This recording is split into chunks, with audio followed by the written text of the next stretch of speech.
Maimonides' writings to this day. Yes, Fred. Is it felt that the remaining writings are legitimate? So that's an excellent question. Are the remaining writings legitimate? So legitimate is a tough word to really evaluate in this case. Authoritative is also another difficult one. I'll put it like this. There's no question that Maimonides' contribution is respected even by his detractors. And in fact, I would say that there are no serious detractors from Maimonides today. However, that does not mean that his opinion is considered the definitive example. He wrote this great code, the Mishnah Torah, in the 12th century. It was 300 years later, 400 years later, that the great Yosef Karo wrote his code, the Shulchan Aruch. Which Karo wrote his code, he basically took together three rabbinic opinions, that of Rav Alfas, the Rambam, and there was dispute between the three of them, he would go with the majority. The code of law that is considered definitive for Jews today, in just off the top of my head, I would guess maybe 5 to 10% of issues, it disagrees with Maimonides. In 90 to 95% of issues, it agrees with Maimonides because they're all uniform on it to do it this way, and yet the accepted custom is to do it another way. So because in the Jewish tradition, we hear rejected opinions, that's something that's really ingrained. Maimonides happens to be the odd man out more than anyone else when it comes to practical halakha. Nevertheless, he also wrote on a far wider scale than the Shulchan Aruch. The Shulchan Aruch that we have today is very modest. It only deals with those laws of daily life that apply when the temple is destroyed. The Mishnah Torah of the Rambam, he wrote about the laws that apply when the temple is in existence. He wrote about the laws that would apply when the Messiah arrives. He wrote about the laws of things that are not even touched in the Code of Jewish Law, like how to sleep, as I mentioned earlier, how to think, how to believe, how to eat. Incredibly scope of activities that the Shulchan Aruch says that's just way too much for us to get involved with. So in those areas, he is the only opinion. The laws of the Messiah, for example, what is life going to be like in the time of the Messiah? Maimonides is our go-to source because no one else wrote about it. So he is definitely very authoritative in those areas. And that's an excellent question. Okay, yes, last question, and then I'll wrap up. Rabbi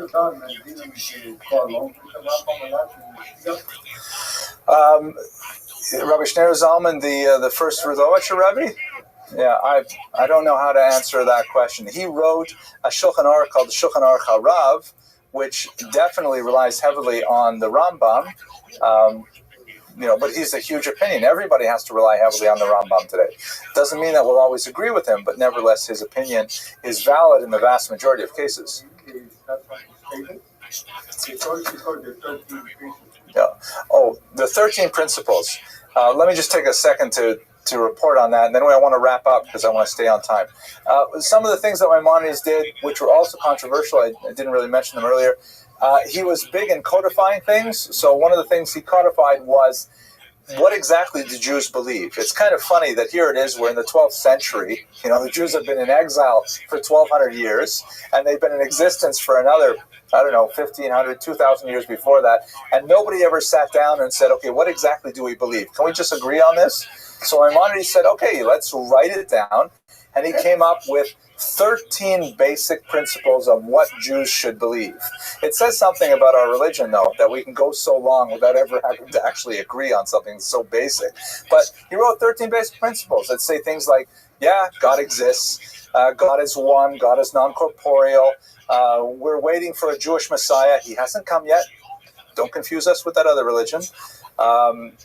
there's life after death, things like that, saying that the Torah is valid. These are the basics of Jewish belief that he codified. And of course, once you put it out there, saying these are our 13 core beliefs, then you'll have 1,000 people who disagree with you.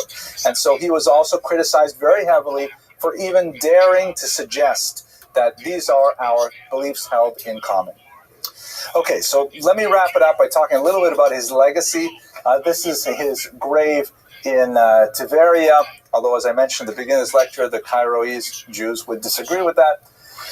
His legacy is absolutely phenomenal.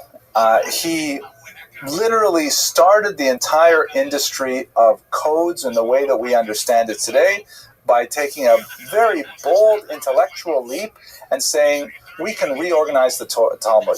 For example, the way he referred to the Mishnah Torah, this was also criticism. He said, listen, all you really need to be a good Jew is your Chumash, right, the first 5 books of Moses, and my book, the Mishnah Torah, the repetition of the Torah. That's really all you need to be a good Jew. And that was a very bold intellectual statement, but by and large, it's got a lot of truth to it as well, even though we differ in how to interpret it. He worked as an indefatigable, is that a real word? Indefatigable. Thank you for saying that correctly. I should give you the microphone. Tireless worker for Jewish causes. We only very briefly touched on this in the lecture.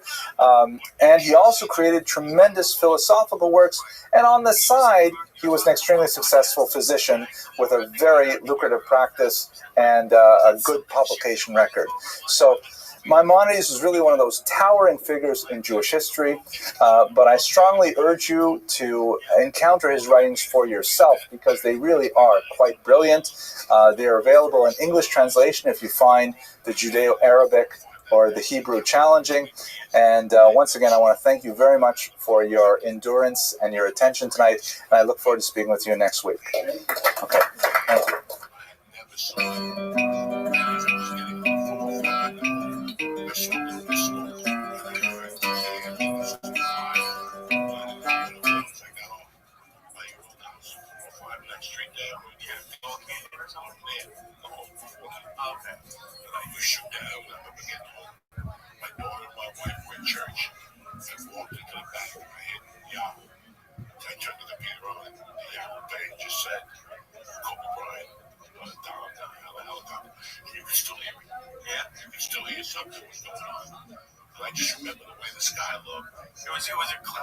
This week, Jews around the world will celebrate Jerusalem Day, or Yom Yerushalayim in Hebrew, which commemorates an important military victory in June of 1967 in the context of the very dramatic Six-Day War.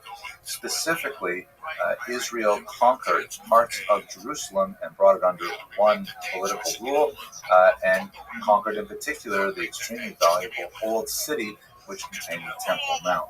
Just look at some of the maps before and after. Israel, before its establishment as a state, was subject to the UN Partition Plan of 1947. And the United Nations recognized the conflict over the territory. It was really quite involved, as it is even today. And so the United Nations proposed dividing the land of Israel into 7 distinct sections, 3 of which were to be allocated to the future Jewish state, 3 of which were to be designated for some Arab nation, and Jerusalem, because of its highly contentious nature, was to be an international zone shared by both nations. The Jewish state, soon to be called Israel, accepted these terms, but the Arab countries surrounding Israel refused, and in the war that ensued between 1948 and 49, Israel was able to actually gain more territory, but Jerusalem itself remained divided. You see in this map, the gray shaded area is what's called the West Jerusalem, and it was owned by Israel before the Six-Day War. The line separating West Jerusalem from the Jordanian territories is known as the green line. You can see the dotted line on the left-hand side of the screen. And on the right-hand side, what was known as East Jerusalem was under Jordanian rule. The crucial central part of the city of Jerusalem, its historical core, was the Old City, and remains the Old City, You can see in this image the Temple Mount with the golden dome of the mosque on the Temple Mount there. The western wall is just to the bottom left of that major courtyard area, which is where the temple used to stand. And this was entirely under Jordanian control at the time. There's a tremendous number of abuses and atrocities that occurred in the Jewish section at the time, and Jews simply fled the Rova, the Jewish quarter, which was demolished by the Jordanians.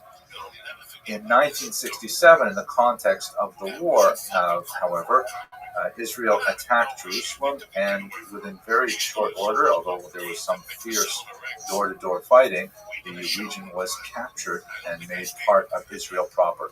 Here you see one of the iconic photographs of the era with Israeli soldiers looking upward with deference and with awe at, as you can see in the background, the old stones of the Temple Mount in the background, the Western Wall.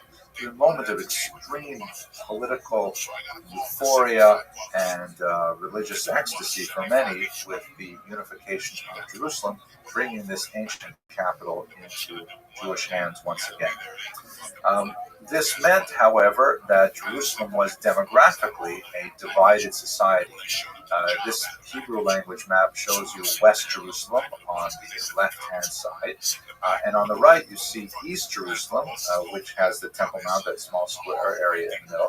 East Jerusalem is heavily populated by Arabs, whereas West Jerusalem is far more Jewish in ethnography. The yellow section around the eastern parts are areas that have been added to the municipal boundaries of Jerusalem since then. And even though many political measures have been put in place to try to accommodate the very different socioeconomic and demographic and religious differences between Western and Eastern Jerusalemites, it nevertheless remains an area of great tension. The observances of Yom Yerushalayim vary across the Jewish spectrum. It's hard to disagree with the idea of allowing Jews access once again to the Western Wall, even though there are lingering tensions with Muslims in the region. Many religious Jews observe this as a kind of new holiday, with many traditional observances such as the recitation of the Hallel prayer.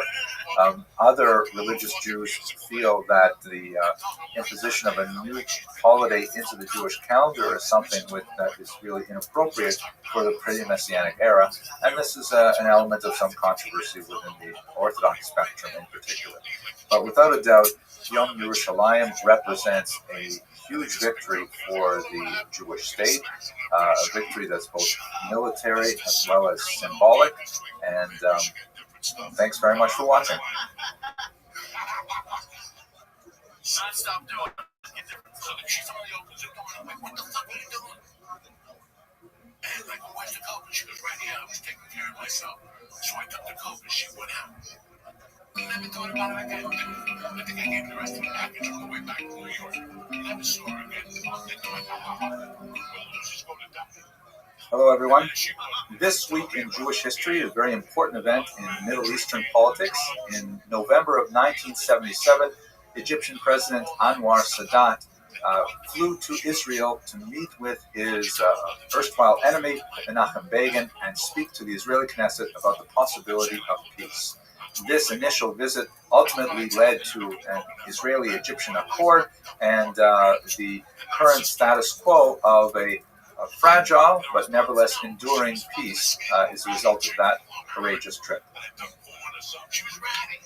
Anwar Sadat was a very important Egyptian leader whose connection to Jewish history is especially important because in November of 1977 he made a very heroic attempt to make peace with his northern neighbor, the State of Israel, and in fact that peace has more or less held despite some tensions since the 1980s. Here he is shaking hands with Menachem Begin, with President Jimmy Carter looking in the background. This is at Camp David, the U.S. presidential retreat, where many of the details were worked out between these two leaders. His history with Israel is wrapped up with the military conflicts between the countries. In particular, the 1967 war, also known as the Six-Day War, was one that devastated Egypt. The president, Gamal Abdel Nasser, had mounted his troops and prepared his tanks to invade Israel through the Sinai Peninsula, along with invasions from Jordan and Syria at the same time. But the Israelis, remarkably, in a lightning victory, were not only able to retain their territory, which is shown here in yellow, they actually expanded it, taking over the Golan Heights in the north, the West Bank, which is Shomron and Yehuda, and the Gaza Strip to the south, and the massive Sinai Peninsula, which was taken, of course, from Egypt. This was a huge blow to Egyptian pride and Arab pride in general, something that Sadat was able to regain by his surprise attack in Israel in 1973, known to Arabs as the War of Ramadan, to Jews as the Yom Kippur War, and to the rest of the world as the October War. Although Sadat was not successful in making more than very marginal gains, really just out on the very western portion of the Sinai Peninsula, nevertheless, he did inflict very heavy casualties on the Israeli army and the Jewish population in general. And as a result, many Arabs felt that Israel was not completely invincible, and in fact, Arab armies could make an impact on the country. Sadat's take on all of this, however, was not to prepare for yet another war, but to use that momentum to create a peace, which is something he did in 1977 when he traveled to Israel on an unprecedented state journey, specifically to meet with his enemy Menachem Begin and to speak to the Knesset. Here's a photograph, a rather remarkable photograph of the period, that shows Sadat shaking hands with Menachem Begin, who was one of Israel's more hawkish political leaders, along with Yitzhak Shamir applauding on the right, also a much more hawkish individual in the Israeli Knesset. Together with President Jimmy Carter, they were able to work out a deal which essentially dictated the return of the Sinai Peninsula territory to Egypt, a massive territorial concession which certainly assuaged the Egyptians. However, they were not willing to take the tiny bit of territory to the north, the Gaza Strip. It remained in Israel, and Israel inherited the very considerable economic and demographic challenges of that part of the world. Israelis took the news of the return of the Sinai Peninsula to Egypt with mixed reviews. On the one hand, Israelis were generally very pleased at the concept that there would be a lasting peace with their neighbor to the south, but many Jews had begun to settle, particularly along the Mediterranean coast in the Sinai Peninsula, and viewed the return of this land as a betrayal of basic Israeli principles. And so it was a very wrenching experience, which would be repeated a quarter century later with the evacuation of the Gaza Strip. What Sadat earned for this was not the undying loyalty of all Egyptians, but rather the burning animosity of the Muslim Brotherhood in particular. Muslim Brotherhood members infiltrated his bodyguard to very high levels, and in fact, in October of 1981, while he and his retinue were watching a military parade, they turned around and opened fire on Sadat, hitting him with 37 bullets, and he died in the stands there of blood loss while the parade went on. So he was unfortunately assassinated for the audacity of making peace with Israel. The legacy of his rule, however, says much about the state of Egypt and the state of Israel, and his leadership really created a much more lasting peace in the Middle East. Well, that's it for this week. I hope you enjoyed the video, and I look forward to speaking to you in the future.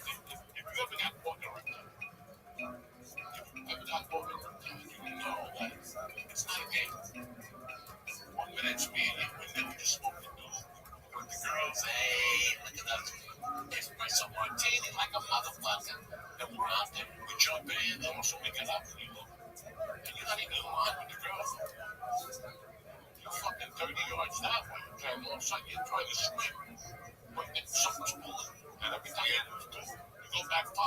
Hello, everyone. Well, today we've got a really complicated topic to discuss. I've got some really useful charts, and so I hope I'll make this topic fairly easy. But basically, what we're going to talk about is the rise of Jewish mass politics, something that occurs around the turn of the 20th century and has lasted to the present day. I'm sure you're familiar with the old saying, two Jews, three opinions, and that's certainly true in the political sphere. But it's surprising to note that this is really a relatively new phenomenon, at least taken within the context of the diaspora experience. There's a joke that I can use just to begin this. I don't want to take too much time with jokes, but too bad. So it goes like this, in the 1920s. His parents had sent him back to, and so they asked him, hey, you were in the old country, you encountered the real full experience of life in the old country, what was it like? And the boy says, oh my gosh, Dad, it was amazing. I really didn't understand it. I met a Jew who was a chassid, I met a Jew who was a misnagid, I met a Jew who was a litvak, I met a Jew who was an atheist, I met a Jew who was a communist, a Jew who was a Zionist, a Jew who was a diaspora nationalist. It was amazing. And the father said to him, well, what did you expect? Warsaw is a huge town with a large Jewish population. Of course there's going to be a lot of diversity. And the son says, Dad, you don't understand. It was all the same Jew. That's a joke. Enough joking. Let's go straight to the present and let's try and understand a little bit about the rise of mass Jewish politics. One of the more interesting aspects of the phenomenon of mass Jewish politics is the fact that it occurs, as I mentioned a second ago, very late. Certainly in the ancient period, time of the destruction of the temple, the Second Temple period, there's a lot of Jewish politics, and we discussed this in an earlier essential lecture. But really between that first century experience until you get to the turn of the 20th century, you don't have massive political movements among Jews. That is, you don't have like large organizations of kind of democratically based ideologies that capture a large population in the Jewish world and try to direct the flow of information. Now, sure, there are movements, there are ideologies, and democracy is not unknown in Jewish tradition, but the idea of trying to change a state, trying to change a nation, trying to change a large region that includes a lot of non-Jews on a political level, that's something fairly new. And there are a lot of reasons why that is so. Perhaps the most significant, though, is the fact that Jews, always constituting a minority population within a larger, sometimes hostile majority population, basically they just try to get along. The idea is to keep their heads down, try to avoid being singled out by the government for one reason or another. And there are a lot of source texts within the Jewish tradition that really emphasize this. For example, a passage that I used as the title of one of my books, Pray for the Welfare of the Government, as the Mishnah continues, for if it were not for the fear thereof, people would swallow each other alive.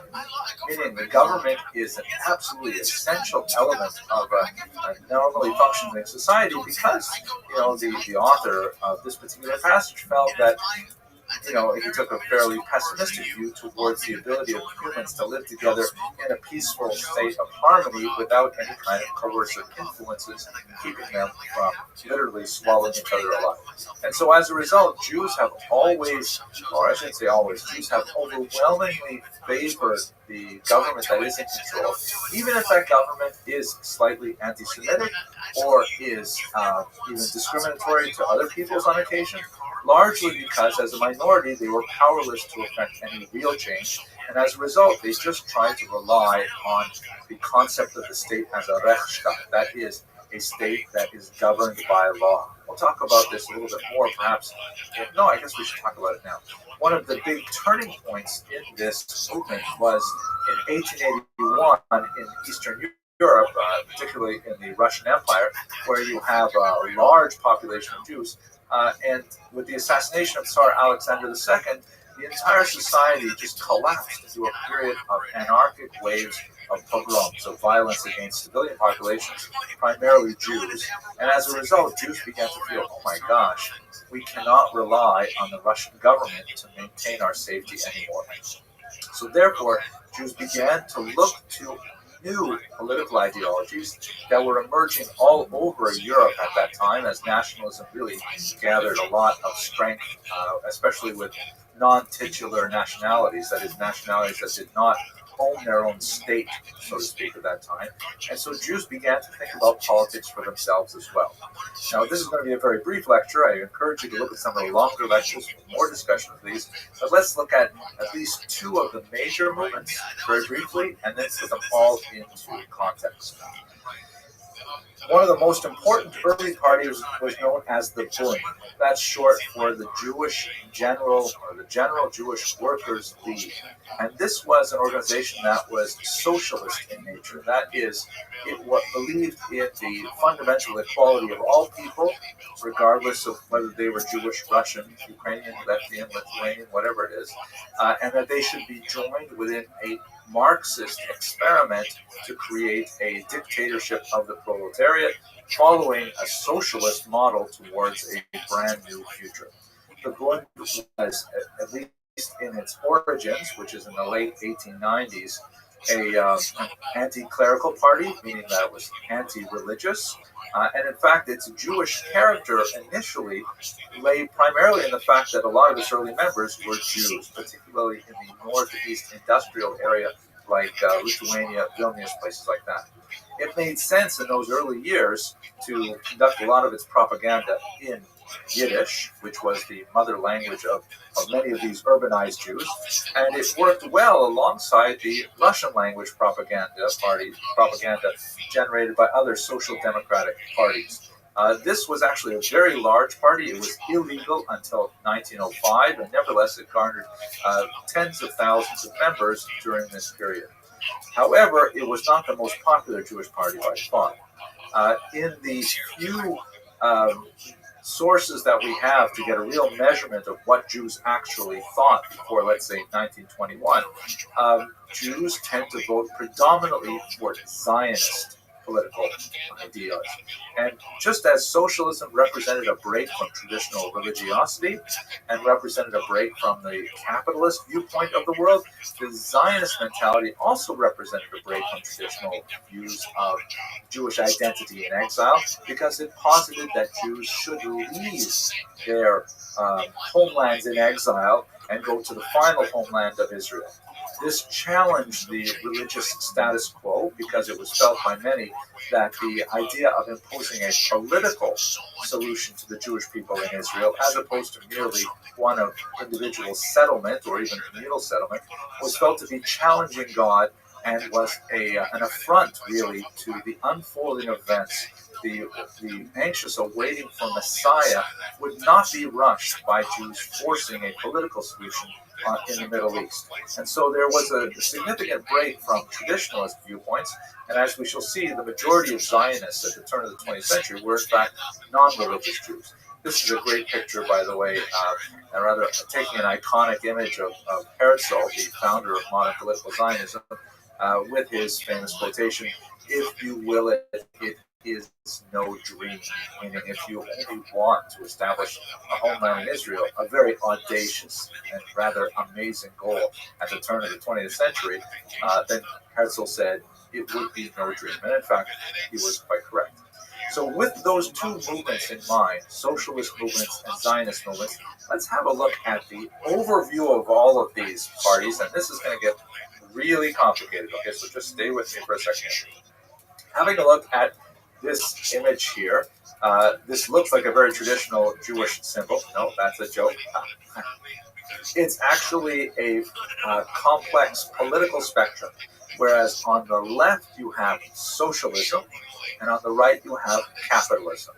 Right? You're familiar with that kind of political spectrum, where on the left wing you have the pro-Marxist, pro-communist movements that argue for a larger, expanded government and a more important support system for the average citizens in government, tends to be anti-clerical as well. And on the right wing, you have an argument for a smaller government and smaller taxation, of course, that goes along with it, and often is associated with more tolerance of religion, but we shouldn't view this necessarily in the American context. If we were to put American parties on this graph, then the Democrats and the Republicans would be very, very close to the center. In reality, turn of the 20th century politics, Jewish and otherwise, was really quite a bit more polarized. You had people who were way off to the left, people who were way off to the right. Unlike American politics, where even though they argue with each other intensely, they're really quite close together on the vast majority of issues. But there's also, besides this x-axis, there's a y-axis. The y-axis has Zionism at the top, meaning the urge to develop the Jewish state in the Middle East. And at the bottom, you have diaspora nationalism, which expresses the philosophy of Doakeit, using the Yiddish term for here-ness, the affirmation of Jewish life in the diaspora as opposed to moving to Israel. Okay, so there's your complicated Jewish political spectrum at the turn of the 20th century. Let's see how the parties place themselves on these quadrants. So first you have the Bund. And as you can see, the Bund is both socialist and diaspora nationalist. The Bund obviously rejects capitalism. They are, after all, a socialist party. But they also rejected Zionism. They felt that Zionism was just a step backwards in the thinking, the evolution of Jewish politics, that really the whole world would move towards a messianic socialist kind of position, and that they would that would be the true evolution of Judaism. Then if you move over to the other quadrant here, you see the Volkspartei. Volkspartei were very interesting, a small political party. If you view my lecture on Shimon Dubno, you'll learn more about it. But these were people who felt that the Jews should affirm their existence in the diaspora and reinforce their cultural and communal activity in the diaspora, but it should be within a capitalist and not a socialist realm. There's a lot more to say about them. We don't have time for it now, but they were the inspiration for example, the Federation movement in America. Over here in the top right corner, here you have the so-called Allgemeine Zionisten, or the General Zionists. This is essentially Herzl's party that obviously believed in creating homeland in Israel, and also that this homeland should essentially be like a Western European country, a capitalist country. They are backed up by the revisionists, who are also Zionists and also capitalist, but they were quite a bit more radical, and they felt that unlike Herzl's strategy was to, let's take that all back, start that sentence over again. I'm not going to edit it because it's too difficult, but I'll just say that Herzl's strategy was one of negotiation, of accommodation, of shuttle diplomacy with the various heads of state to try and convince the non-Jewish leaders to grant the Jews a state. The revisionists felt that this was a waste of energy, and in reality, Israel had to be taken by force if necessary, and most likely would be by force. So they tended to form a much more hawkish interpretation of Zionism. And then finally, on the top left column, top left quadrant, you have the Poale Zion, which is one of many different groups that were both Zionist and socialist, meaning that they felt that Jews should move to Israel, they should leave Russia and the rest of Europe, but when they got to Israel, it would be a shame if they would simply reproduce a Western European economy. They should create a socialist economy in Israel. So that's basically how the major parties, lay on this political spectrum. But wait, it's more complicated. There's also a z-axis that you have to kind of use your imagination. It's like taking this to 3D. The z-axis are, of course, the religious parties, because up until this point, none of these parties are specifically associated with a religious movement, and in fact, to the left, towards socialism, they're actually anti-religious. So if we put a z-axis here, you have the so-called Agudat Yisrael, or Agudas Yisrael, I don't know how you translate Agudah. It's like a bundle or a grouping of Israel, the Association of Israel, if you will. And this is a group that essentially became politically mobilized when they realized that traditional orthodoxy was not being represented with any of these parties. And by the way, there's no group that's especially conservative or reform at this point. Really, there's the only only taken seriously, really, politically, is the mass of Orthodox Jews, primarily in Eastern Europe, or secularism. There really isn't much political expression to speak of somewhere in between those two extremes. So the Agudat Yisrael basically advanced a traditionalist agenda, promoting the observance of Kashrut, Shabbat, things like that, and just used political tactics to try and mobilize their basic support. And another z-axis goes up this way because the Agudat Yisrael was, in some of its wings, anti-Zionist and some of it non-Zionist, feeling that the traditional position was that although moving to Israel was highly desirable, the idea of conquering Israel and creating a Jewish state before the Messiah was undesirable. But there were Jews, specifically associated with the Mizrahi movement, who felt that no, perhaps this is what God wants. This is the unfolding of the Messianic period, when you have all these secular Jews coming to Israel and creating a homeland there. So you've got, I know it's hard to picture it now, but you've got a three-dimensional political spectrum. Nothing Jewish is simple. And all of these parties together make up the kind of vision of what it was like for Jews, let's say in the 1910s, politically. And actually, it pretty much stayed the same to the present day. There are a few significant shifts. For example, the Bund is split in half, and the left half became Soviet until Joseph Stalin wiped them all out. The right half moved to America and became groups like the Arbeiter Ring, and they eventually kind of faded in popularity. The Agudat Yisrael, of course, with the sad desolation of the post-Holocaust period, moved to Israel. And even though they had originally an anti-Zionist or non-Zionist position, they're now very active in Israeli politics, defending still traditionalist Orthodox agenda. But many of the same political issues of the era, for example, the socialist Molet Zion, which became the Avodah or labor movement, facing off against the Likud, which is essentially the general Zionists and the revisionists mixed together. These are the same politics that Jews were arguing about 130 odd years ago. So that's about it for a quick, rapid overview of Jewish mass politics, and I hope you found it reasonably helpful. Okay, thanks very much.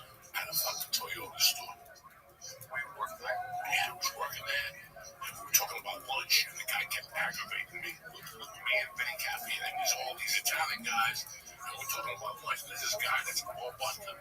They kept saying, I'm not going to go there. And it's like, guys, 6 people are going to go there to pick up lunch. What's that? Just get a sandwich. And the guy just was a fucking snob. Like, I'm not doing it.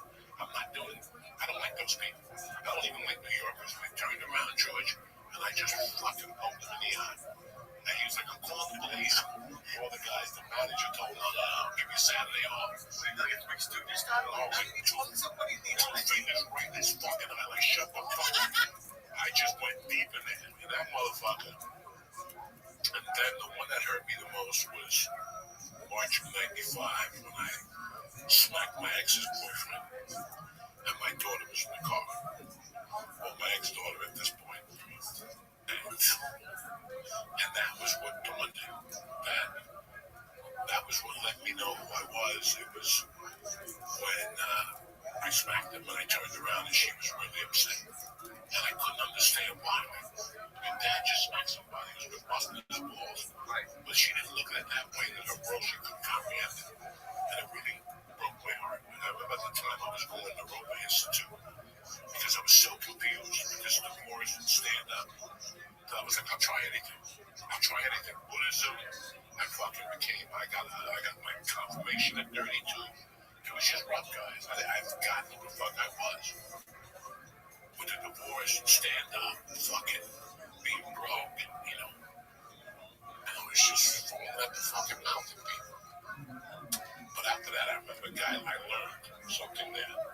And the guy said that sometimes you have to think about not what you did, why you did it. So for years, I broke those incidents down. I mean, guys, for years, I would write in the notebook about why I acted that way, like what made me. And for years, I was always a decent guy. When I kidnapped Bella, after the kidnapping in prison and shit, a different side of me came out. And then the shit went down. My ex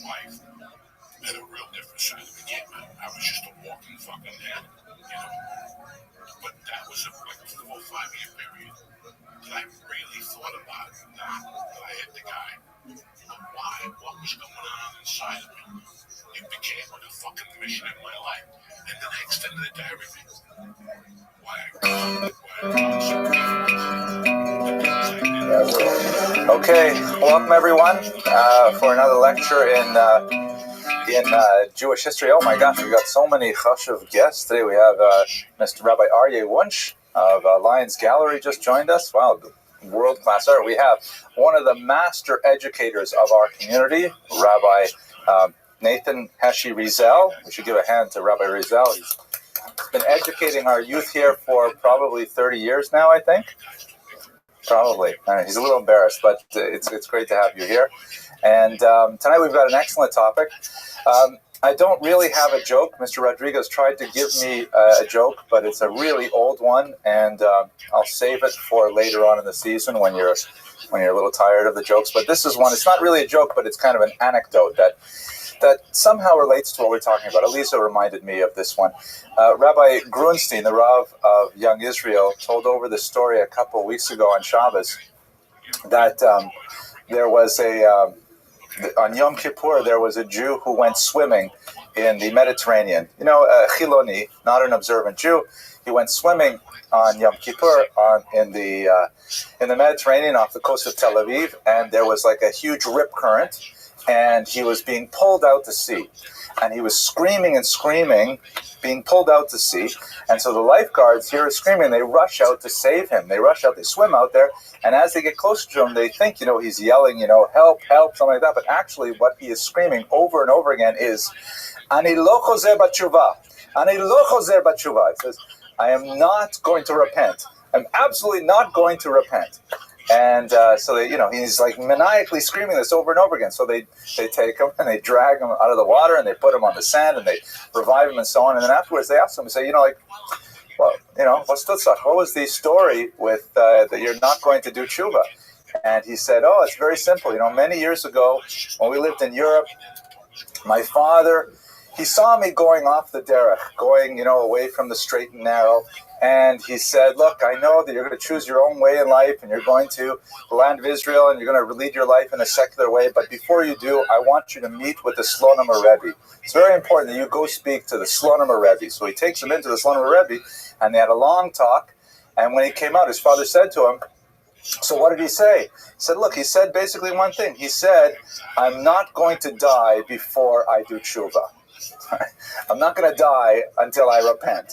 So that's why I was screaming in the water, I'm not repenting. I'm not repenting. It's kind of a strange sort of dynamism between, mamin ve'eno mamin, believing and not believing, and trying to find our dynamism between those two extremes. At any rate, it's a fun story. But let's go straight to our topic. Saadia Gaon, a very important figure in early medieval Jewish history, really a pivotal figure and a fascinating individual. His personality was quite fractious and highly individualistic. He had absolutely no fear of any man, so says the various chronicles that speak of him. And in fact, when we chronicle his biography, we see that it got him into trouble on numerous occasions, and nevertheless, he was able to lose the screen. Okay, let's go right back to our screen, and we'll log in quickly. Excuse me for this. Mr. Rodriguez, make sure we edit this out when we do the final version, right? Okay, do we have the VGA? It's going to find it. There we go. Okay, this, by the way, is a very rare picture of Saadia Gaon. It's very hard to find accurate. No, this is not at all. This is a picture of a Yemenite bride. I tried to get something in the Arabic context, so let's just ignore that and go straight on. Tonight's lecture, we're very grateful to an anonymous donor who partially sponsored our time here tonight, and the remainder of the costs are borne by the Young Israel. So it's sponsored jointly by the shul and an anonymous donor. Again, I'm always so grateful that you're here. Your presence here is sponsorship enough. But it's nice to give the shul a little bit of support because we are engaged in a massive building campaign, another Jewish edifice complex right here in the Young Israel of Bell Harbor. And whatever you can do to help through this class is certainly appreciated by the congregation. So Saadia Gaon's years are 1882, a little bit of dispute about that early year, and he was born in Egypt, and he died in 942 in Babylon. His claim to fame is the fact that he was a Gaon, which you'll recall from our discussion last week of Sharira Gaon.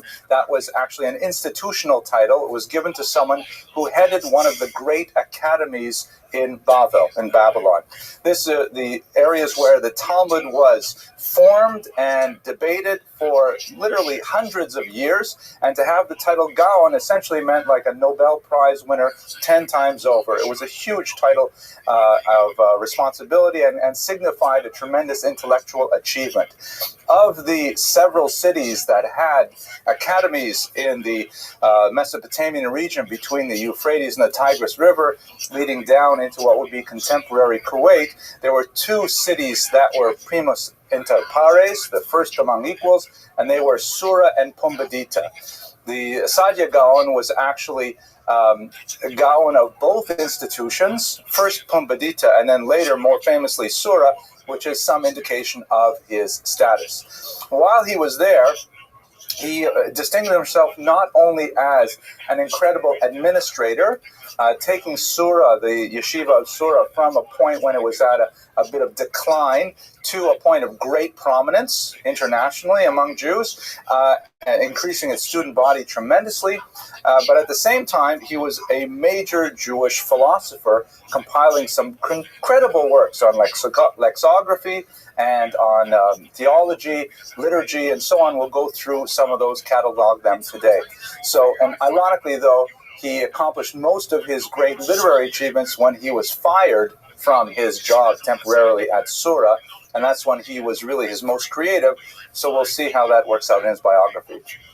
And the context for Sadia Gaon's rise to power is really a high point in Muslim history. So I'd like to take a little bit of time now just to open up our lens and look at the context of Islam in the Middle East and understand how Judaism fit within that region. We will be returning to this topic again and again over this year, especially when we get to the modern period and we talk about Zionism in Israel.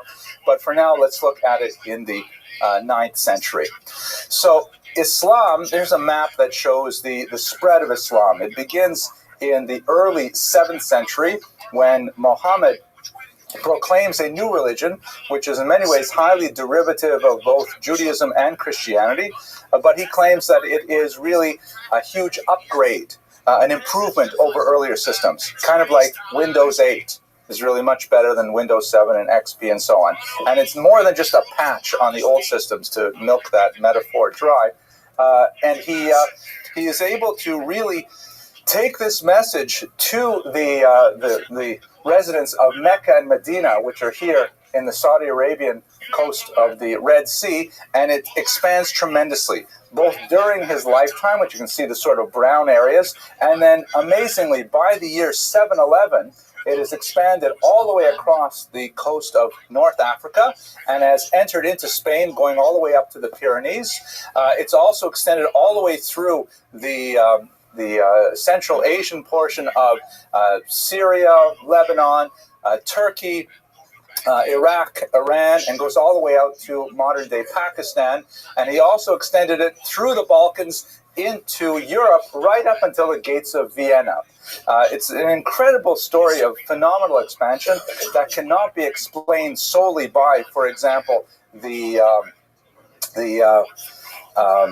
sword. That's kind of a historiographic conceit that was favored by many Christian historians in the 19th century to explain the rapid rise of Islam, because they forced pagan countries to either convert or die. And of course, many chose, therefore, to convert. But that's only a small part of the story. Although the Muslims were fierce and ferocious warriors, they also presented a religion that was remarkably egalitarian. It's impossible to speak appropriately about race in the ancient world, the medieval world, but they certainly had much less of a color bias than other nations, and it was possible to convert to Islam and to reach literally the heights of their administrative structure. And there was also a lot of really basic, beautiful ideas in the religion that appealed to pagans, appealed to early Christians as well, and possibly even to some Jews. That accounts as well for the tremendous spread of Islam over such a small period of time. These little arrows here, which perhaps don't show up so well, show you, Sadia's own journey in life. He was born here in the city known as Pitom, which I believe is associated with the biblical Pitom, like Pitom and Ramses, described in Tanakh. It's now known as Abu Suwair here in the Nile Delta region. He made his way from there to Jerusalem, and he lived in Jerusalem for some time, collected some students there, and eventually made his way across what would today be Jordan and Syria into the Mesopotamian region here, where he eventually ended settling up in Sura, which was where he was the Gaon. So that gives you a sense of kind of like the geographic spread of Islam and why it was so significant. Now, Jews had a very interesting relationship with Islam, which is quite distinct from the relationship that they had with Christianity. And in fact, over the last 2 millennia, we can pretty much divide Jewish history into 2 roughly equal sections. One that describes the experience of Jews under Muslim rule, and another which describes the experience of Jews under Christian rule. One of the most profitable areas of scholarly enterprise in the last 20 years or so has been, contextual comparisons of what was it like living under these various regimes. And the general consensus of scholars is leaning towards the notion that it was actually much better for Jews under Muslim rule for most of our history there than it was under Christian rule. For various reasons that hopefully we will explore over the next few weeks, we'll just look at one of them today. That may seem surprising today because over the last, let's say, 100 years, 150 years, there's been a growing escalation of animosity between Jews and Muslims, primarily centered on the conflict over the land of Israel, which is, somewhat a divergence from the general trends of Jewish and Muslim history. Certainly there were episodes of violence directed against Jews in Muslim lands, and certainly there are passages in Muslim holy texts that are not complimentary of Jews, to say the least. But when you look at the scope of these things and you compare them between Muslim lands and Christian lands, it's very clear that there's a distinct imbalance between them. And the Muslims actually come out fairly good by comparison. It's not surprising in some ways, because when you look at Islam, it has many structural similarities to Judaism. And in fact, it makes sense that in many ways Jews should get along with Muslims. For example, Islam is known above all else for its monotheism. The Muslims believe there is, no God but Allah, and Muhammad is his prophet, and they even view with tremendous suspicion the idea of the Trinity. That is a Catholic notion, the idea of God the Father, the Son, and the Holy Ghost. The idea of somehow, breaking God into parts smacks of polytheism for them, and so they utterly reject any kind of polytheistic ideology. So in that sense, Jews and Muslims have quite a bit in common, which reminds me of a joke, but you'll have to let me know. Did I already tell you the joke about the guy who buys the car with no gas pedal? Elisa, you've heard it, of course, because you come. And Mr. Rodriguez, you've heard it all the time, but twice. But twice. I don't have to come here for this abuse. I can go home. I don't have to. Right? Yeah. Okay. So I'll tell you the joke. Forgive me. A guy wants to buy a car. He doesn't have very much money. He goes to the used car dealership, and I have to give you a little bit of cultural background. I was talking about monotheism, right? So what's the great statement of Jewish monotheism? The classic verse, Shema Yisrael, Hashem Elokeinu, Hashem Echad, right? Hear, O Israel, Lord our God, the Lord is one. Great statement of Jewish monotheism. We take that to heart. We say it twice a day. It's even something that on their deathbed, Jews are supposed to try and proclaim that monotheistic credo, and so on. So anyways, and the other part of the cultural background is, of course, the expression that Jews typically use to express their satisfaction with the world. They say, Baruch Hashem, right? Blessed is the name. Blessed is the name of God. How are you today? Baruch Hashem. I'm fine. Things could be terrible. You just say, Baruch Hashem. Blessed is God. So with those two little bits of these, I'm saying this over. I know everybody in this room knows that, but for the people in Thailand who are watching this on the internet, I want to make sure they get it. So it's like this. So he goes to buy a used car, And he's looking at all the cars. None of them are in his price range. None of them will fit his huge family. He has all kinds of things. So finally, the dealer comes on and says, you know what, I think I have the perfect car for you. Come on around back. Takes him out back. And there's like one of those station wagons with the faux wooden sides. I forget what they call those. You remember those? It looks like wood on the sides. Yeah. Anyways, my father drove one of those for a long time. And it's kind of ratty and the upholstery is falling apart. And he gets in and he says, well, it looks nice. I can fit my family. The price is right. But, it doesn't have a gas pedal or a brake pedal. I mean, how are you supposed to drive it? So he says, listen, this is a very, very religious car. If you want it to move, you have to say, Baruch Hashem, and the car will drive. And if you want it to stop, you say, Shema Yisrael, and it'll stop. Many of you already figured out the joke. Are you ready? I'm ready for you. Excellent. Alrighty. How was your day? It was good. It was good. I'm glad it's over with. And a good day. There you go. Alrighty.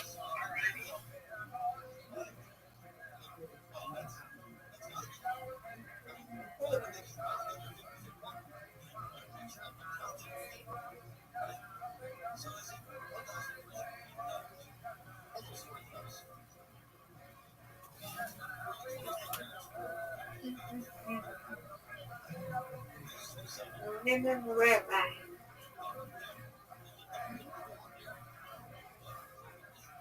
There we go.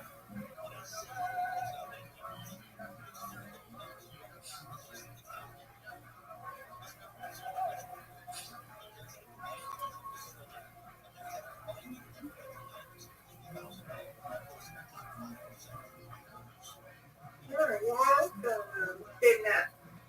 It's okay. Come on, Rabbi. You got this. Ooh.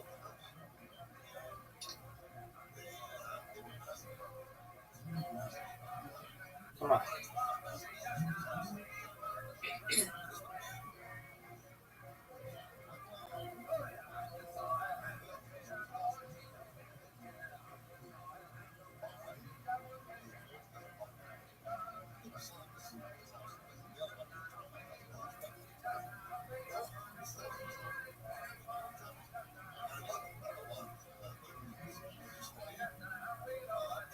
Hey, Rabbi. Come on.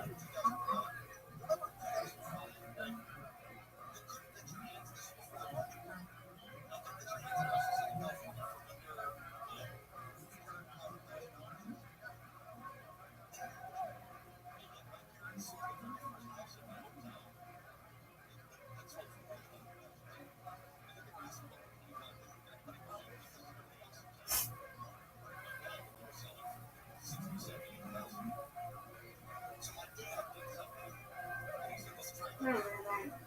Strike. There we go. Yes. Good job.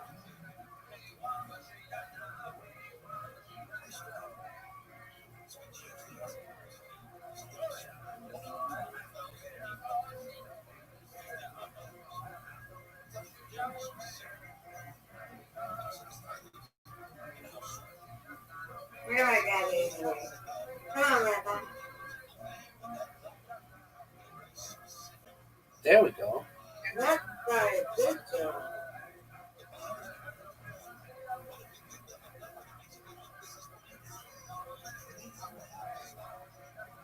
Come down.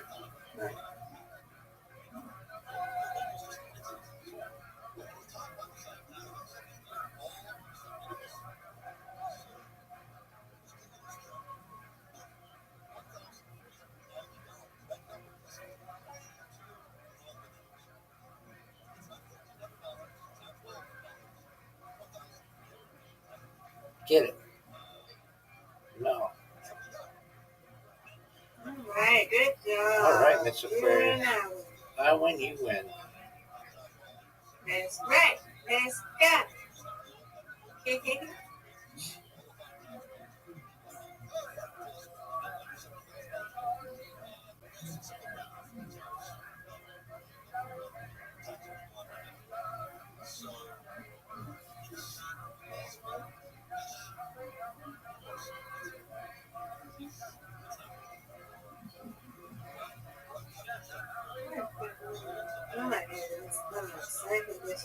Good enough.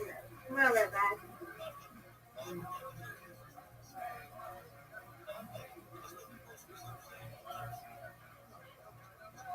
Oh no, go boy, I got fortune.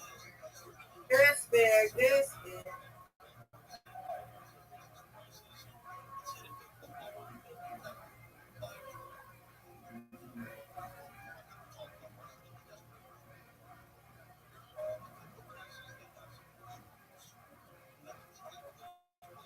Nice spare. Thank you. You're welcome. Come on, Rabbi. Get it. No.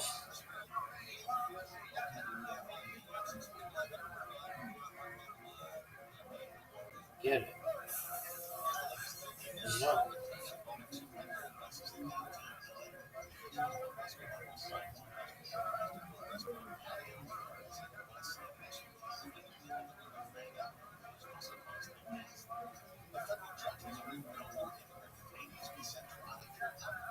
Nice spare. Thank you.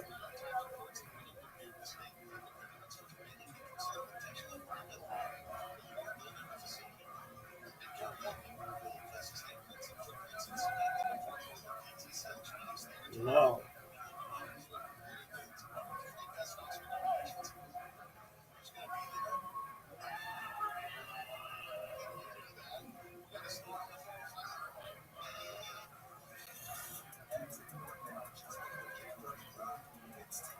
Get it.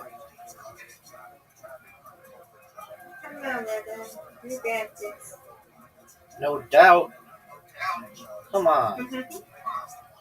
Come on. Get it. All right.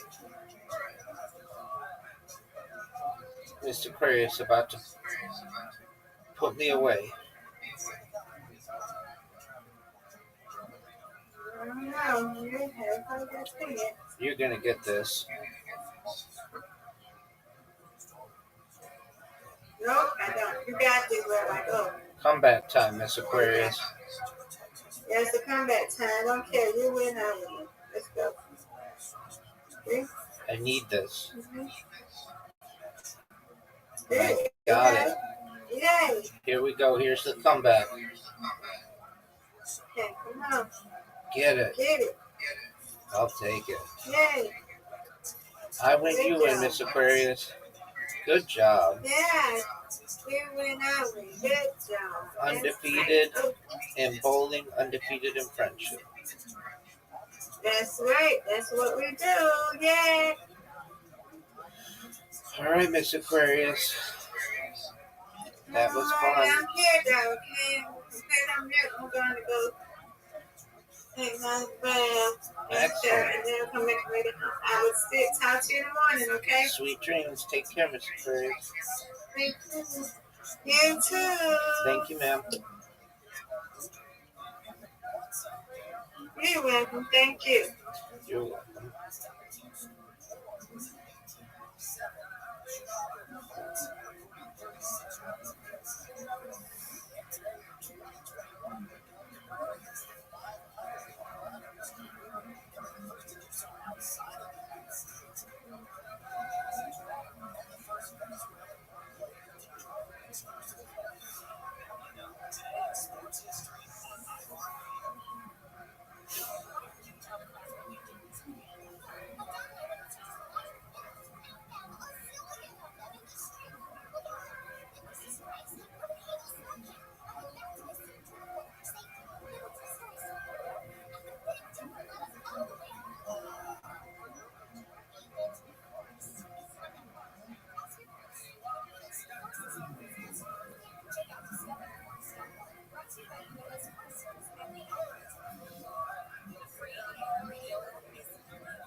Bestaan is meer dan alleen werk. Ik wil weten, past de cultuur bij mij? Hoe is de werk-privé-balans echt?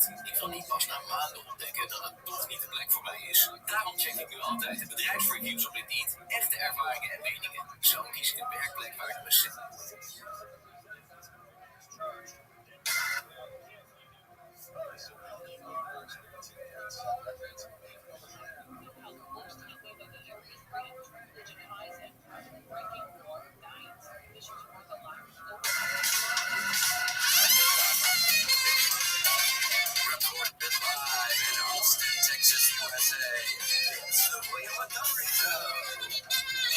Joke, but I'll quickly rush through the end. So he's driving the car. He's going Baruch Hashem, Baruch Hashem, Baruch Hashem. Car's going so nicely. He's thinking about how he's going to tell his mother, his aunt, his kids. Everyone's going to love it. Baruch Hashem, Baruch Hashem. And then suddenly he realizes he forgot the phrase that makes it stop. And the car is speeding up, and he's honking the horn, and he's saying, I don't know what to do, and he's like screaming, and he goes the wrong way on a one-way street, and then he goes through a construction barrier, and he's going up a ramp, and he realizes he's going to the edge of an unfinished bridge, and in a moment he is going to go off the edge, and he's going to tumble to his death. So what can he do? He realizes he's about to die. He puts his hand over his eyes, and he says, Shema Yisrael, Hashem Elokeinu, Hashem Echad. Right? Car stops right at the edge, takes his hand off his eyes, and he says, Oh, Baruch Hashem. All right, thank you for laughing. I appreciate that. It's very therapeutic for me.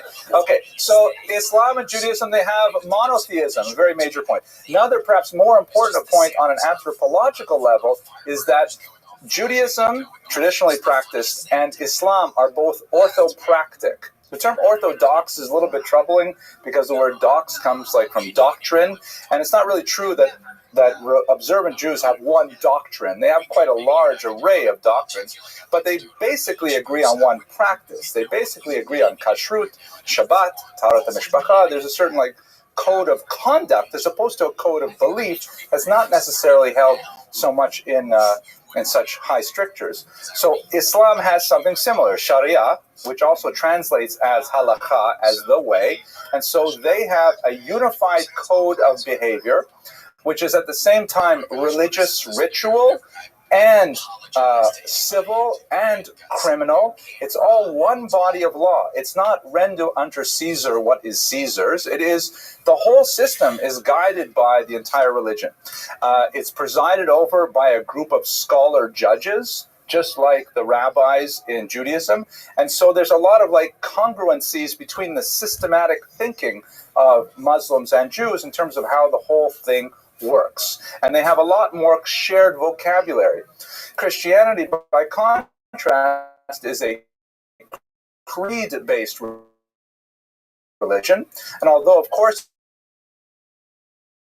it upholds high ethical standards, nevertheless, there's a lot more emphasis placed on what one believes, what one thinks, as opposed to what one does. When you compare it, things like the hadith, which are very similar to what we might call midrash, which are kind of like authorized interpretive traditions, and a variety of sometimes conflicting interpretive traditions, which are similar to the differences between Mishnahs, Gemaras, Braitot, Tosefta, things like that, and these texts are then brought together once again by that intellectual religious elite that rule by force of reason rather than by works of piety and so on. So in many ways, Jews and Arabs can walk side by side because they have similarities in terms of the structure of their religious orientation. The Jews also had favored status in Muslim lands through something known as the Pact of Umar. It's something that in Muslim thought is supposed to go all the way back to Caliph shortly after the death of Muhammad in the 7th century. Most scholars say it's likely quite a bit later, like the 9th century. But basically, the Pact of Umar is a document that is, antedated to a caliph named Umar, in which it's kind of like a teshuvah, like we saw last week with Shvira Dona, a response, where the Jews say to Umar, okay, so what's with us? How are we supposed to behave in a Muslim world? What is our status? Do we have to become Muslims? Do we have to flee? What are our rights? pillage, and so on. And Umar lays out a list of conditions that basically says how Jews may live in Muslim lands. And it's very similar to something we'll see later in the Christian lands, the doctrine of witness, but for very different reasons. The Pact of Umar basically recognizes that the Jews did receive a special communication from God in the form of the written Torah. They do recognize the prophetic status of many important Jewish figures, such as Abraham, of course, the father of the Arabs as well as of the Jews, Moses, and so on. And so, therefore, while the Islamic tradition regards the Jews as misguided, as using, old, defective, buggy software rather than making the upgrade to the new operating system, they nevertheless deserve respect and tolerance because they are adhering to an ancient faith, which was something that God gave them. And so they receive a status known as dhimmi, or protected people, and they live as second-class citizens, which is really quite reasonable for the medieval period. We wouldn't tolerate it in America because, we have a very, very different Weltanschauung, but dhimmi status meant that Jews were a tolerated people that could, for example, practice their religion without fear of forced conversion. They could maintain their synagogues, but they could not, at least theoretically, build new ones. So if a synagogue needed repair, they could repair it. They could celebrate all of their rituals, but not publicly. So public Purim carnivals, or the like the Jews back then, they never had these Hanukkah parades with Hummers, with menorahs on the top. It was just not done in the 9th century. I thought that was funny, but nobody got it, so we'll just go on. So the dhimmi status, and they also they were exempt from jizya, they're exempt, from zakat, which is a special tithe tax, a kind of a tax, because that was a religious injunction on Muslims, but they had to pay a double jizya, which is a kind of a poll tax. So they didn't really get ahead financially. So the Jews, by and large, were pretty happy with this status. Ms. Abramson. Oh my gosh, was that pretty sweet. We got the weekend, we got Saturday, Sunday. I wish I could have gone to a supermarket. Well, okay, that's a fascinating question, and we probably have to break it up because, the Muslim extremists today, including, 9/11 type extremists, believe that the Pact of Umar should be upheld. They believe that Jews, should be allowed to live in Israel. Israel should be a Muslim country under the caliphate, but Jews would be a protected minority, as it was, in the 9th, 10th, 11th century. What is different, however, is that, since the French Revolution, the world has moved to this idea that everyone has equal rights, right? Égalité, liberté, fraternité. Everyone, by the way, except women, because they specifically excluded women in that. All men have equal rights. Some countries, including some of these countries, they have difficulty with women driving and things like that. We'll talk about that on the way home. I actually have difficulty with my daughters driving too, but I think for a totally different reason. But so, thank you, Mr. Lax. You know what I'm talking about. So the rest of the world, the Western world in particular, just could not handle this idea of a certain population receiving kind of like a group status that is secondary. It doesn't work in modern times. Yes, thank you, Rabbi Wunsch. The Christians had dhimmi status for the same reasons as the Jews, because the Muslims recognize Christianity as a valid software, a valid piece of operating system. And some cases, strangely, even Zoroastrians, which don't conform to the rule because they have a distinctly dualistic system. But, and I'll say one last example, in the Mughal Empire in India, you even have a reasonable amount of tolerance for Hindus, which is certainly not a monotheistic faith at all, with 30,000 known gods. And the reason for those latter two is primarily realpolitik, that the Muslims, when they conquered India, there's just way too many Hindus for them to forcibly convert them or expel them. It just can't happen. So they have to have some kind of modus vivendi. So to Zoroastrians, when you come into Iraq and Iran, they have to deal with this population. Yo, what's going on, Nolan? How you living? Nolan, can you hear me? What's up? How's your day going?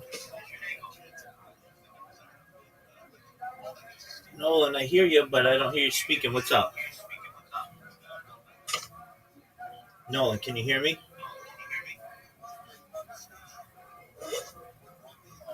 I heard you just zip. Nolan, can you hear me? No.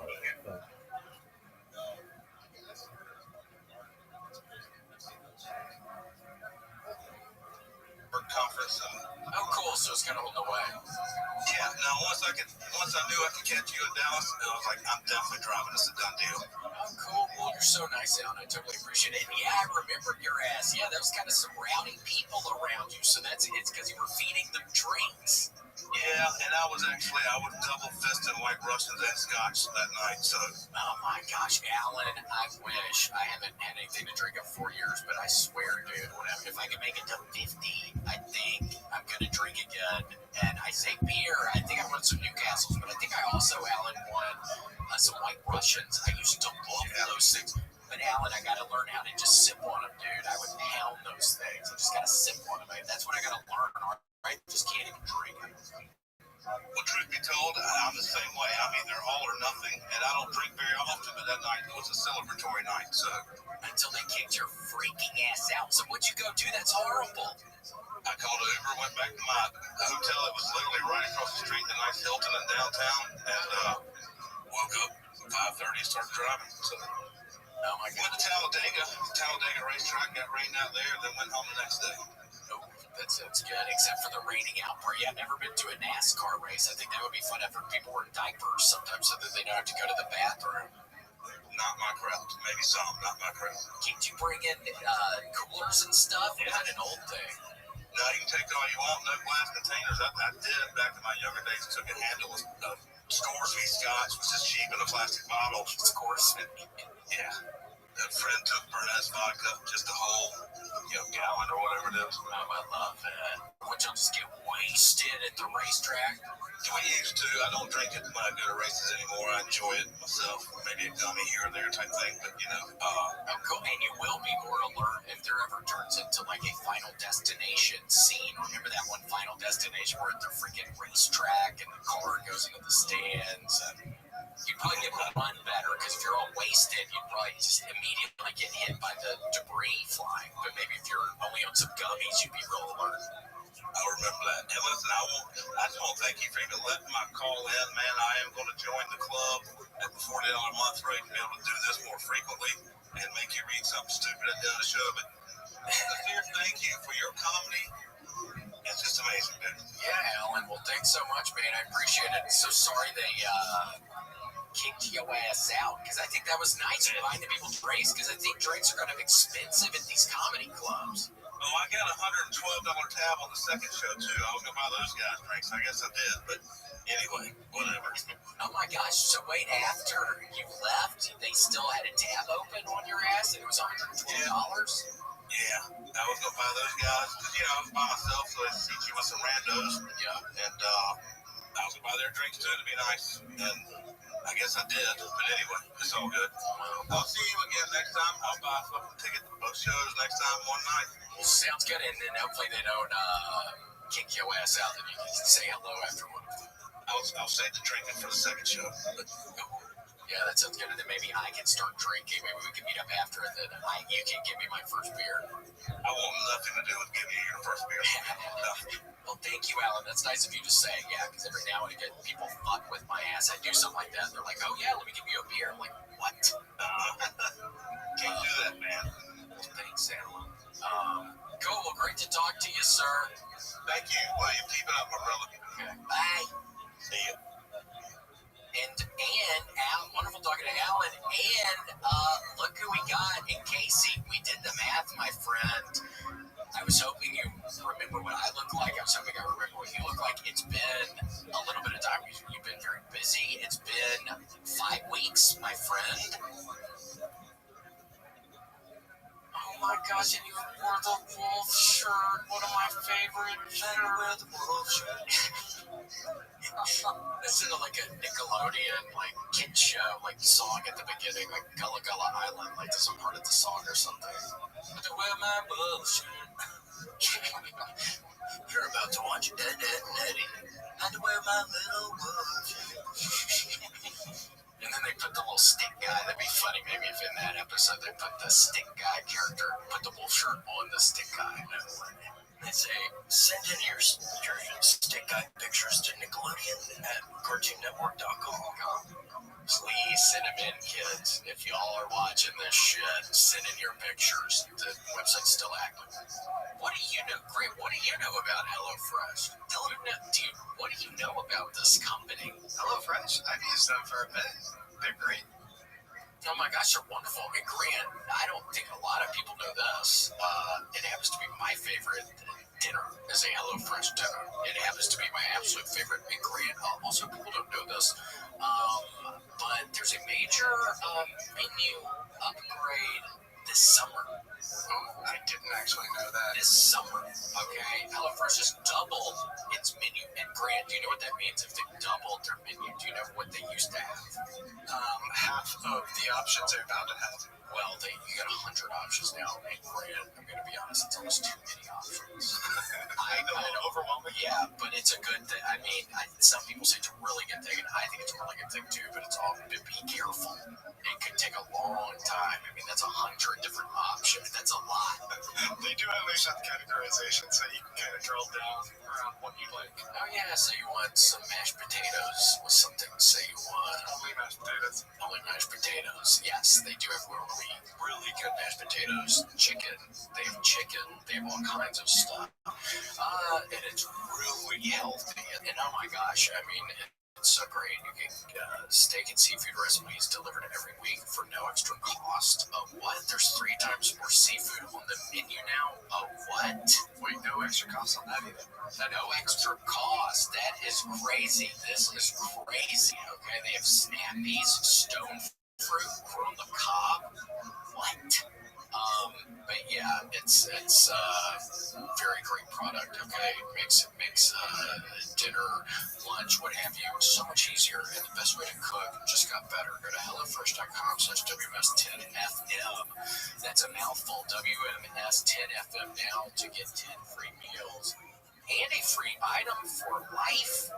For life, 1 per box with active subscription. Free meals applied as discount on first box. New subscribers only. Varies by plan. That's HelloFresh.com/WMS10FM to get 10 free meals and a free item for life. I use this, and you should too. No, we bought the domain.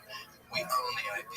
Sorry, idiots, it lapsed. Yeah, and every time we get a click, which I don't know if so many of you people out there, that means basically when somebody goes on our website, we get 50 cents. So y'all just get on the website, y'all just click it into your browser, we get 50 cents. Dude, and it adds up so quickly. Oh, yeah, there were probably 2,000 people yesterday, so do the math on it. People need Grant, do the math on that. 2,000 clicks, we get 50 cents. You have time, Grant? That's like $1,000, I think. Yup, do it. It took us 10 years to get in the main for whatever. It took us 10 years, but it's like so sweet once you get through. It's like the crypto miners. We're pretty much like crypto miners for websites. Well, once you break through, you go, I never have to work again. I know. You just get the residuals, baby. You're sitting chill. I'm getting that rent and Stimpy money. Damn. And that's a crazy one you got on that shit. What butt cheeks and stuff? Or was that? What was on with the cow? Cow and chicken? Well, rents together. Yeah, well, you're talking about cow and chicken.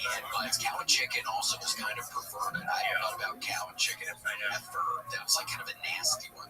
Well, I was like, we own the Java, right? We own like the source, quite literally the source code to cow and chicken. So, yeah, last night I was tooling around with it, and I think you're going to be in for a big surprise when the new Mission Impossible comes out. I want to think you're messing with me, but it's like I know in my heart you're telling me the truth, so I can't wait. Yeah, and I think it's the last Mission Impossible movie, so everybody's gonna go watch that one. Oh yeah. Oh, it's gonna go. I'll put it this this way. It's gonna go out with a real bang. And Tom Cruise is doing all the stunts as always. That guy's crazy. He's getting older. He's getting up there, and he's still doing all these stunts. Well, I think he's a stunt addict. Like I've met freaks of all kinds, and he's one of the oldest guys still working in show business. What is he, 70? Yeah, I think he's 70. And he's still jumping on trampolines. It's crazy. And yeah, trampolines, God. Were you allowed to do that when you were a little kid? Or were you ever around them as a little kid? Okay, I'm happy you asked, because I've been meaning to address this. One of the few luxuries I had as a child, among many other luxuries, was a trampoline. And I learned how to do a double backflip. Damn! So, at once, I'm still in the air. And I can't even imagine. I flew too close to the sun. So I do the double backflip. I only knew how to do it for like a week. Scrape my nose real bad. Were we talking like a scorpion situation where you hit your face and your legs go up behind your head? Yeah. And it left the unique injury that can only come to human skin from a trampoline. And it's like that burn. You never sure. So my whole nose, I almost lost the nose. Dr. Razmatazzi was my pediatrician. And he is not obviously I'm not judging anybody, but with that last name, that sounds like an Armenian person. Is he Armenian? No, he was a big Sublime fan, so he would do fire sticks. But he was like a white guy, I guess you would say. Well, speaking of Sublime, somebody is releasing these concert things on YouTube and somebody else is taking them off, and I want to watch them because apparently there's a live version of Santeria. Like old school Sublime? Yes, that I don't think ever existed. It's some song. I think it's maybe that one that's never existed in a live concert. And some dumbasses in the comments saying, oh, I own the copyright. I'm taking it down. He's taking it all down. And it's like, hold on, how does this... What do you mean you own the copyright to a Sublime? I just don't understand. It's a random account saying that? Yes, but then apparently I get on the subreddit, the Sublime subreddit, and people are talking about it. Yeah, it's some guy who does have these tapes and stuff, but I don't know, it's fucked up. He needs to release them. Well, yeah, dude, release the Sublime cut. You can't hold that hostage. I want to see Sublime at their most raw. I want to see him living in a van with Blue Dog. I know. And it smelled like Blue Dog in my arm. I know. And he put his finger in his butt. Was that part of it, Grant? Is that in the uncut version?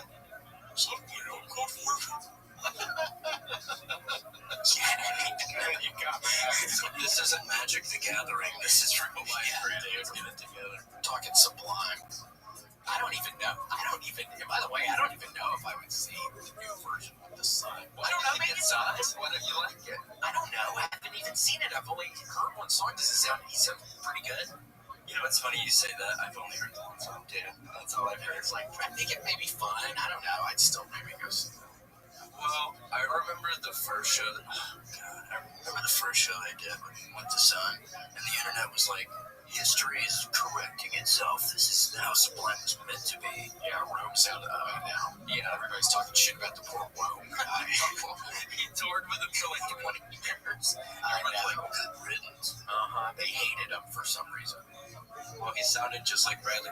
It must be a weird job to take someone, I can't think of a different example of this, in a band, and you're hired just because you sound like the lead singer who died. Queen does it, I guess. Do they still do music stuff? Right, Grant? With Freddie Gibbs? Yeah, can you push your windscreen down? Windscreen? The foam thing. Just push that down. No, Casey, just push that down. It's just making a little... There you go. Yeah, it's sorry. You're going to have to roll a little higher for that. It costs a little more mana than you're ready for. I'm not talking to you guys anymore. Well, gee, I'm just ripping you. I haven't been here for Christ's sake. All right. You're lucky you got a new camera. Look at that white camera. You see it just came right there. Yeah, they got a new white camera. Wow. Bragging my ass about that. That's like one of the rare ones, Grant. They only made 50. Yeah, they only made 50, and they're getting 10 of them here. Wow. Did you win that in like an auction, or? It's like a 4th edition, revised edition Magic card kind of thing. Like a Shion Dragon. Oh, if you know your Magic the Gathering. Did you ever play Yu-Gi-Oh? No, it was a little, with the age thing, I wanted to like it, like Harry Potter. It was like a little too old or something, even though I had a couple friends who liked it. Never got into Yu-Gi-Oh, but I'm familiar. Did you like Yu-Gi-Oh? Well, what Graham was blabbing about, pretty sure he was speaking a different freaking language. I felt like he was doing an incantation. I sure hope not. I don't need any kind of bad energy like that right now. Neither do I. Have all kinds of stuff going on. I told William I got a rash on my thumbs. And it got better, luckily, with the medicine. It was called a dermatologist. I'm one of the first patients in my kind. Did you hear this, Graham? You listen? Barely. Barely? What? You can't hear me? I can hear me good. I can hear you. Oh, my God. So, but they sat me down, they said, son, you got two options. You lose the thighs, as in they cut the thighs off, not the legs. The thighs. Or you lose the legs. So, take the thighs. Yeah. And they said, okay, we just wanted to see what kind of man you were. You're totally.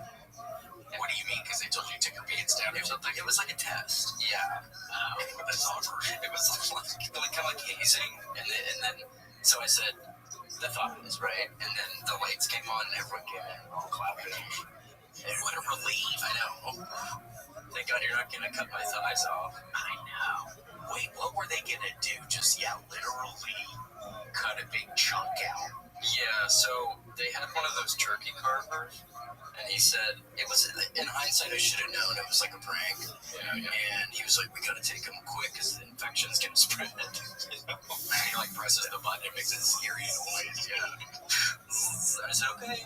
I said, if this is what God wants, isn't God hands down? Isn't God in you? Yeah. And I noticed a little movement, and they went, fine. And everybody popped out, and they went, congratulations. That's good. That's like my fantasy for my best birthday party ever that I never had. I always wanted to have like a surprise party where like I walk in, somebody's walking in the front door with me, kind of getting my attention, and then I see him, and then I see someone behind a curtain, and I'm like, wait, it's my birthday. Who's that? Hold on, wait, it's a party for me. But it never happened, and it's fine, Casey, because sometimes I don't know. That's life. Here's the thing. You're what? 38, you're 31, 38. Okay. Let's say, Graham, what are you thinking? Tell me to stop if you think I'm wrong, Graham. Tell me when to stop, actually. So here's William.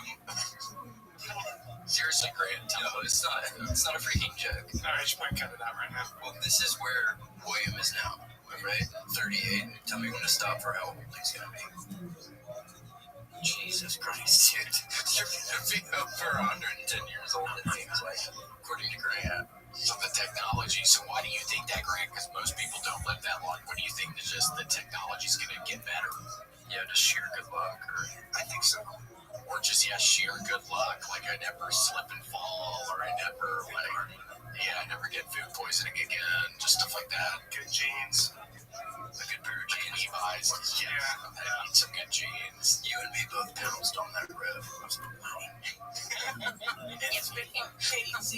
Oh my gosh, it's been a while. We still got what's like riding your bike. As soon as I walked in, I went, I'm a bunch of plastic. God, I'm about to God, that's awful.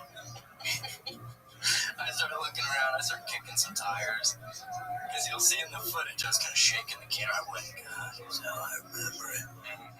Yeah, holy shit.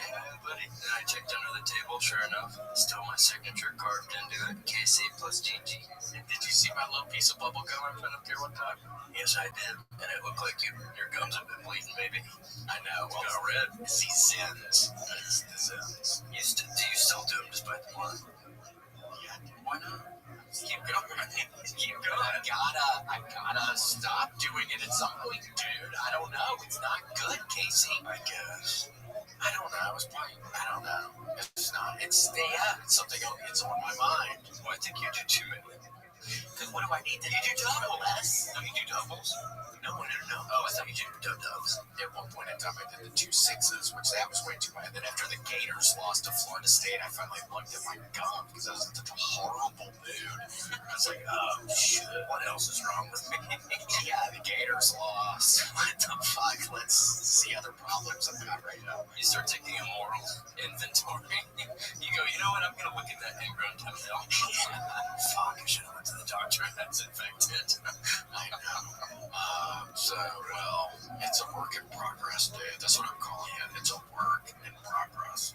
We are all exactly where we're supposed to be, except for those of us who still have a little more work to do. I know. And some people just have a little more work, and that's okay.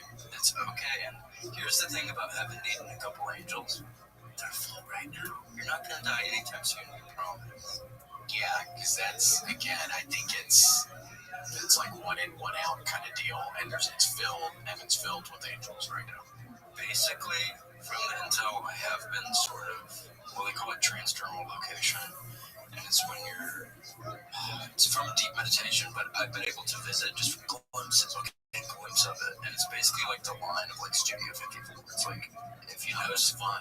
So that's fun. Yeah, for sure. Like Mick Jagger's wife is there, and like kind of like people you're like, oh, it's like I wish Mick was here, but his wife's like, that's cool, I guess. Just even that scares me so bad, Casey, because it's like I'm so embarrassed to even say this. I'm worried I wouldn't even recognize her as, dude. And then it's like she's probably gonna be like, who's this new person? Like, yeah, there's like 4 people. there's 4 people in the Heaven nightclub. Yeah. You go, oh no. I'm one of 5 people to go to heaven.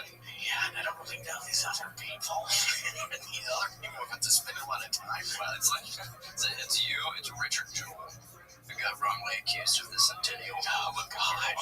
Yes. And then it's probably Eddie Guerrero, the wrestler. Then Ozzy Osbourne. He's back. Ozzy. He's a new one. When the Lord saw him. Wait, hold on, damn it, Yeah, what do you think? I bet Ozzy, he could have had a relationship with God. I think so. Well, I don't know. I think here's the thing about God. If he makes jokers like us, he's gotta have his own thing. So, he must, Casey. He must, I agree. He simply must. Well, Black Sabbath, it was kind of satirical. I listened to like a book about it, and they didn't, really worship the devil, but they did do a lot of coke. So they were like, didn't he bite a bird's head off one time? He bit a dove's head off and a bat's head off. Damn, separate day. It would have been a big day. It was one for breakfast, one for lunch. What am I gonna do for dinner? Yeah. Maybe a hot dog. Yeah, maybe some normal. Yeah, after 2, maybe you can't, where the 2 just really weird meals in a day.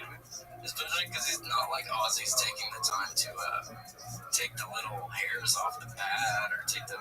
Yeah, I want to die thinking about that. That grosses me out to the max. Here's the thing about, I live my life so steady ground. I'm right down the middle. I'm not maxing anything. I'm not joke maxing. I'm not ice bathing. I'm eating Flintstones. Not maxing at the credit card. Hell no. My credit is perfect. What do you have Experian at? I got rocket money. So wait, you've been reading ads? Yeah, a couple times. Yeah, we did freaking. Yeah, you missed now 2. The first one was, what was the one last week? It was BetterHelp. That is, okay, so that's pretty cool, because that's one that I need again, because I've been a little bit sad sometimes. So BetterHelp could be wonderful. And then today was, what was today? HelloFresh. I know. Maybe they'll do that again. That would be good. Well, I'm on the road, so I imagine they would send it, and it's just turkey rotting in my hallway for a month and a half. It would be cool if they could deliver to hotel rooms and stuff. Maybe they could take it to Cincinnati, but then how would you cook it? There's, you gotta think about the kitchenette.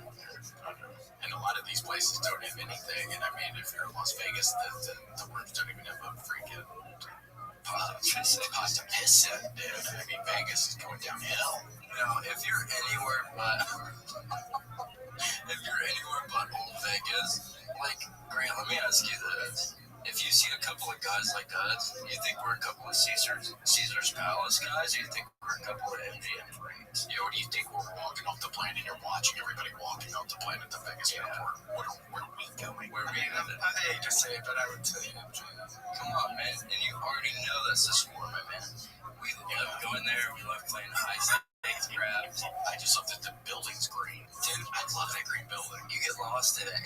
thinking, is it Christmas already? Because it's green and it was so dark in those hallways. It's like, what time is it? Where am I?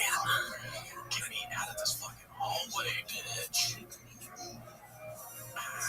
Yeah, I start, whenever me and William go to the casino, we normally divide and conquer. So we'll split the room in half, right? Because we don't want to step on each other's toes. You start eating with the room. Oh my gosh, Casey, you know what I started doing? You should do it. I think the last one is coming up at Nadav. He has, Nadav guy, he has that poker thing, dude. Maybe. There's been rumblings. Look, it's been so fun, Casey. Last time I was going into my last thing, I was down $200, and then I won 500, so now I'm up 300, so now I can play one last time, and even if I lose everything, I was even. That's a lot of money. You guys are playing big. $300. Yeah, it's a hilarious podcast. You have to pay $300.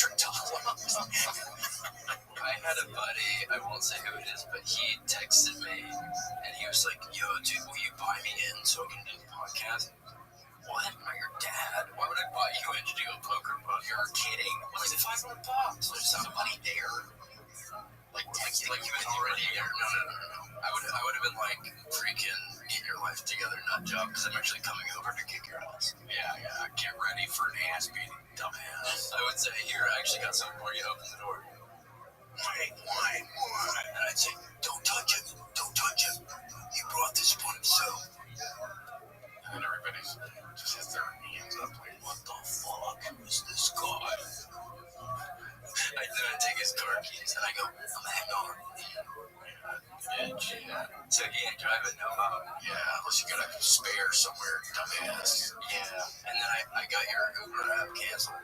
I said something bad on there. And then so you look like a bitch. Yeah, and kick your ass off so easy on that app. That's what I don't like about Lyft and Uber. I mean, kicking your ass off. You gotta make all these fake accounts. It's like this nightmare. Well, it's like you get caught. Uber, they'll catch you in a lie, right?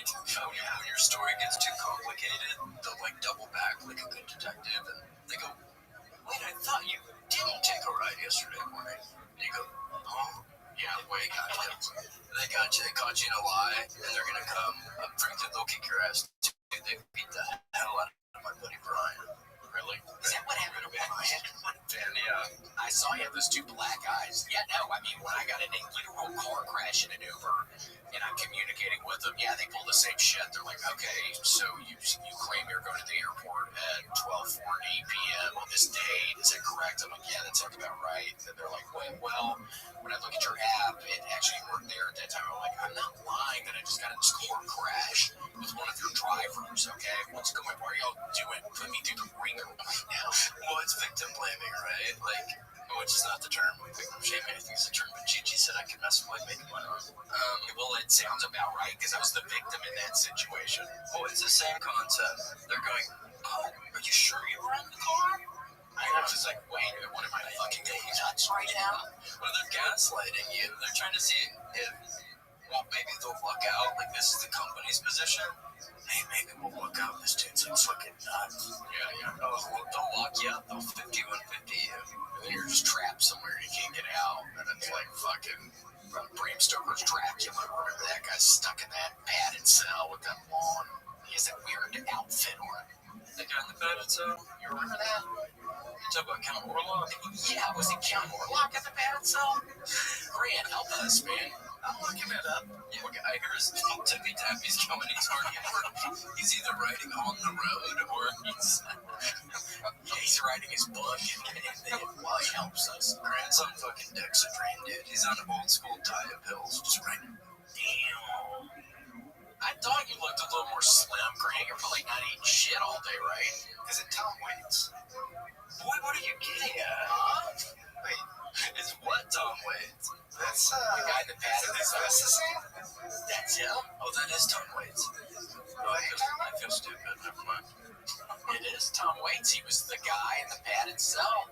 Sure enough. You know what they used to call me, Grant, at military school? You want to get up to Tom Waits? They used to call me the man in the iron mask. Whoa. What did they make your fucking ass like walk around in a mask or something? So they had their own unique system of punishment that was designed to both publicly shame and internally euthanize. So sort of euthanize their emotions while publicly breaking down the social structure. So yeah, if you set a cuss word or kicked a football or like anything fun, like we're like playing the whole way, like playing tag or something, you have to wear this spike mask and it hurt and you can blink basically. God. So they would take the needles right here, and so if you blinked, it would kind of poke, so you're kind of stuck. Like, how do you sleep in that thing? That's what a lot of people have asked me, and the answer is you don't sleep too well. So you don't get 8 hours. That's for sure. Well, I hate that. I'm so sorry that happened. I mean, that sounds great. Like, I've heard of corporal punishment, but I mean, that's like medieval punishment or something. That's like insane. Well, because I'm not afraid to speak up for myself. Around the second or third time, I start going, "You guys can't get it," and I said, "Oh, we can. We've been around for a long time." That's horrible, dude. That's like so scary. How do you even keep moving forward after shit like that? You just, I try to make light of it, right? Like I go on podcasts and I try to be funny, and I try to keep my friends close, like I keep my inner circle close, right? But for sure, sometimes it creeps in. Well, The darkness. and this is where BetterHelp can help. Sometimes BetterHelp can totally help. Maybe sometimes it depends on the situation. Like a situation like that, that's like crazy. Well, that's what they said. BetterHelp. They said, "Look, we love helping. It's quite literally all we do." You should probably see, like, maybe you should go live somewhere and see something. They said I should go live at, like, the state hospital. And see, that's the last thing you probably want to hear from a person trying to help your ass, and they're like, "Okay, you're a lost cause. So sorry. Just check yourself in. There's no hope at all." They said, well, I started checking my damn watch. I go, "Man, I'm here probably not." Yeah, you're already ready. You're on that right now. Well, they call it a 5150, and Grant, it's nothing to be scared of, right? Right, Grant? 5150. Yeah. Correct. So, That's correct. So, Bakerat. Baccarat, I was getting to that because I went to a really cool one where you can gamble in Pat and Sell. Oh my gosh. You can play Baccarat, you can play pig slots, they have Huff and Puff. We love Huff and Puff. Live with the house down, nickname Ranch. Oh my gosh. Yeah, what is it? The wolf comes, right? Oh, yeah. The glowing stuff. Well, you and me always had bad luck when we would play the pig one, but since then, I have come to grow as a gambler, and I've lost so much more money since then. So, Are you still gambling some if you're in a place that if there's a casino? I haven't been in 2 months. Oh, damn. How about that? So That's a pretty good amount of time. I know. Wait, what do you mean? Because, Casey, whenever I was with your ass, literally every time, and we were gambling together, you were always very lucky. So are you telling me that the luck ran out in regards to gambling? Yes. So here's what's funny, and this is my own. I mean, you always, I know, Dude, it was luck, and I remember it would make you kind of feel bad because I could see it in your eyes that you thought you were winning because you were a bad guy. And I would go, it's not who's best and who's nicest. It's just like, it's kind of weird being gambling with somebody playing slot machines, and the person you're with is just continues to win. I could not stop winning. And I'm not even kidding. I would put $1 in, and it was like, congratulations, $81. Holy shit. But, okay, so when I was in Australia, they said I was losing money. I started losing money at like record speed. And I told this chap, I said, I'm having a tough night at the pokies. And that's what Australian people call the machines over there. Yeah, the pokies, they call it having a slap at the pokies. Oh, God, Australian people are so fun with their saying. I know. I wish American people could be a little more like that. That's so much better, so much more whimsical, mystical, kind of better than, slot machine. You guys want to go to slot machines? I know a gas station has one in the back, but it doesn't pay cash. Yeah, it's like that's what you get in America, but over there you're getting. Well, all the bars have like legit, like Huff and Puff, like real slots, and it's a real cool culture. Anyways, I was losing money, and this is the first time I'm coming off being you. I'm coming off. I didn't gamble really last year on the road, and I go, I'm so excited. It's a fun night. I'm losing so much money. I'm losing money. And this guy pulled me aside and he said, listen, mate, You can be lucky in life. You can be lucky in gambling. You seem like you're lucky in life. And I said, so it's one or the other? Yeah, one or the other. Yeah, but so what changed is now I'm on my own tour, and the headliner, he no longer won the featured. It's just the way the world works. You have figured it out, so you're not going to go chasing that anymore because he's right. Yes, I know, but I still do chase it. But I only do like maybe $200. I'll never play the dot. Do you like cards? See, I've had the funnest time playing cards, dude. I've had the most fun playing. Okay, well, is it just poker? Yeah, it's the Texas Hold'em or whatever. Okay, well, I think I would do it for. I would probably, honestly, I'm a better one cut up. Like, I'd probably be somebody like Uncle Laser, who's being, like, funny as hell, but also, like, down to earth. Yeah, oh my gosh, dude, Casey, you'd be great at it. And just watch, all I've been doing is watching World Series of Poker. I bet. But you got the edge. You really like it now? I have been watching it on TV. I have been recording on my YouTube TV, so now I watch it every now and again. It's a little, but then it gets kind of boring, so then I turn it off. But I can watch it for, like, 30 minutes. Just to get a general idea of what the people are playing with. That's all I'm looking at. Like, okay, now I feel like I have a little better idea. I used to, if I had like a king and a 3 or something, I would play because I had a king. But now it's like, maybe you don't play that. Oh, so you're saying like the hands? Yeah, just literally we're good. You can put the things in your time. Yeah, thanks, Grant. Did you hear that? That was on Casey's police radio. Yeah, that was on the talkie. Actually, Grant, I was going to take a picture and forget it. That was my personal one. So that's, if I need to get right to G, if I need, you have one too. Yeah, I think you forgot it. But if I need Motorola. And you can do the noise, you can click the sign, it makes it annoying. Yeah, sure. Well, it goes, hello, Moto. You're right. Dude, I bust up good. Every debris, dude, it'll make me bust again when I'm like about to take a nap or something. I hear that, and I just start laughing. I'm like, what the fuck is Casey about to fucking say on this goddamn thing? I'll go, hey, William, it's almost 4:30. Dude, well, shut up. Dude, I'm trying to sleep over here, man. Erica's like, William, it's freaking 11 o'clock. Go to bed already, turn the keeper off. And I'm like, shut up, dude. I'm gonna talk to you on the porch for a while. Yeah. So what are you doing? Are you looking at the moon? It's huge tonight. I know. It was so pretty recently. It was very big recently. What was the date? I'm trying to see if it aligns to something bad happening in my life. What is the date of today, Grant? Today's the 19th. 19th, so I'm gonna guess this was... Doing Rain Man math. That's why we're so good at BMG Grant. I'm gonna say maybe it was the 14th. Is that what it was? I'm guessing. Is that when their full moon was 5 days ago, Grant? Let me check that moon. Sure. Yeah, please. So go ahead and check that out. While you're at it, Grant, go ahead and pull up. What is yeah, go ahead and pull up. Is the luckiest guy ever, was that from money or from success? Yeah, Google that so I can get like a tangible idea of if that guy was right, I guess. Well, Casey's has success. Oh, I think he could be, yeah, dude. Just have a little fun. Maybe play the card game some. Dude, it's a crazy place over there, Casey.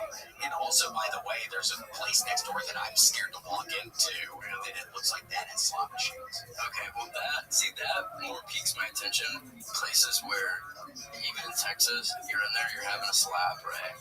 And so he walks up, he just slides in an ashtray. You go, you good, man? You can smoke with nobody in here. And it's pretty cool, especially in Texas, because nobody can smoke in the place. Well, all the little slot places are all fronts for the CARTEL. And no, which one? I'm about to take a shot. No offense. And actually, I was just kidding. No, they're not. Yeah, we're kidding over here. Seriously, we kid about decent amount of stuff. We're kidding about this. Bunch of comedians here, huh? I was just joking, and I didn't mean anything by it. Those are good places, and I should say, just stop talking about it. It's making me nervous even talking about it. Just even mentioning it at all is making me a little nervous. Like my hands are getting sweaty. Well, if I could say one parting word about it, then if it was up to me, there'd be one in every HEB. So you guys are doing great. And that's a really nice thing, Casey just said, too. Sure. It's like super nice. Well, HEB, what is HEB for us? Okay, good question. HEB for us is like basically like a water park. Yeah, I get my tortillas. Yeah. Dude, I lit an HEB candle last night that was warm tortilla with smell. And I kept forgetting, because it was pretty small, and I kept forgetting that I lit it. So I'd go to a different room and I'd go, damn, this was like, kind of good. And I kept thinking someone in my own home was making tortillas. So you would totally highly recommend the candle because it's really good tortillas. Well, I would recommend the candle if you have the type of mental faculties to separate the art from the artist and go, this is just a candle. Nobody's making it. Yeah, nobody's making. So if I get hungry later, I just gotta remember I need to make or get food because nobody's here making it for me. It kind of smells like somebody's making food right now. Well, I kept thinking there was an abuela in that kitchen. And if you know one thing about me, I want to be an abuela. For those who don't know, an abuela is a Spanish grandmother. Yes, grandmother. Or grandfather. Those are called abuela twos. It's both. Yeah, I knew some words in Spanish. Depending on the place, like whatever. It was male or female. So, but abuelo is like different languages have some words, right? But it basically means to give or to give wheat. So I think they're sweet. Tortillas probably. Yeah. So your grandparent wouldn't. It doesn't matter which one you're talking about. You're talking about the ones who make you eat stuff. Yeah.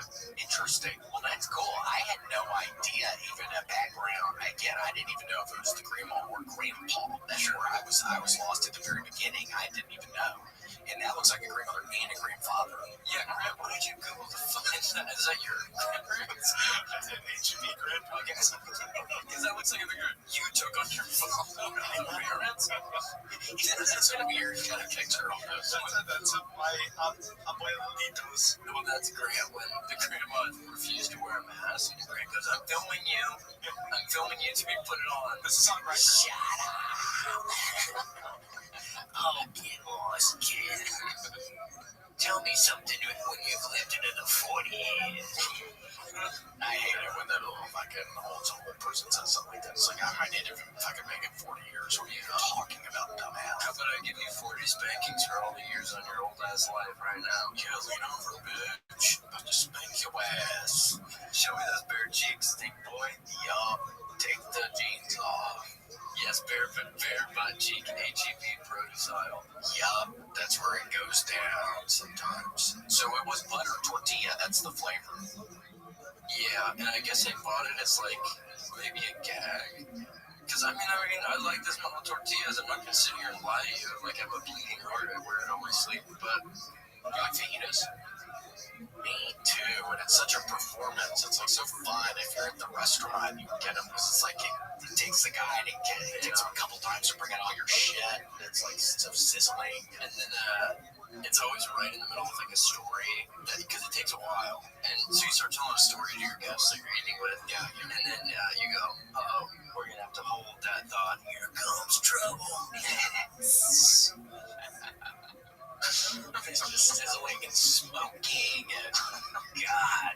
I make them in my place, but I think it smoked the place out. Well, that would be, I could see that being a situation where now you have like 4 pans that you're heating up at the same time, and then you would just blow the place up. Propane tank accident, which is a giant explosion for anybody that doesn't know, or at least maybe that's not propane, that's what, natural gas. And then what happens when the houses are just gone? Water heaters, I think, too. And then, Grant, what was it where the team got stuck in the mountains? They had to eat each other for food alive. So those people, that was the water heater in the plane that made that happen. That made the plane crash. The Andes Mountains Cannibal Case. Oh, man. And you're with your soccer team. And you go, come on, this is our midfielder. I don't want to eat him. I know. It'd be better if it was strangers, probably not just a soccer team you're on. Well, dude, could you imagine you're the one guy who's on standby, you get on the flight, everyone else is the rugby team or whatever, and they're looking at you just licking their chops. Yeah, they see you and see a big, like, fucking turkey. Yeah, and you start going, have I ever told you how I've given over $10,000 to charities? You start like making up stuff. Yeah. They're just staring at your ass. Yeah. Fork and knife. Oh, God. Yeah, just seeing you and you look like a big old turkey leg or something. Just like a yummy thing. Potatoes, and they're like, okay, we're gonna eat this fucking dude. I go, hey, that's not a bowl of peas, that's my arm, you freak. I know. He goes, I'm sorry, man. I'm so out of it. I know. And then they're gonna get your ass when you're sleeping or something. Like, that'd be a bad spot to be in. Well, for sure, you don't have a friend in the world when your back is against the wall. Because rugby's more than friends, it's brothers, right? It's a brotherhood, for sure. And if you're alone, like, I don't have shit like that. Like, I don't have shit like that. But rugby, God, what if it was two close teams? What if it was two teams that got stuck and they had to kind of out-eat each other? Like, they would turn into a whole nother, like, war. Yeah, it'd be like a war. Because it'd be one side versus the other for sure. Oh, hell yeah, dude. And if you cross that picket line, if you ever escape, you're off the team for sure. Oh, yeah, you would never be allowed on the team if you end up going to the other side in this situation. Yeah, they're never letting your ass back, even if you really want to, and you were a pretty good player, and you were like a pretty good friend, but Benedict Arnold was a good guy too, until he betrayed the United States of freaking A. I know. And then somebody helped the English people. Grant, pull up Benedict Arnold naked. Yeah. He was, oh my God. Whoa. I don't like what came up there.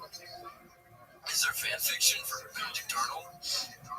That is it like a cartoon or a real person you're looking at right now? It's like the fourth image is a dude peeing in his mouth. Oh God, can you text me that? That's so funny. Yeah, that's funny. Can you text me that? Oh man, in his mouth. I have no idea why. Is that what they, you know how an Arnold Palmer is a sweet tea and lemonade, right? Yeah. The Benedict Arnold is when some dude at the quick stop just pisses in your mouth. Then he drops a Rico line in there. It's a Benedict Arnold yawn. I never want. It does feel like a betrayal. Yeah, what's gonna be a close friend? Hey guys, I know you guys were, we had talked about going to Chili's for my birthday. I'm turning 31, I'm excited, but I'm actually was wondering if one of you guys could give me the Benedict Arnold this year. And you hope they say yes. You just hope somebody says yes. And then you start looking at it, it's like Miles Johnson left the group chat. Fuzzy Kilgy left the group chat. People leaving.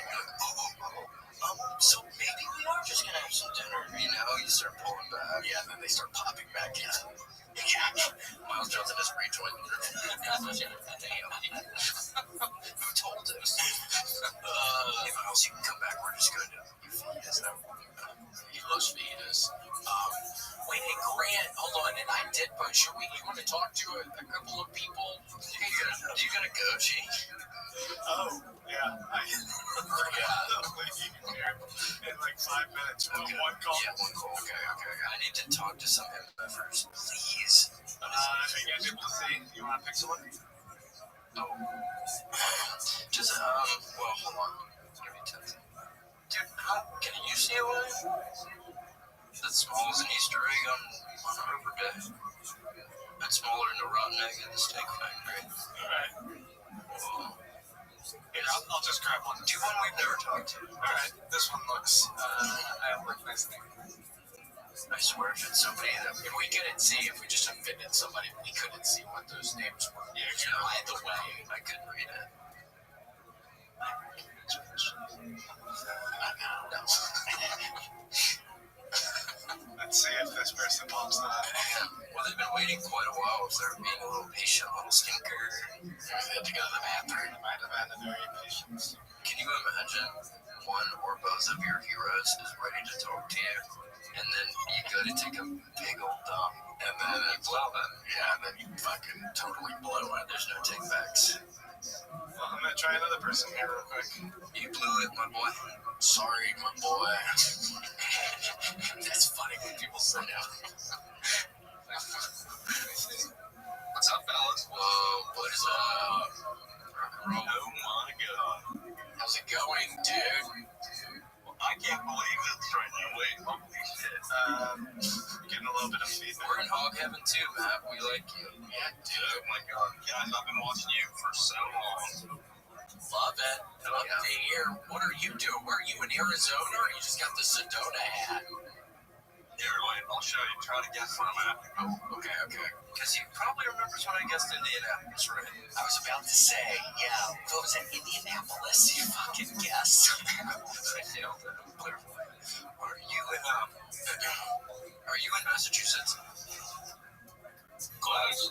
Oh, okay. I was about to be way off. So good to know. But that probably doesn't even help. We're in the region. Rhode Island. South Below. Let's see. What's below? What's the geography? I'm trying to picture the map of America in my brain right now. And sing the song, right? Yeah, sing your state song. Yeah. State song. This one's for you. This one's for me. All of us together. Let's be happy here. Joni Mitchell. Wow. Oh my gosh, that is a great state song. I'm impressed you knew your state song. I wouldn't necessarily know Tennessee's, I don't think. I know Georgia. What Georgia's Georgia? Georgia? Yeah, that's a good Georgia. I know I might have given it away with that song. I apologize, but You actually didn't.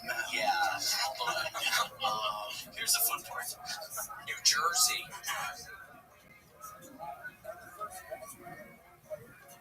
To the right of New Jersey. to the left of Are you trying not to make too much noise? to the left. Pennsylvania. Yeah.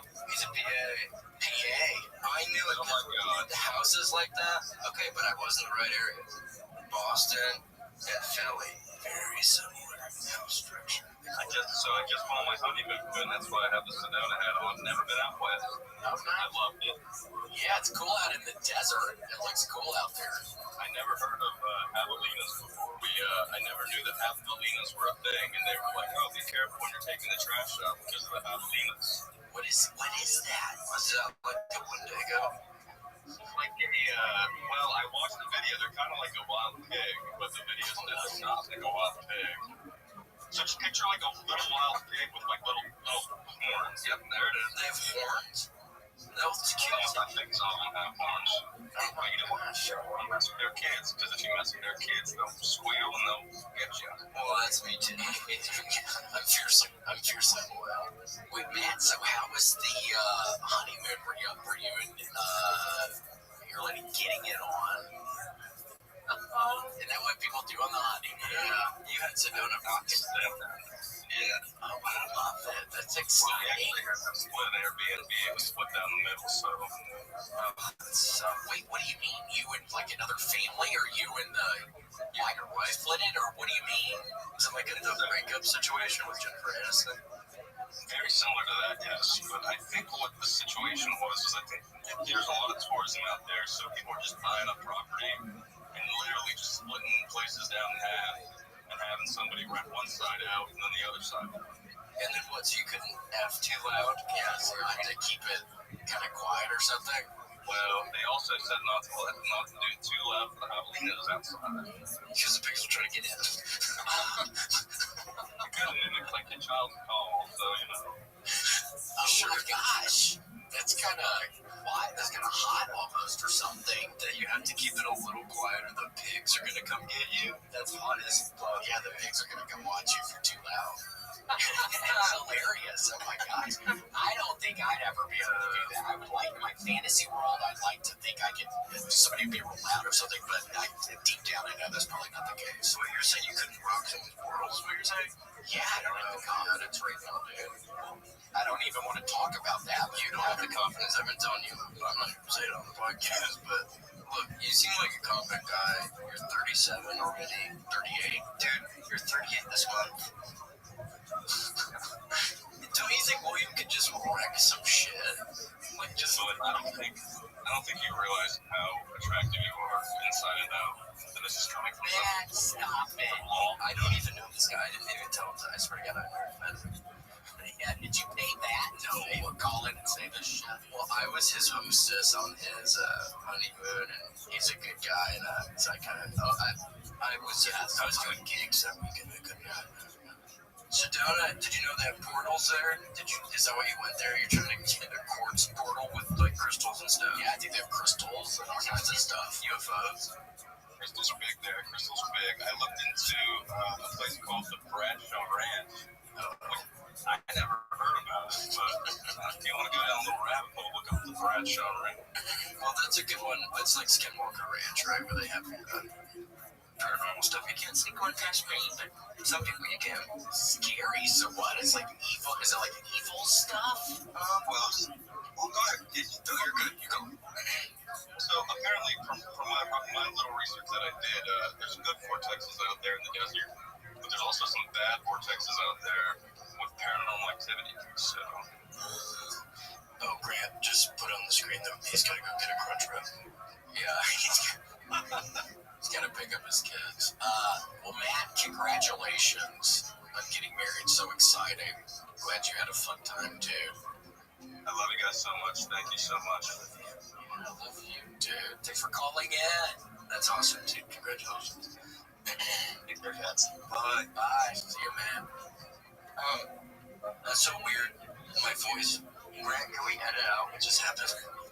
Yeah, that's natural. And then we got Nolan Void, Opalonia, Papa Coo, Patrick Casey, Poopsicle Butt, Robert Bushel, Ruby Jewel Sparklers, Jenna Kai from the Big Island, Zarak, Sean King, R, Chiba, Skid Bomb, Gaming Critter, The Wizard, Vader, Reed, Vicious, McFisty, White Magic, William Casey, The Cats, William, Kieran, William, Ramsey, Worm, Drive Show on YouTube, Choose Your Adventure, Zombie, Warlack, Team, Monty, Supleski. Yikes, that was hard. Anthony Whitwash Markets and Ashley Belfield, Aslan, Freezer, Super Bomb, loving it. Been Ashik, Ryder Rogan is my dad, Daniel Hunter, Danger Fox, Destiny A4, Devin, Swing, Dingleberry, Harry, Dova King, Dr. P. Dugan, Eli Slugworth, Goldie Bay, Star, Grant's Horse, Nightmare, Curly, Antonio Stud, LOL, I love Big Macs, Jets Rock, Tall, Joe Goth, John Shaw, Justin Threco, Captain Chaos, Kyle Heath, Larry, Lawyer Joe, Blue, Nesta, Alex, Nissan Pappy, Nolan, Boyd, Opalonia. Am I the only one, Grant, that's the last thing I'll say. I don't get to do the podcast for a couple weeks. Suddenly, the mercenaries doubled inside. Everybody starts going, oh, thank God the freak's gone. Yeah, mercenaries doubled in size, but I told them we need Casey back, and so they're dealing with it. They're also with the child soldiers.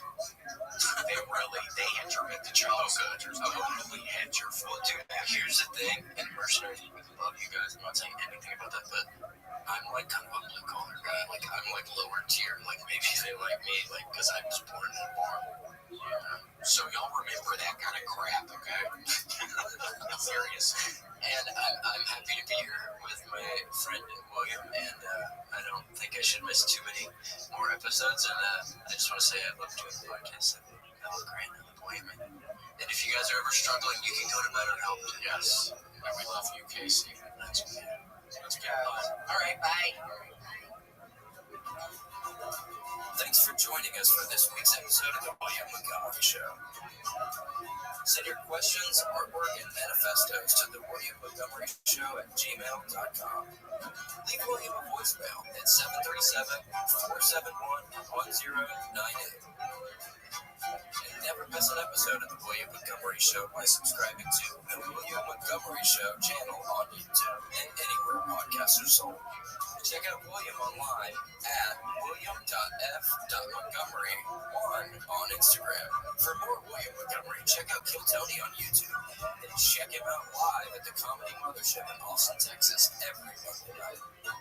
Find more of me, Casey Rocket, at patreon.com/Casey Rocket.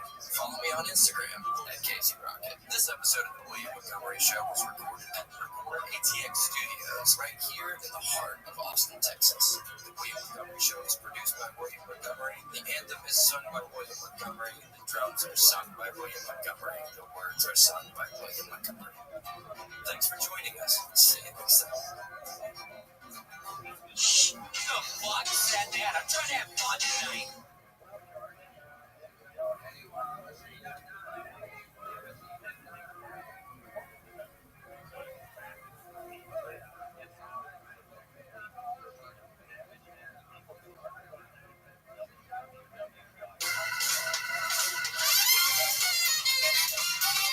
Recorded live in Austin, Texas, USA. It's the William Montgomery Show. Starring William Montgomery and the genius Casey Rocket. With the Tony Chin Orchestra. The William Montgomery Junior Dancers. As always, William is joined by the lovely Erica. I'm Casey Rocket. And now here he is. The big red machine, the Memphis Strangler, William Montgomery. Look at that, those nice little fireworks. Grant, there was this one time I took acid, and I somehow on YouTube found a video where it was just I think it was on some Adult Swim. It was on some Adult Swim YouTube channel, and it was just the sounds of fireworks, like whistling and then popping. Like, not giant fireworks. It was the funniest thing I've ever seen, and I don't even think there was any visual to it. I don't think. It's just the sounds of little firecrackers going off, flying, and then going off. It was the funniest thing to me. That's weird. Have you ever done that kind of stuff? No. Yeah, and you wouldn't even probably want to talk about it. Yeah, never. No. Oh, really? Okay. We could, maybe you and I could do it on a beach. I feel like I'd like to do it on a beach if I wouldn't, no way. You could pay me to do it right now. I'd have a full-fledged panic attack. Yeah, that'd be great fun on the beach. I think on the beach would be very nice. If I were to do it now, you wouldn't want to be around me. Because I would be begging you to call the ambulance. So we are pushing out live, and people are saying it's a little quiet, so I'm turning up the volume. Oh my gosh, what is it? This new? I apologize to anybody. Grant got some new camera, and it's all messed up. It's messed up around my shoulders. All right, I'll tighten it up there, dude. No, I'm kidding. That doesn't bother me at all. It's a very cool looking camera. It's a white camera. It's a little bit of an upgrade. It's a little sharper on the focus. Right now I have you a little punched in, so it's probably still a little blurry, but no one cares about that technical stuff, do they? Yeah, oh my gosh, no, not at all. Yeah, hold on. So this is a very special episode. We actually have Casey returning. It's been a little bit. It's been after a bit. It's been busy guys. It's been really busy. Running everywhere. So we're very excited about that. He's coming soon. And should we just go ahead and, Do you want to bring on the caller? Yeah, maybe just talk to someone? Alright, we can do that. Check and see what we're looking at here. We have actually quite a few people already on here. But yes, it has been. How long has it been, Grant, since we've seen Casey in here? Oh man, I think it was at like 4 or 5 episodes. I can actually pull up the. So this should have been a while, maybe. Oh my gosh, I wonder if he'll remember what I look like. I wonder if I'll remember what he looks like. Do you think so? It's gonna be giant. Sometimes that happens where somebody hadn't seen somebody in a long time. I don't know. I feel like a lot of the time in that instance, you would be able to recognize like the family member, the long-lost family member. He was out for 5 weeks. That's like the longest you guys have been apart. Damn. And we'll see. Maybe he'll get cold feet. Maybe he won't even show up. I don't know. Right. I think bringing on our first person here. Let me bring up the volume. Hang on, bro. Hello. What's up? I don't have you on screen yet. 1 second. I like how you said bruh instead of cool. What's up? What's up, man? Sorry, I was talking to my son. Oh my gosh. Well, how's your son doing? What's his fucking ass up to? He's not feeling real good. We gonna call the doctor. Oh my gosh. Okay. I didn't know if he was like playing hooky from school or something. Oh, he's sick. Oh my god. Well, sorry. It's cool. It's virtual school anyway. Oh, cool. What does that mean? He just zooms in, just kind of like how we are doing now. Pretty much. Yeah, Monday through Thursday, he's got it easy, man. Two hours a day. Oh my gosh, 2 hours a day? Yeah, stupid. That seems pretty chill. And what, he doesn't even have it on Friday, or he has to go somewhere on Friday? Friday, they just give you a free day to make up stuff. Oh my gosh, well that's pretty sweet. Then you got the weekend, and then you got Saturday, Sunday. Correct. I wish I could have gone to a school like that. What grade is he in? He's a senior, man, in high school. He does have cystic fibrosis, so once he left here, he didn't ever go back to school. Oh, okay, I see. And my other son's starting to move around. I don't want the fan messing with you. It's fine, yeah, it might blow my ear a little bit, man. I had the worst tangle in my fucking ear. I took a shower earlier and I had the worst fucking tangle up in my hair. It was awful trying to get it out.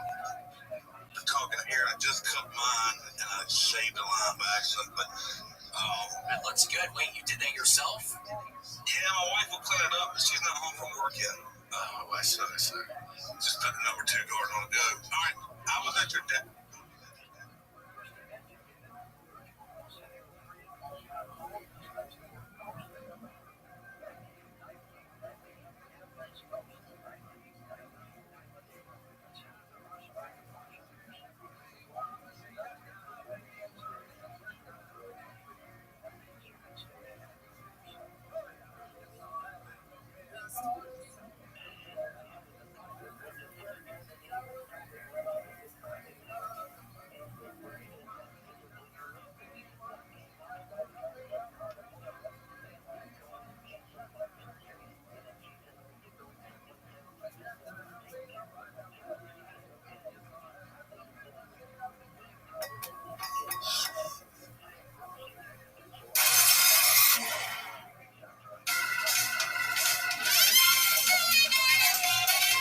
Recorded live in Austin, Texas, USA. It's the William Montgomery Show.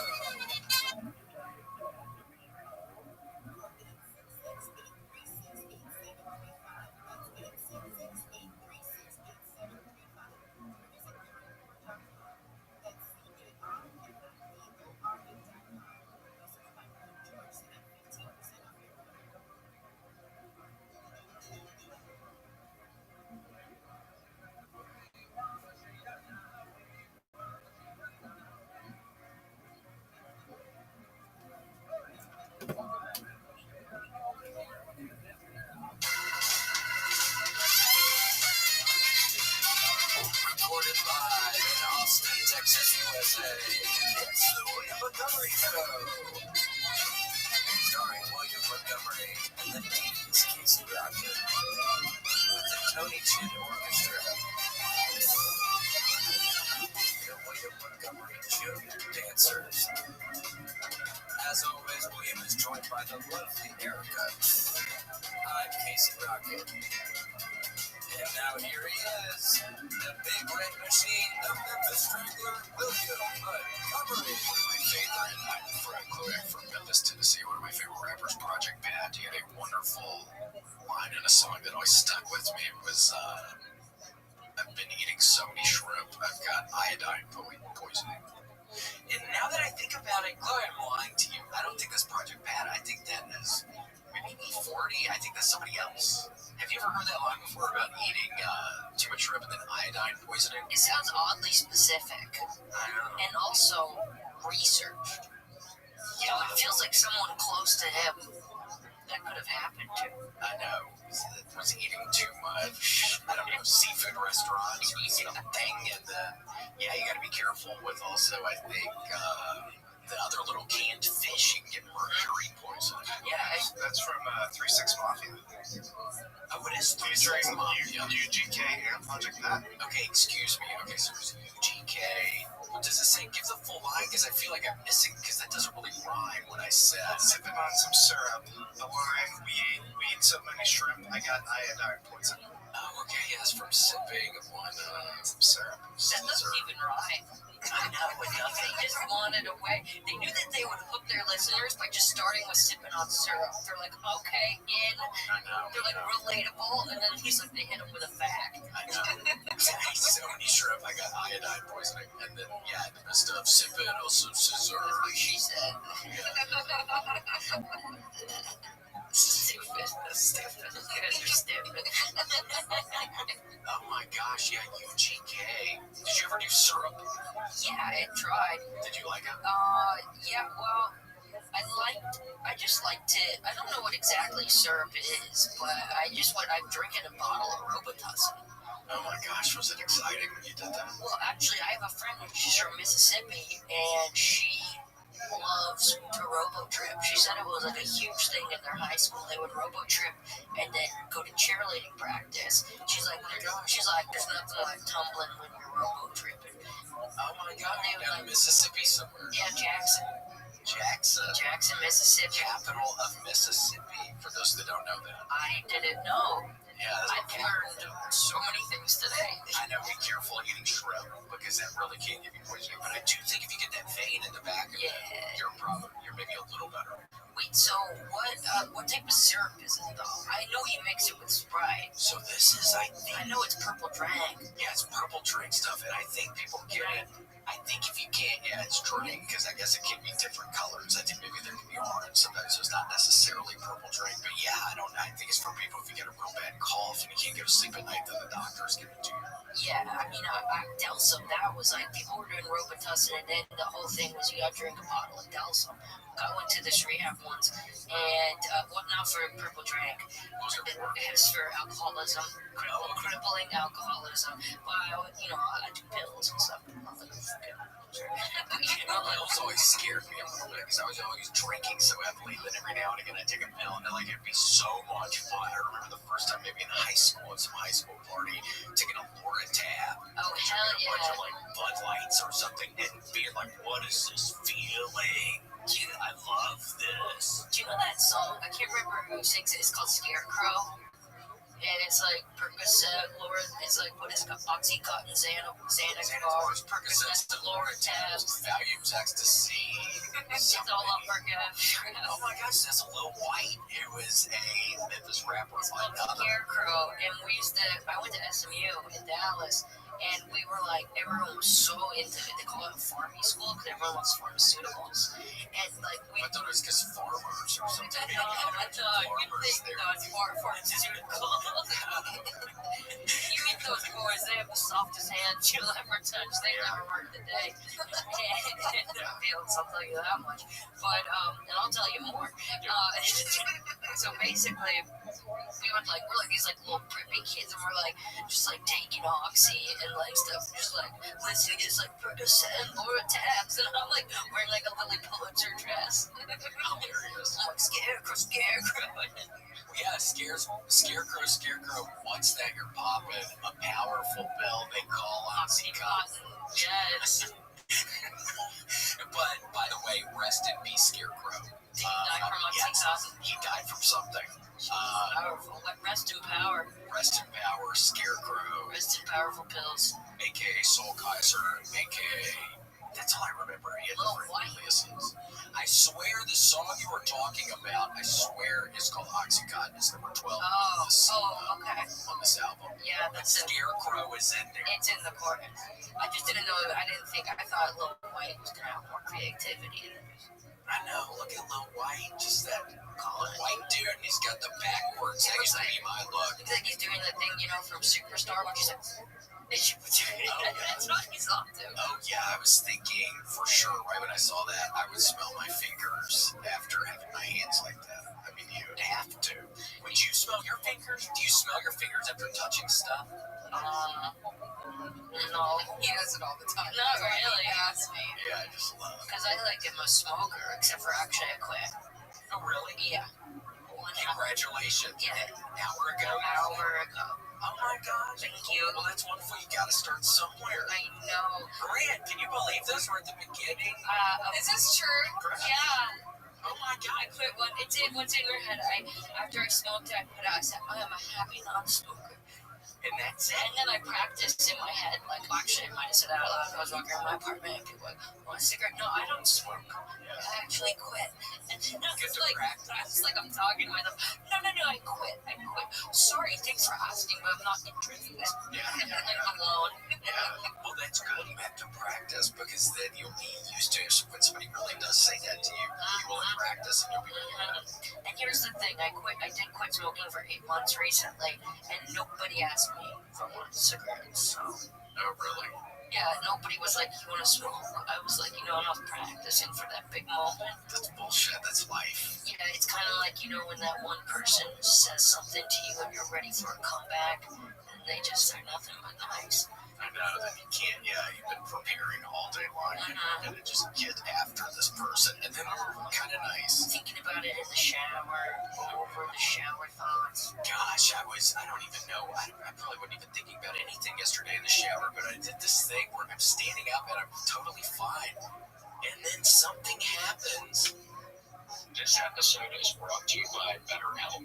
This is our first ad. It is the most important ad I think it could have been, and it's BetterHelp. Everybody, it could be since the .com bubble burst. It could be since COVID. People are not doing good anymore, and you get better by talking to people.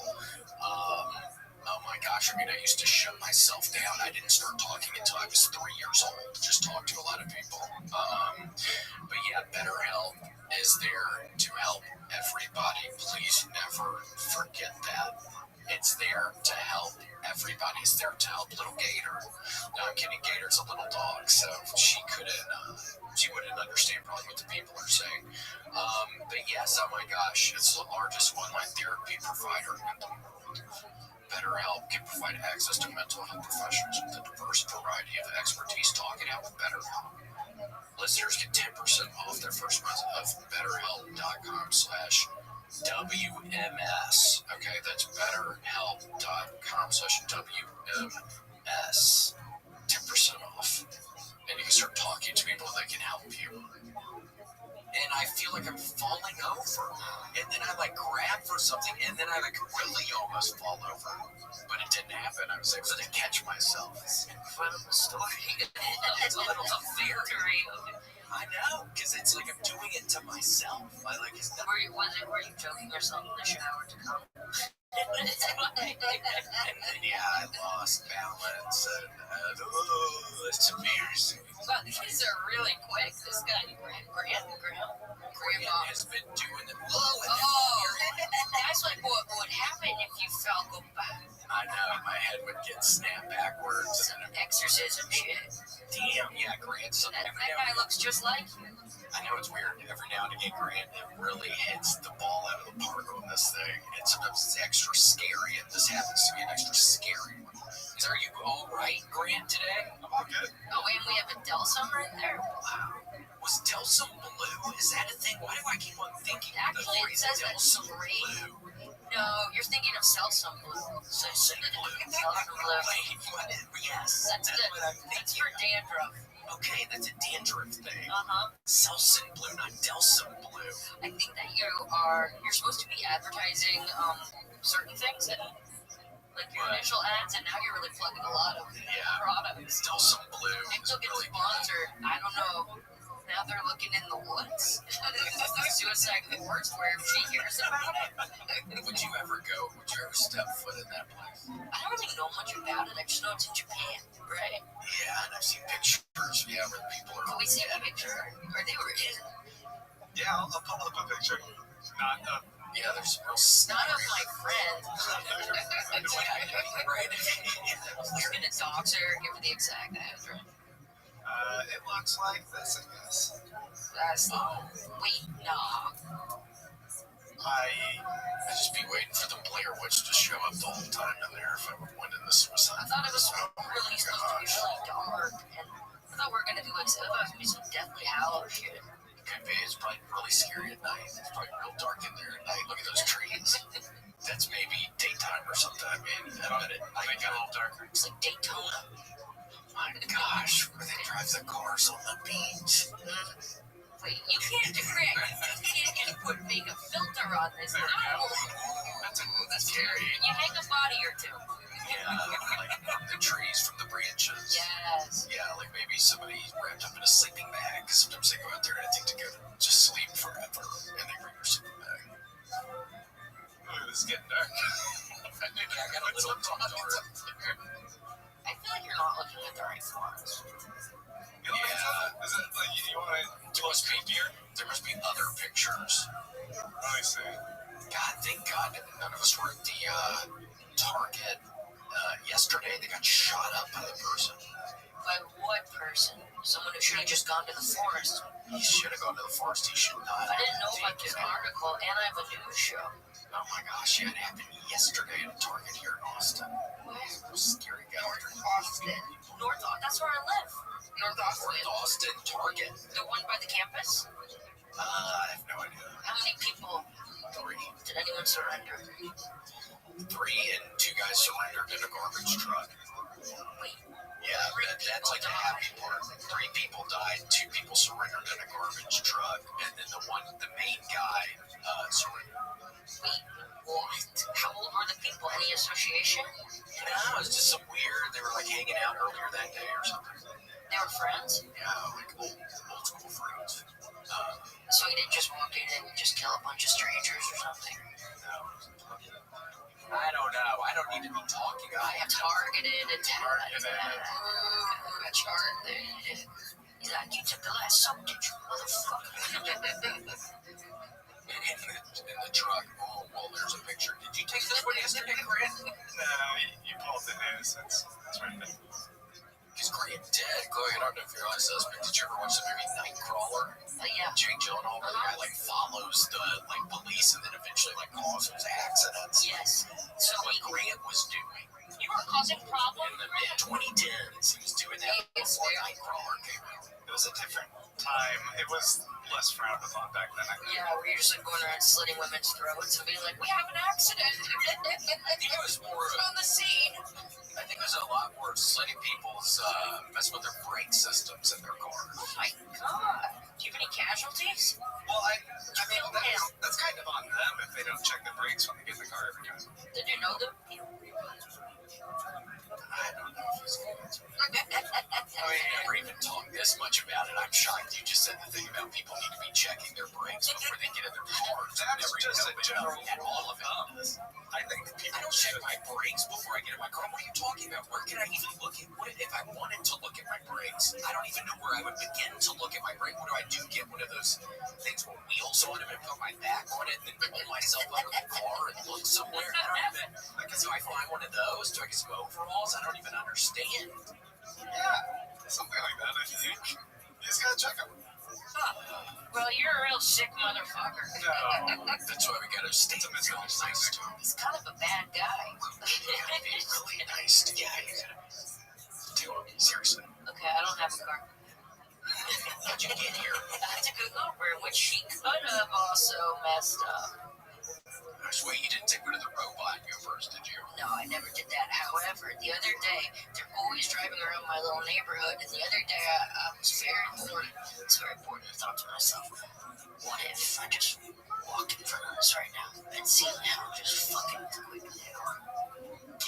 Walk in front of one, but make sure they're maybe not going too fast, and then you can probably get some money. That's what I was thinking. Either I could test to see if how good their brakes are, or I could get a little bit of money. I could call like Selena and Barnes. Oh yeah, oh my god. An injury attorney. Thomas J. Henry. Is that one? And I think that's hair. And correct me if I'm wrong, but I think Selena died in a plane crash. Selena. I thought she got shot by like person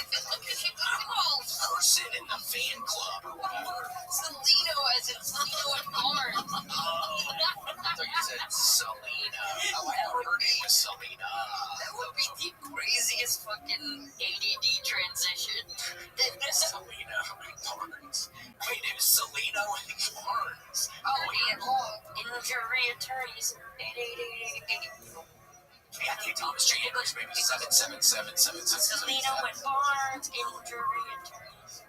Oh my gosh, you can call them maybe, and it's the numbers. How do those law firms even get those numbers? Does it cost a lot of money getting a number number that is like 666 666. What? Get that one. Oh, Double. that's the devil. I wouldn't do that one. You know, one of my friends and I, we used to fuck with Selena Lamb Barnes because they didn't really care, so we would just be calling a lot with cases for them.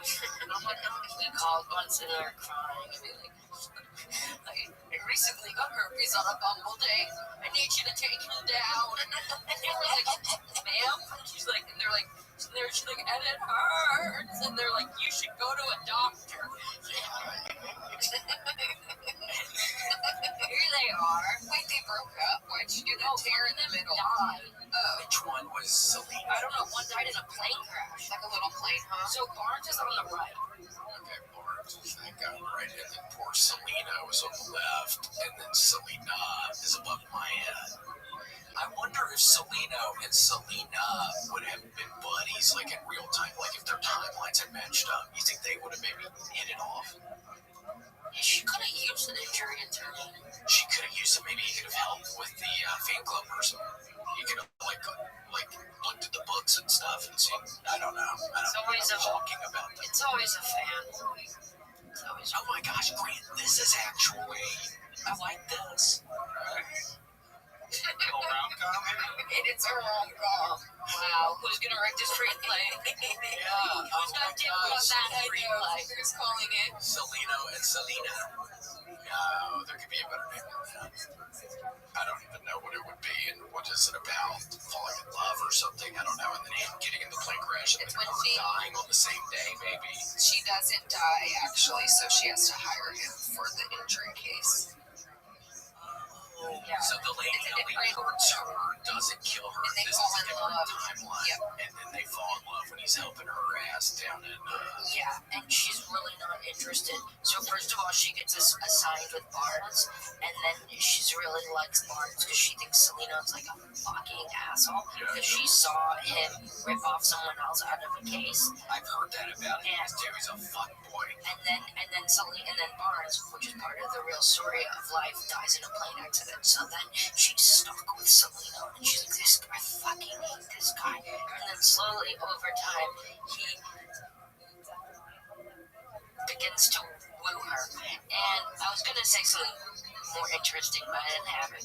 But he starts to kind of like, they're around each other. No, I know. What he does slowly over time is he hires Grant, and Grant starts doing little tricks on her, like breaking her brakes, so she has to keep getting an injury attorney, and little things like, going up behind her, and pouring boiling water on her back, and she doesn't know, and then she keeps having to go back, and then they fall in love, and then she finds out, wait, you're the one who poured the boiling water on me, and then he's like, that was before I loved you. This one I didn't really know what was up.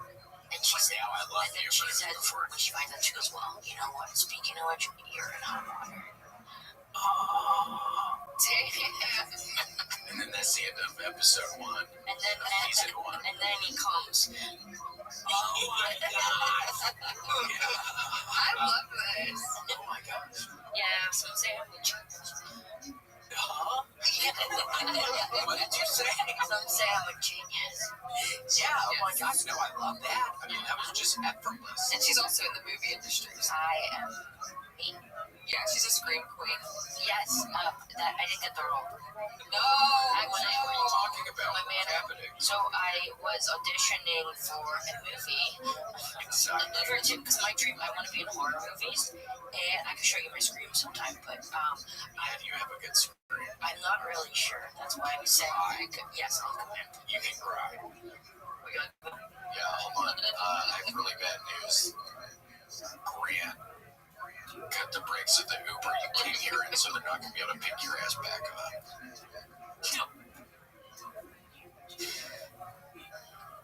Like, they're not. Yeah, they're not going to pick your ass back up. Got a fucking here. That's amazing. That was really quick. How did you get that tear out? I'm fucking good. I can cry on command. A lot of people can't do it. No. Wasn't that cool? I'm so Oh impressed. my gosh. So that would probably be good if you were in a horror movie and people are, you gotta act messed up. Yeah. I can just do it. Because she kind of auditioned for like the villain of the horror. Yeah, so when I'm sorry, Hold on, what's a line in like the Blair Witch Project? Like, hold on to something outside of the tent. I've never been in anything, but I can cry. I have a lot of skills. How do you do that? Can you teach me how to do it really quickly? Or how do I do it? I don't really know. Do you think, is it something physically you're doing, or you're literally thinking of something sad really quick? No, I just am physically doing it. It's something you can... No, I just go up and cry.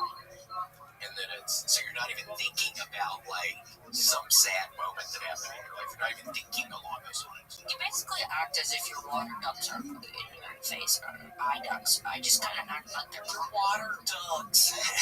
like they're constipated or something, and I'm like holding it in.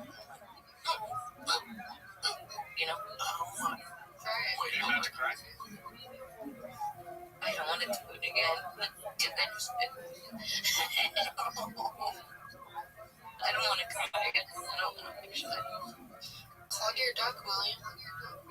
Clock my duck. You have to keep your eyes shut. I mean, open. I mean, sorry. Don't close. Don't blink. Okay, open. Don't blink.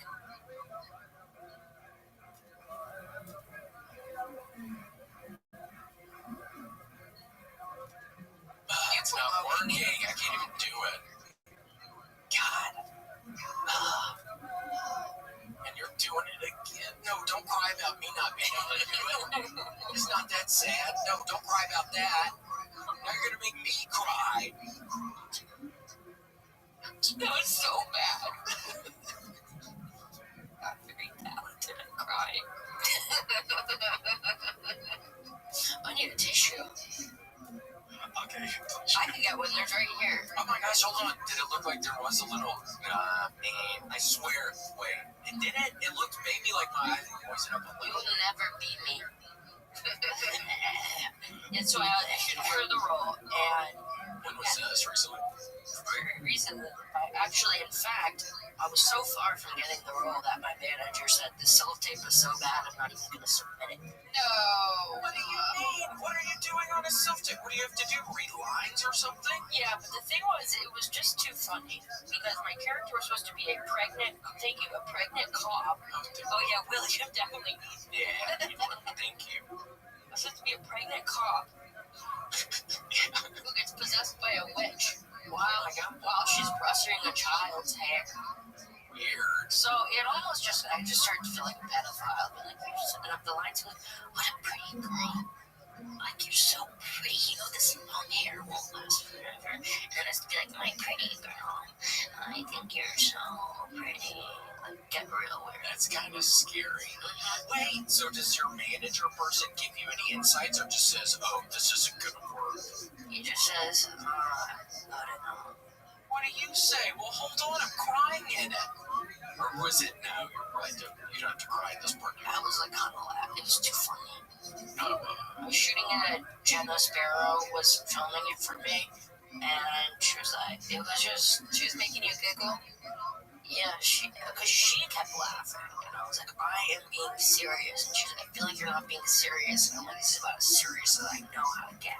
and then y'all both start laughing. And then sometimes it's hard to stop laughing if you're like with a friend or something, and then the other person starts laughing, and then it can be like a contagious laughter. Especially if you're already embarrassed. If I'm like embarrassed by something because of like, then I start laughing, and then they start laughing, and I'm already embarrassed. So it's like that. I have that extra embarrassment laugh because I don't act at anything. It was the second time I ever did a self-tape. I've never acted at anything. Oh my gosh, well keep on getting your name out there. Keep on putting your name in the hat. Because you're going to find something. Yeah, somebody's going to be like, hold on, we need somebody that matches your description, and we need somebody that cries. And then you're going to walk up, and they're going to be like, what? Here's the fucking thing. People use tear sticks. What are tear sticks? I learned about it from a movie called Theater Camp. And what they do Is is... that a documentary? It was a narrative. Ben Platt. Oh my gosh. Yes. And, Who's that guy? I always see this picture. It's like, was he a soccer player or something? It's Jordan. Michael Jordan. Oh. So what, what's a tear stick? Caramel and cue real tears instantly. Yeah, they just put them like under your eyes and it makes you just cry. So fuck you, tear sticks. So it just makes you like think, so it makes you think of something really sad. It's like AI tears. It's bullshit, you know, it's like they're stealing my job. Oh my gosh, so you put that, so it looks like lipstick, but instead of putting it on your, probably don't put it on your lips or you're going to be drooling and stuff. I wonder if that's how that works. Girls put them on their vagina. And it's just like real wet down there. Oh my gosh, they put it on their things down there and then it gets, yeah, okay, tears instantly. That's... Oh my gosh. Well, I'm so sorry to hear. Well, hopefully this is not going to get in your way of landing a role at some point, okay? This is not going to get in your way. Yeah, I just don't know what CEO I gotta take down. To get this off the market. To get this off the market? Yeah, Grant, who is in charge of this stuff? Yeah. Can you look up tear stick? You want to know like the brand? I wanna know the CE fucking O. It could be like Procter & I wanna know the big guy. Yeah, it could be under Coca-Cola or Procter & Gamble, or it could be like some random Doritos. No, I think Doritos is under somebody else. I wanna know the guy Luigi. Frito-Lay? They're in charge of this? Do you like the Ruffles? No. Yeah. Huh? I don't Do you like Ruffles? I like Ruffles. Yeah, Ruffles are pretty good. Ruffles still skin? That was one of my favorite nursery rhymes growing up. Ruffles still skin. Ruffles still skin, was it? Yeah, what was his name again? Rumble. Yeah, Rumble. Still skin. Yeah. Yeah, oh my gosh, he was one of my favorites. Was he the, no, I was wrong there. I was about to say the one that slept in the different beds or whatever. I feel like he was very poor. Yeah, Rumpelstiltskin, it's like a person not being And like Humpty Dumpty. Yeah, Humpty Dumpty sounds like some rich British Yeah, aristocrat. a great fall. I wonder who did it. Somebody who wanted his money. Yeah, because we were literally talking about Humpty Dumpty one day in the apartment about, like, do you think that was some sort of scam? Because what do you do as an egg person sitting on a wall? Yeah, it's absurd. I mean, somebody scamming his ass to even get him up on a wall. Yeah, how come he wanted to get His tummy would get in the way. I don't know, he just had little arms and legs. I don't even know how his ass got up there. I don't know. And then, like, it's all just planned. Like, they come in there, they're like, and he's like, what happened to Humpty Dumpty? And then someone's like, he had a great fall, you know? Yeah. Like, where was he? And they're just sitting on a wall. It's all bullshit. And all the king's horses and all the king's men. Oh, couldn't put him together again. Yeah, see, that's how I know he was connected. Because the king wouldn't fucking help him if he was some sort of Rumpelstiltskin motherfucker. They were all around him, it sounds like. They were refusing. You think if Rumpelstiltskin fell off a wall, anyone would give a shit? nobody? Probably not a lot of people, maybe his mom. What did Rumple wear? No, he was too old for a mom. Was he an old guy? I forget about him. Yeah, that's not Rumple. That's kind of a classic. That actually is a really good one. Where's Mr. Stillskin? Let's see. I got him. I love that. Humpty Dumpty. Look at that one. That's a really nice one. Yeah. That he put up with the yellow boots. He had a glow up. He did have a glow up in that look. That's Brows are. It's like he's using lenses. Here's Rumpelstiltskin. Yeah, that's one poor motherfucker. Yeah, that's not my Rumpelstiltskin. What's another Rumpelstiltskin? I don't know. What's another one that's like a weird Pixar? He does, yeah, he's not even wealthy enough to have that type of. This guy? Yeah, that guy. That's him. Yeah, That guy's got a mom. Fair enough. I don't think he ever had a dad. Just Rumpelstiltskin and Jesus. They didn't have. No, he just never met his father. Oh, yeah.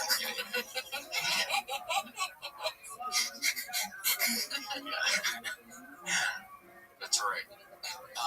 Yeah, no, I mean, look at this guy. But there's another one. He looks a little dainty in this one. I like this one a lot. That's how I get when I'm hungry. I start, frolicking around. It's on his way to Jean Valjean, that fucking town. Where is that? What is that? Jean Valjean? Yeah, what's that? He's the guy from High Mass who steals the bread. Oh, well, that's the problem. And he goes to prison forever. Really? Yeah. Oh my gosh. Is that good? That's a musical, correct? All I really saw was Oklahoma. I never saw that. But you could tell me something about it because I never saw it. The main song is what? Oklahoma.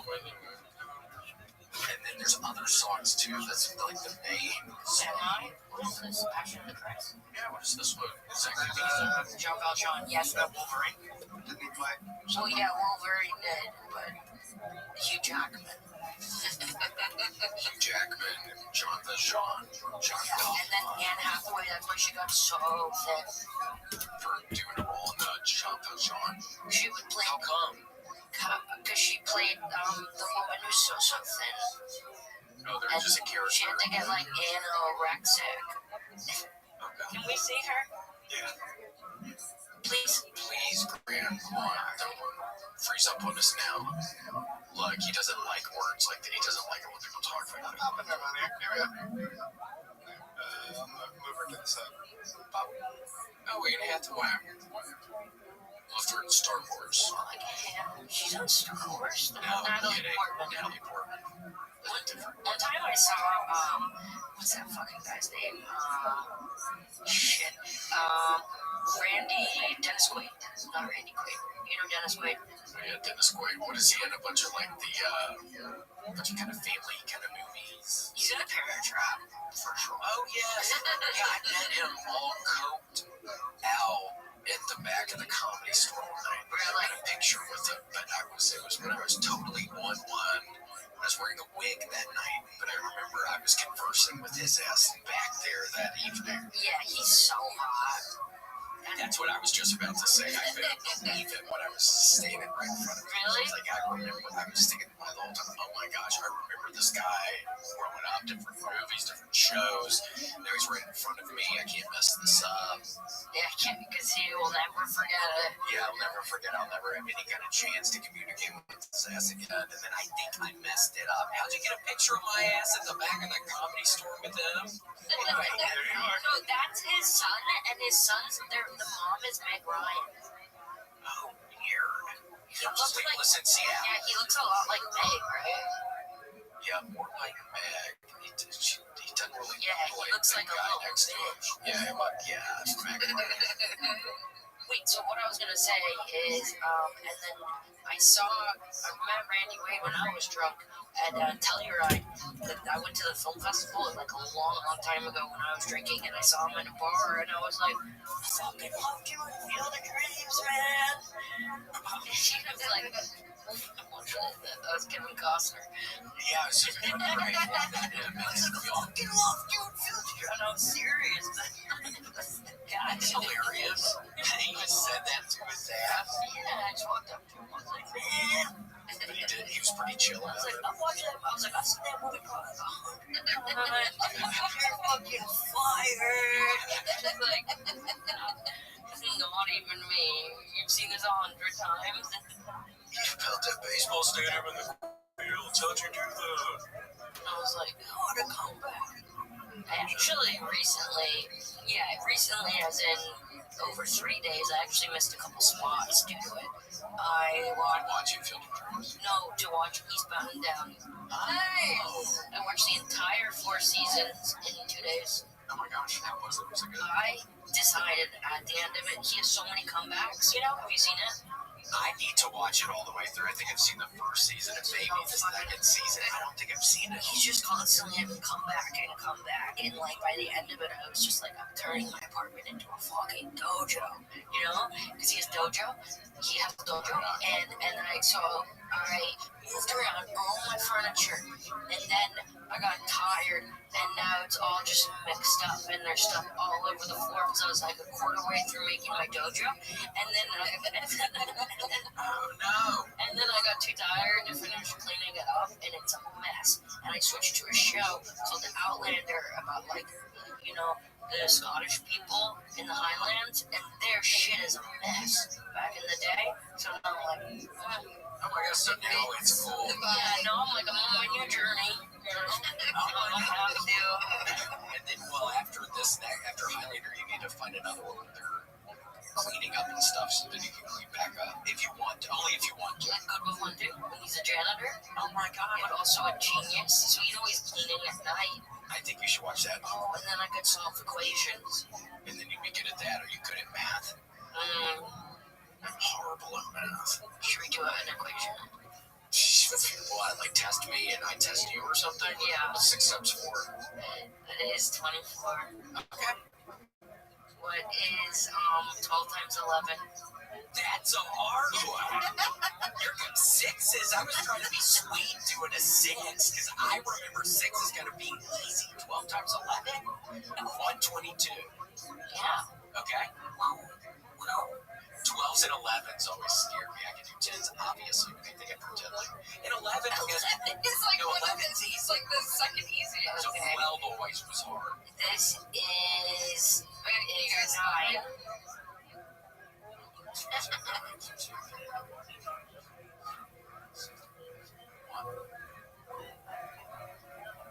What is it? What is it? The correct answer is 9. What do you mean? I got that immediately. I thought. So what do you do? What So was you 6 first? divided by 2 is 3, and then 1 plus 2 is 3, and it's in the bracket, so you multiply 3 times 3 is 9. I thought you do brackets first. With the version of the rules which is taught in many schools, the answer would be 1, but the correct answer is 9. Controversy ensued because of the historical order of operations from before 1917 differs slightly. Because it's at As I was taught, as I was taught that would be. you're learning old math. I'm learning old math and know this. You're That's probably my problem. You're old school. I'm an old school kind of guy. I'm learning old. So you're telling me, Grant, the math I was learning was pre-1917? I think so. What? Was every answer 1? I think I'll be bogged down if I try to read this whole Business Insider. Okay, do one more. You want another one? Okay. Rematch. Yeah, William, they would teach it that way. It was called PEMDAS. Yeah. Please excuse my ignorance now. So parentheses, equations, We did that too, but I don't follow the fucking rules. and you were correct. You guys do. Sometimes it pays to not. Jam through this one. Oh gosh. I don't like a word God problem. damn it. That's too much dead air.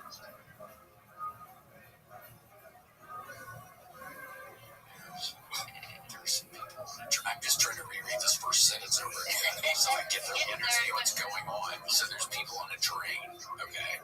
I do off the train, the first. 17 people get on the train. Now you're making it harder for me. Now there are 63 on the train. 42. People were in the train to begin with. So 42. hold on. Now there's. Wait, no. Wait, 44.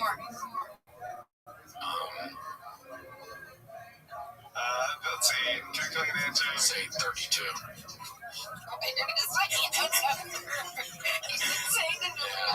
can't do these numbers. There were 65 to begin with, but many are convinced the answer is 46. Oh, fuck!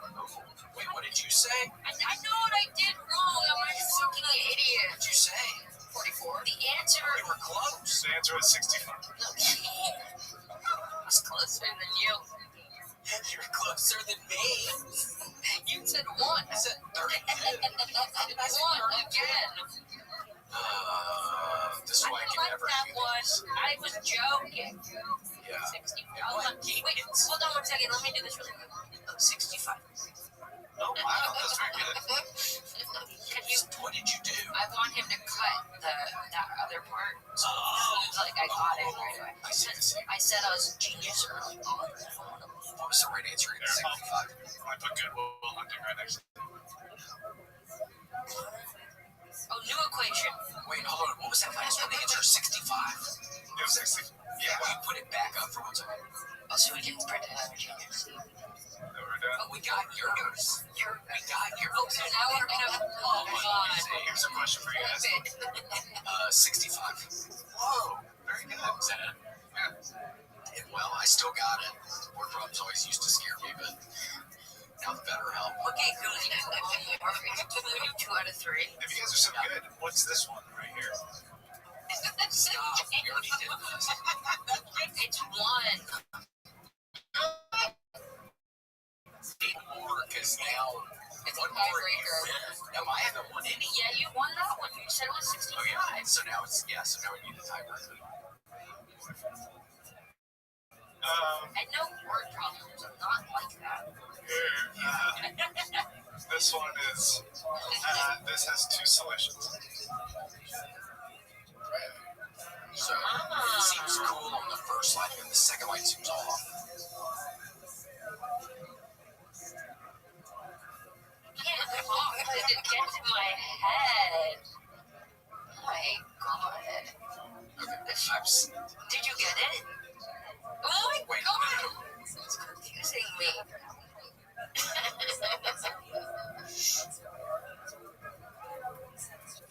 I don't want to play this one. Yeah, I don't really like this one. Yeah, I like The those. idea is that you multiply the 2 and then add the first number to it. What? I don't get it. Times 1. Oh, I get it. I knew that a lot. What was it? So it'd be 96. Let's talk about pills. Yeah, I like talking about the syrup song, like an Oxycontin song, a lot better than the math stuff. I don't really like the math. I remember one time I had to go to tutoring. My parents made me go get math tutoring in high school. And I remember one time being like, River? yeah, in a fucking river. There's a thing called the Wolf River. You get math tutoring in a In a river. river. And I remember one time going there, and I've been at my buddy David Nichols' house, smoking out of his bong and doing wet beds. And then the lady was like, okay, turn to your homework. And I just looked at her with just the worst feeling of fear in my brain, thinking, I don't know what page to turn to. I've forgotten everything. It was like a disaster. Do you ever have dreams where you're doing your homework and you forgot to do it, or you're late for school? Yeah, I more totally have it. I can have it specifically with Kill Tony stuff sometimes. Yeah, like you're late for Kill Tony, or I can't find my crazy notebook, like crazy stuff like that. Or, yeah, I totally have stressful dreams. Thank God, not very often. do you call it a notebook or a spell book? He does say spellbook. Do you really? In my dream, yeah, You say spell book? I say spell book. That's so weird that I said that. How'd you know that? What do you call it, a spell book? No, I was just thinking because you're like, it's crazy. So I was like, oh, this guy thinks he's a fucking wizard over here. Like, fucking. It's my spell book.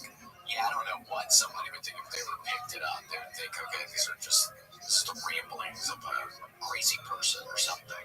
That's what I think would happen. Like a wizard. Yeah, but but I realize that I'm kind of a wizard, so I don't care what the people think. I was really in a phase where I was like trying to really write like my truth, you know? And How's that going? So like a diary.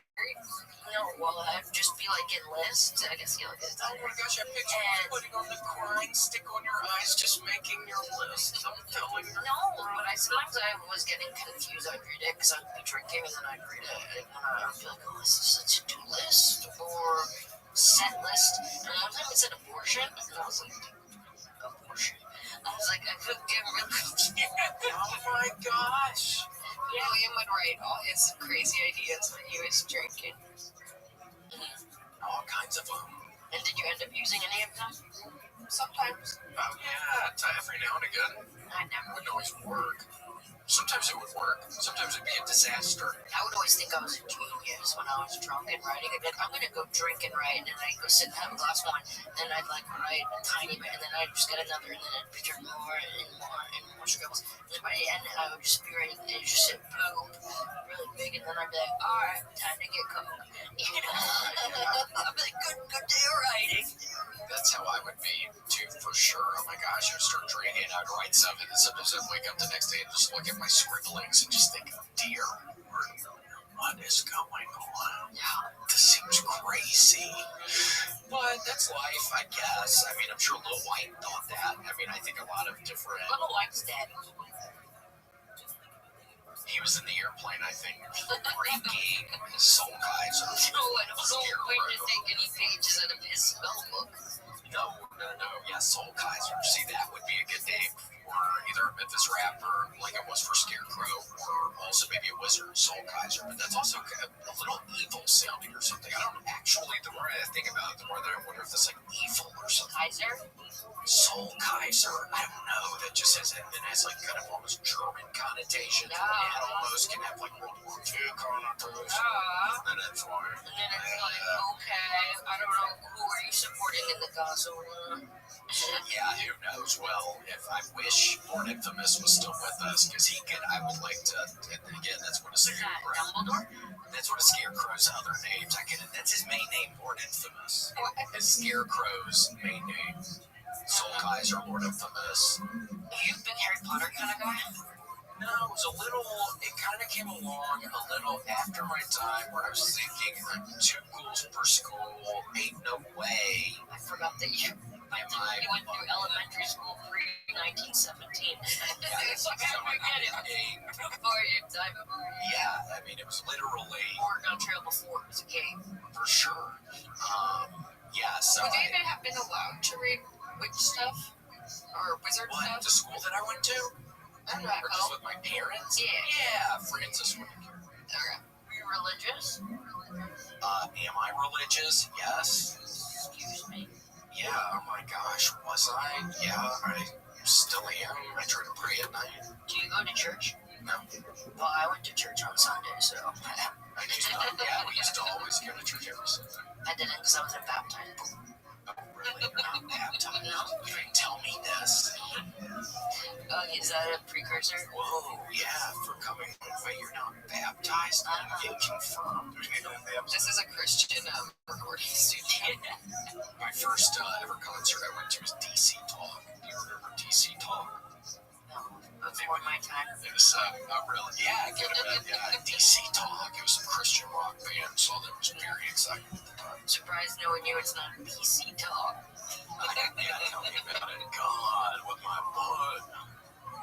Wait, BC, like BC Powder. That's them? BC Talk, yeah, there they are. They're kind of cool. Oh, they were so cool. I loved Kirk Franklin. Who's that? Kirk Franklin, he was like Wonderful a Christian rapper. He was like a Christian rapper. Yeah, I used to have to get the edited versions of CDs at like the Kmart. Kmart always sold the edited versions because I wasn't allowed to get the unedited, the parental advisory CDs. Wow. Yeah, this kind of life I grew up. Yeah. Throughout the Mad TV, or the Mad Magazine. You know, I threw out all my magazines. The first CD I ever got was the Presidents of the United States of America, and the first song, Kitties, is one fucking, and my mom immediately Do they sing the Peaches song? Yes, it's on that same album. Yeah, that was a great song. Yeah, it's their only banger, I thought. And then Lump, that was kind of a classic one. Weird Al Yankovic did Gump, about Forrest Gump. Oh. It's kind of like I also I liked 311. Oh yeah, you said you liked? Does that mean you do not? I just lost touch. I know, fair enough. Me too. I don't really listen to them that much anymore. Oh, I love 311. And then, obviously, Aqua was real hot for a minute. Oh my god, the Barbie Girl song. I had that CD. I remember I went and I got Britney Spears CD. Where were you getting them? CD store. Oh, CD store. Isn't it like a Kmart? They didn't really have any near my house. Oh, really? Just CD stores. Well, that's cool. Yeah, we just had the Kmart around my house. And just go to the Kmart, get little toys, and get a 20-ounce Coca-Cola. And if I get a free Coca-Cola on the bottle cap, there were a lot of those going, what's this? Is that your dream? That's the music video. But I did watch a lot of TRL. Oh, yeah, that was fun. I enjoyed doing that one. Carson Daly got a eating disorder. Is he still with us now? They would call him Manorexic. Yeah, he's not dead. He just got real skinny. I remember seeing him on the cover of a magazine, like Us Weekly or something. I was like, oh, he's so sad. Where were you getting them? CD store. Oh, CD store. Isn't it like a Kmart? They don't really have any near my house. Oh, really? Just CD stores. Well, that's cool. Yeah, we just had the Kmart around my house. Your CD.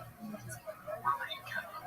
CD store. Oh, CD store. Isn't it like a Kmart? They don't really have any near my house. Oh, really? Just CD stores. Well, that's cool. Yeah, we just had the Kmart around my house. Your CD.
And it's simply not realistic to try and convince them all to convert to Islam or to persecute them out of existence. But formally, only Jews and Christians had dhimmi status. I believe so. Not positive. Okay. I said no hard questions, okay? All right, let's go on. So anyways, that's how Jews are living. We'll see that playing out in Saadia's life. So let's look at Saadia in particular now. His name was Saadia ben Yosef al-Fayyumi. Fayyumi was one of the regions where he came from. He came out from very humble origins. This is something that came up again and again as he was proposed for high academic posts. A lot of the nobility, the Jewish nobility of these towns, felt that he came from humble origins, and that really they should only be appointing scholars who came from really significant backgrounds with rabbis, his fathers going far back, that kind of thing. But there was no question that his intellectual brilliance was so far and above his competition that he inevitably won all of these contests without really trying. He wrote his first book at a remarkably young age. According to tradition, he wrote it at the age of 11, although he probably wrote it a little bit later when he was closer to 20. But at any rate, it was like an extremely complex rhyming dictionary in Hebrew, modeled on Arabic poetry, because at this time the Jews are all reading Arabic, appreciating Arabic culture, appreciating in particular Arabic literature, and so he wrote a Hebrew poetry manual based on a fairly similar Arabic manual. And it is a work really of haunting genius to see exactly how he works with the Hebrew grammar to evoke all kinds of interesting meanings. We don't know why he left Egypt. It's simply lost, but he spent some time in Israel. It could be that the reason he left was because he was in an extended conflict with the Karaite sect. And let me take just a minute to mention who the Karaites were, because ironically, much of what we know about Saadia comes from the Karaites. Saadia was locked in a decades-long struggle with the Karaites, writing all kinds of fulminous invective against them, and they responded in kind. So even though a lot of Saadia's own writings have been lost, they are quoted in the Karaite writings which survive. So we're able to mine Karaite texts to see what Saadia actually believed in many places. Obviously, that's a difficult kind of source because it comes from a questionable, origin, and they represent their own bias. But if we assume that they're quoting him correctly, then we get quite a sense of him. So who are the Karaites? Very briefly, the Karaites were followers of one Anan ben David, who came to the fore not much longer before Saadia, and he essentially argued that the Torah Shabbal Peh, the oral Torah that we spent so much time talking about last week, was in fact an invention of the rabbis and did not have any valid theological origins. The only thing that the Karaites believed was valid was in fact the written Torah, the first 5 books of Moses, and so they argued for a very strict observance of the written Torah without any layering of additional meaning. As it turns out, that's a very, very hard thing to do because the oral Torah has a tremendous degree of omissions inherent within the text, as we discussed last week. It has some extremely onerous legal impositions, like an eye for an eye, a tooth for a tooth, or, for example, one of the classics, the Karaites would never eat cholent. Now, does anyone know why they wouldn't eat cholent? Right, because it says in the pasuk very clearly, "Lo sevaru eish b'chol moshvosechem." You shall not burn fires in all of your inhabitants. So for the rabbinic Jews, following the oral Torah, they understand it to mean essentially you shall not light new fires on Shabbos. You can't strike a match. But if you have a fire already going, you may make use of it under certain circumstances with a covering, a black, and things like that. But you may make use of it. And so therefore, the rabbinic Jews were able to enjoy cholent on Shabbos, which contributed tremendously to their survival, not alone cholesterol intake, but the Karaites would eat only cold food on Shabbos. If I'm not mistaken, I think there are some poskim who even say it is a mitzvah to eat hot food on Shabbat, specifically to show that we're not Karaites. That's a very hard mitzvah to keep, but I try every week. I really do. So they spread quite dramatically, and they had a major pocket here in Egypt. We know from the Geniza findings, the tremendous trove of documents that was discovered in a region that covers several hundred years of Jewish life in the Eastern Mediterranean, that the Karaites were actually a huge population, and surprisingly, especially because if you're looking at these kind of documents with Sadia, they got along fairly well with rabbis, with the rabbinic community. The Geniza documents indicates a tremendous degree of intermarriage between rabbinic families and Karaite families. Lots of business organizations were, working between each other.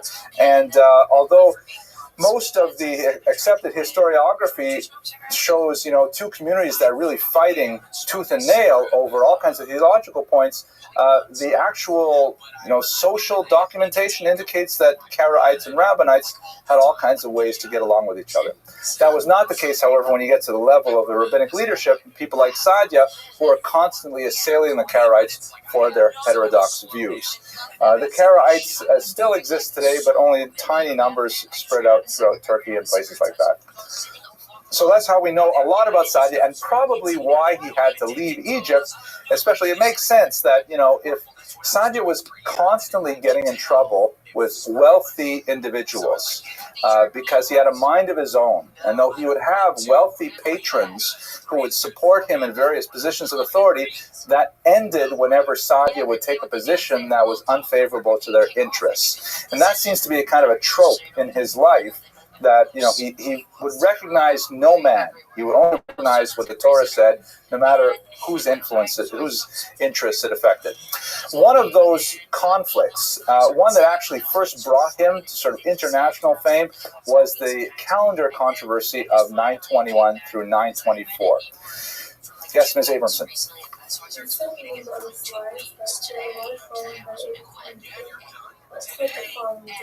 And so older crowd because so then I came back to Austin and then smoked It's a good question. I do not know the answer. I would just have to guess. When I say following, it probably means, you have to think of it in terms of the Abramson rule of history, right? When you don't know the answer, what is it probably? Money, right? It's probably about money. So, people, when they're in their midlife and towards the as they're working in their careers and their business and things like that, they don't have the same kind of leisure time to be able to dedicate themselves in a discipleship relationship. That's something that really, it's reserved for bachelors, at a certain, or maybe when they just have a very small family. That's when you can really devote yourself to following anyone. When you're older, then you're following your family, trying to just pick up after them and make sure that they're supported. So I would guess it was young people, based simply on a kind of an economic analysis, but I don't really know. Good question, though. So let's talk about the calendar controversy. Historically, in ancient times, the calendar was set every month by sighting of the moon. It's described in the Mishnah. People would witness the new moon. They would come to Jerusalem. They would testify before the court, and the court would make a calculation and declare that the month would, begin on such and such a day, and so on. There's always, the reason is because the lunar months are not precisely 30 days. They're slightly off, and so therefore, as we know, sometimes you have a 30-day month, and the next day is Rosh Chodesh, the new moon, or you have a 29-day month, and the next 2 days are Rosh Chodesh, that kind of thing. And it was always set in Jerusalem. Then we entered a period really around the 1st and 2nd centuries where there was a lot of conflict with the Samaritans, and this system became no longer viable. They used to communicate using smoke signals, which is, where the American Indians, of course, got it from us, like everything, But they would light these smoke signals, and you would be able to see them from mountain peak to mountain peak. And then the Samaritans, Dafka, just to make it a little more difficult for the Jews, they would light their own smoke signals on the wrong day, just to confuse people who saw the signals and say, it was Rosh Chodesh already, and they would throw things off.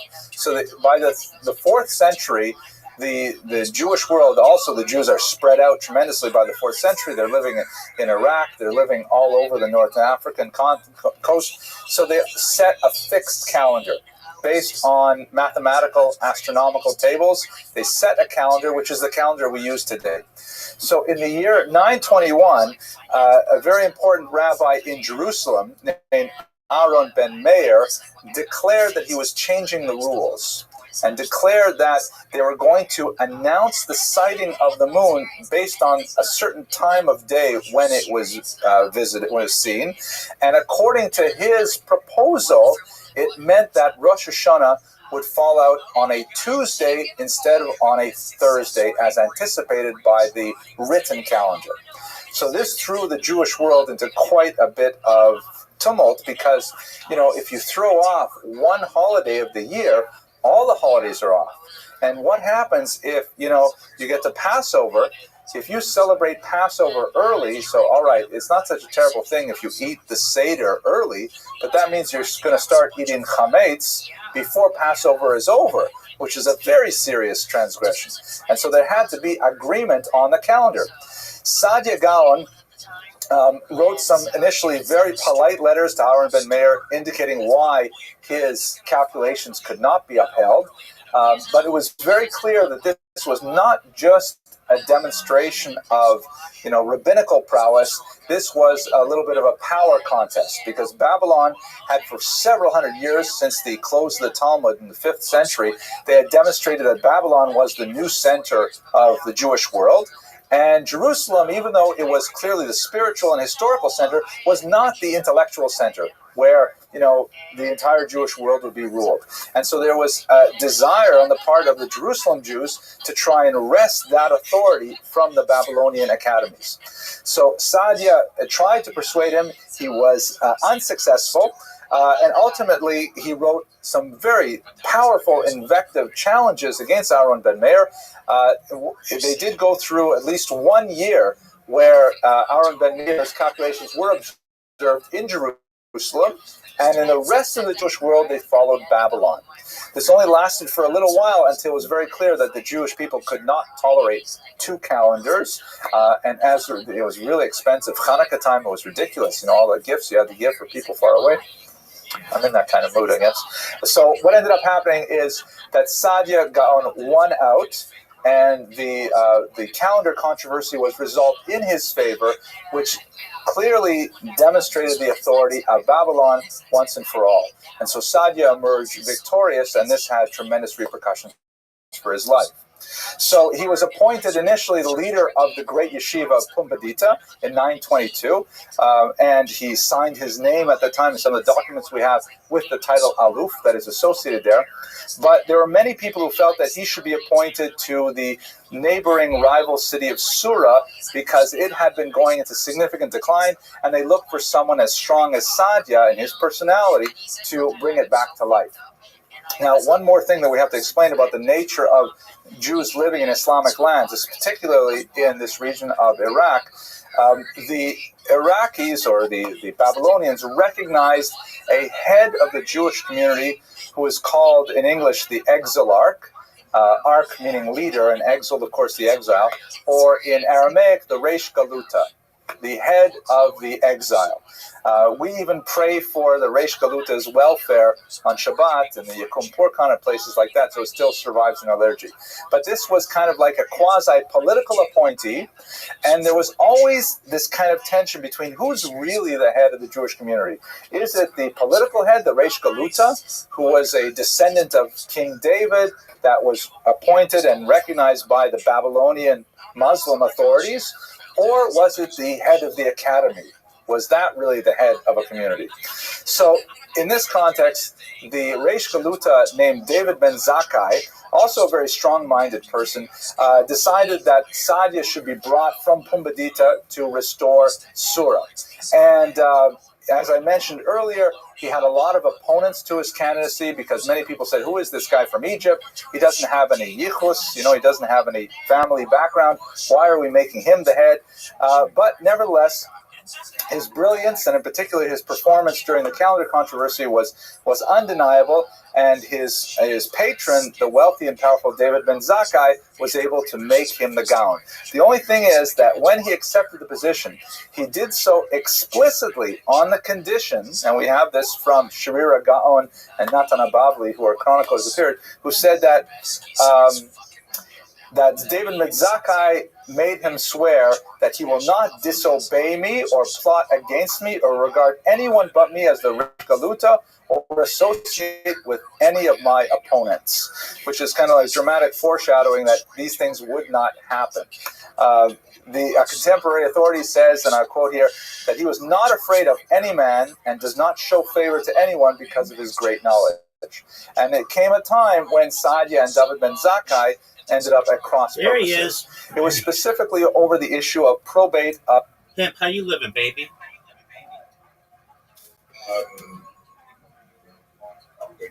What's wrong, big man?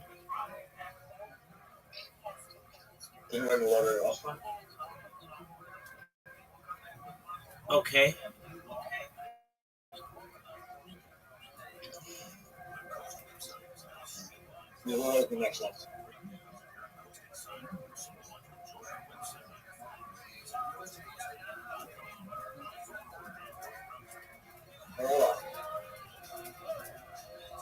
Yes, sir. Let's check the rankings. All right, go for it, big dog.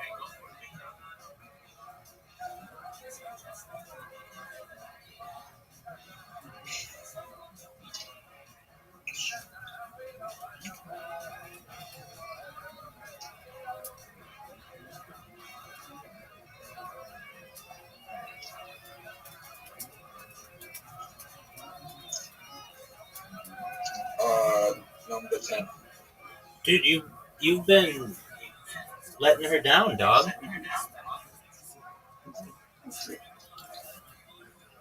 What's she gonna do?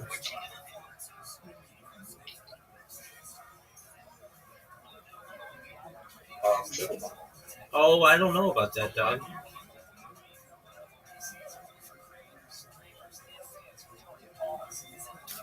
All right, are you ready?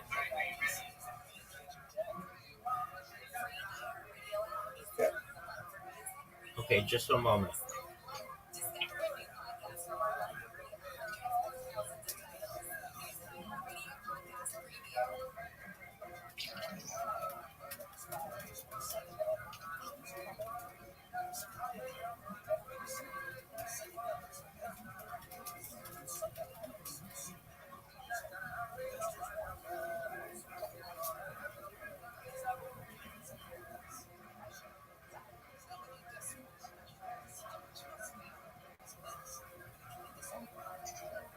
Dude, are you obsessed with pornography? Yeah. What do you think? Are you really? What do you think this one? Yeah. Oh, like you have a problem? It's only a problem if it gets in the way of daily living. Of what? Only a problem if it gets in the way of daily living. Okay. So you really are into your pornography. It's not a problem. All right, dog.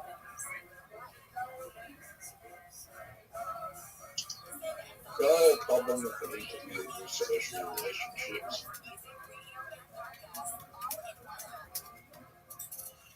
Okay. Did you know that you have an invitation? Yeah. I'm playing the game. I sent you an invitation for Magic Monster, son. Oh, I'm playing yeah. Oh, hold on. Oh, dude, it's not fair. The platform.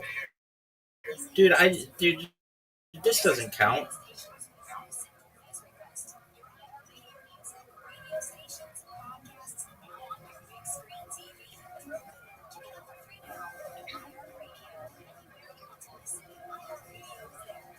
I didn't know we were playing. This isn't fair.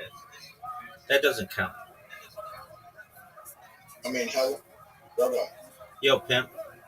how long has pornography addiction existed for? Perhaps as long as print. I mean, there's an argument to be made that, like, even like cave walls. Have you like? There's some cave paintings that are like pretty graphic of like a dude inside a woman, doggy style. So I'm sure people have jerked off to that. All right, you have an invitation. You have an invitation to Match Monsters. Are you gonna utilize it? So, Okay, well, so what you're telling me? So what you telling me that the caveman that just didn't go hunting and he just sat in the cave all day looking at those drawings? yeah. I mean, I don't exactly know how it went down, but I could see it being like a situation where some guy wrote like a really accurate design drawing of like. I mean, like the one that I've seen is very accurate. Like I could see masturbating to it, and somebody was probably like to their friend, like, "Hey, dog, did you know that like I did this inside this cave?" And they showed their friend. They're like, "Dude, that's amazing." And then they went and they just beat off to it. It's kind of like I think of it. So back before porn was a thing on the internet, there were magazines, but as a young boy, you couldn't get your hands on a magazine. So a lot of times, what would happen it is they would somebody would have like a porn magazine in the middle of the woods, and they would just like leave it, or it would just be there, and then people would find out about it and then go and beat off to it. Then I've heard of people beating off to trees though. There's a comedian, Theo Vaughn, who said that there was this tree that looked like it had boobs where he lived, and because they didn't have any porn, people would just go out there and beat off to this tree. So, to answer your question regarding um, the use of, like, for how long people have been doing, probably even before cave drawings, for as long as humans have had a sex drive, and that's probably before even humans existed. Um, all animals masturbate. I don't know if that's true. I said good. I was Oh, asking the question. yeah, that's a good question. We'll have to look it I up. know, I know dogs and cats do because I've witnessed both of them. I've walked in on my dog many times.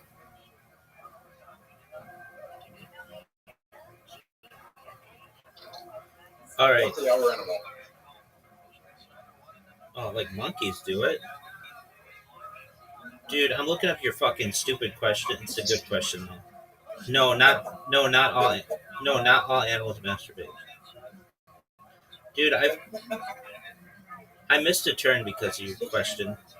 Um, It's in primates, cetaceans like dolphins and whales, elephants, walruses, rodents, bats, lizards, turtles, penguins, and even some birds and reptiles and primates. Okay. However, the behavior is not observed in all animal groups. It is less common in birds, and there's no evidence it occurs in all species. The prevalence of masturbation is linked to the presence of brain circuitry that makes stimulating sexual organs rewarding, which is likely evolved early in mammalian and reptilian lineages. A study analyzing primate evolution concluded that masturbation is an ancient behavior, suggesting that the common ancestor of all monkeys and apes, including humans, probably engaged in it. This indicates that while masturbation is widespread, it is not a trait shared by every single animal species. Dude, I fucking lost another point again because I'm looking up your questions. Okay. This is your secret strategy, isn't it? I just missed another turn.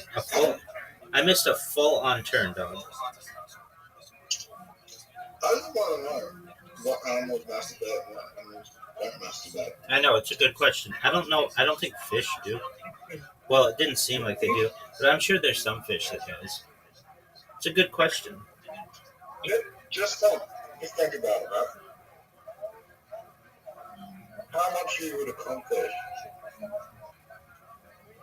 if you were an animal that couldn't masturbate. Like, I wonder if animals that don't masturbate accomplish more than animals that do. I wonder if the animals that don't masturbate accomplish more than the ones that do.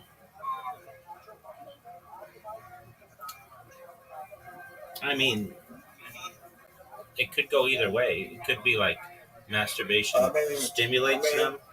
I mean, it probably, you look at humans and you go, well, we're the most accomplished species, so it does have benefits, right?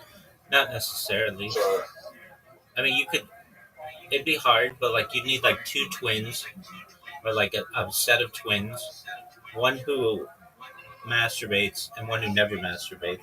But even then, their experiences are different, so it's a tough thing to.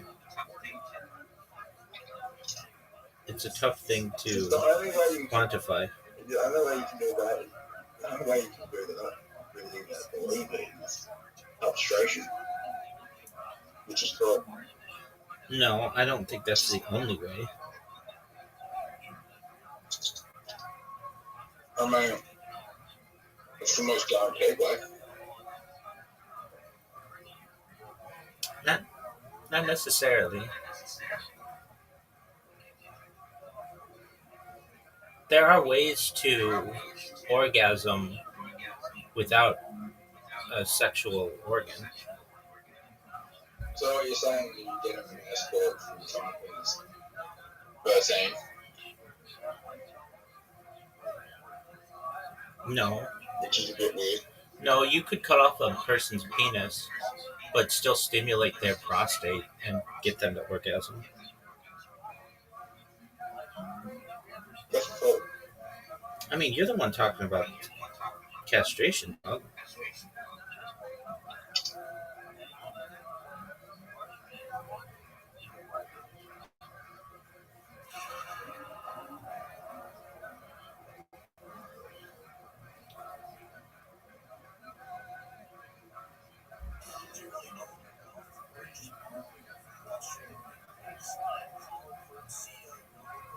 So castration doesn't work. No, it does. It means that somebody generally cannot reproduce anymore.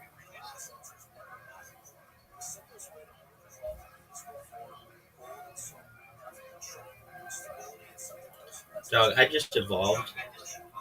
Even with losing all these turns, I'm whooping you.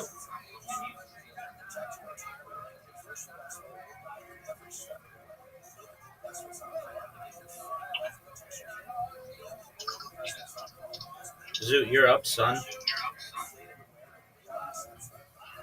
Do you believe in castration for people who commit certain crimes? No. Why not?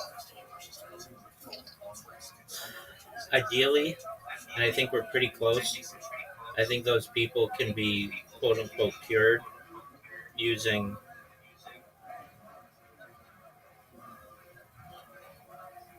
things like Neuralink, perhaps, like basically changing to brain computer interface. So there may be a way to change their behavior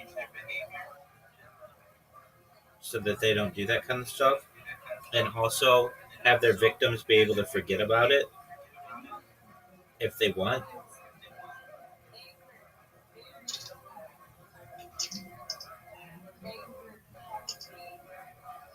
Okay, that's good.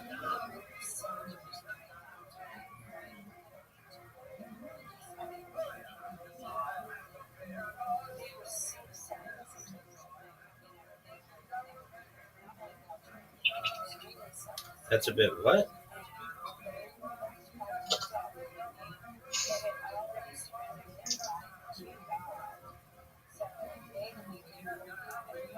I don't know.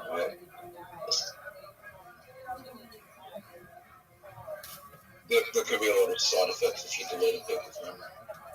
I understand.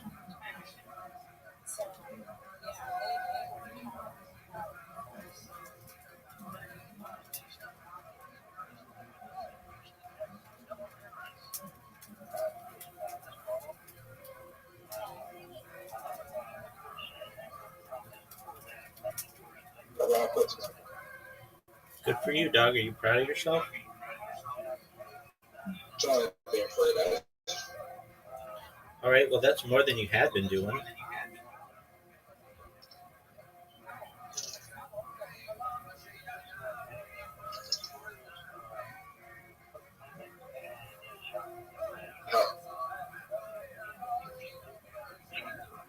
How long before the full improvement is like just leaving your mind completely? That's a great question. Um, the first 36 hours is the most difficult. I mean, really, every minute that you're not smoking is difficult, but the longer you move away from that, the easier it is. So the key is to get through the first 24 hours. And then I think the first 36 hours is really important. Then the first 48 hours. Then the first 72 hours. So you're at the 72-hour mark, which is important. You can continue that. That is the key. Then you get to the 100-hour mark. Once you get there, you want to get to the 172-hour mark, which is a week. Once you're able to get a week, that's key. The true key, though, is getting 2 weeks. Actually, 3 weeks. If you can get 21 days of doing anything, it no longer becomes a task. It can become habitual. Now, I'm not saying you won't get cravings and pangs, but if you can go 3 weeks doing anything, whether it's positive, like running, or negative, like um, not doing something, there's a. Then a lot more processed food because I haven't been smoking. What'd you say? I've been eating a lot more processed food and just garbage because I haven't been smoking. Okay.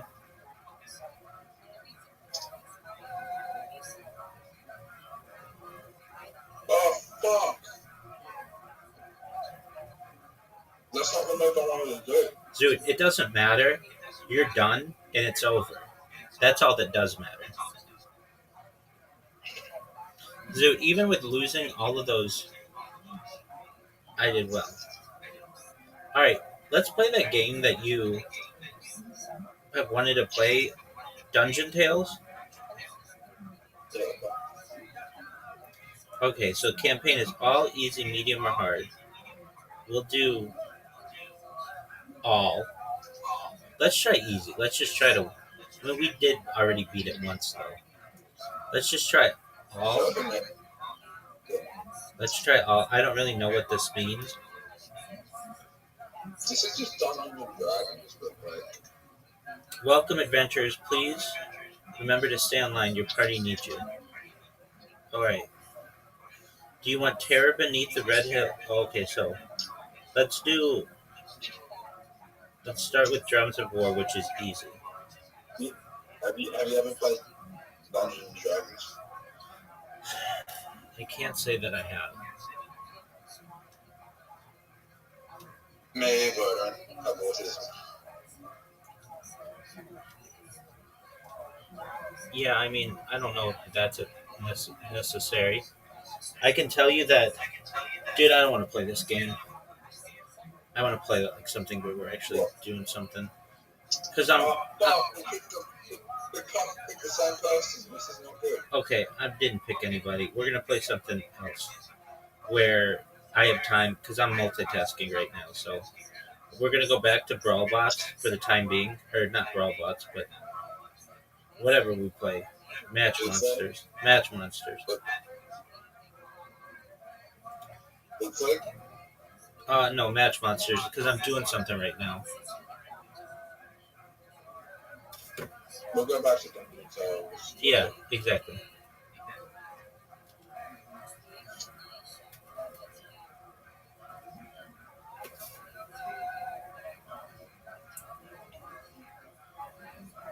I'm gonna destroy you though. Well, it's interesting that we get the same stage as last time.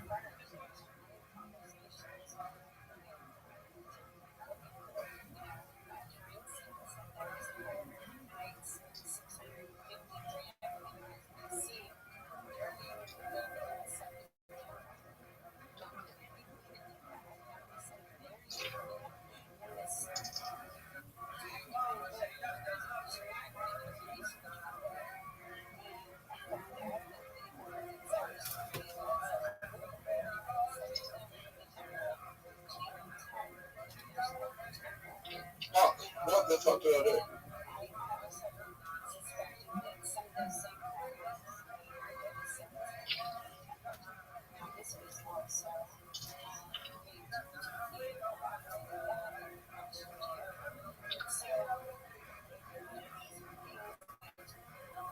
Oh.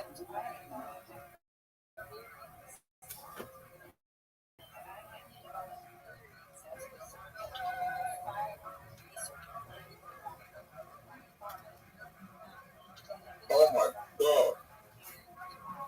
What's that, pimp? Look at this move. I'm ready for it. 5. That was very good, dude. Oh, dude. Oh, Oh, man. I didn't know you could have. I didn't know you could have multiple extra moves. You sounded like a feature on multiple extra moves.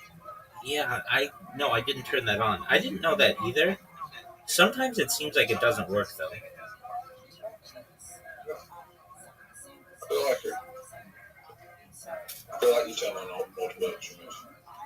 Well, I feel like you're just making up rules because that's not an option. If it were an option, I would because I think that's cool.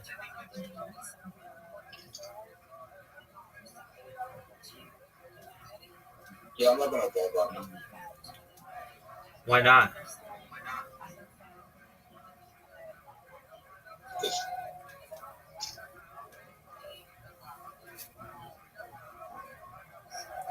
Dog, I'm gonna blow your mind with how good this move is. Psych, it's not that good. I'm just doing this the old-fashioned way.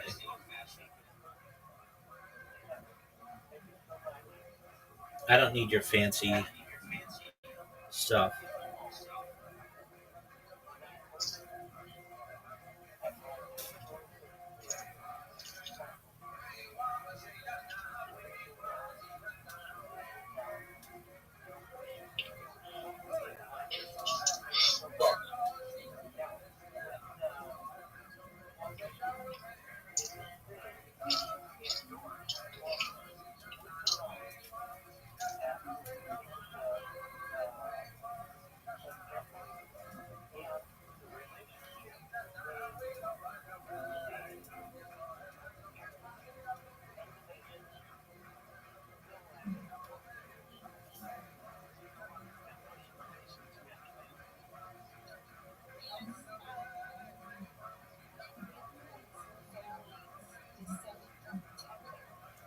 Oh, dude, look at this one. I got. Oh wait, it fucked me up.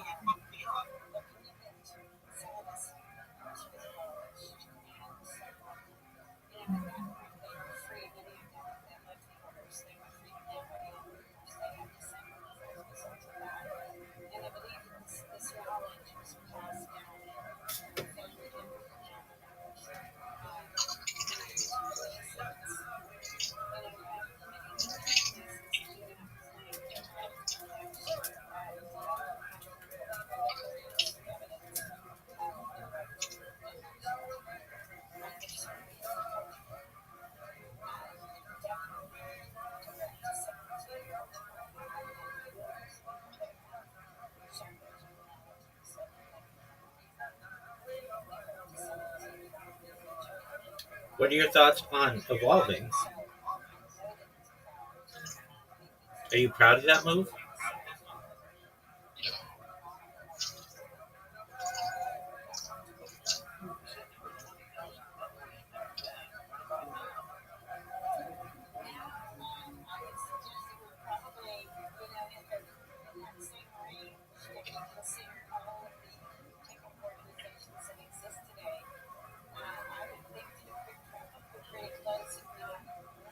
So I just did an extra move.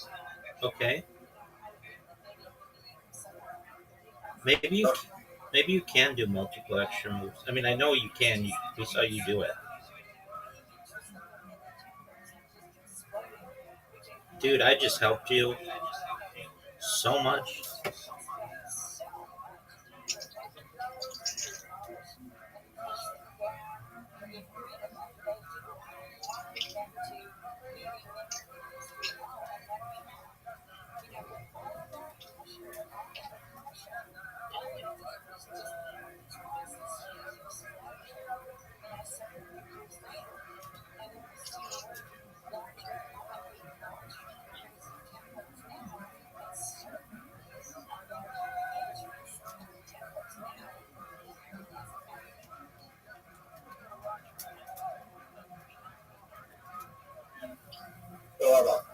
Yo, pimp.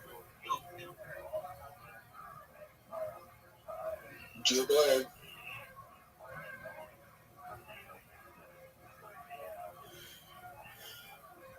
If you figure out, well, I don't even want to say symptoms, but like, if you figure out like things that you do wrong, like do wrong, and then you improve on those things, you can get better and completely get rid of the symptoms of that.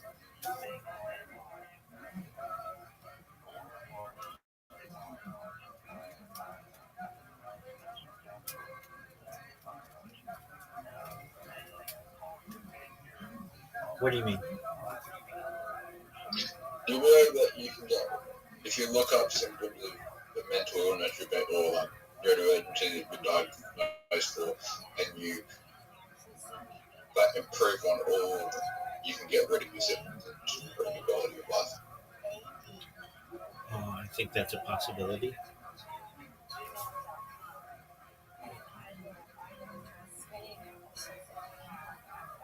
Well, not what the pharmaceutical companies want you to believe. That's true. I made a mistake. Dude, give me extra moves.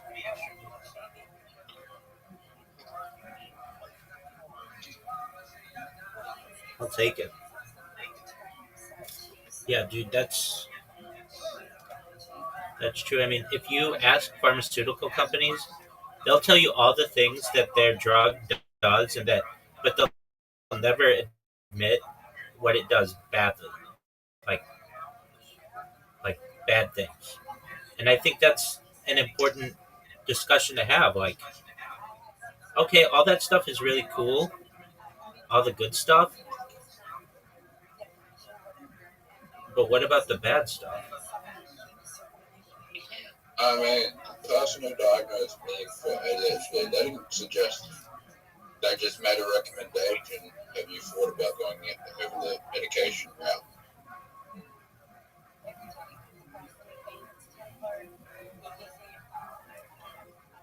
Dude, not good, dude. Well, My oh, I just gave you really good spots. Oh, really good move, Zoot. Zoot, you might win.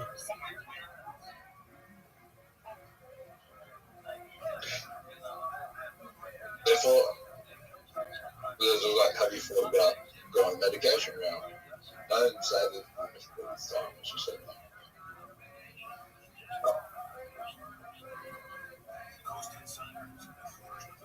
maybe I should try and pay more.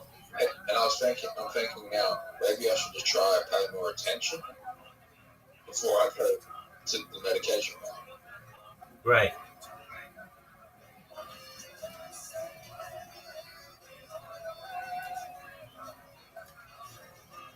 But I did try medication legally. And what?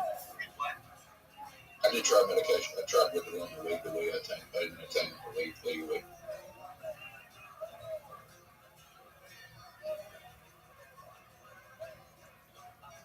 Oh, Zoot, what a comeback I've just had.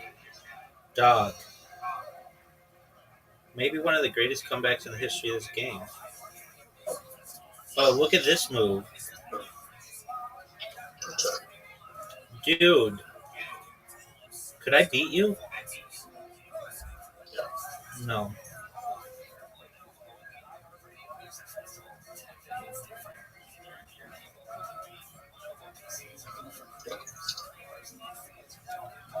Oh man, I could come really close to beating you though.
Oh Zoot.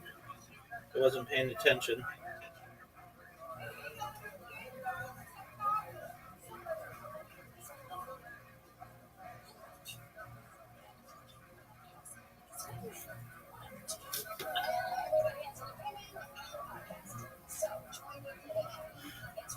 Zoot, are you excited for the paper, the television show? Are you excited for the television show, The Paper? Malcolm in the Middle would be better.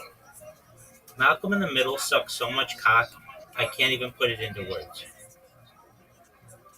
I think they should redo Malcolm in the Middle, set it in Australia, and instead of him being a genius, they should put him in special ed class. Oh, dude, I fucked up. I'm not paying attention. You're gonna win. That would be so much better if they remade Malcolm in the Middle, set it in Australia, instead of him being the genius, they put him in special ed class. Dog, isn't that just like a different show?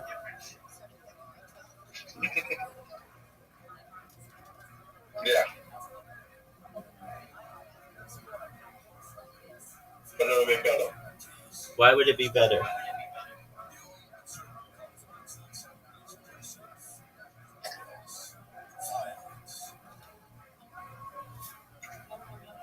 Because people find it hard to relate to genius. People find it very more relatable to just stupid. More people relate to stupid than genius.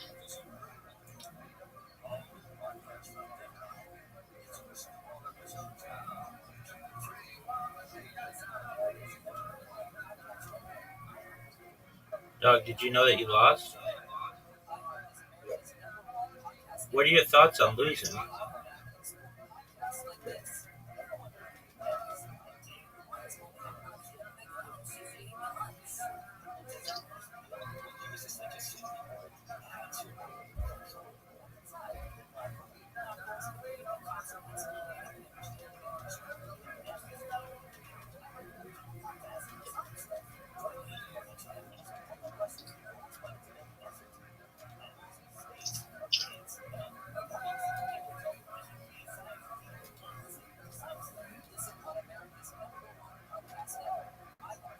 All right, dude. There are two ways to master comedy, right? That's incorrect. Oh, There are many. three. There are many ways to skin a cat. Okay, the biggest, like way comedy can be interpreted is observation and relatability.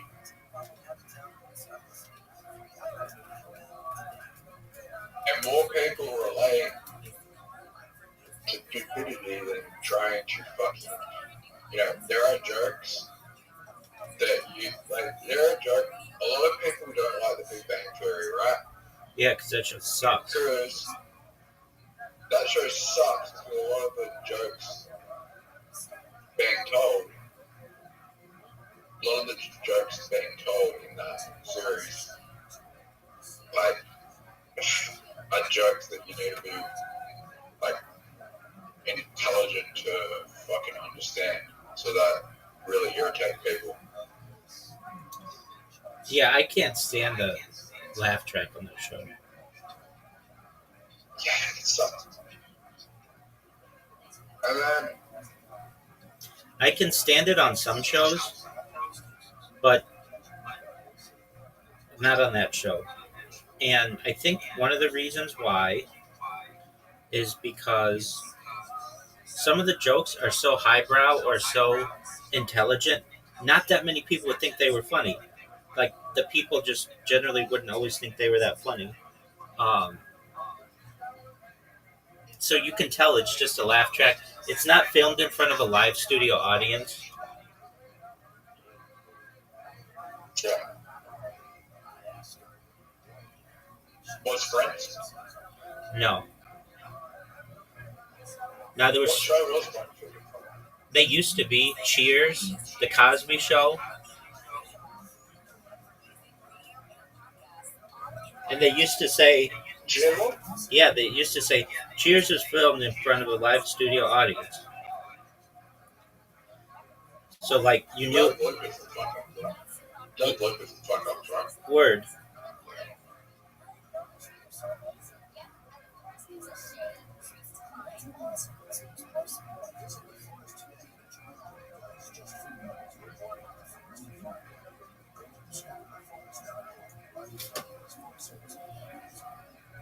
Did you know that Bill Cosby paid the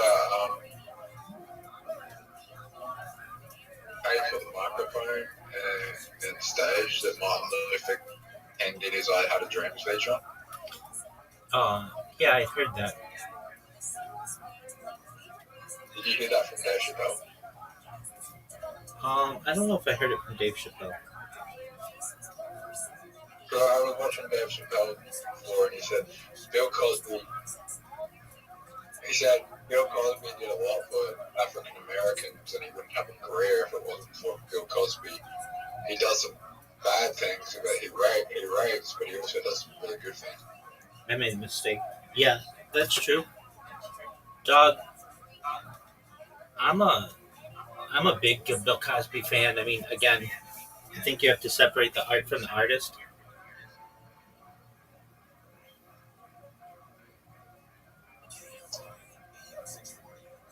I'm a Kanye West fan.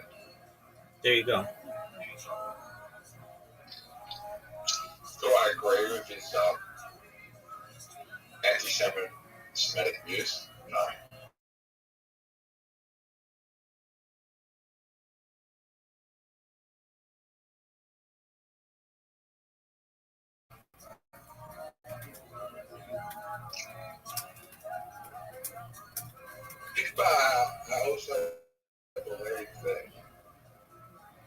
like 20, 25 years from now, that some of his anti-Semitic songs will be cultural moments and more appreciated than they are now. Right now, it's just the time that it's shock, because no one has done what he has done before. And it's very controversial and shocking. And over time, that song will be more appreciated, either controversially or just a moment in time. I don't know. But I can't really explain. I'm not explaining myself in finishing my sentence right now, but I'm just saying. So, over time, Kanye's art will be more appreciated, even in its more controversial moments.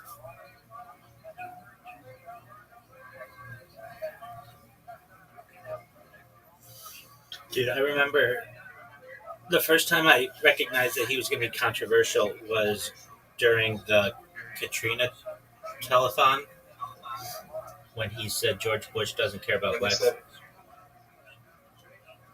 I was watching it with my friend, and it was like,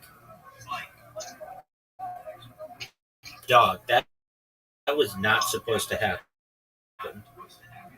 And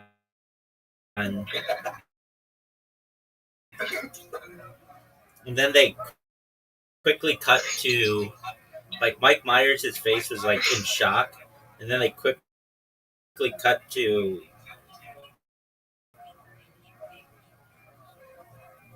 Chris Tucker. They cut to Chris Tucker, and dude, WTF, my man. There we go. Do you feel like I think that George Bush doesn't care about a lot of people, not just black people.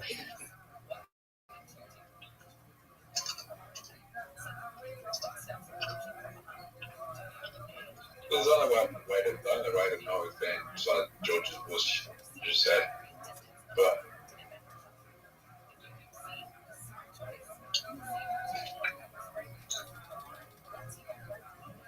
I think he does.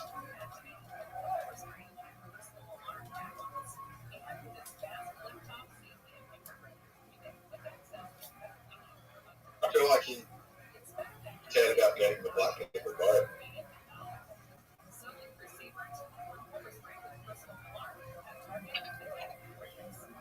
Yeah, but he really didn't get that.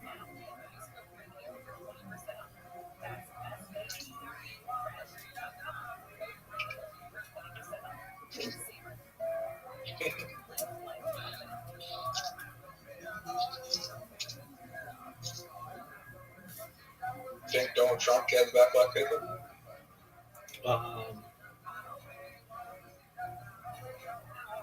Some wealthy ones.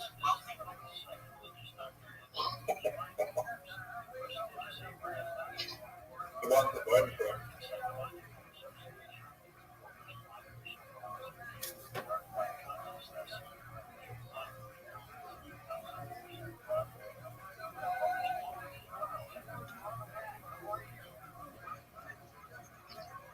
You care?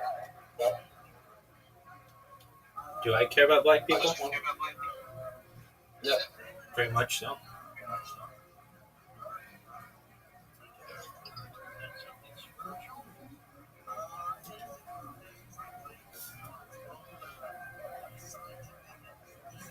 Yeah, I think there can be arguments that I've made that I care more about black people than I do white people at times.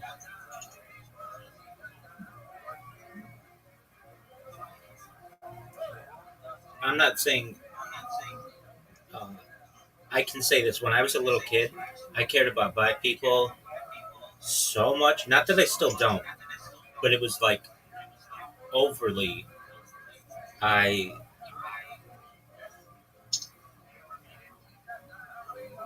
was and still am just an advocate for black culture, black people, black society. black music, black media. I'll tell you, when I was 5 years old, I was put into this.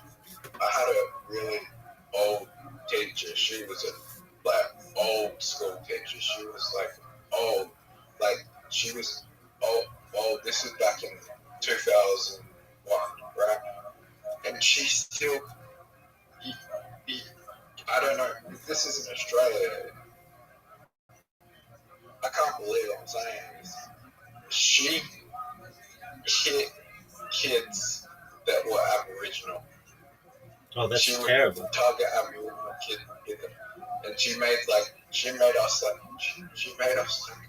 scared. I feel like at the time she made us scared about Aboriginal children of that darker skin. And I remember being 5 years old and being scared of dark skinned people a bit. And then I eventually got over it with time. But yeah, because of that.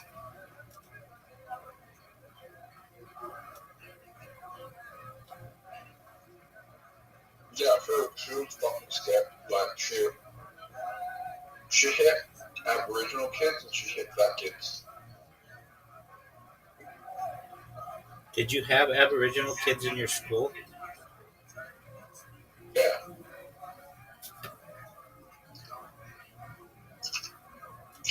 In my classroom, she picked one out of the classroom and just started hitting him. We were playing indoor pair. That's terrible. Not pair. Not sport. What sport? I was running or something.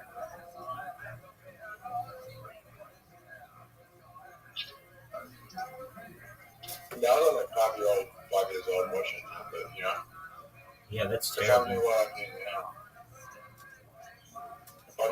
now, I would have done something. But I was only 5 years old. Can't blame myself.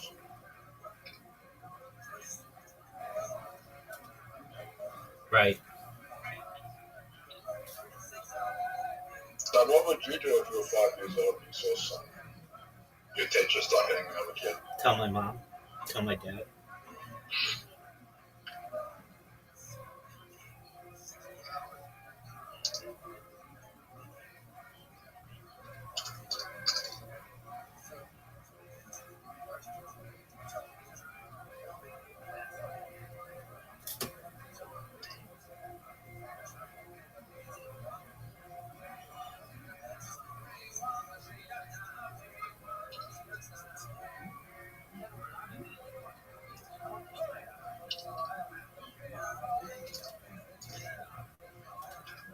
I'm surprised no one in the classroom told me. Yeah, I'm surprised.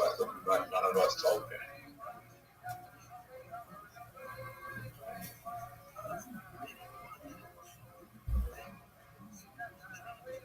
Yeah, why do you think that is? I mean, you were little kids, so you can't really blame anybody.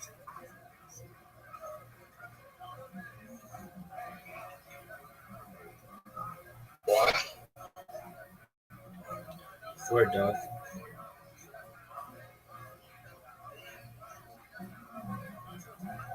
I feel like maybe if we told, I think a lot of us thought maybe if we told on her that she would get away with it, nothing would be done, she would start hitting us.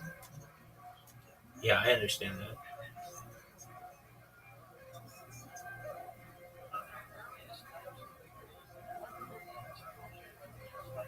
You don't know how powerful you are as a child to achieve, how powerful an accusation is as a child to an adult. You don't realise that until later on in life. You don't know how much power you have as a child. That's true.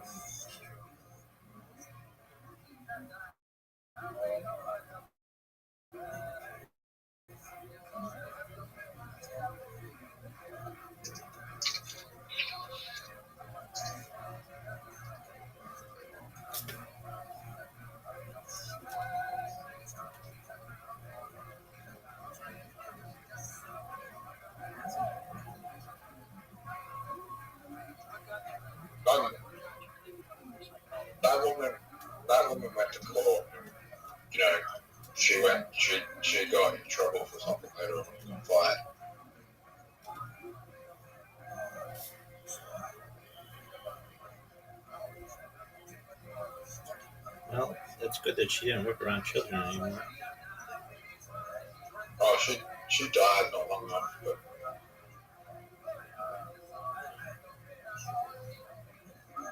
Probably burning in hell.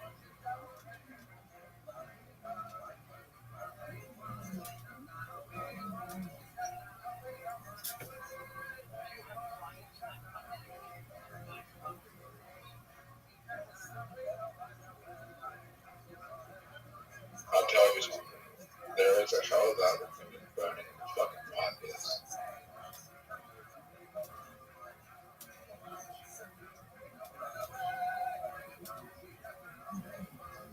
Zoot, you won.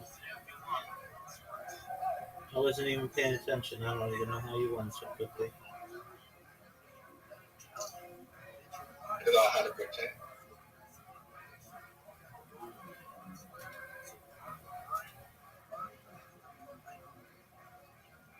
Do I stutter often? Sometimes. I feel like not that often.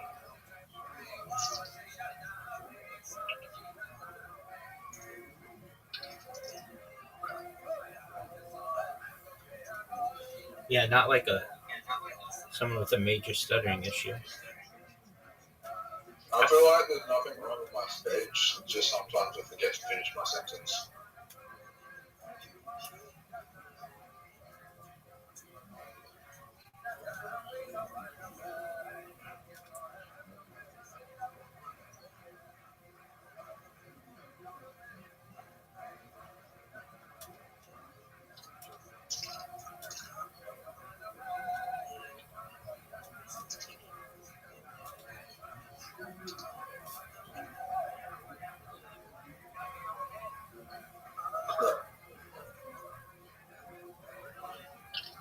Rabbi, What up, pimp?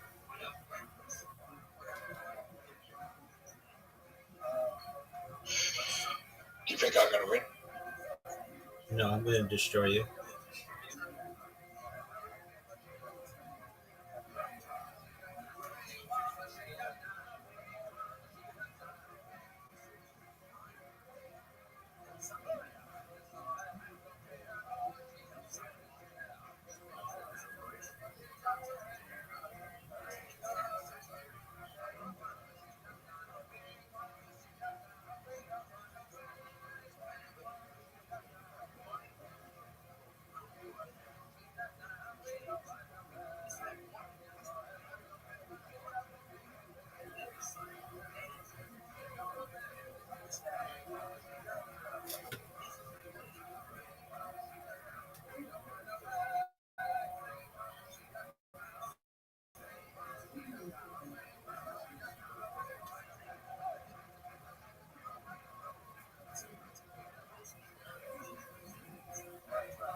That was maybe the best round that I've ever had.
You ready?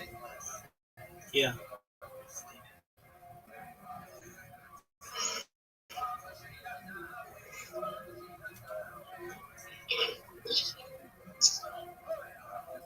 Correct.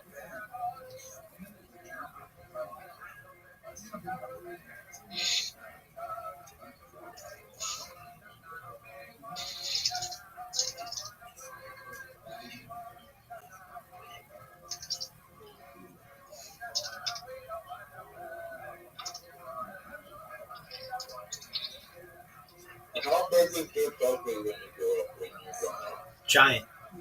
Biggest person on television. Really? Yep. In the 80s? Yep.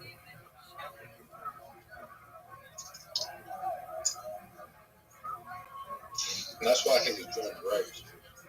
Yeah, but he did those before. I mean, I'm not saying he also didn't do them during them too, but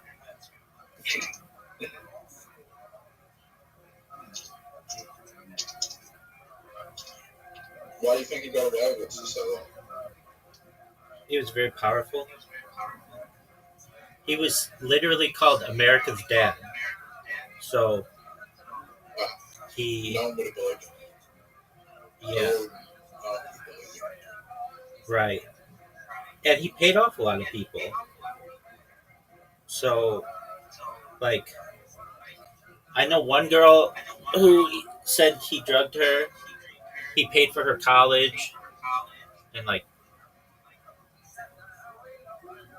I bet you this is a sad state of the United States, but there are people in the United States who would accept being drugged and raped if you would pay for their college.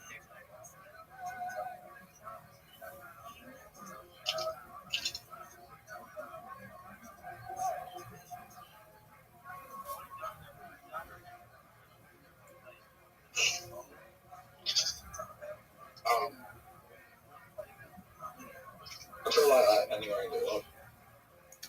That's true.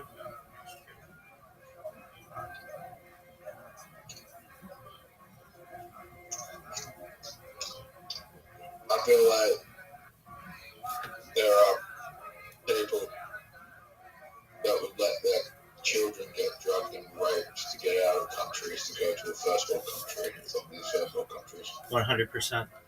It's really sad, but desperate times call for desperate measures. Oh, I fucked up.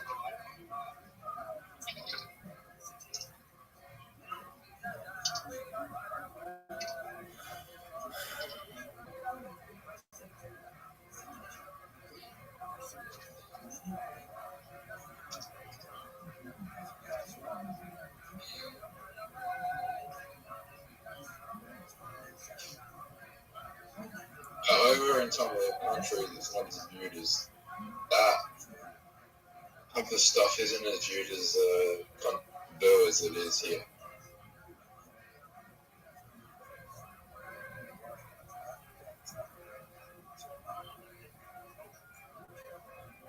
In some countries.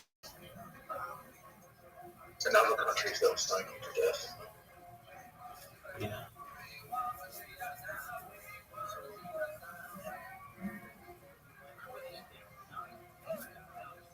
Dude, that was a big move, Zoot. What are you gonna do?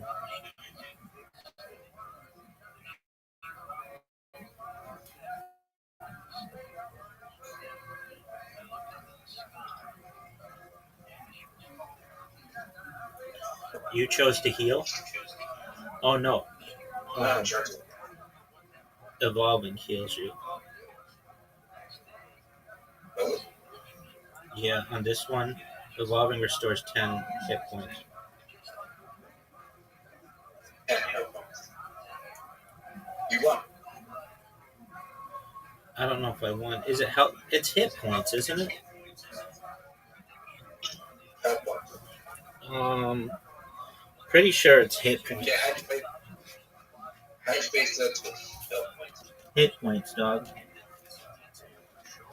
No, it's help. No. Pretty sure that's not right.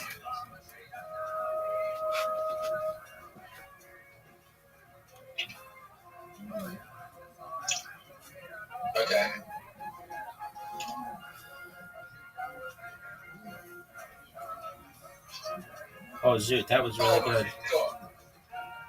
That was really good. Rabbi. That was really good, Zoot. Rabbi. Yo, pimp. Do you know what my real name is? Yeah. What is it?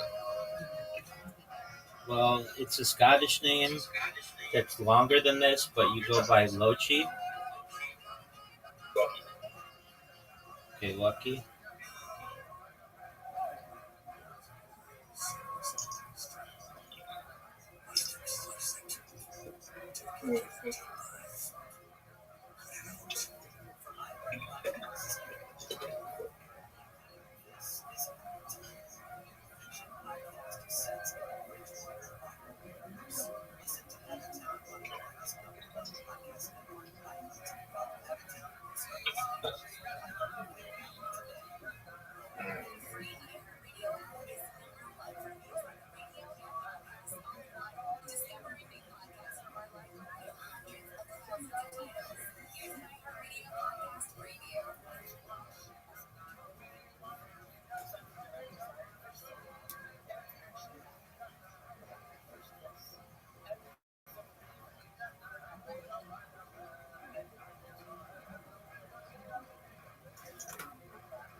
What's going on, pimp? You know what? Do you really think you won? You just got a huge hit on me. Oh, Rabbi, you fucked up. Yeah, I did.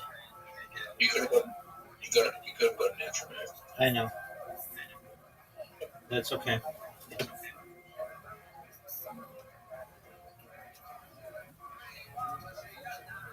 I don't know if the extra move would have helped with that one. We'll never know.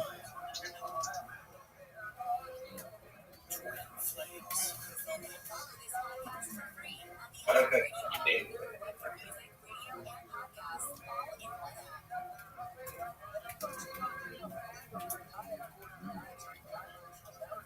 I don't think I need it. Rabbi, Yo, pimp.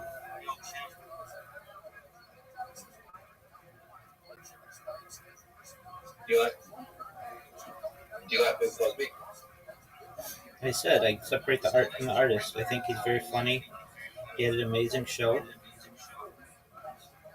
But I don't condone rape.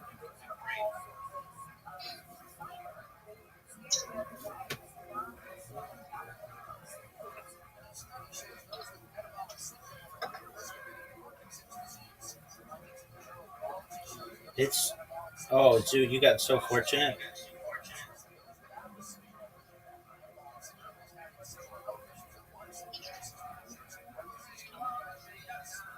Zoot.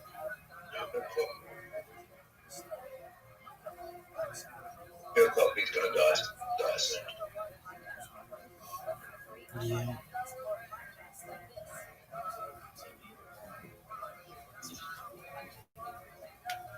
That's gonna be like one of the most controversial deaths where people do we celebrate his death and honor his legacy, or do we ignore him because what he did?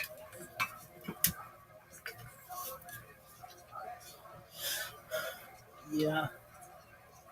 I have to pee.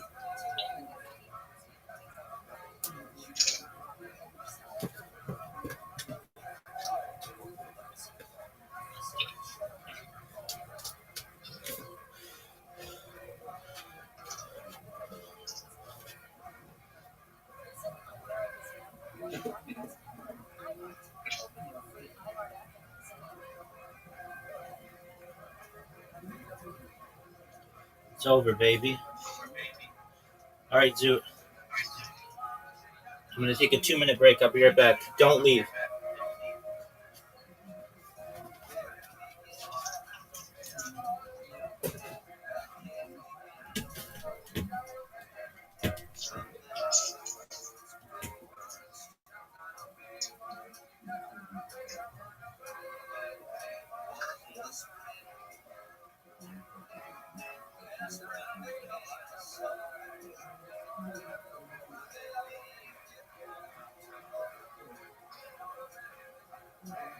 winning the lottery.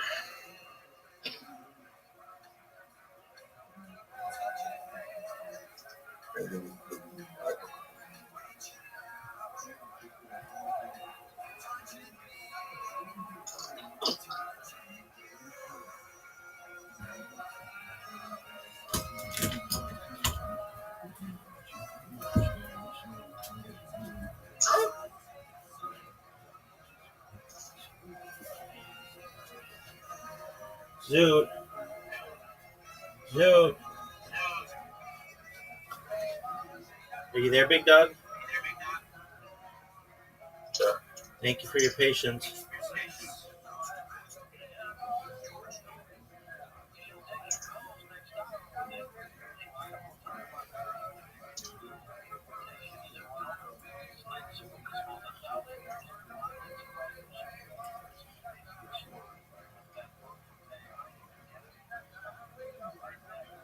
Oh, whichever person goes first has a huge advantage.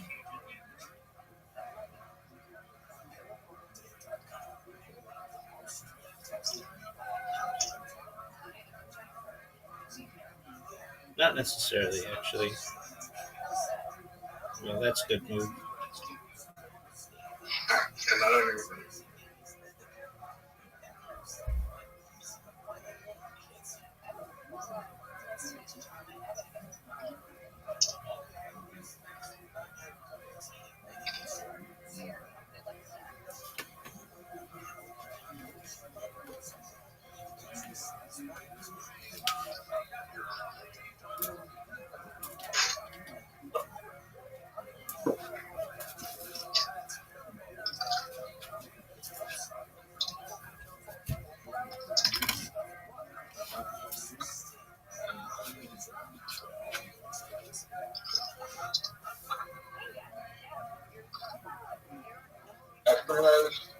Rabbi, I want. I don't think so, son.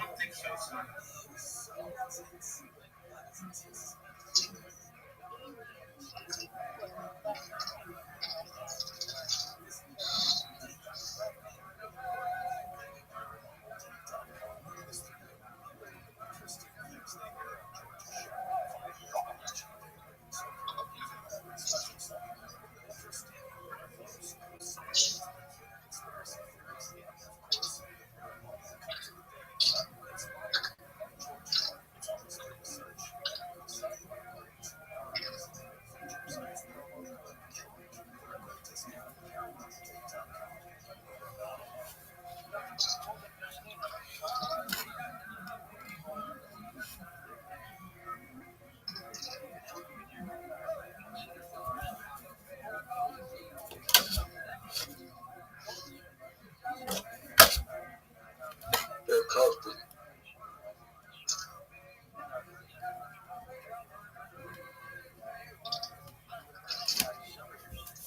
Fuck.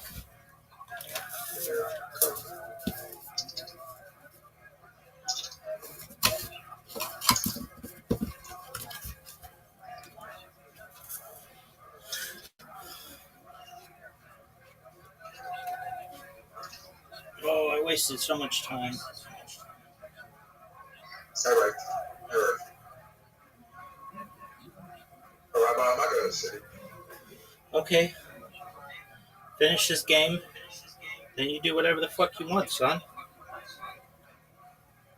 There's women in the city. There's not women in this chat. Yeah, there are. They're not close by. They haven't even had that Australia, do they? No. Are they South Australia? I had somebody here from Brisbane, a very famous influencer today. Her name is Chopsticks. Yeah, she's on Oopsie. Word Dog. She's on chick. Yep. Does she have an Instagram? Yeah, it's just Chopsticks, I believe. With CHOPSTIX. Is she going to be back? Oh, I don't know. I've got messages with her. Say hot. I would say that most any man would think this woman is hot.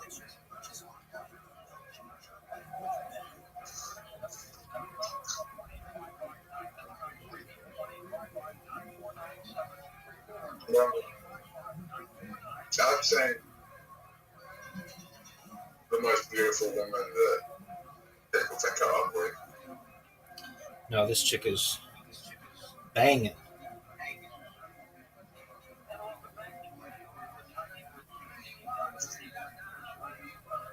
How old you? Dog, I don't fucking know.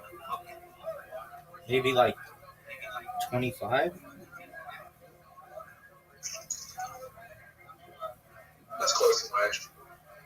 Alright, you think I'm setting you up? Yep. Alright, that's cool, dog.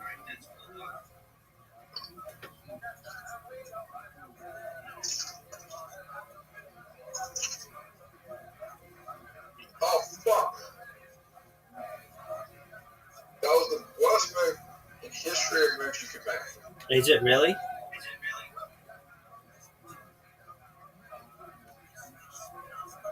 I mean, I guess I can do that. But it just helped you. Maybe I won. Maybe I just not help you.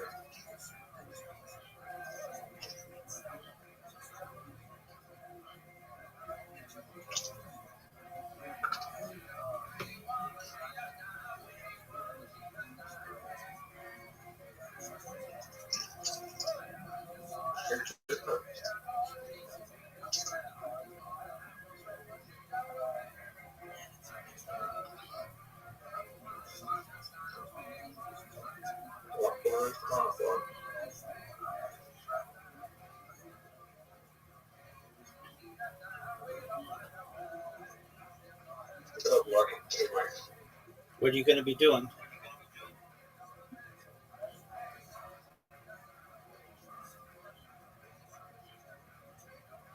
Zoot, what are you going to be doing?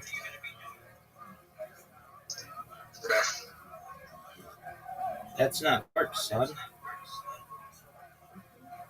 Should be.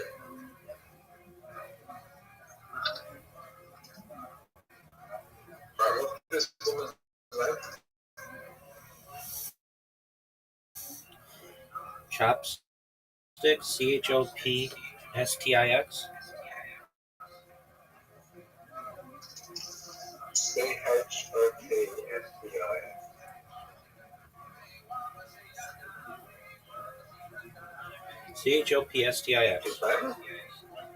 On Kick, she is. She has like 50,000 followers on Kick. Yeah, she's famous.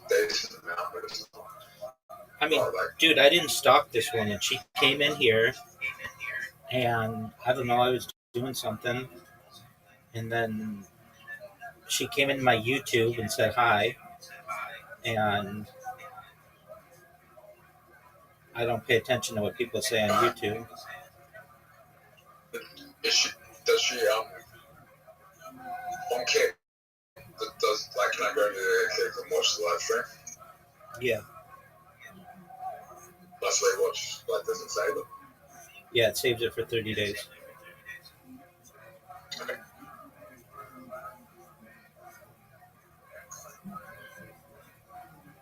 Do you think she'll be back? Zoot, you are asking me so many questions about this woman, and I have no idea about her. I'm just telling you what happened earlier today. Cool. Very cool, dog. When are you gonna get pictures for? When are you gonna get pictures for your dating profile?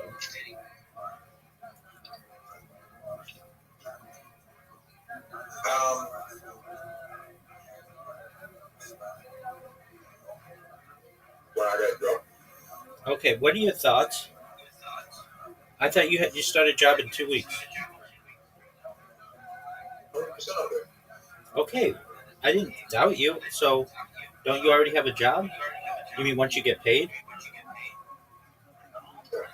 What are you gonna be doing?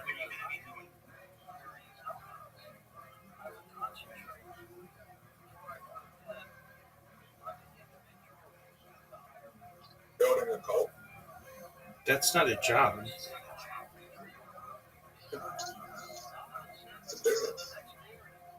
Seriously, Zoot, what are you going to be doing? Starting a business. Okay, what business are you starting? Starting a cult. Zoot, you're not making sense, son. I'm starting a cult.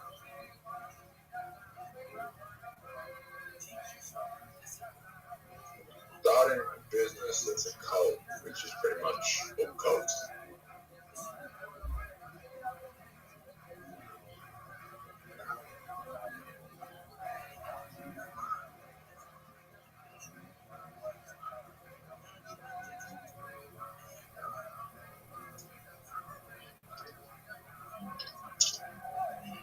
Zoot, did you know it's over for you? Yeah. Why do all lottery winners go broke in the first 5 years? They don't. Why do the majority of lottery winners go broke? They don't. Okay.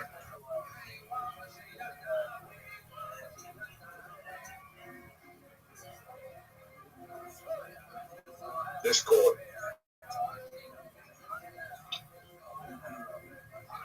Installing Kick right now on my phone.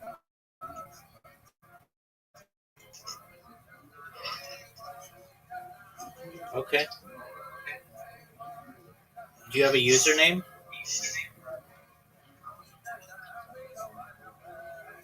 Zoot, I dare you to any person on Kick. Create a throwaway account and ask them what they think about Rabbi Rothschild.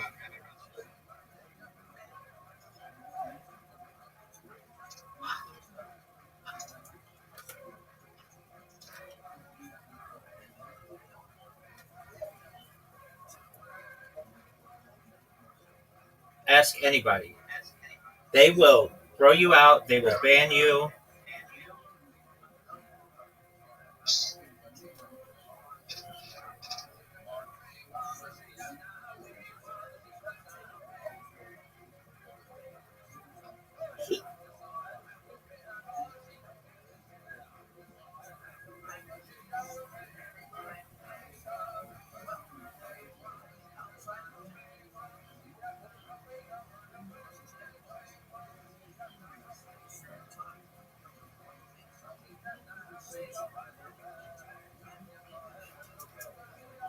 Of a will. He had gone on to do tremendous things for Surah. He immediately communicated with the surrounding communities and asserted the authority of Surah as the greatest of the academies and so on. But what ended up happening is there was a will that was placed in probate, and David Ben Zakkai, the exilarch, stood to gain a tremendous advantage if the will was adjudicated in his favor. Saadia Gaon, looking at the will, saw that it really would not go in David Ben Zakkai's favor, that the law really favored another claimant for the monies in the will. And so therefore, he demurred and said he would only sign off on this will if another particular rabbi would sign off on it.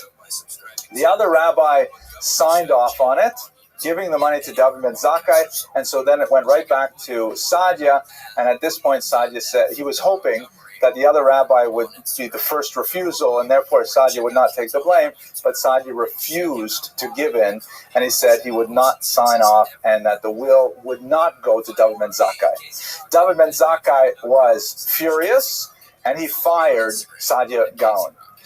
Saadia Gaon says, "You can't fire me, I'm going to fire you."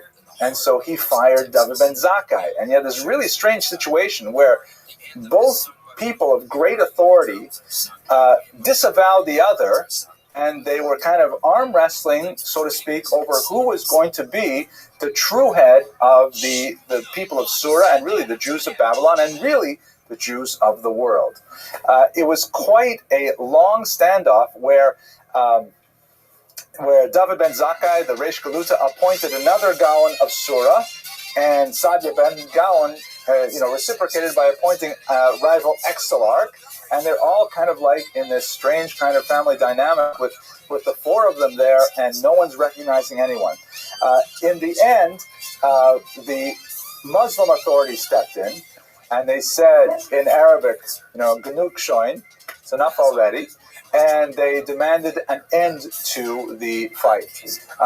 This also was, Sadia's position was weakened when his candidate for the Reish Galuta had passed away, and so ultimately Sadia was forced to resign and to accept the loss of his academy.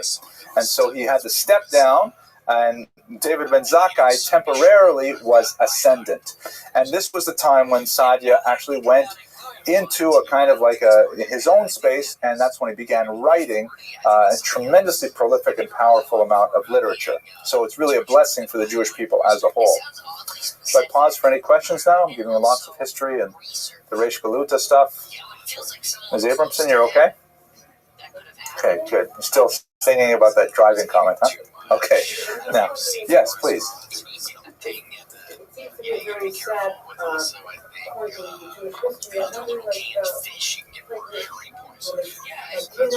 Jewish history. I wonder, is this ever mentioned? Too, for me, it's the first time.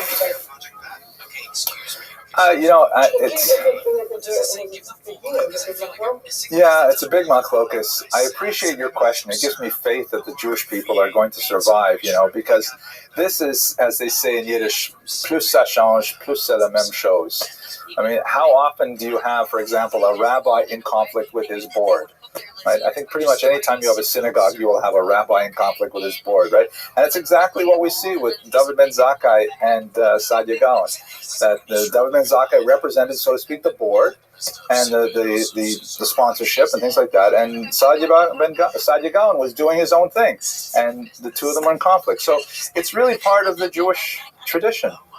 It's not so bad. We got used to it. Yes, Ms. Abramson, I knew you'd come up with something. The sources do not give us a really good perspective of that. I would hazard a guess that people favored Sadia because he's kind of like he's like the cowboy here. He's like the man standing up for his principles, and he's representing the Torah, whereas really David ben Zakkai is upset because the will didn't go his way. But as many of us know, that Jews often have tremendous conflicts over wills afterwards. Families break up over these things, so we can understand that too. But that's a tangent. So I'm just guessing, but I would say Sadia probably had the upper hand. He certainly comes out better in the end. Who remembers David ben Zakkai except people who come to a class like this, right? But people know Sadia Gaon. Okay, so let's go on a little weiter. Now, what was special about his writings? Perhaps the most significant thing was not so much the content, but the style. One of the things that Sadia innovated was he borrowed very heavily from the dominant Muslim style of theological writing of the time, a style of writing which is known to experts as kalam, and specifically the Mutazilite style. I don't really know much about the Muslim styles, but what I can tell you about it in this short period of time is that they were very particular when it comes to essentially creating numbered lists. They're very big on numbering their paragraphs, on starting with general topics and slowly winnowing them down to more and more specific ideas, and putting in their terms to purify silver from dross, right? That you have a big hunk of metal, and you have to heat it up, and you have to slowly take the silver away and separate it from the rest of the metals. And so Sadia Gaon really instituted this whole idea of creating treatises on specific halakhic topics, and then breaking it down logically into a sort of a Greek way of thinking that the Arabs had inherited, of the larger point first, and then the sub-point, and then a sub-point, and then the corollary, and so on. Everything numbered 1.2, 1.3, all the way down, and a very, very logical sequence that was deeply appealing to the Jewish mind. This is in contrast to the traditional, what was it then, traditional way of of writing, which was essentially to follow the kind of meandering and apparently conversation, a stream of consciousness conversation, that it does have its own internal logic, but it's not a simple, straightforward logic. And simply to look up a particular halakha is a very difficult thing in the Talmud because the information is scattered so broadly over a wide amount of material and not easily indexed. So Saadia Gaon, taking this Mutazilite style and imposing that kind of rigor of thought and a very communicable level of thinking, just made his writings way more popular, and the style essentially became a Jewish style after that. Anyone who's read, for example, Maimonides' Mishnah Torah, and Maimonides disagreed with Saadia on a lot of very important points, but he adopted exactly the same kind of style that Saadia did, with breaking up the whole Torah into sections, and then into books, and then into chapters, and then into individual sentences, and everything's numbered. Everything is organized and easy to find. This was a major innovation of Saadia. Saadia was really, I dropped my microphone. Saadia was really excellent at adapting to the zeitgeist, or there's a good word for the undergraduates here. Zeitgeist is spirit of the times, like the way people felt about things, the way people reacted to the world as a whole. That was the zeitgeist, and he found it, and he said, we can do this in Judaism, and he plopped it right in, and it worked. Rabbi Wunsch. Is this true?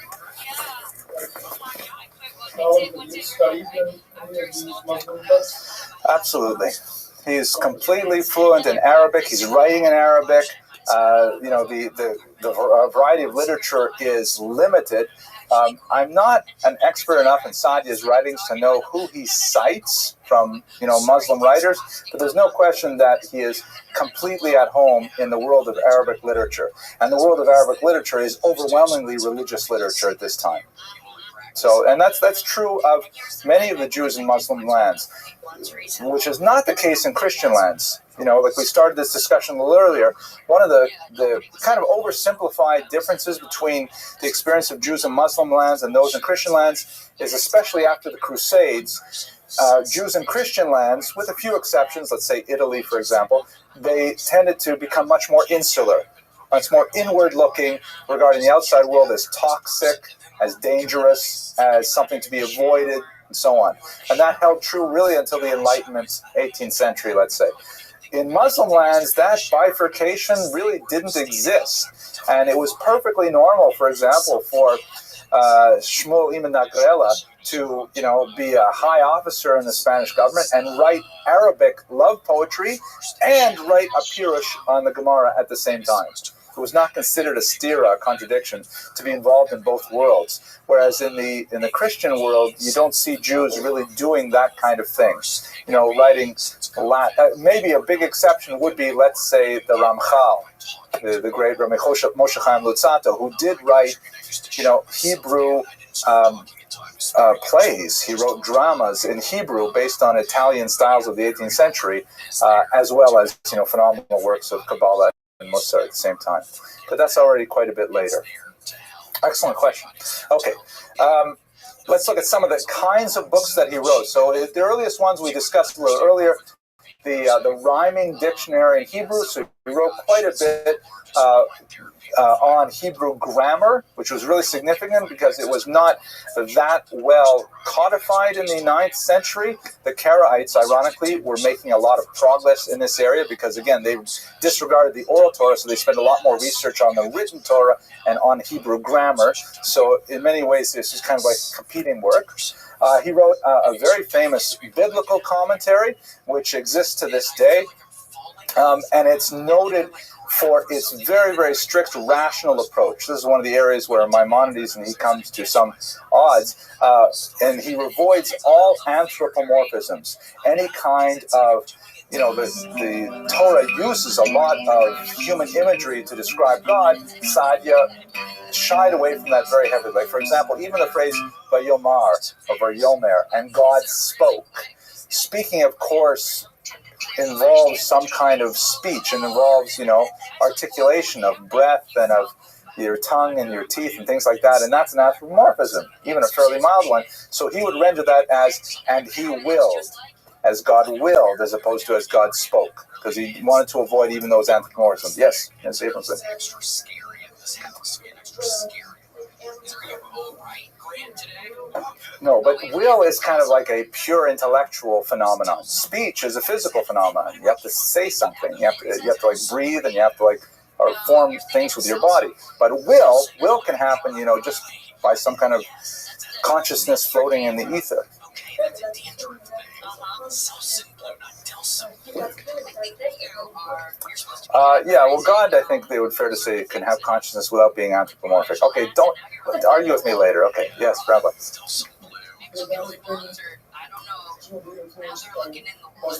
Absolutely, it's mutazilite. Exactly, that's another good proof for your question earlier. The mutazilites were very much like this, and he rendered it similarly. Good point. Okay.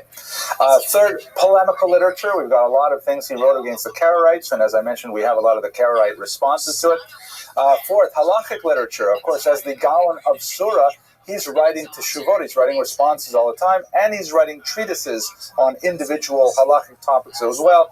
We saw that, for example, in the calendar controversy. One of his treatises was on defending the traditional method of calculating the calendar that we use to this day. He wrote liturgy, including one of the earliest siddurs that we have in existence today, still in use in some communities. And finally, and perhaps most famously, he wrote philosophy. And perhaps his most important work is the so-called Book of Beliefs and Opinions, in which he really subjects Judaism to a searching and penetrating analysis of what really is it that we believe. Now, I know I started by talking about how Judaism is so orthopractic, but I don't want to overemphasize that point. We do have books that argue about what is Jewish belief as opposed to Jewish practice.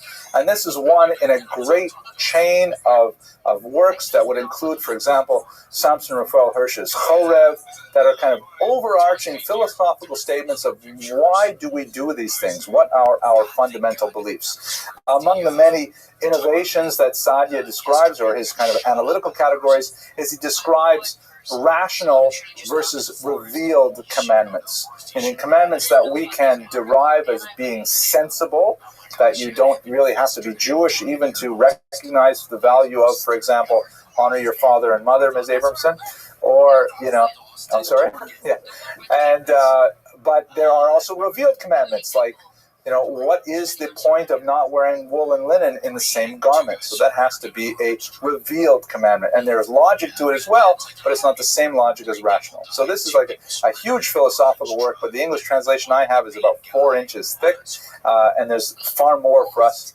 that we can possibly analyze in this short biographical class. So, in the end, to return to his last story, he did achieve a reconciliation with his nemesis, David ben Zakkai. It happened when this feud had been going on for quite a long time, and you can imagine David ben Zakkai had expended tremendous resources, both financial in terms of his personal and political capital. He ultimately came out victorious, but exhausted. And Saadia is right there in Surah, and he's busily writing all these great works, and everyone recognizes him as the greatest scholar of the world at the time, but he's not holding this position of authority. So eventually, the exilarch, David ben Zakkai's father-in-law, gets involved. His father-in-law was always a big supporter of Saadia, and he says, again in Arabic, "Shoin genug, it's enough already," and he manages to effect a reconciliation between these two. Saadia is returned to his post as the head of the Academy of Surah, and the placeholder Gaon that had been hired during the conflict was allowed to remain and keep his salary, but Saadia was really considered the ultimate authority there. The exilarch, exhausted by the struggle, died soon afterwards, and to indicate how complete their reconciliation was, Saadia adopted his son, the son of his erstwhile enemy, and raised him in his own home out of love for him. tells you something about his character as well. So the legacy of Saadia Gaon, again, this is not a picture of Saadia Gaon. The legacy of Saadia Gaon is a fascinating one that illustrates a lot about the nature of the Jewish life in Muslim lands, of internal Jewish life, the conflict between the so-called secular and the religious powers, and of course describes the life of a phenomenal individual with a very strong character who made tremendous contributions to the Jewish people as a whole.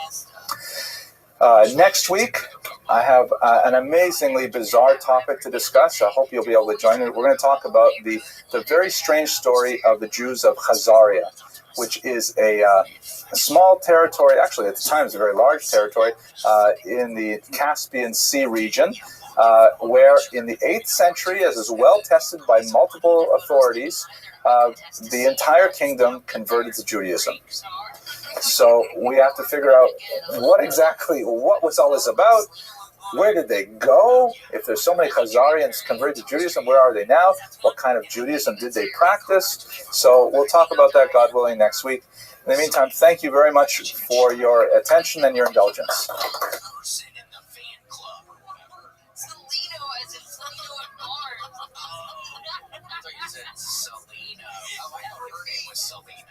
That would be the craziest fucking ADD transition. Selena Barnes. My name is Selena Barnes. Oh, yeah, injury attorneys. 88888. Anthony Thomas Chambers, maybe 77777. Selena with Barnes, injury attorneys. Oh my gosh, you can call them maybe. It's the numbers. How do those law firms even get those numbers? Does it cost a lot of money? Getting the number that's like Hello everyone, welcome to another issue of This Week in Jewish History. On August 1st, we commemorate the birthday of a fascinating figure in 17th century Jewish history, the notorious Tisha B'Av, the 9th day of Av, which fell out in August of 1646. But that date is somewhat under dispute because the poem is by his followers who wish to advance the notion that he was in fact the Messiah. And that is his claim to fame. He was perhaps the most famous false Messiah or pseudo-Messiah of modern times. Let's have a look at the images that illustrate his life, and I'll tell you a little bit about the bizarre life story. Here is one of the iconic representations of Shabbos and Tzvi. You see this from a lot of different sources. It's unlikely to be an accurate rendition of his features. You can see it was probably done by a Christian artist because over on the right column in the back end you see some attempt to demonstrate Hebrew letters. Here's a couple other images of Shabbatai Tzvi commissioned because there was quite a bit of interest in the general world about what was going on with Shabbatai Tzvi and why was he getting such a phenomenal following of Jews. Here's my favorite here, Christopher Columbus, I think, Nancy Ray, and up on the top left and top right you see a couple other vignettes from his life history with football short.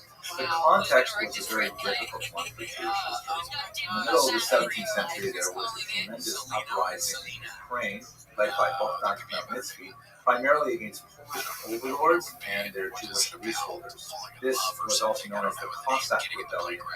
They struck fear in the hearts of Jewish communities throughout the western region of Ukraine and Poland as they attacked Jewish populations mercilessly, resulting in thousands of Jewish deaths. So Jews felt that it was really time for the Messiah. And so Shabbatai Tzvi was in the right So first of all, she gets assigned with he was an interesting individual, a very popular young man as a youth, known for his pleasant appearance and his beautiful singing voice. He was quite a child prodigy. At age 15, they could no longer find a Rabbi in his hometown of Smyrna who could teach him, and so he was given to wander alone in the forest and contemplate. His behavior was increasingly erratic, and he was prone to what he called illuminations. Moments where, on the one hand, he would be drawn to so-called ma'asim zarim, or antinomian acts that were challenges to traditional halakha or Jewish practice, and on the other hand, he would have visions of God. He claimed to have learned how to levitate, and various other things. These were regarded as harmless idiosyncrasies, first small eccentricities, and in fact, he had 2 early marriages that both of which failed, until he began to actively promote himself as the Messiah when the residents of Smyrna asked him kindly that he leave. He wandered about for a while, going to the large cities of Salonika and Constantinople, and then finally, when he met this man, Nathan of Gaza, he found a believer and a propagandist that would promote his vision throughout the entire Mediterranean basin. And it was either through Nathan of Gaza's efforts that Shabtai Tzvi's messiahship became known to the larger world. At this point, his behavior became even more erratic, especially upon arrival in Jerusalem, where those behaviors that were considered somewhat strange or perhaps obsessive compulsive were seen in the highly spiritually charged environment of Jerusalem as perhaps being signs of a very elevated spiritual nature, and he garnered some supporters, particularly from Egypt, and his message spread far and wide. Ultimately, he engaged in some very strange activities. For example, he celebrated a wedding between himself and the Torah scroll. He ordered major changes and innovations in Jewish practice. He abolished fast days that he felt were no longer relevant in the time of Messiah. He famously married a young orphan from the Khmelnytsky rebellion named Sarah of dubious virtue. There's some question as to whether or not that marriage was ever consummated. In fact, they were divorced and then remarried somewhat later. But ultimately, all of his exploits led him to the conclusion that the fourth, who controlled the region at the time, and he would present his demands to the Sultan and say, all right, and here it's time now to begin the Messianic era, and I would like to take control of Jerusalem. The Sultan thought about it for a while and ultimately decided to imprison him while he contemplated his fate. In prison, Shabtai Tzvi garnered even more of a following initially, but ultimately the Sultan said to him, all right, I'm going to give you a choice. You may either persist in your attitude that you are in fact the Messiah, and we will end your life and see what's what, or you may convert to Islam, which, to the surprise of his followers, Shabtai Tzvi elected to do.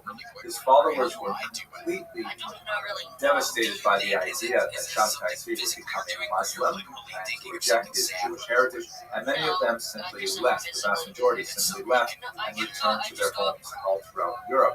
Many of whom were impoverished because they had sold all of their possessions in their pursuit of this messianic idea. There in Europe, the Shabtai Tzvi's followers engaged in various acts of extreme penance, including self-flagellation and burning with hot water in an attempt to expiate their sin of following a false Messiah. However, some Jews reasoned that perhaps his conversion to Islam was in fact part of the divine plan, and they also followed him into the Muslim faith, and they formed a small group known as the GUINNESS, who practiced endogamy, marrying within themselves all the way up until the 20th century. So the Shabtai Tzvi's personal life ended kind of on an up note. He died very young at age 49, but ultimately, towards the end of his life, he began to seek a reconciliation with Judaism. He asked some of his followers to acquire for him a Matzor, a prayer book, and a mezuzah, and ultimately he had a very lasting legacy in two principal areas. The first was, of course, in the history of pseudo-messiahs. Jacob Frank, shown here, perhaps the second most famous pseudo-messiah in Jewish history, took more than a single page out of Shabtai Tzvi's book as he instituted his 18th century false messiahship. And there are many scholars who would argue that his larger ideas of Shabtai Tzvi, he was a noted scholar, and even his detractors have to admit his brilliance, particularly in Kabbalistic studies, indicate that his ideas had a larger influence on other mystical movements, even mainstream movements within Judaism.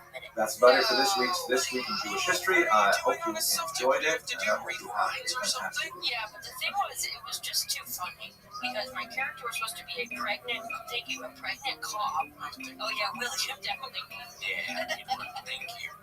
Supposed to be a pregnant cop who gets possessed by a witch while she's brushing a child's hair.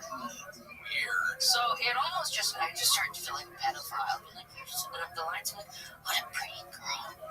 Like, you're so pretty. You know, this long hair won't last forever. And I was like, my pretty girl.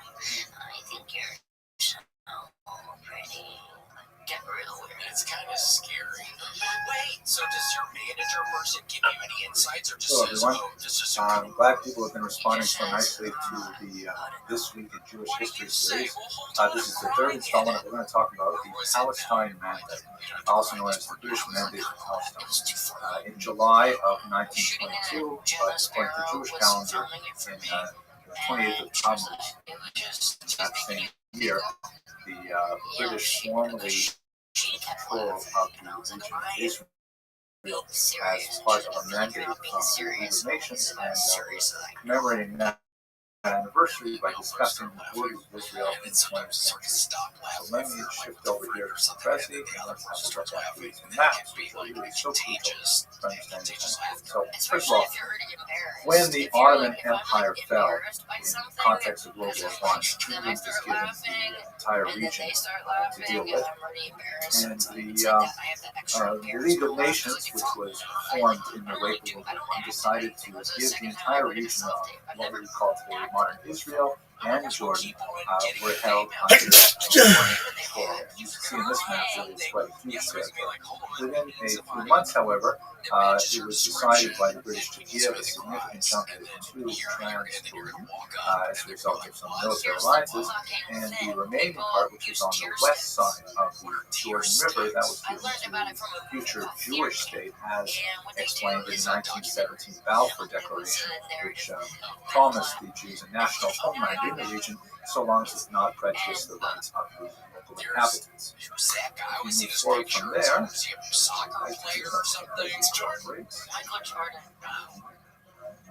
oh, sorry, I forgot to mention that.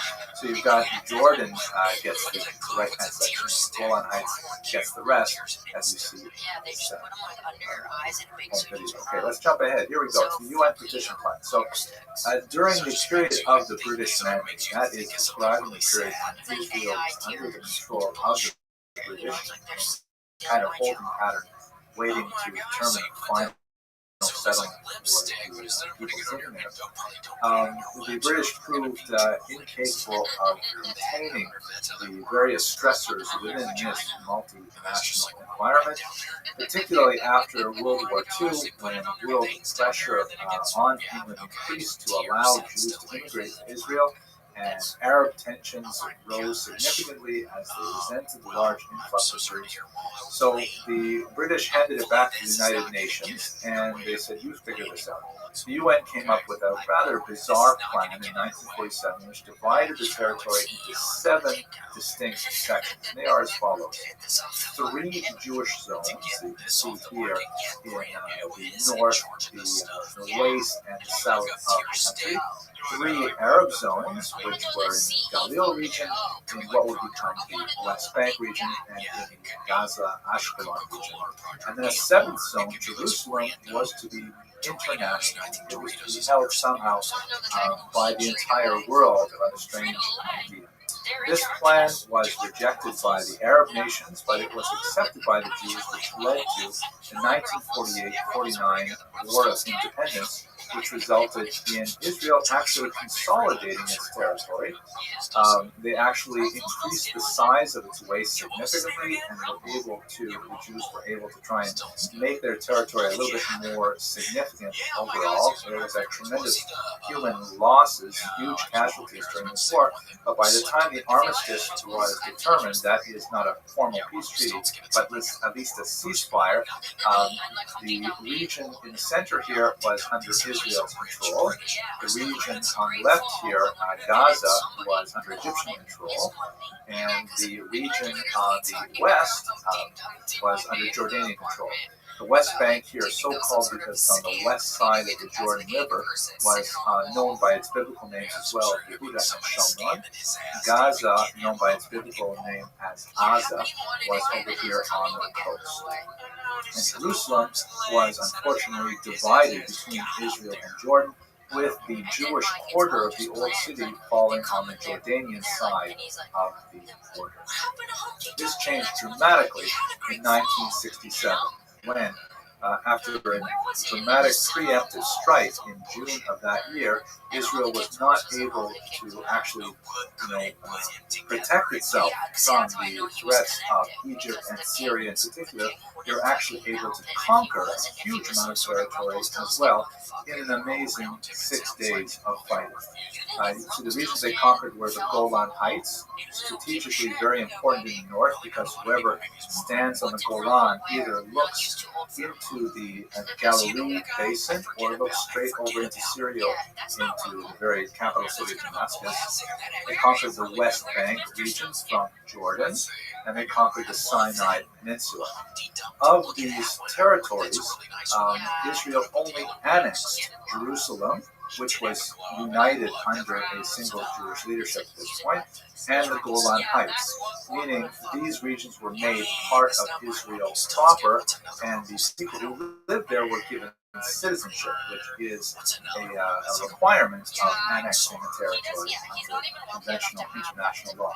The other territories, the larger West Bank, the Gaza Strip, and the Sinai Peninsula, were not annexed to Israel, and the peoples living there, who later became known as the Palestinians, or actually in the 60s, that's when this term was becoming much more in use, they were left temporarily stateless, or at least for the time being. The Sinai Peninsula was actually given back to Egypt after the Camp David Accords in 1979, which meant that Israel had boundaries something like this afterwards. This is basically what Israel looks like today. As you can see, the region in the north here, the Golan Heights, is annexed to Israel and is part of Israel proper. Gaza, on the other hand, was abandoned by Israel in 2005 for complicated reasons, primarily demographic in nature. Israel felt it was more advantageous to reduce the military threat and the cost of maintaining small Jewish populations in Gaza, and they simply retreated to these boundaries. Israel still maintains control over the boundaries of Gaza as a whole, but the interior is simply left without Israeli rule. This was an issue of great controversy in Israel at the time and remains controversial as well. This region here, the West Bank, is home to the so-called Palestinian Authority, which has limited self-rule but not status, does not have the status of being a country or a state right now. But many Jews, hundreds of thousands in fact, live just within the green line here. That is on the east side of the 1949 armistice line known as the Green Line. So these maps give us a sense of the changes of the Israeli borders over the 20th century, beginning with the Palestine Mandate in Tammuz of 1922. Thank you for listening. The period from Rosh Hashanah through Yom Kippur. Aseret equals Hebrew for 10. Yemite equals Hebrew for days of. Teshuvah equals Hebrew for repentance return.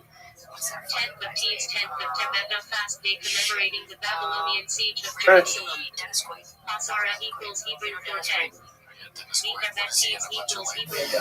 Ready to go? Okay. Thank you for coming. It's a nice turnout for the. Oh, it's my pleasure. So it's nice to have a reasonable turnout in the off season. We'd like to welcome the Mayor of Surfside, Mr. Teitra, is here to join us. A big round of applause. Okay. And we've got a fascinating presentation for tonight. I really was hoping to be able to use my new clicker thing, but unfortunately the batteries are dead, so we're just going to have to deal without the batteries.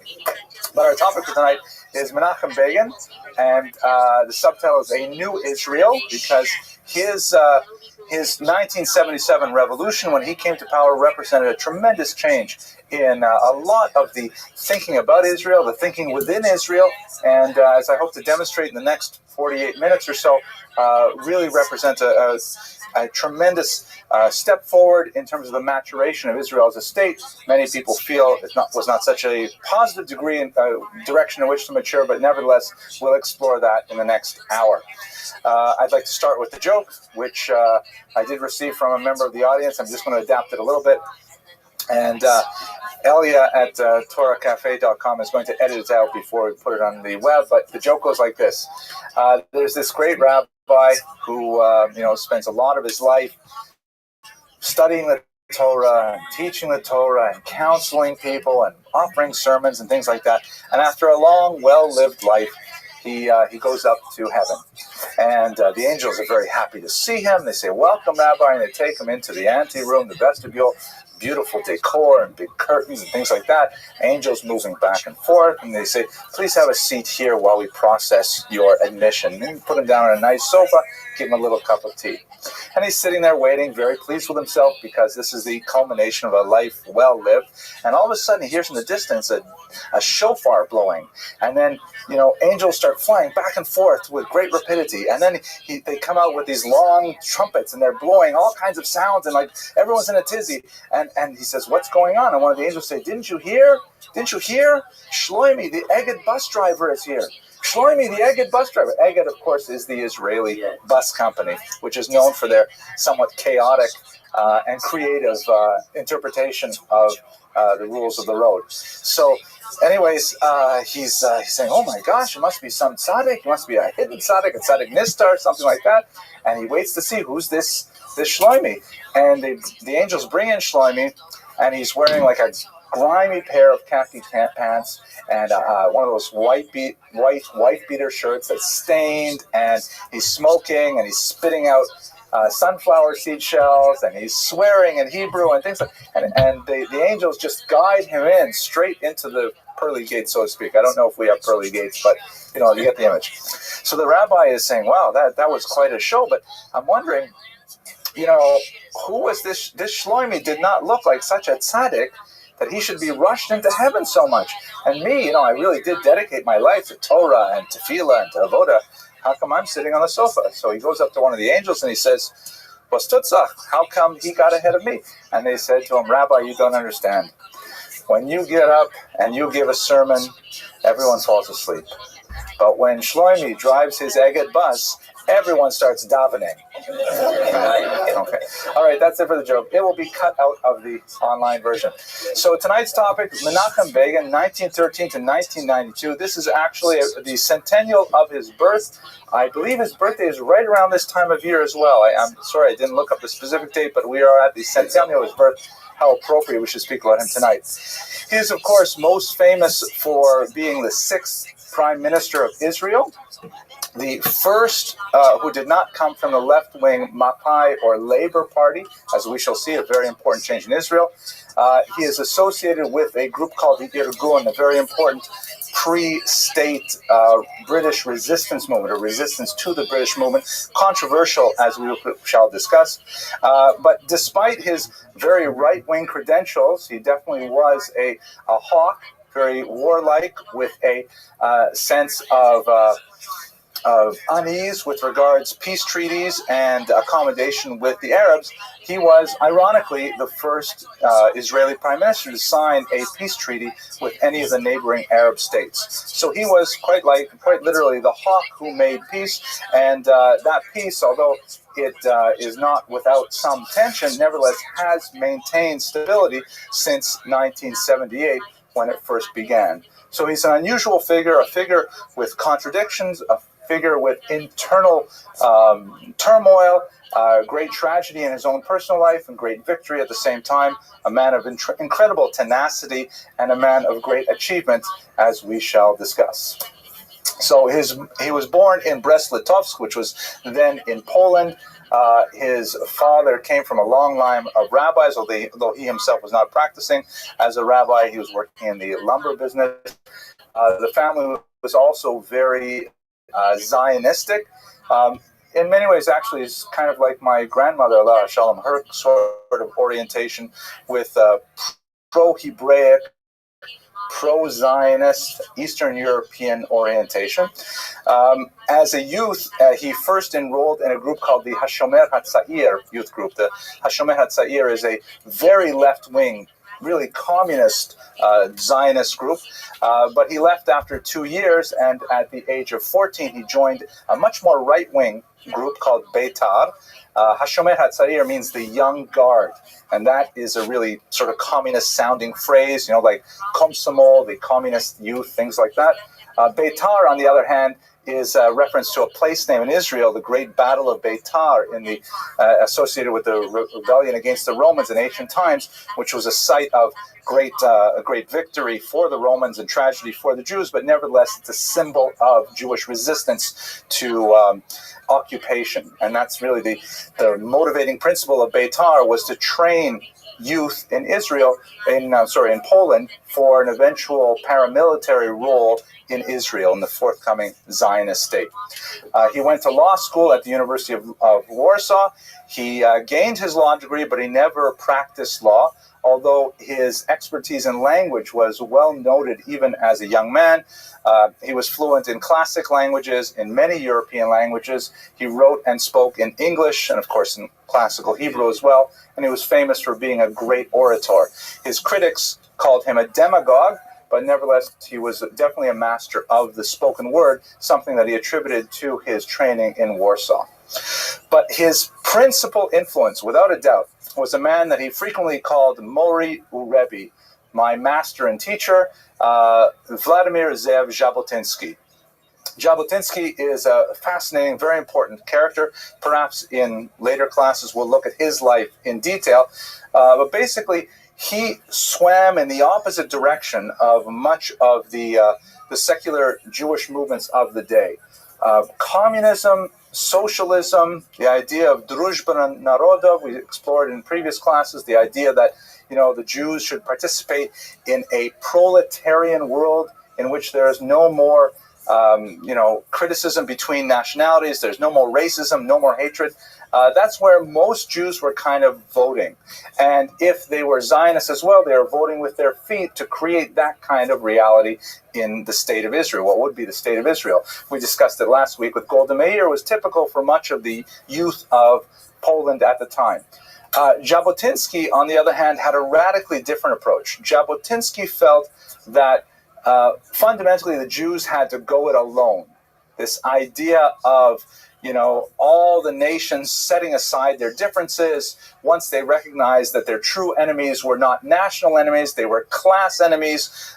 He felt that was all garbage. It was all, just hogwash that people were lovingly drinking up, but it was meaningless. He felt that ultimately the Jews had to stand on their own 2 feet, and they had to take responsibility for their own survival and not trust to the general goodwill of society as a whole. This is also in great contrast to Herzl, who, although Herzl was not a socialist by any means, his vision of Israel was something like, Vienna on the Mediterranean. If you've ever seen Haifa, for example, that's really kind of Herzl's city. People get along, they're polite, they say hello to each other in the streets, and, there's not too much fighting going on. That's really what Herzl had in mind. So Herzl was spending most of his time going from world power to world power with the early shuttle diplomacy, trying to convince the head of England, the head of Germany, and so on to support the Zionist venture. Jabotinsky said that's all a waste of time. We can't trust anybody. We must do it on our own. The critics of Jabotinsky said he was an early integral nationalist. That's kind of like the nice technical term for fascist, meaning that they were very into typical things that were associated with the fascists. A chauvinistic attitude, the idea that the Jews are better than everybody else. A militaristic bent, very much into parades and insignia and paramilitary drills. Less of a democratic structure, more of a charismatic leadership structure. These kinds of ideas were definitely associated with Jabotinsky. At the same time, I think it's unfair to put him in this kind of camp because he had a very broad-minded approach to the national struggle of many other peoples. And in contradistinction to many of his peers, for example, he felt very positively about the Ukrainian national movement, which was excoriated by many Jews at that time. So he was a really complicated character. Begin encountered him at an early age and became his right-hand man. By the age of 22, he was already appearing beside him at the World Congress of Revisionists, which was the name of Jabotinsky's party, as we shall see. And Jabotinsky's perhaps greatest claim to fame was his backing of Jewish self-defense. Recall that during this period, there are ongoing waves of pogroms against Jews in Eastern Europe, most notably the beginning of the 1880s, and then with increasing rapidity and ferocity in the first decade of the 20th century, the second decade of the 20th century, just incredible numbers of attacks on Jews in small villages. So Jabotinsky argued that Jews should organize their own self-defense societies, where typically young Jews would get together, train themselves, and be prepared for the attacks of hooligans that would railroad at the time. He was beloved by the youth.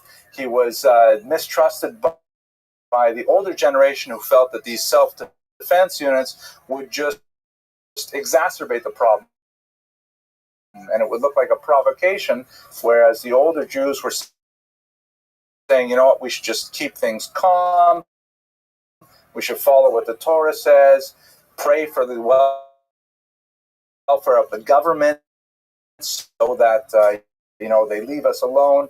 Jabotinsky represented a radical new type of thinking that was ultimately very influential. Now, what I'm going to show you here today, I'm very proud of. My daughter Danit Malka helped me put this slide together. Most of my slides are very simple with no animation or things like this. Is going to be animation super, because, and I just have to give you a little history lesson called chalkboards. Remember? So my wife actually, many years ago, she bought me a little metal sleeve to hold the chalk in, because otherwise I would come teach this particular class on blackboard. Started going to transparencies. Remember those plastic clear sheets? You would write on them. So then I used that, and then when I went to PowerPoint, I couldn't do it. And now, finally, with my Mac, I figured out how to do it with my daughter's help. And so I'm going to go back to old-style teaching, but it's very complicated. Get ready. Okay, so it's an important moment for me. So here, this is the thing. The political spectrum. So for the rest of the world, the political spectrum only has two ends to it, right? Left and right. That's very simple. It's, towards the socialist end and towards the capitalist end. And that's push it. That's obvious. Jews can't leave it alone. It has to be more complicated. We have two axes for our political spectrum, a left to right and an up and down. So here we go. Let me label these. There are four cardinal points. The first is Zionism. The second is something called Doikite, which I'll explain to you what that means in a second. The third is capitalism. The fourth is socialism. So what are these four elements in the Jewish political spectrum? So let's put Zionism up here. And by Zionism, obviously, we understand the movement to create a Jewish homeland in the land of Palestine. We've spoken about it in a few different lectures, but that's going to be at the top, the y-axis of the spectrum. Doikite, the word do in Yiddish means here. So Doikite means here-ness. And it's the opposite of Zionism, in that some Jews, let's say in Poland, would say, we should be striving to create a Jewish polity over there, Dortikite if you want, there in Israel. But other Jews would say, no, let's reorganize ourselves here in Poland, a diaspora nationalism. So Jews would separate along this y-axis, some more towards Dortikite, more towards Zionism. Then, of course, on the right wing, we have capitalism.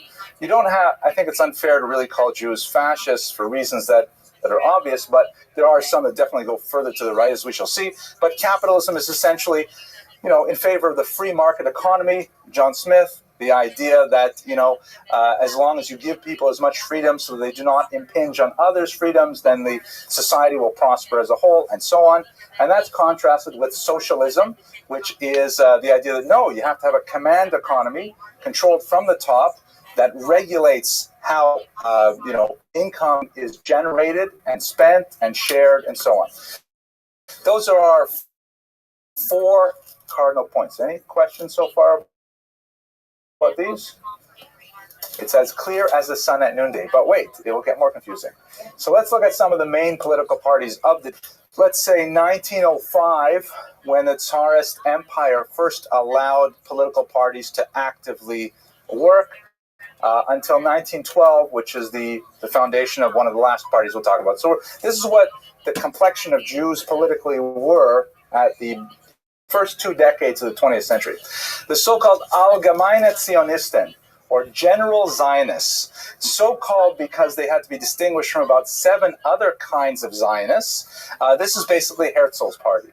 They were the largest single Zionist party, and they were obviously on the top end of the scale towards Zionism, but they also believed in capitalism. They felt that, the new Jewish land in Palestine should be basically a Western economy. These are contrasted with the Bundists, and this was basically a communist-style party. They were social democrats who were both socialist and very much not in favor of Zionism. They felt that Zionism was moving backwards against the tide of history, which tried to minimize national differences. The Bundists said we should try to the Zionists, the trend of history is to minimize national differences. They wanted to be down here with Dorkite. Then the third group would be the Poalet Zion. We spoke about them last week with Golda Meir. This is her party.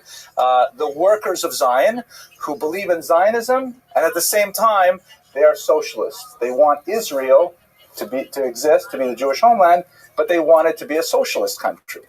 And then finally, the last group, which is the Volkspartei, very small group. This is Shimon Dubnov's party that we spoke about many weeks ago, that believed, no, we should work on Jewish politics here in the diaspora, and it should be fundamentally capitalist. Okay. Any questions so far? Yes, go ahead. Is that the correct spelling? That's a Yiddish transliteration. Yeah, it's these. I was getting a little. Just party. Okay, we're all right with this? Now, here's an important party for us. These are the revisionists. The revisionists, this is Jabotinsky's party. This is the intellectual origins of Menachem Begin's policies. The revisionists, so-called because they wanted to revise things, they took their cue from the revisionist parties after World War I as well, the parties that were unhappy with the status quo and wanted to change everything. They are ultra-Zionist and ultra-capitalist in the sense that they want no truck with other peoples. They really believed in the toxicity of non-Jews, and they were untrustworthy, and they had to be handled kind of like, at a full arm's length, and essentially the Jews had to stand on their own 2 feet and just take it. They believed in much more aggressive, even violent means to achieve this end, very militaristic, and very kind of pessimistic about the possibility of a flourishing of peace in the region. Now, we'll see how that plays out in Menachem Begin's life in a moment. So far, have you really enjoyed the animation? Did you like the... Yeah. So, now here, I normally don't like this, but since I learned how to do it, I started having fun. Let me tell you what happened to these parties, just to jump ahead in our lecture a little bit. What happened to these parties since then? So I'm going to take you up to the present day. What happened to these parties? So first of all, what happened to the Bund? Boom. Isn't that cool? Did you like that? It came dropping down and made like dust. Okay. They became, in the Soviet Union, they became communists, and then Stalin killed them all. So that was it for them. In the United States, they became a group called the Workmen's Circle, which some of you may have some familiar with. It was very popular in the first half of the 20th century, a kind of a quasi-socialist Jewish group, very active in New York City in particular. Now here goes. All right. Now here's another animation. That's nice. Kind of the star that goes by like that. The Volkspartei had a major influence on the structure of the Jewish Federation movement. Obviously, the Federation is not a party, but the philosophy of Volkspartei influenced the Federation, and they essentially observe its teachings. Here's a third one, the Poalet Zion. Wow, that's the flashing bulbs. They became the Labor Party, and the general Zionists and the revisionists joined, and they formed this party, the Flames, right? Likud. So that's where we are today. Sort of the major orientations of like, as they say in Yiddish, plus ça change, plus c'est la même chose. Right? Nothing changes. It's always the same. It's not actually Yiddish, but I think at least one of you knows that. Okay, so that's basically where we're looking at now. Begin, Jabotinsky are way over here in the revisionist corner, and they've got all these other parties that disagree with them.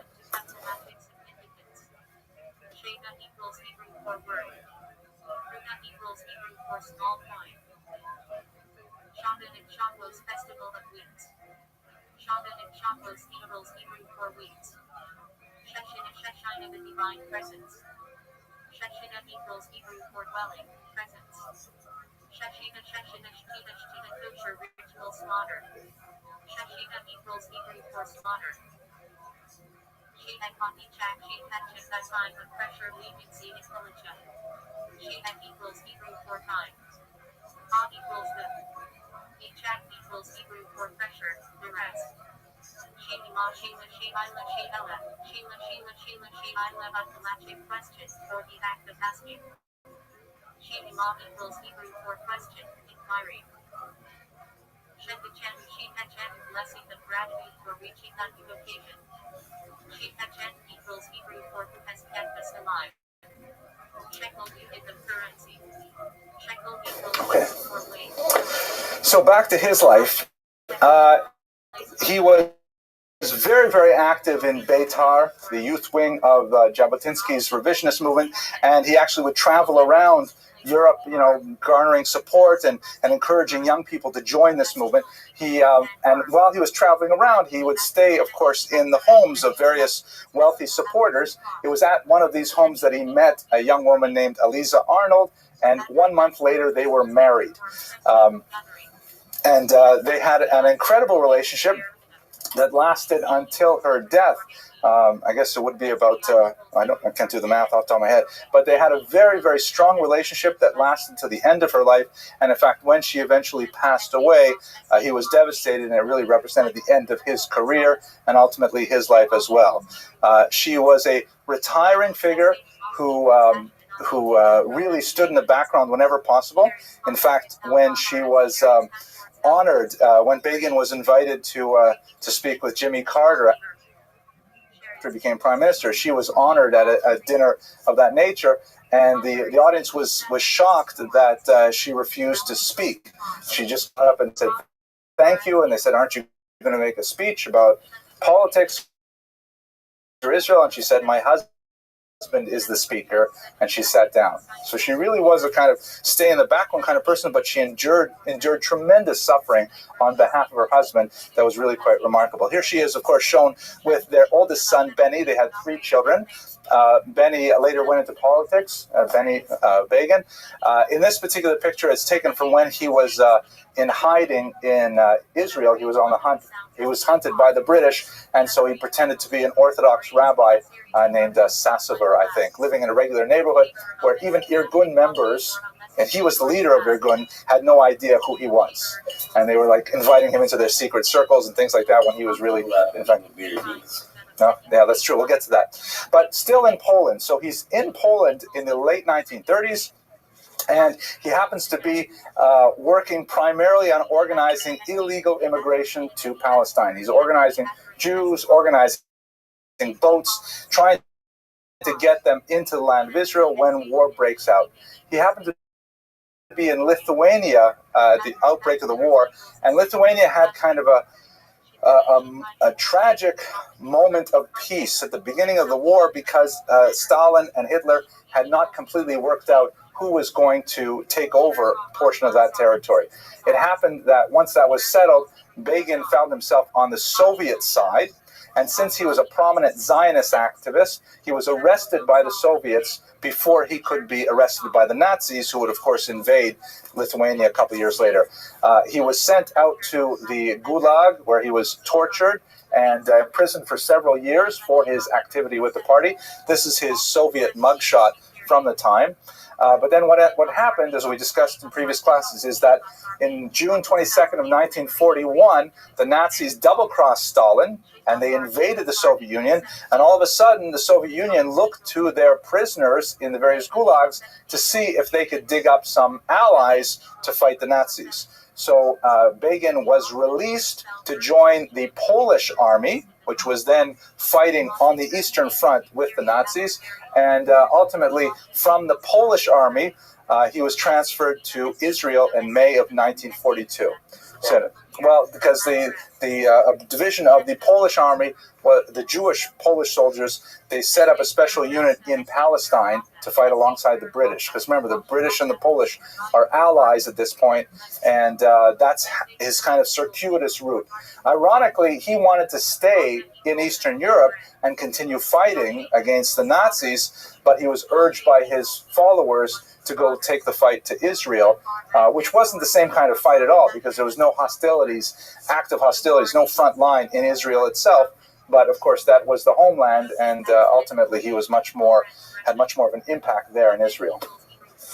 This time, if we move to Israel and understand what's going on, we skipped over this a little bit last week because it's more relevant to us in our lecture today.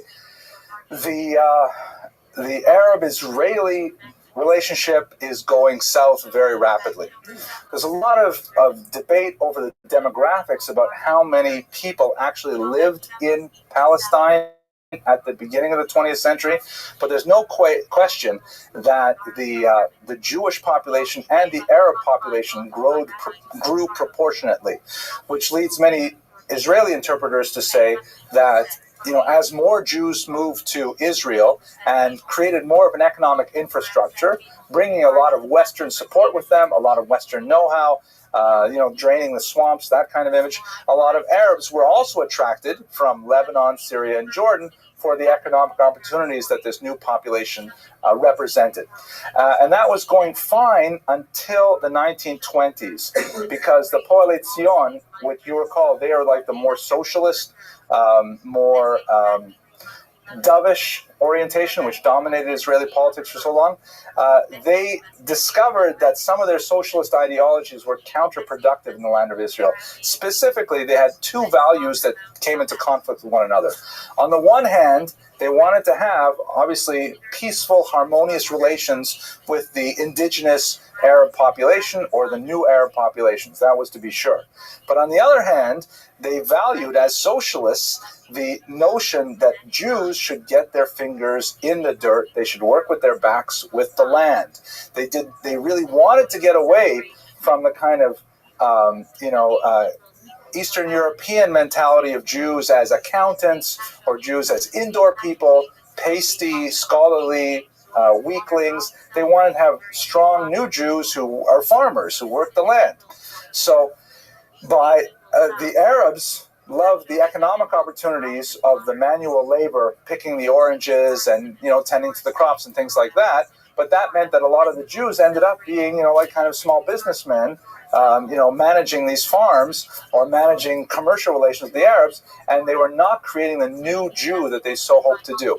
So the Poale Zion instituted a policy of Jewish labor that was intended to get regular Jews, off their butts in their offices and into the fields working. Excuse my language. Can we cut that out, Elia, please, when you do the Torah Cafe version?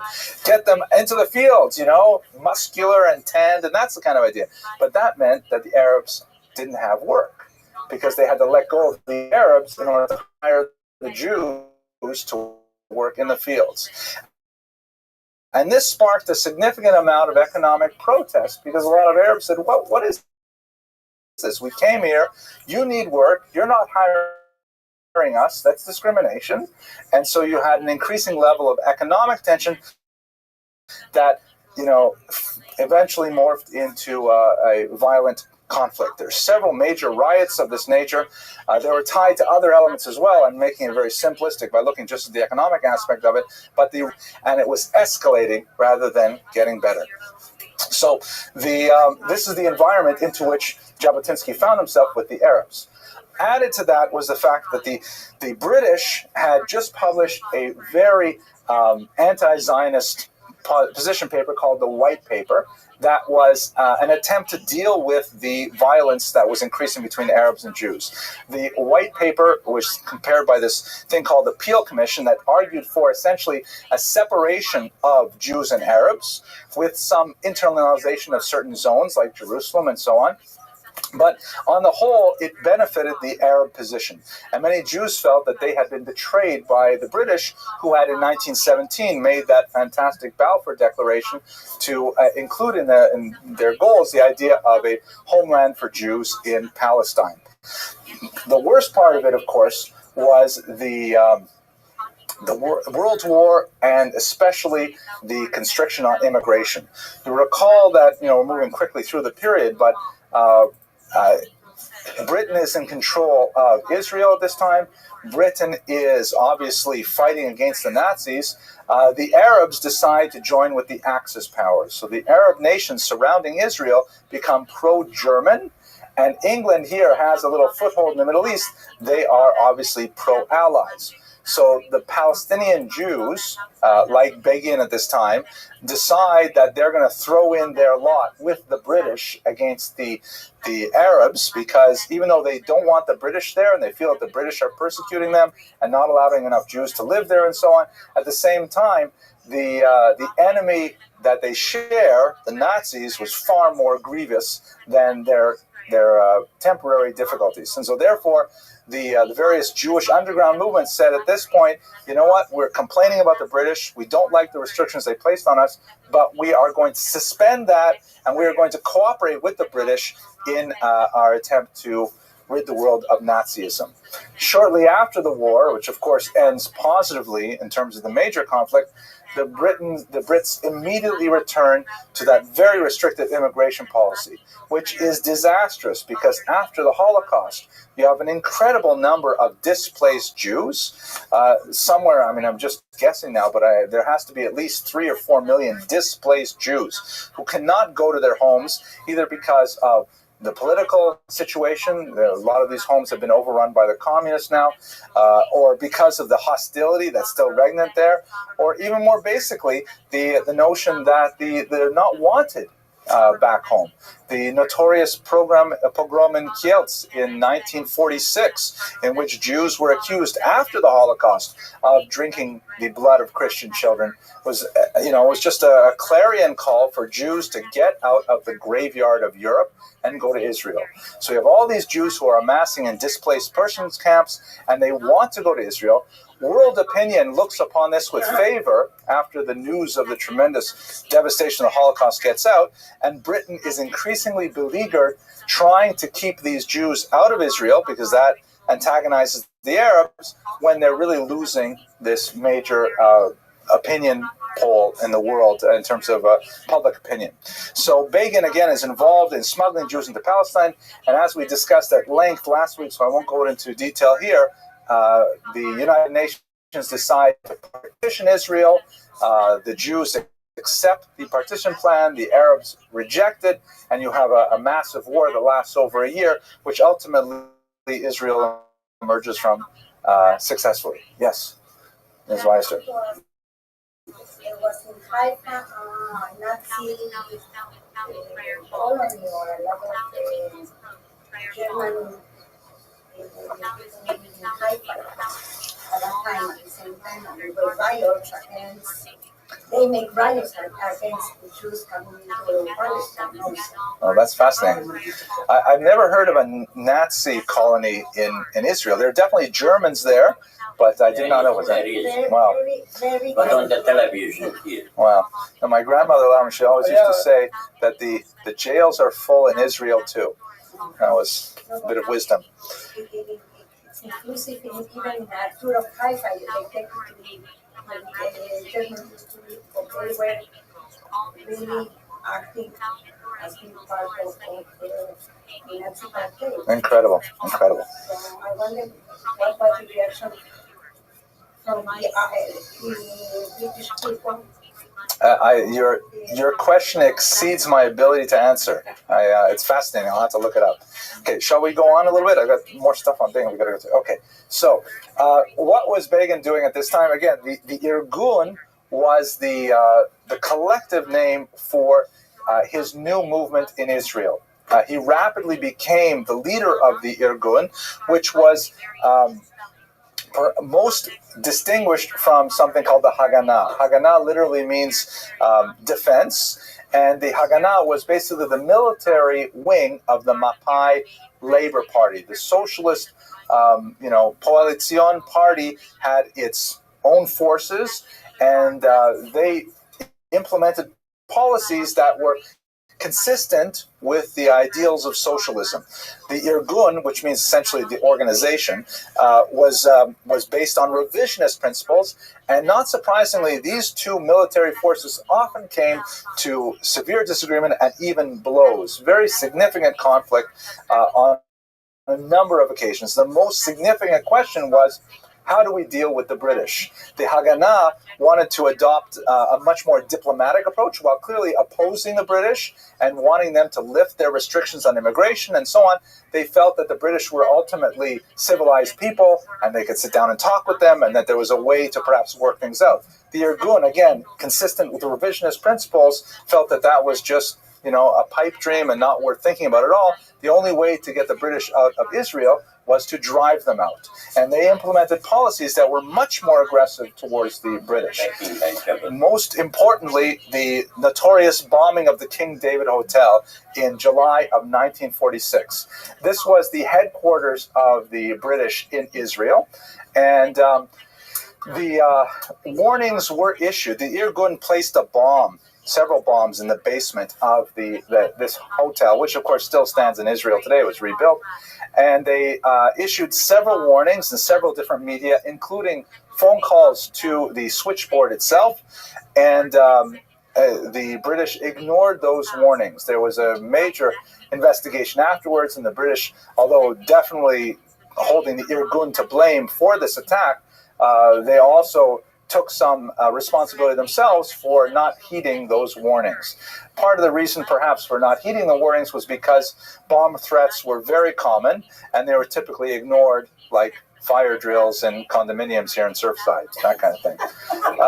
But the bombs did in fact go off in the middle of the day when the building was at its peak capacity.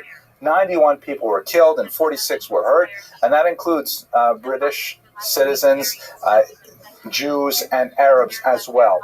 And this represented a major turning point in the escalation of violence between the Israeli underground and the British. And a bounty was placed on Begin's head. I'll show you the picture of it in a minute, where he was. They would offer £10,000 for anyone who could bring him back dead or alive, because he was the leader and mastermind of this movement. There was also very, very harsh criticism from the Jewish Haganah, who wanted to call off this entire episode. And Ben Gurion, who was the leader of the Mapai party, he was later the first prime minister of Israel, he felt that Begin was a type of terrorist that was harming the Jewish cause with these kinds of intemperate actions. And in some cases, the Haganah even captured the Irgun fighters and gave them over to the British. So the Haganah is at the same time fighting the British, but the Jews have not got their act together either. The Haganah and the Irgun are fighting bitterly as well. Yes, Mr. Lax.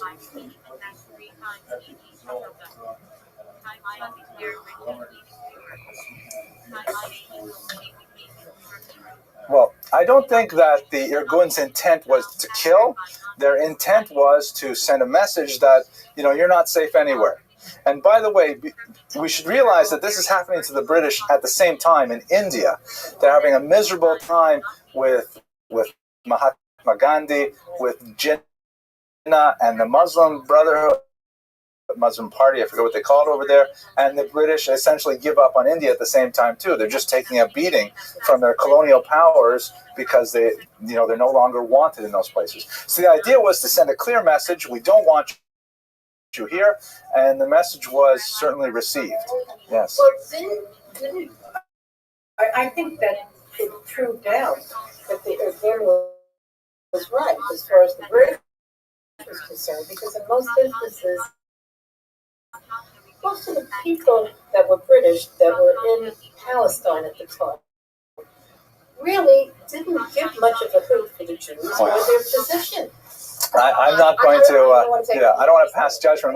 My goal here is to just try and present the facts in as neutral a position as way. And of course, you can interpret them any way you like. But camera, the LT picture, and it's helpfully circled for us too. Okay, another major event which occurred in the context of the Arab-Israeli war, and very important for understanding Begin's policies and Israeli politics afterwards, is the massacre at an Arab village called Deir Yassin. It really deserves a far more detailed treatment than I can provide in the short time I've allotted. But basically what happened was Irgun and allied Lehi forces attacked an Arab village that was significant for strategic reasons. And although Begin himself was not involved in the operation, he was not present at the time, he argued for restraint. Something went wrong. There's a lot of debate over what went wrong exactly, but there was a horrible massacre of men, women, and children in this little village. Numbers differ. Some bring it as low as 100 people, others place it as high as 300, but it's universally recognized that this was a massacre of civilians by an early resistance movement that had become part of the Israeli Defense Forces, and the Israelis were roundly criticized for this atrocity. Again, if we had more time, we can go into the back and forth as to how it went wrong. The warnings were issued, the loudspeakers weren't working, they were fired upon first, there are all kinds of things circling around. But the bottom line is there were about 200 dead civilians at the hands of a force of this nature.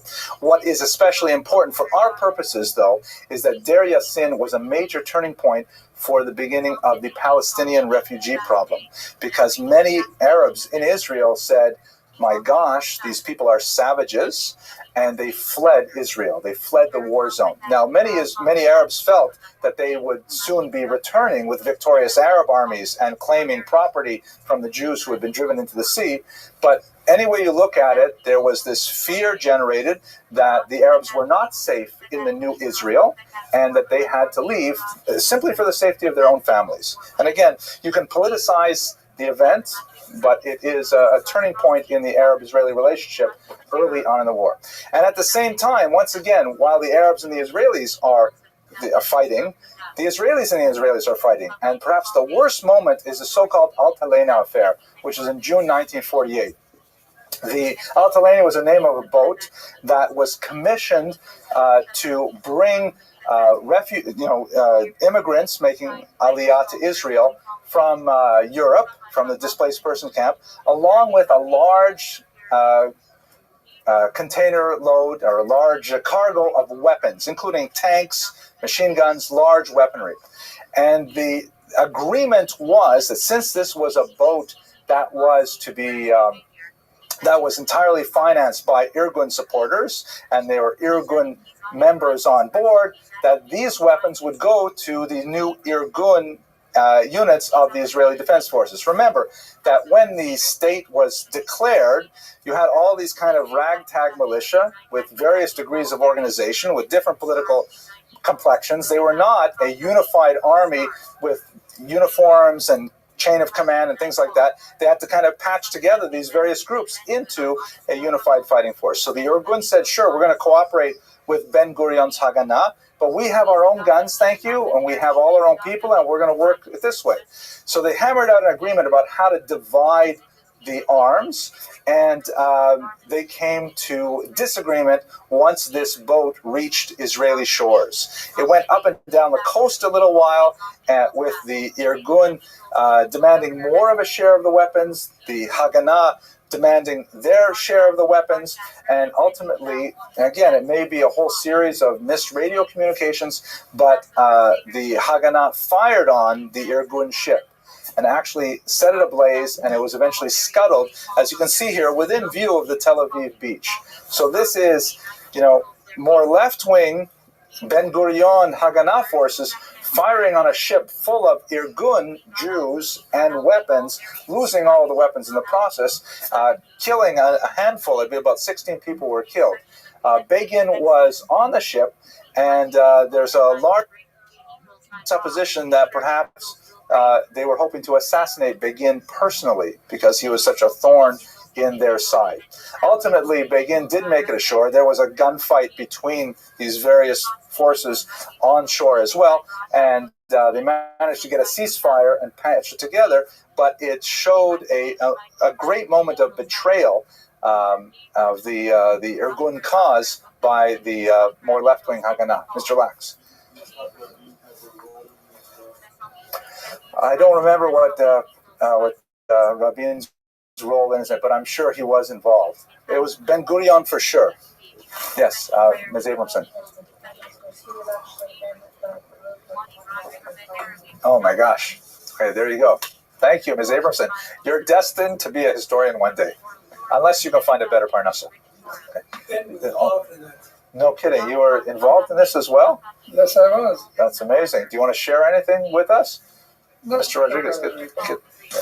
Now, I have students who would like to hear something. I give you the microphone. Just tell us something about your experience. Well, we were called out. I was in a brigade with Yitzhak Rabin, and we were called out to Kfar Vitkin.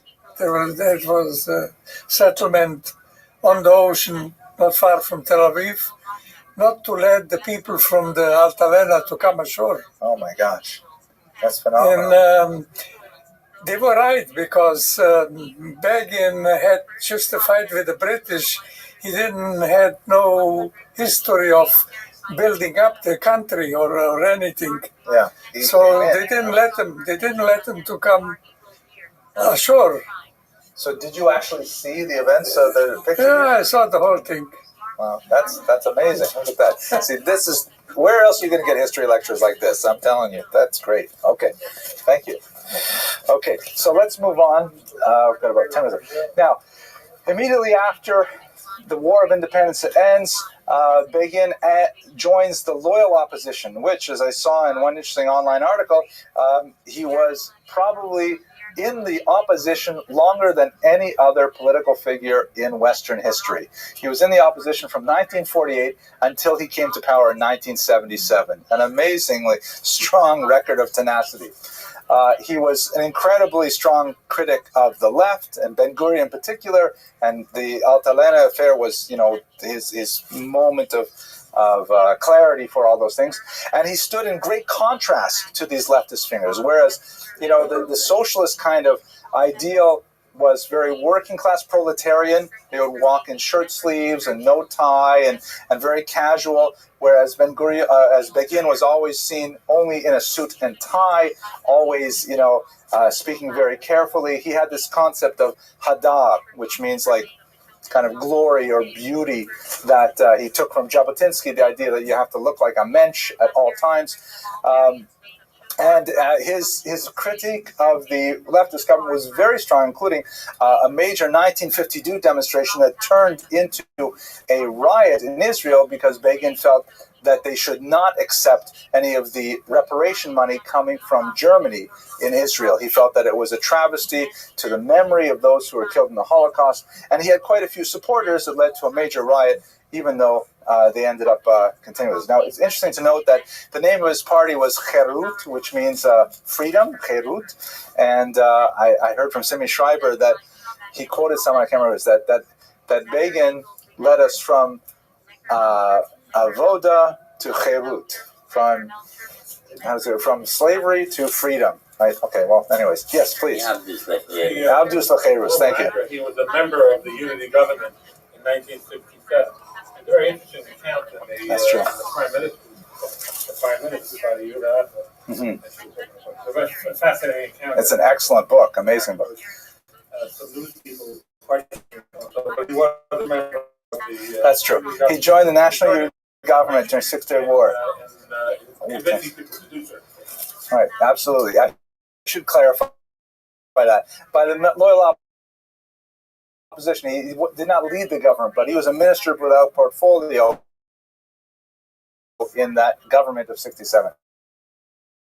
Now here, I know what I'm going to present to you, to most of you in this room now, is going to be obvious and old material, but remember, I have 19 through 24-year-olds who are watching this online, so I'm going to give them some information that may be shocking to them, and that is something about how the Israeli government works. It's very important to understand this in order to get a sense of it. So here's a picture of what our current American government looks like, which, according to some opinions, is Senate. We have two bodies, of course. Here's the Senate. We have 45% of the membership is Republican, 50 independent. These are rough numbers. The actual numbers of seats are different. I rounded it out. Here in the House of Representatives, we have 53% Republican, 46% Democratic, and of course 0% who are independent or vacant right now. And this is, it's hard to get politics done when you have a pretty evenly divided situation like this. Okay, so you've got, let's see, I've got 3, 6, 9, 12 parties dividing up 120 seats, and there are about 7 parties that didn't get enough votes to get a seat, but they're still in the elections. So how are you supposed to get any politics done when you have this kind of situation? So the very important thing you have to realize about Israeli politics, and again, I apologize to those of you for whom this is obvious, is everything in Israeli politics is about coalitions. Whenever they have an election, the president, which is largely a ceremonial figure, it's not a president like here where they're elected and so on, the president there is more of a figurehead for the state. The president invites the leader of the bloc that has the largest chunk. In this case, right now, that would be Likud, joined with Yisrael Beitain seats. You have to get 51%. So go out, you have 2 weeks to make deals with the smaller parties to get them to join your coalition so you can have 51%. So they've never had, except for the time when they have national unity governments, when the 2 largest blocs come together, and that's only in the case of war, really, to deal with an external threat, they've never had one party that controls 51% of the seats in the Senate. There's always these very complicated arrangements between various parties trying to agree on a common cause. And it makes Israeli politics in many ways very fragile and easily toppled over. So in this case, we have, in Israeli history, the labor movement had controlled the government, largely because of their coalitions with other parties from its inception in 1948 until the 1977 rebellion, or revolution, when suddenly Begin won the election. Now, he had been slowly gaining in popularity, but and here I mentioned, here's the national unity government. In 1969, it should be 1967, I'm sorry. It was a difficult time for him to be in the government. He had a lot of disagreements with his co-members in the cabinet. But there were 2 populations in Israel, 2 large demographics that had felt largely disenfranchised by Israeli politics. Those were specifically the Sephardim, large numbers of Jews from Arab lands who had come to Israel after its establishment. In many cases, they were refugees because the Arabs, displaced them, expelled them once Israel was established, and they felt alienated from the very Ashkenazi, Eastern European approach of the traditional leadership of Israel. And secondly, religious voters, because the Israeli polity was led primarily by socialists who were anti-clerical, who were anti-religious, unfriendly to religion. And so you have all these Orthodox Jews, or even in the case of many Sephardim, let's say, Orthodox friendly, even though not especially observant, but they affiliated themselves as Orthodox, and they find themselves shut out of a government that's largely socialist and Ashkenazi. So these 2 large demographic bubbles began to grow, and their resentment was eventually sparked by Begin's standing for election. And he, although he himself was not strictly observant by contemporary standards, he was definitely very religious friendly, and he definitely knew how to speak to the Sephardim. And so these 2 groups really propelled him into the position of authority in 1977. Now, if you recall this wonderful slide, I want to make it more complicated because we can't forget about these guys. Remember that we have these 4 axes. Okay, I'm going to have to go through the whole thing. Now this part, I wish my clicker ran out of batteries. Torah Cafe, will you send me a regular supply of batteries so that I can keep this going? Okay, I'm joking. I'll get some batteries. So here's our 4 groups, and here's our parties. Come on. All right, we saw them before. Here's my favorite one. Oh, no, not this one. Here's my favorite one. Ready? Wow, that's great. We should have some sound that go with it. Can I put sound on this? Okay, great. Okay, now, these are all our parties. We saw them before, but Jews can't leave this alone. There's not only 2 axes, there's a 3rd axis, like a cube, a z-axis. It looks like this. So as it were, you've already got a political spectrum that's doubled because of that, but now it has depth as well. And who's on this axis? The religious parties. We didn't talk about those guys at all. But now there are also religious parties that are active since 1912. One of them that's very important is the National Religious Party, which feels that the expansion of Israel is a religious imperative, much more in line with Jabotinsky's ideal that, the land of Israel has to expand to incorporate all the immigrants that will come in the time of Messiah. And so they see this aggressive attitude towards the Arabs as a religious idea. Now, that's obviously not the only position held by religious Jews. Another one that dates from before the war, called the Agudat Yisrael, also very popular and strong here in America today. They were religious, but they did not believe in Zionism as a political desideratum. They felt that Zionism had to wait for the Messiah. But have you heard that the Agudat Yisrael, they have a presence in Israel as well? That's because after the Holocaust, I'm not going to do through the whole thing. Oh my gosh, that would be terrible. But basically what happened, this is my favorite part too. I pushed the wrong button. Okay, come on, fast forward. We'll go through these. Come on. I know, this is tedious. I'm not going to do this again. That's my favorite one. Okay, there we go. Here we go. Israeli politics. Oh my gosh. Republicans and Democrats. This lecture would be over if we were only doing that. Okay, here we go. And here's the here's the Agudat Yisrael. And after the Holocaust, because there was really no Jews left in Eastern Europe, they moved to the Zionist position. And so you've got these two parties over here who are significant. They can be major power brokers in contemporary Israel. And we could add other parties as well, like Shas and so on. They join with the Likud, and they give Begin that bump that puts him over the edge and gives him the election.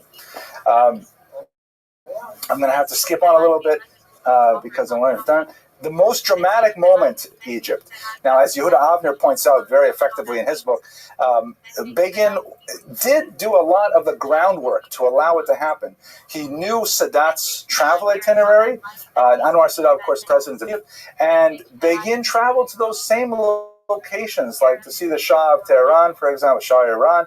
And he met with him before Sadat would show up. And he would tell him, listen, if Sadat ever makes any overtures, we'd love to talk with him.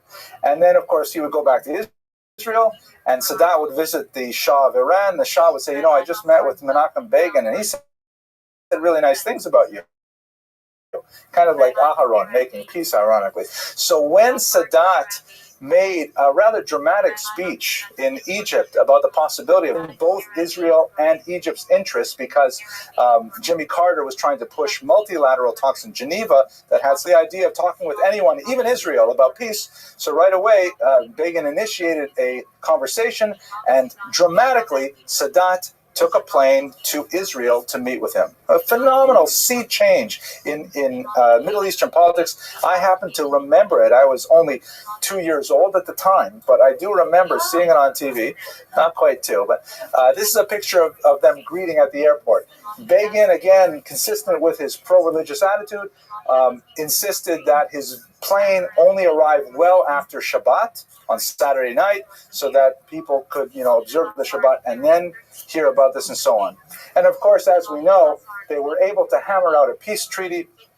I don't have time to go into the details of it, but one of the more difficult things was that essentially Begin gave the entire Sinai Peninsula back to Egypt. They had conquered it in 1967. They surrendered it in 1979 Accords. That was basically accepted by the Israeli population, but some very, very difficult moments as they dismantled the settlement of Yamit, in particular in 1982. Here you can see Israeli soldiers actually dragging children out of their homes in Yamit to give the land back to the Egyptians.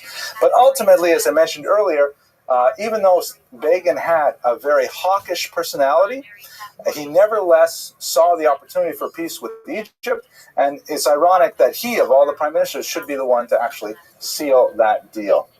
I'm going to have to skip over the last couple things to stay on schedule, but his wife died in 1982, and Begin was never the same after that. She died when he was out of town. He was in Washington, and he retreated from public life.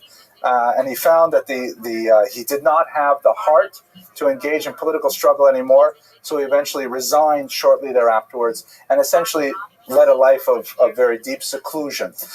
He had a heart attack in 1984 and ultimately passed away. I forgot to mention, by the way, that he was also a Nobel laureate for his signing of the peace treaty with Sadat. And Sadat, who also won the Nobel Prize, was later assassinated by his own bodyguard, who had become close with the Muslim Brotherhood. But when we look at the overall legacy of Menachem Begin, we see an individual of tremendous intellectual resolve, willing to undergo incredible privation for his vision of the Jewish people, enduring torture and imprisonment under the Soviets, subject to a massive manhunt by the British, excoriated by the political establishment in his own country, and yet at the same time, it was only under his watch that we were able to establish this basically lasting peace accord with Egypt. Fascinating character, and I look forward to speaking with you next week. Thank you very much. My pleasure.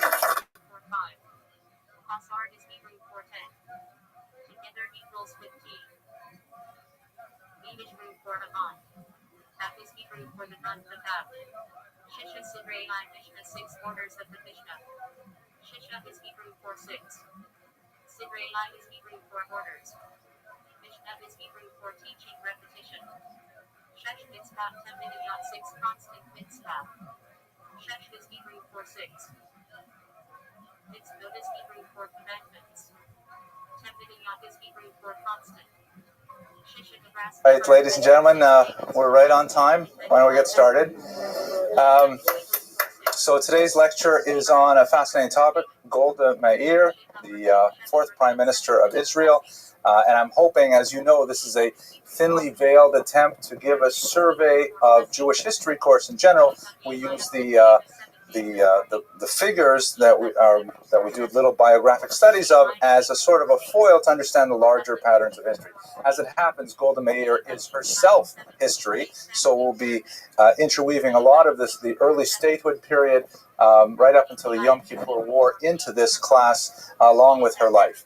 I want to mention that this is in many ways really a two-part lecture that overlaps, because next week we're going to speak, God willing, about Menachem Begin, and of course they are contemporaries and erstwhile opponents in their political viewpoints, although they had tremendous respect for each other off the political stage. So a lot of the material that we'll discuss today will be very useful for us when we return next week and look at the life of Menachem Begin, who represents more of the right wing of the political spectrum, whereas Golda Meir is on the left wing. So the opening joke, I delayed a couple of minutes because, you know, the Torah Cafe people, once they get this video, they edit out the joke at the beginning, and I'm trying to fool them this time. Maybe the editor isn't watching so closely. Elia?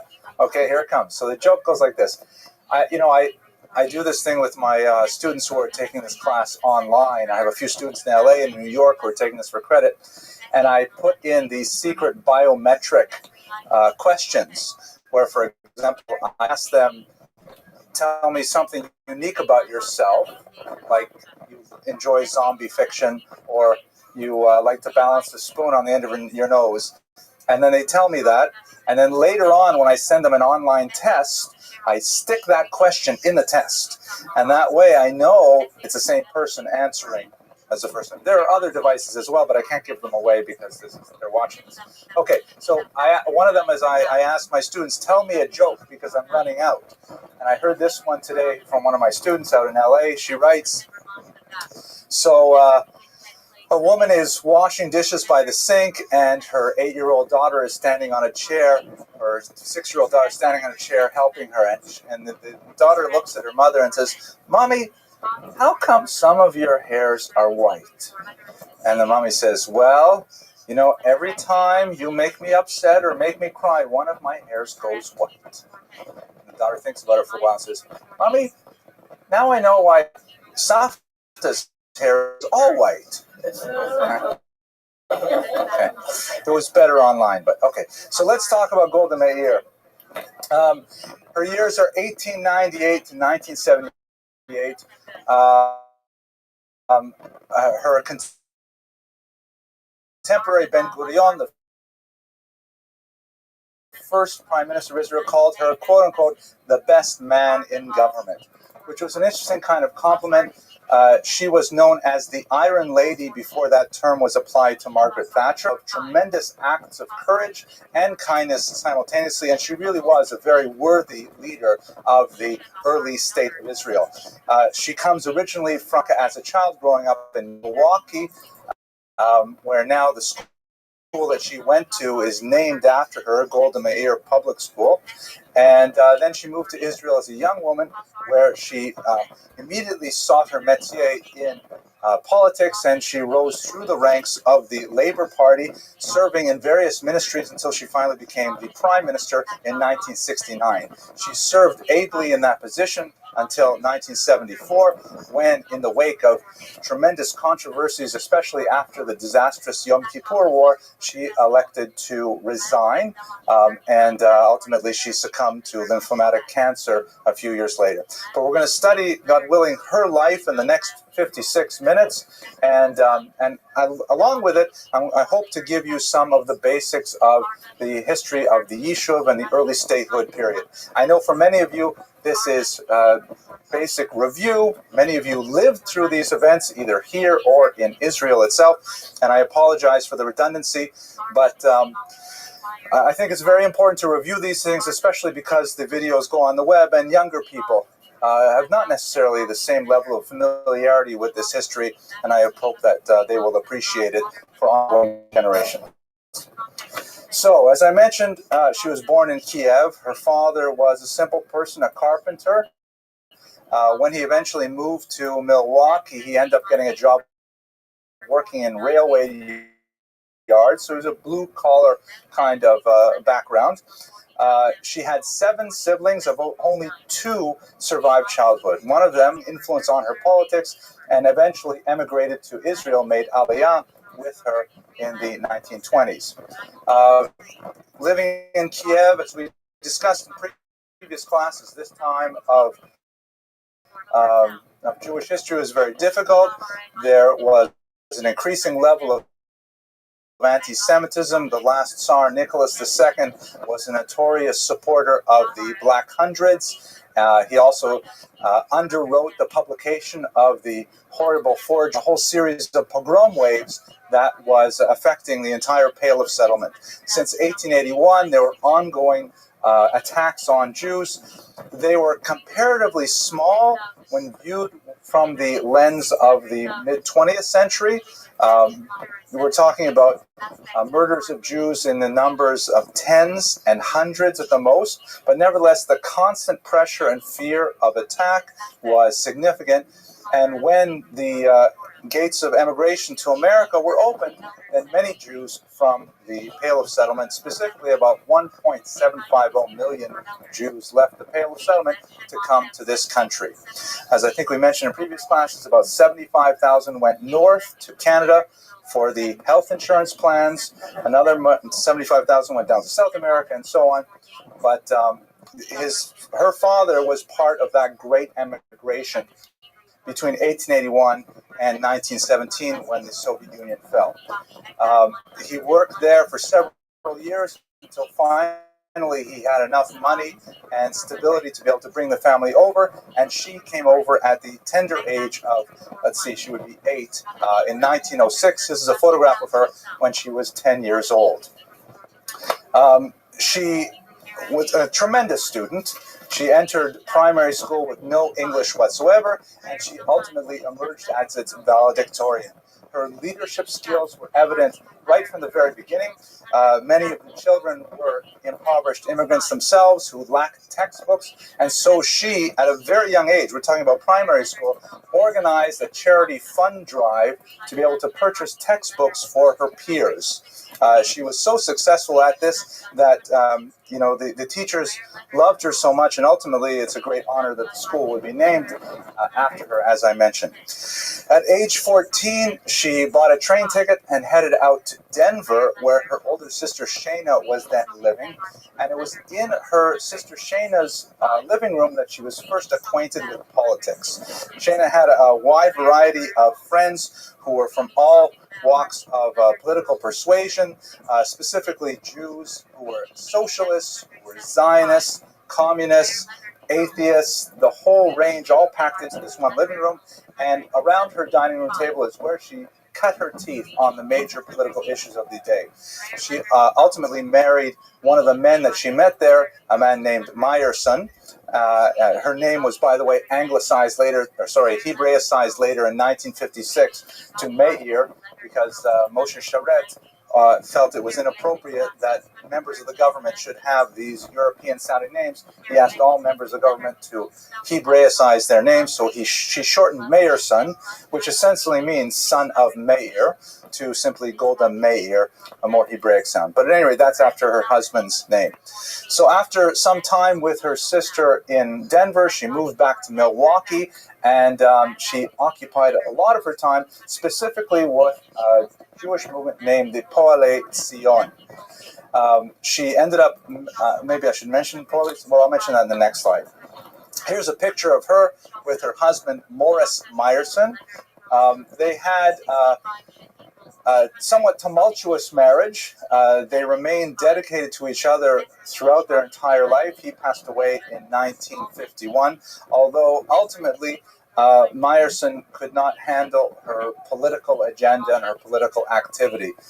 He was a socialist himself, and he went to Israel because Golda made it a prerequisite for their marriage, but he was uncomfortable with the kind of rough and tumble world of politics as it's actually lived in the street in Israel. And I'm sure many of you, having been to Israel, you know that unlike America, where politics are so tame, I can't believe I actually said that, in Israel, politics are, immediate and relevant and matters of life and death. And so people have quite literally arguments in the street over political positions. If you're standing at a bus stop and someone mentions a particular political figure, you're guaranteed an argument right there on the spot because people care deeply about their politics. This was not Morris Meyerson's personality, and ultimately they separated in 1932. He remained in Tel Aviv, and she went on to a very lively political career that I will describe shortly. They maintained an amicable separation.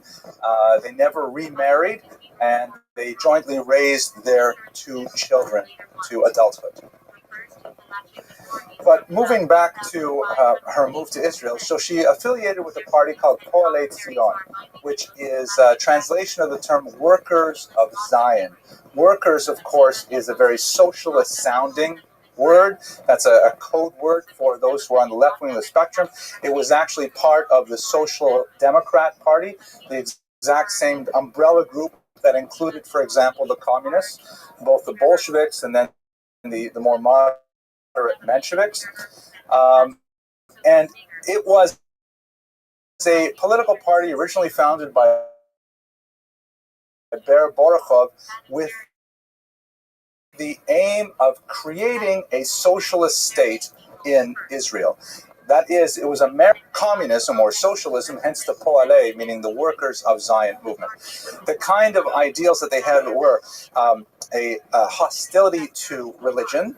Although they valued the concept of the Jewish people, they valued the notion that religion helped keep the Jewish people integral and whole. They nevertheless felt that, like Marx taught, religion was an opiate for the masses and kept people from realizing their true class enemies rather than focusing on their class enemies, they focused on national or religious enemies. They also believed in this concept of Druzhba Narodov, which means the friendship of peoples. They believed that if all peoples would only adopt socialist values and socialist economics, then there would be no reason for them to have any disputes whatsoever.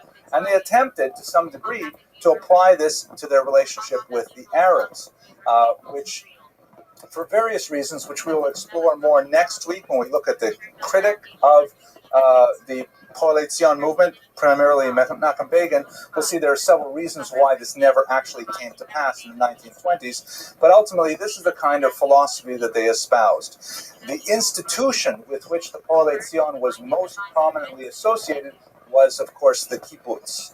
The word kibbutz comes from the verb to gather, lekabetz, and it really is it's a Hebrew translation of the Russian term kolchoz, or collective. It was an amazingly creative experiment in socialist living in which everything was held collectively by the members of this small society. That means all property was held in common, all work was distributed in an equitable fashion based on each person's ability to do so. Any income gathered by the kibbutz, of course they were farming communities, agrarian communities, was distributed equally. And in fact, in the early years, we're talking about the first decade of the 20th century, a little bit before Golda Meir came, they even shared spouses. They believed in free love and the idea that a marriage was theft. It's another interesting quote from Marx, the idea that if one thinks one owns one's spouse, then that's clearly a violation of socialist principles, and so on.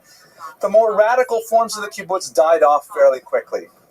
They tended to have an abundance of males and a surfeit of females, as you might expect with that kind of free love policy. And ultimately, they settled down to a more moderate forms, which did persist in still fairly radical, by our terms, existence well into the 1960s, where, for example, spouses would live together as monogamous couples, but their children would be raised from a very early age in a collective environment called the gan. The children who were raised in these collective environments, there's some interesting studies done on them. For example, they tend to be very much overrepresented in war casualties and war heroes. They seem to be much more likely to defend the collective, even at risk of their own personal selves. So it's a fascinating experiment. At one time, kibbutzim were about 4% of the Israeli workforce, or the Israeli, the agrarian area, the arable area in Israel were occupied by kibbutzim, and they produced about 40% of its agricultural output. So they're really quite productive, and they did a lot for building the state of Israel. So she went to this Poale Zion kibbutz called Merchavia. Ironically, she was rejected at first, but she reapplied, and then she was accepted. And as I mentioned, her husband Morris, who was perhaps a little less enthusiastic about the entire project, nevertheless did follow her to Israel, and they lived for several years there in the kibbutz. She loved it tremendously. She loved the being outside, working with the almond groves and things like that, but she loved even more her activity in the Histadrut, which was the collective unionized body of all the kibbutzim. She was, her leadership skills were recognized quite early, and she was elected as the kibbutz representative to this organization. This brought her more and more into national politics, and ultimately she had to leave the kibbutz in order to pursue that passion, which was to organize and delegate and lead this new country. She ultimately became the head of the political department of the Histadrut, which was an important stepping stone to being active in labor politics overall in Israel. Okay, I think at this point I'd like to pause and take a couple of questions, because I want to step back and talk a little bit about Israel as a whole. Yes, please. Yes, she also spent some time teaching immediately after graduation. She was those who can. Yes. I didn't follow up on that. I will have to check Wikipedia later, where I got most of this stuff anyways. What happened to her children? Yes. Mabovich. Okay. All right. So let's talk about Israel now. Amazingly, even though the vast majority of the students I currently teach at Thurl College South come from, full-time Jewish day schools, they actually have quite a lacuna of knowledge about what is the state of Israel. There's a lot missing.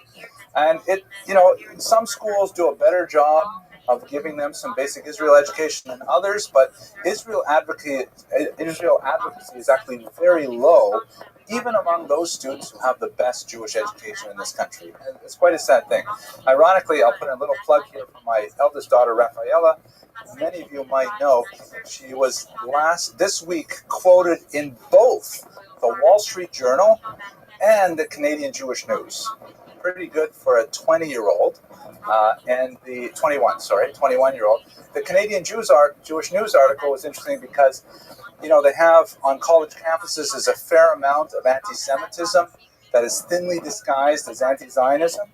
And so they interviewed Rafaela because she's one of the heads of the Israel advocacy group at Tura College. And they figured if the college is full of Jews, where's the anti-Semitism? But she says the problem is there's a lot of Israel apathy, which is a kind of internal anti-Semitism we bring upon ourselves in that population. But at any rate, check it out, Rafaela Abramson, Canadian Jewish News, or Wall Street Journal. You see the quotes up there. What date? It was this week. It was this week was Wednesday, right? So I think it was Monday. Okay. All right. But what I usually say to students when I'm talking about Israel is that there's a general pattern, a Kulturkampf, a cultural struggle in Israel that is incredibly deep-rooted in that society, and it is a struggle to maintain equilibrium between two poles. On the one hand, Israel is a Jewish state. It wants to maintain its Jewish character. Everything Jewish has to be associated with Israel.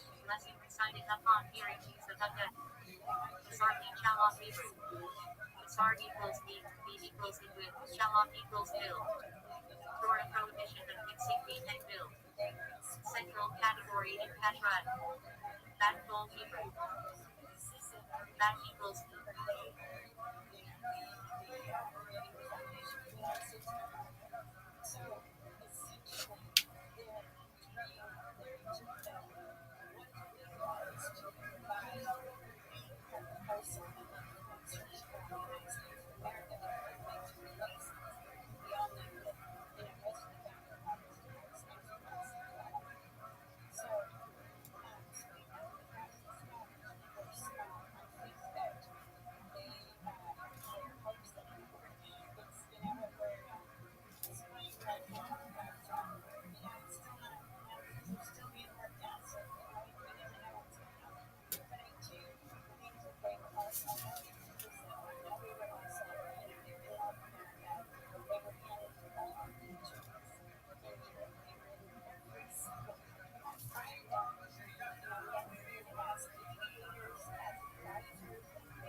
embodied concept of divine communication outside prophecy.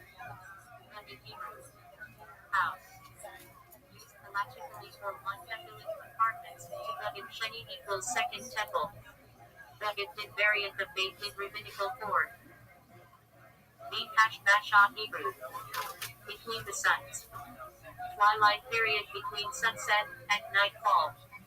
Halachically uncertain status, often treated stringently. B category Hebrew. Between the strings. The 3 weeks mourning period between 17th of Tammuz and 9th of Ab. Based in Hebrew. House of Judgment. Rabbinical court that rules on halachic matters. Beit HaMikdash Hebrew. House of Holiness. The temple in Jerusalem. Central place of halachic worship in biblical times.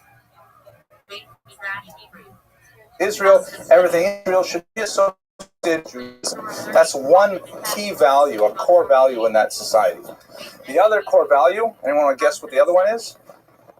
Abramson? Any guess? Democratic, brilliant, oh my gosh. Good, Israel also believes very deeply in democracy. It wants to be a society of equality, of human rights, of freedom. The problem is these two values, like a Venn diagram, tend to coalesce in certain areas, but they're quite far apart in others. So, for example, what do you do with the non-Jewish minority in Israel?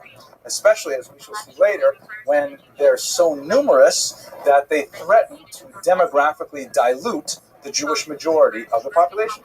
If you give them democratic equal rights, then they could theoretically vote out the Jewish policies of the state. And in fact, it could simply revert to being another Arab nation in the Middle East. And on the other hand, if you trample on commonly accepted democratic principles and you restrict the rights of non-Jews in Israel, then Israel sacrifices a core value that they feel very deeply about. And so as a society, Israel is always vacillating between these 2 points, more Jewish or more democratic. And sometimes one or the other will suffer. We can also see this coming, see this at the fore, even within the Jewish world, because Orthodox Jews in particular will tend to view the definition of Jewish as being more Torah-oriented. And so therefore they will want Israel to be more observant.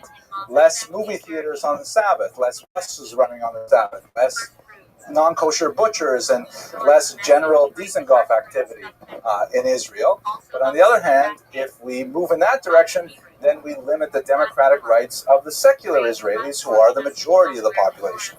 So this struggle between these 2 opposing centers of gravity, that is Israel being Jewish and Israel being democratic, affects the orbit of this polity in the modern world.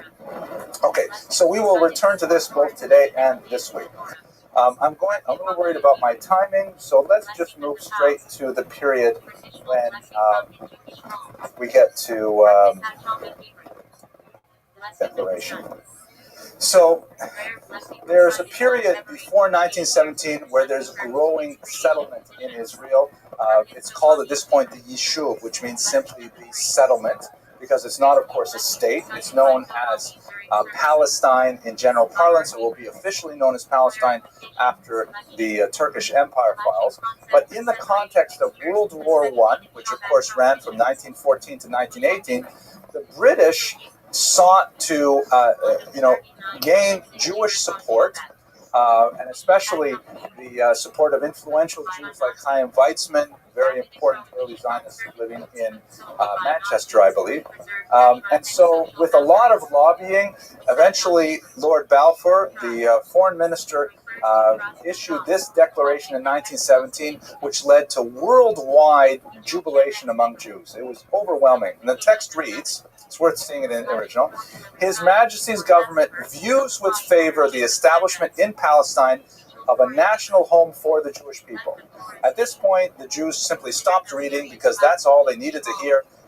Break out the Manischewitz because it's time to party. I mean, it says, look at this. The first time a modern European state actually voted or indicated that they thought this was a great idea. Establish the state of Israel. If you want, you can go online and see my lecture on Herzl. There's a lot more talking there about how we got to this point. However, the Arabs read the rest of the statement, which goes, nothing shall be done which may prejudice the civil and religious rights of existing non-Jewish communities in Palestine. So on the one hand, the British are saying, we want to give this area to the Jews for the national homeland. On the other hand, they're saying, as long as the people living there right now aren't too upset about it. And it turned out to be impossible to actually bring this to fruition because there was no way the indigenous population was going to stand for a Jewish state there. Ultimately, what happened after the Turkish Empire, known as the Sick Man of Europe, collapsed, the British were given control of the region in what the United Nations called a mandate. It was actually the League of Nations. At this point, it would later be reincarnated as the United Nations. And this region they called Palestine actually encompassed all of contemporary Israel and Jordan over here. There was no real distinction between the two regions whatsoever. Some ongoing negotiations went on, and ultimately Jordan was established, and the British mandate was reduced to what we understand as Israel today. I'm just going to skip quickly through the 1920s and 1930s. The most important elements of those 2 decades were ongoing pressure for Jewish immigration. You have tens of thousands of Jews landing in Israel, and you have ongoing Arab protests. Major riots in Hebron in 1929, massacres in yeshivas, and the British are getting increasingly frustrated trying to maintain the principles of this Balfour Declaration. On the one hand, they promise the state to the Jews. On the other hand, they have to placate the Arabs. The Arabs also have a very significant demographic and political advantage because they are so numerous in the Middle East, controlling regions with a lot of oil. And this comes to an incredible head immediately after the Holocaust, when Jews are striving to make immigration to Israel, and the opinion of the world is basically that England should let them in because they've suffered so badly. There was a brief period of a honeymoon in anti-Semitism when, for about 15 years, Jews had a certain amount of world sympathy, and England was trying to hold desperately onto the mandate. Ultimately, and next week we'll talk more about the particulars of what happened in this time, because Menachem Begin was very involved in driving the British out. Ultimately, they handed it back to the League of Nations, and now the United Nations, and they said, here, you guys take care of it. And the United Nations came up, which was probably the stupidest plan you could possibly think of if someone challenged you to do so. They divided the territory into 7 non-contiguous areas. 3 of them were to be designated as Arab zones. That is this gray area here, which is the Gaza Strip, and a little bit down into Negev. This area here, which would be known as the West Bank, roughly, or Shomron, Yehuda, and this region in the Galilee, which would be Arab zones. The Jewish zones were to be this eastern part, of the Galil, around the Yam Kinneret, the coastal region from Haifa down below Tel Aviv, and then this largely uninhabited region of the south, the Negev. And Jerusalem was to be an international zone. So to divide up this tiny territory into 7 parts and hope that everyone would get along. As I'm sure you all know, how it turned out is that the Jews accepted the plan. They were happy to have even a crazy, patchwork kind of demographic outline like this in order to just have a state. The Arab nations, of course, universally rejected the plan, and the War of Independence ensued immediately thereafter. A very brutal struggle in which ultimately the Jews were able to amazingly consolidate their territory and actually enlarge it in a few places. So we'll return to that, but let me pause for a couple of questions before we go back to Golda Meir. Well, I'm just talking so fast, like a blue streak here. Does anyone know any good jokes I could repeat at this point? I used to know a lot of jokes about living in Israel, but yes, please.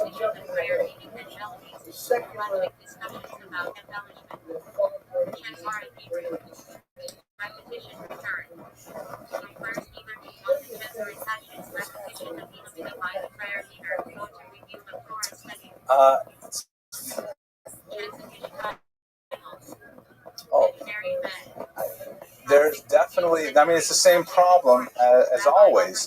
The Tau law is definitely jumping forward. This, by the way, has to deal with the compromise that was put in place by Ben-Gurion on the establishment of the state in order to garner support of all Jews living in this demographically threatened region. You know, it's not good for Jews to be divided when they're fighting with the Arabs, and that compromise, the so-called status quo law, well, it's not really a law, it was just an accepted practice, was that, for example, yeshiva students received an exemption from serving in the armed forces.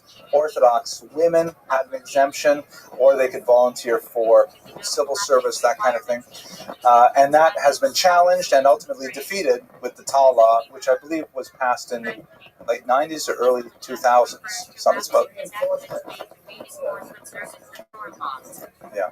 So the Tau law is really the culmination of that resentment. That why is that these guys are exempt from the army?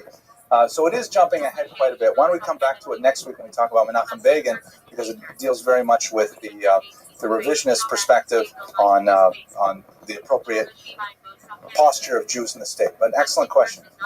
Any others? Okay, I'm on my own. All right. So she had an important role, obviously, in these early years. Specifically, her fluency in English and her powerful reputation as a speaker had her sent to America, where the young state was desperately seeking aid from Americans. She blew past all of their expectations. The government thought that perhaps they would collect $7 million from America for support of the war effort. Golda Meir came back home with $50 million. So it was amazing how she was able to really generate support. We would see this again in Moscow. I'll show you in the next slide. Ben-Gurion actually said of her that she was the Jewish woman who got the money which made the state possible. I mean, really, this is the bottom line. She made the state possible through her fundraising. She was also active in international politics, including a rather bizarre and courageous trip to Jordan, when she disguised herself as an Arab woman to negotiate with King Abdullah to try to persuade him not to participate in the war effort. He, of course, declined, but he said to her, listen, why don't you wait? Why are you rushing this? Don't you realize, that maybe we can solve this diplomatically? Why are you rushing to have a state? And she famously responded, we've waited for 2,000 years. Isn't that long enough? So she went back home unsuccessful with King Abdullah, but ultimately the Jews were able to defend their borders. This is what the new state looked like, a little bit drawn back because I want to include the Sinai here. So if you'll recall the way the UN partition plan looked, and this is if they had armistice, like just these kind of orange colors here. But after the War of Independence, they were able to consolidate a little bit wider waste by the Mediterranean. They were able to penetrate up through the Judea-Samaria region to Jerusalem, although unfortunately they were not able to conquer all of Jerusalem, and the Jewish quarter of the old city remained on the Jordanian side. They were also able to take over the entire Galil and consolidate a little bit of the Negev, which was an amazing achievement that they actually were able to increase their boundaries, although at great cost. And Golda Meir, of course, was very active. She was one of the earliest, she was one of the signatories to the Israeli Declaration of Independence. She wrote at that time that she was educated in America, and she knows the respect that Americans have for the founding fathers. And she says, reflecting on the idea that I myself was a signatory to the Declaration of Independence of Israel was something that she openly cried when she put her name to it.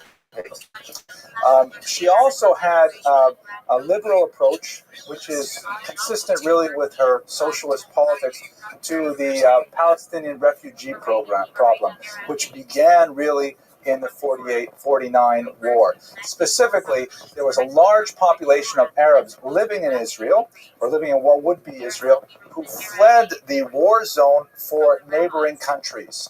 Ultimately, in most of those countries, Egypt, Jordan, and Syria, and Lebanon, would keep these Palestinians and their children and their grandchildren in refugee camps for decades, something that Golda Meir felt terrible about and resented deeply.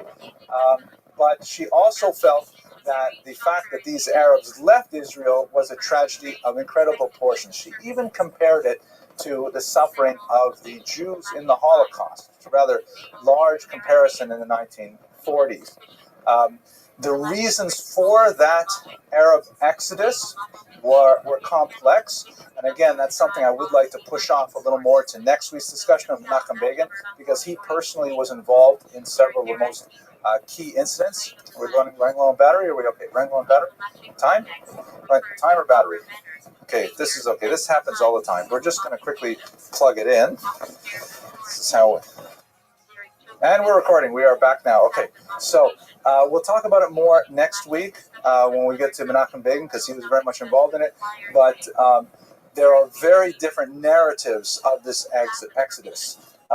Jews and Israelis generally have one version of describing why the Arabs left. Arabs, as you might not be surprised, have a totally different version. And it's really an ongoing problem that affects Israel today and is an extremely important element in the determination of, God willing, someday a lasting peace in the region. Now, shortly after the state was established, she was sent to be an envoy to Moscow, which was an early supporter of the State of Israel, actually voting for its establishment in the United Nations, amazingly so, because later they would change that position. And she was issued passport number 1 from the new state. They didn't do it in alphabetical order. They just gave her passport number 1. And she went to Moscow, where she was very successful in her mission. But there was one event that had a tremendous impact on her personally, and she spoke about it and wrote about it endlessly.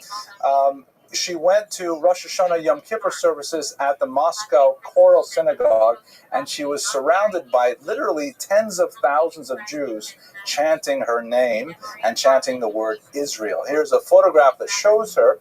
You can just see that she is, oh, you know what I totally forgot? My gosh. Yeah, here it is. I've gone through 40 minutes, and we have... This is why we need more professional. I have this remote clicker that the Torah Cafe people sent me. Thank you. And let's put it up here. And it has this nifty little red thing here, which is great if you have a cat, because they like to chase it. And this circle here circles Golda Meir, surrounded by a sea of Soviet Jews. And she was so overwhelmed with the support she received there that she felt that the mission that she was engaged in by establishing the State of Israel was something that was of cosmic proportions, because it affected all of the Jews worldwide. And she came back to Israel with renewed vigor and renewed strength to endure the challenges of leadership. This actually was later put on Israeli stamps, and I believe even some currency, this famous photograph of Golda Meir in Moscow. Okay, let's try it out. Oops. Oh. Oops. Torah Cafe people, what's going on with this? Okay, this was 1949, I believe. Okay, I guess I should have started it earlier. Wait, this plug here? It's the wrong plug. Oh well. So much for the clicker. Okay, jumping ahead again a little bit. Major events militarily, she was not. Later events, without looking at the 6-Day War, which is one of the most phenomenal victories Israel had ever achieved, and in fact, it is still a stellar victory when it's studied today. I'll tell you a quick story about my yeshiva, Or Sameach. This is a story they often describe there, where there was a young man in the yeshiva, and there's Or Sameach is a yeshiva for Baalei Tshuva, people who come to Judaism with a limited training and background. And there was, you ask about where people are from. Some are from Harvard, some are from Yale, whatever. And one guy said he was from West Point. So they said, "What are you doing here from West Point? I mean, what a trip coming from West Point to a yeshiva in Jerusalem. How did that happen?" So he said, the story goes, that he was participating in a class on military strategy, and they had, a highly decorated general teaching this class with like 25 stars and things like that. And they went through many of the great battles of history. Waterloo, Battle of the Bulge, invasion of Normandy, things like that. And they studied what happened, why a certain general was victorious, what strategy was used, and so on. And they analyzed all these battles. And at the end of the course, this young man went up to the general and said, excuse me, sir, I'm very curious, why did we not study any of the Israeli wars? I mean, certainly they must have some merit. They're all quite different and so on. Why didn't we look at them? And apparently the general said to him, young man, the reason we don't study the Israeli wars is because those victories are completely unexplained by any strategy known to man. They are totally miraculous, and I have no way to explain how the Jews won. So, at any rate, the Six-Day War certainly, and that's how we ended up in yeshiva, of course. What am I doing in West Point if I can go to the West Bank? No. Anyways, so again, short form, because I want to discuss this again in more detail with Menachem Begin. Egypt in particular and Syria threaten the nation state once again. They've had several skirmishes, the 1956 Sinai campaign in particular, but at this point, Egypt is really ready to completely obliterate Israel, particularly with its ally Syria. In June of 1967, it's absolutely clear this is their intentions. They threatened the United Nations, and its leader, Uthant, decided that it was unsafe for the UN peacekeeping forces to maintain the border zone, and so therefore Uthant removed all of the UN peacekeepers on the borders, completely exposing Israel to Egyptian tanks. And so the entire world knew that Israel was about to be driven into the sea. My uncle Leon, he should live and be well, he describes me, he was a young man at the time, and he describes how he and his friends, they immediately dropped out of medical school to buy their tickets to get to Israel and to support the new state. And then by the time, they came to the airport, the war was already over, because it was an amazing overnight victory. Essentially what Israel did was it launched a controversial now preemptive strike where they attacked the Egyptians and the Syrians before they could attack Israel, relying on a Talmudic principle. When someone comes to kill you, get up earlier than him and kill him first. It's a very basic Talmudic idea, and largely through the overwhelming air superiority, through the tremendously courageous Air Force, they were able to destroy much of the Egyptian Air Force before it even got off the tarmac. There are photographs of exploded planes and Egyptian soldiers lying on the runways, not even having the chance to take off. Within short order, all of these armies were defeated.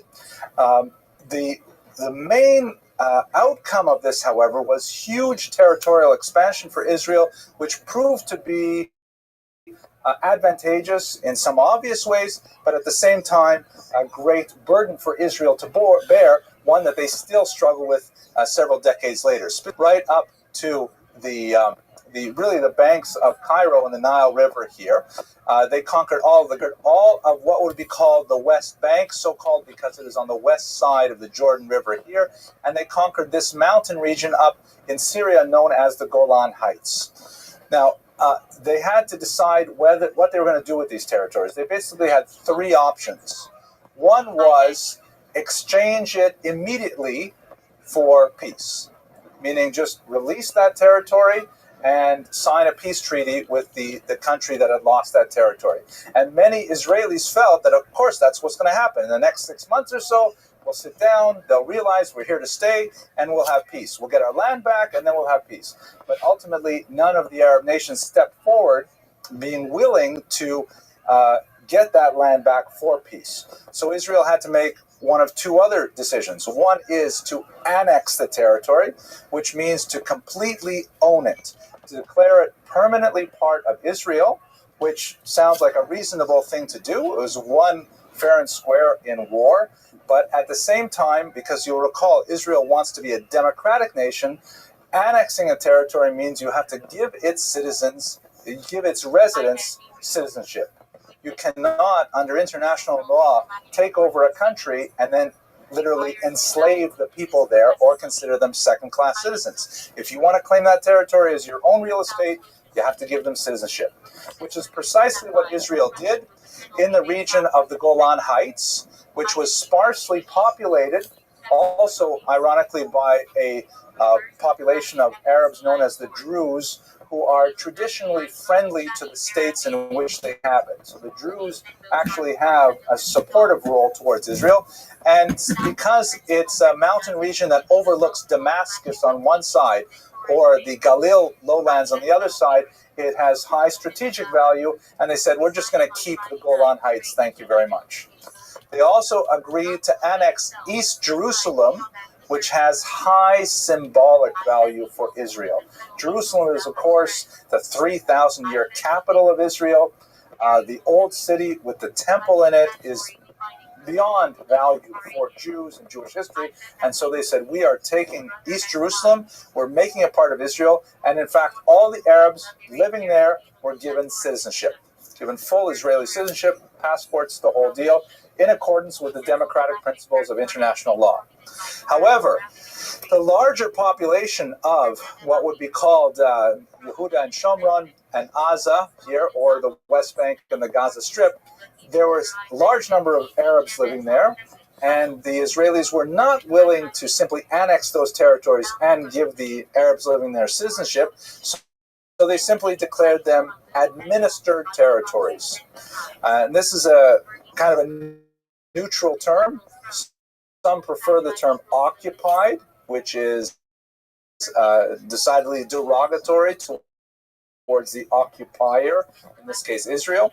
But that's essentially the status quo that was held in place until 2003, when the Gaza Strip was actually abandoned. The bank, of course, is still administered by Israel, where the Arabs living there do not have the full access to rights and privileges that Israeli citizens do, which is an ongoing sore point for Palestinians, obviously, and for Israelis as well. It is a burden to administer these territories, but there is no lasting solution in immediate proximity. God willing, next week we will address this in greater detail as well, because Begin had a plan that was attempted in some parts, and we'll discuss how that worked out. Okay, so this is the status just before she comes to power. Oh, here's a picture of East Jerusalem, which gives you a sense of how it was annexed, as well as regions immediately to the north and the south as well. So she comes into Knesset. I love this photograph, which I think gives you a real sense of her personality, right? She's got muscle, and she's a powerful orator. She had an uninterrupted reign in Knesset in various ministries, labor, foreign affairs, internal affairs, from 1949 to 1966. As I mentioned, her name changed in 1956 to Mayor, but she ultimately retired in 1966 because she was diagnosed with lymphomatic cancer. So lymphomatic or lymphatic? Lymphomatic. It's bad any way you look at it, but it's lymphomatic. How does that joke go? They're at a funeral, and someone says to the other one, look, it's 90 years old, never had a cold, and now this.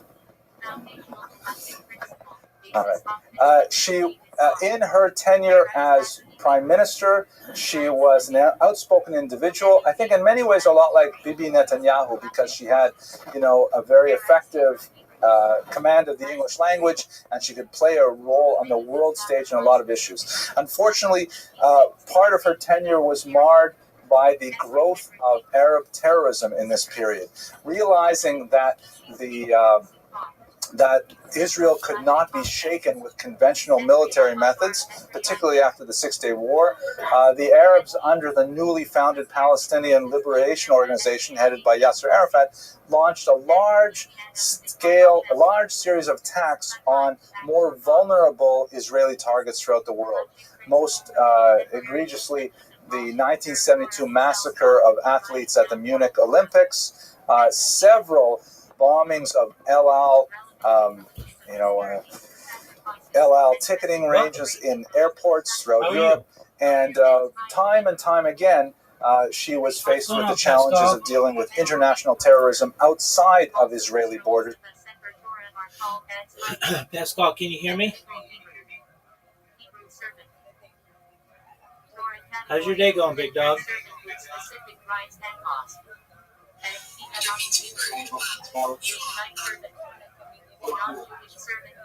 I can't really hear what you're saying. I hope you're doing well, big dog.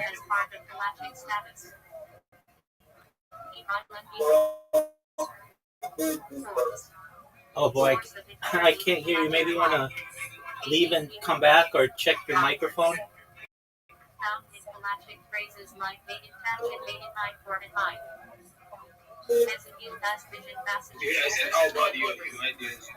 Oh yeah, now I can hear you. I'm doing well, my friend.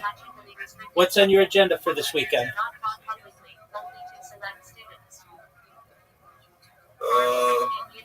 Say what? What are you doing this weekend? Nothing much. Not doing anything apart from playing football. Okay, very well. So that's cool. Are you excited for the weekend? Absolutely. Excellent. Well, that's wonderful.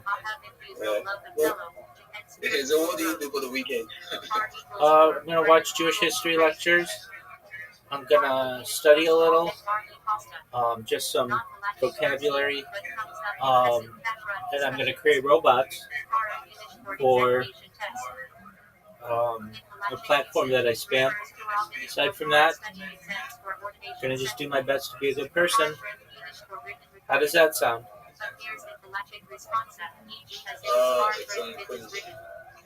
Sound nice.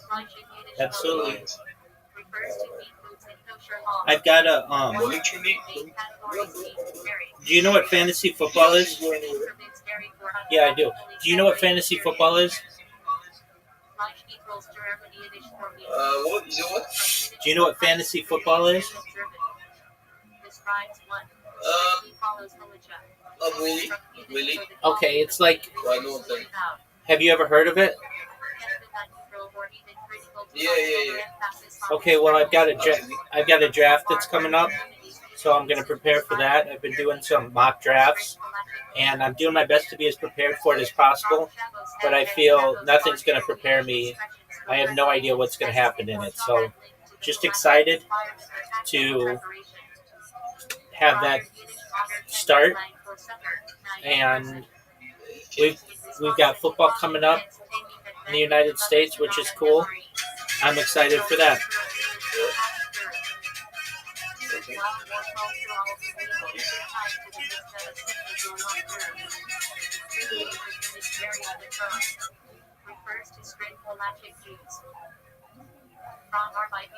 So I'm just chilling.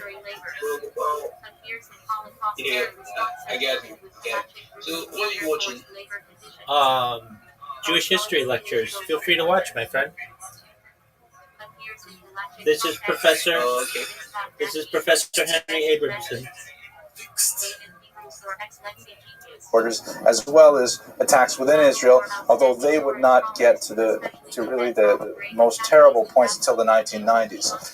She had a well-known showdown with Austria that was really telling of the world mood. I'm here. And I'm just also adjusting one of my her devices. own leadership skills when Austria, of course, being in East Central Europe, had a transit camp that was reserved primarily for Soviet Jews.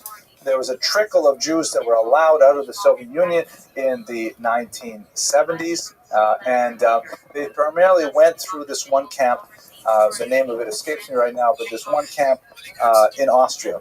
The Palestinian movement threatened Austria with terrorist attacks if they were to keep this camp open, because the Palestinians wanted to slow the immigration of Jews from Russia into Israel, which they thought was a great demographic threat to their ambitions to take over the land of Israel. So Austria caved in. The minister, who was ironically prime minister, was Jewish. He closed the transit camp, and at that time, Golda Meir was speaking to the Council of Europe, which I believe was in Brussels at the time, and she bitterly lashed out at Austria for its cowardice. she went to meet with Austrian Prime Minister, I think his name was Kreisky. Afterwards, she sat down with him, and she told him that if he really refuses to if he refuses to, he was yielding to the Palestinians. If he does yield to them, there will be no end to terrorism for Austria whatsoever. And he ultimately said that they're not going to reach an agreement. So she left the room, and the first thing she said to journalists was that he did not even offer her a glass of water. And so Kreisky ultimately was shamed into creating an alternate transit camp for Soviet Jews to come through Austria, but ultimately she lost the overall battle on that particular site. But this is a kind of indicative of the leadership role that she played on an international level. Domestically, the end of her tenure as Prime Minister was marred by a horrible event, the awful Yom Kippur War of 1973. At this time, the young General Anwar Sadat was in charge, and he had some taste of battling with the Israelis, and he disagreed with the prevalent mood that Israel was unbeatable. Using a strategy that combined a lot of secrecy, once again with the allies in Syria, Sadat planned an attack on Israel that flew largely under the radar for much of the year 1973. The attack was planned specifically for Yom Kippur, holiest day of the Jewish calendar, when most Jews would be fasting, although ironically, even though Jews call it Yom Kippur, the Yom Kippur War, Arabs call it the Ramadan War, because it occurred during their month of Ramadan, and secular historians prefer the more neutral term October War. At any rate, Meir was the prime minister at the time, and her ministers advised her that, in fact, the troops were massing and it looked like an attack was imminent. However, there was a big dispute among her advisors as to what to do about it. Certain contingent of advisors said, launch another preemptive attack, just like in 1967. That's the only way that we are going to win. Others, including the famous General Moshe Dayan, said that a preemptive strike was inappropriate, that it's not conclusive that they will attack. What's up, big dog? Okay. Bad enough. But a little bit busy. What do you do for a living? I'm a certified project management professional. Okay. That's nice. You get paid for streaming live 24/7. Some. Later folklore associates it with mystical pelagic debates. Nice. You always watch things concerning Israel. Are you from Israel? No, I'm from the United States. Okay.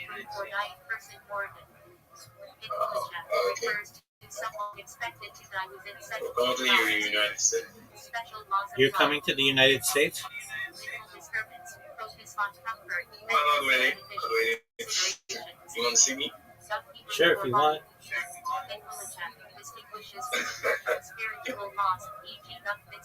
Are we one day? Are we? Is that where you want to live? Not really.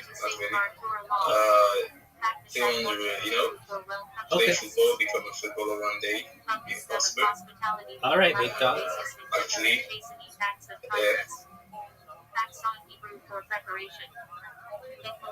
refers to preparing utensils for kosher use or the process by which food becomes susceptible to impurity. Adon Hebrew for beauty. Intelligent refers to the requirement of inner mitzvah. Unifying of commandment, e.g. a beautiful luon or edrin.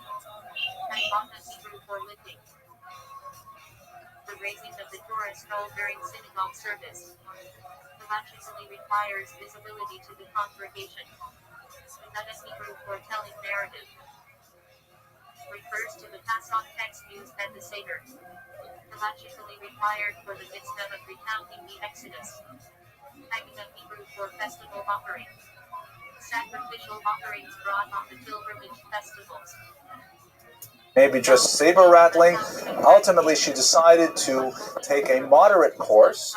She did not order a preemptive strike, but she did order a full mobilization of the army. So she ordered the country on high alert immediately, and the attack came within 6 hours. So ultimately, Israel was able to beat them back and even push the boundaries further onto the other side of the Nile River in the case of Egypt after they had significant American support. But it was a devastating blow to Israel. They suffered very high casualties, and that, the glow of the David versus Goliath that came after 1967 was definitely diminished because people saw that Israel could bleed as well. This ultimately catapulted Anwar Sadat as a general to the prime ministership, or I believe his presidency of Egypt later, because he was a great hero in Egypt for having bloodied the Jews' noses.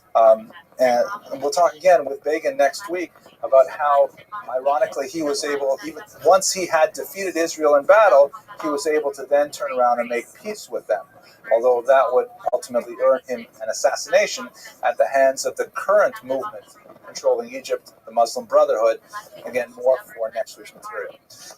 One strong opinion in defense of Meir's decision to not launch that preemptive strike came from Henry Kissinger, who confirmed after the war was over that, in fact, if Meir had declared that preemptive strike, which again was controversial in the international world, then Kissinger said that America would not even have contributed a single nail to the war effort. And that American support in munitions and political support was incredibly important. So ultimately, it seems that her decision was, although costly, the wisest one possible. This was the determination of the Agranat Commission, which looked at the war and conducted an extensive postmortem to try and determine what could have been done better. And it ultimately cleared Golda Meir of any blame for not deciding that preemptive strike. Yes, sir. All right, Pascal. We'll see you, my friend. Have a wonderful day. Thank you, my friend.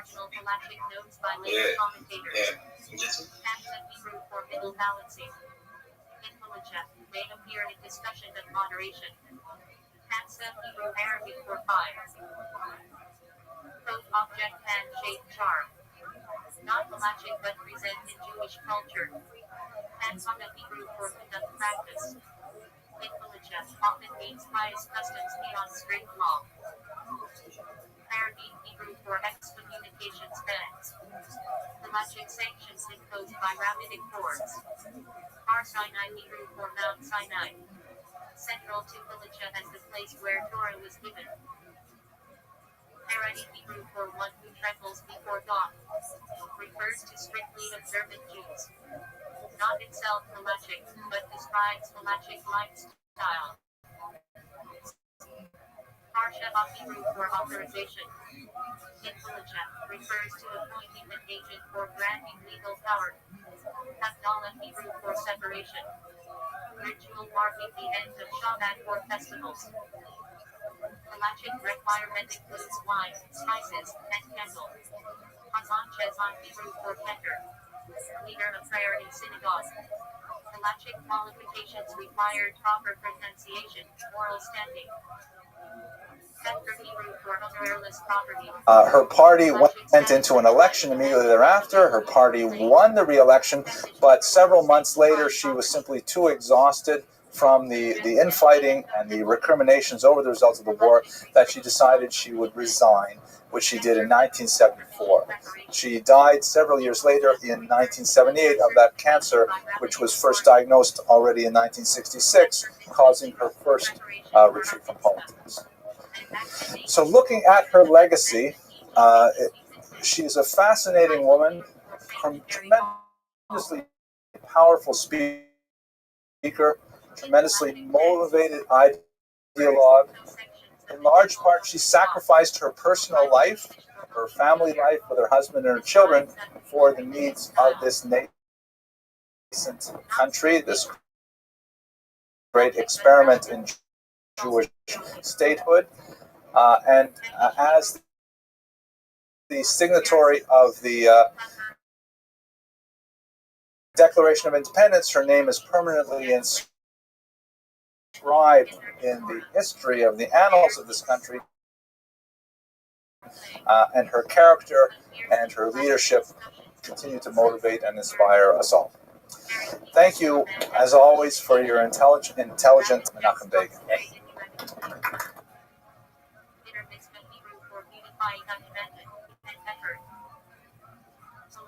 Refers to as an insight or legal reasoning. Hilchot Hebrew for laws of prefix used in Halachic codes, e.g. Hilchot Shabbat. Similar Aramaic Hebrew for celebration. In Jewish custom, refers to commemorations of Tzitzit For coming. I think we've got a fantastic class planned for tonight. I have to say a couple of thank yous to begin with. First of all, thank you to the Rav for that unexpected and very welcome word of greeting, and I especially appreciate the mention of my father, Yaakov Ben Tava. He should live you well.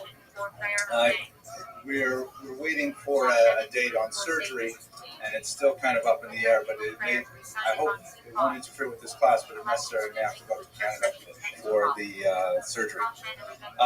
In the meantime, other thank yous. Do you notice how wonderful this screen looks now? This is all Steve Schwartz's idea, but you didn't realize we had a screen last week, but he wanted it raised, and so it's come up to the heights, and hopefully that will be more visible to those of you in the bleachers in the back row there. Also, thanks to Joe and Zohara Weiss for sponsoring this week. The classes are free and open to the community. I really like the idea that it's just available to everyone, but the shul did incur some costs to get the equipment and put things together, and to have the videos filmed, the lectures filmed, and to have that beautiful greeter at the back door. They don't come cheap, you have to pay for it. So, if we get sponsors to offset the cost, it's really wonderful. We're asking for $200 to sponsor a lecture. Obviously, you can give half, give part, whatever you like, or just come, and your participation is a sponsorship in itself. And by the way, I hope you all had a chance to view last week's lecture, which did go live last Friday. It's at jewishhistorylectures.org.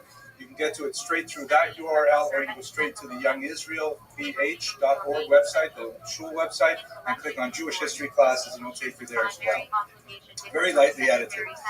Okay, so with that said, today's class is on a fascinating character, what Gershom Scholem, the principal student of this period of history, called the most documented Jewish life in the 17th century, which is a truly amazing statement, but in reality, it's quite correct. Even though he plays a somewhat minor role in the overall scope of Jewish history and the arc of our progress through the Middle Ages, he was quite notorious, and especially he was one of those Jewish figures who crossed the religious divide and was of great fascination to Jews and Muslims alike. He mingled with kings, and so we have official state documents, and a tremendous amount of popular documents written by Christians and Muslims who were fascinated with him. Are you ready for me? All right.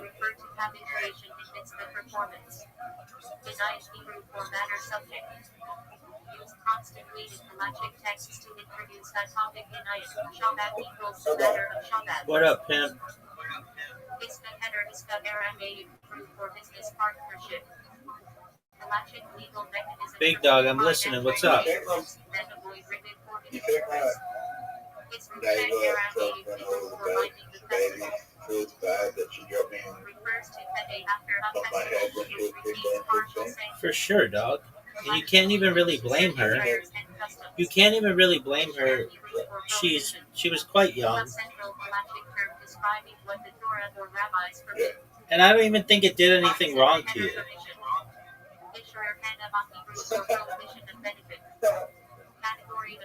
Dog, aside from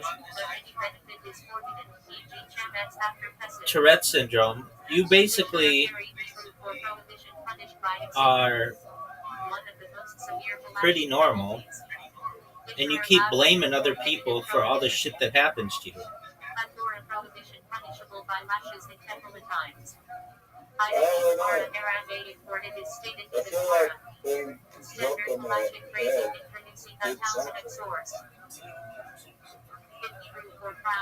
All right, you're allowed to think that.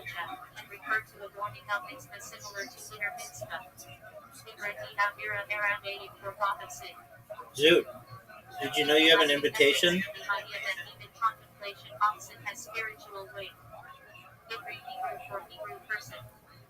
Halachic identity term for Aju, used in Torah and later law.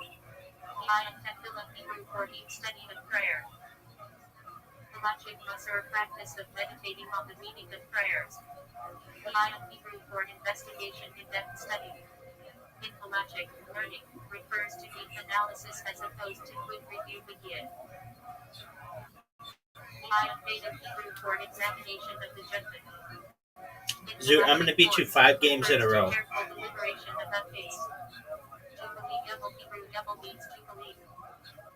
Every 50th year, Israel was sanctified. Land returned to original owners, slaves freed, What is and normal? agricultural work ceased. I don't know. What is normal? Institution tied to SHPA. Judah Yehuda, Hebrew Yehuda, means praise thanks. One of the 12 tribes. Halachically, the ancestor of the kingdom of Judah, from which the term Yehudi derives. Jewish Yehudi Hebrahimani means a descendant of Yehuda. In Halacha, a Jew is one born to a Jewish mother or converted according to Halacha. Jewish law Halacha Hebrew Halacha means the way, the path. The collective body of Jewish religious law governing daily life, rituals, and ethics. Jerusalem Yerushalayim, Hebrew Yerushalayim means foundation of peace. Central city in Halacha. Sign of the temple, direction of prayer, source of many lost lives in the land. Jericho, What are you saying, Zoot? Did you go into the city and get some poontang? City conquered upon entry into the land open throne. Appears in Halachic discussions on Why not? agriculture and sanctity of the land. Joseph, Hebrew, My phone's nearly dead. Dude, charge it. ancestor of the tribes Ephraim and Manasseh. Factors in Halachic images of the land and Okay, well, blessings. Joshua you need to charge your phone, dog. God saves. Moses' successor, leader who sanctified the land. In Halacha, many agricultural obligations are linked to his conquest. Judges Shocking, Hebrew Shocking means judges. Refers to leaders of the pre-monarchy era. Halachically, Dayanim judges are general to basic rulings. Justice Tzedek, Hebrew Tzedek means justice, righteousness. In Halacha, linked to fairness in courts and dealings, Tzedek, turn off pursue justice. Job Hayam, Hebrew Hayam means persecuted hated. Zoot, are you gonna go? Dealing with suffering and divine justice. Cited in Halachic Why not? agonic discussions of reward and punishment. I need to turn my phone's best on. Okay, well, then take a fucking charger and put it in your phone. Halachically significant for themes of repentance, teshuvah. Jeremiah Yirmiyahu Henry Yirmiyahu means God will Get this fall. guy. Prophet during the destruction of the first temple. His words form the book of Lamentations. Read on Tisha B'Av. Joel Yom, Hebrew Yom means fit is Lord. Prophet whose book is read as the Haftarah on fast days, connected to themes of repentance and fasting.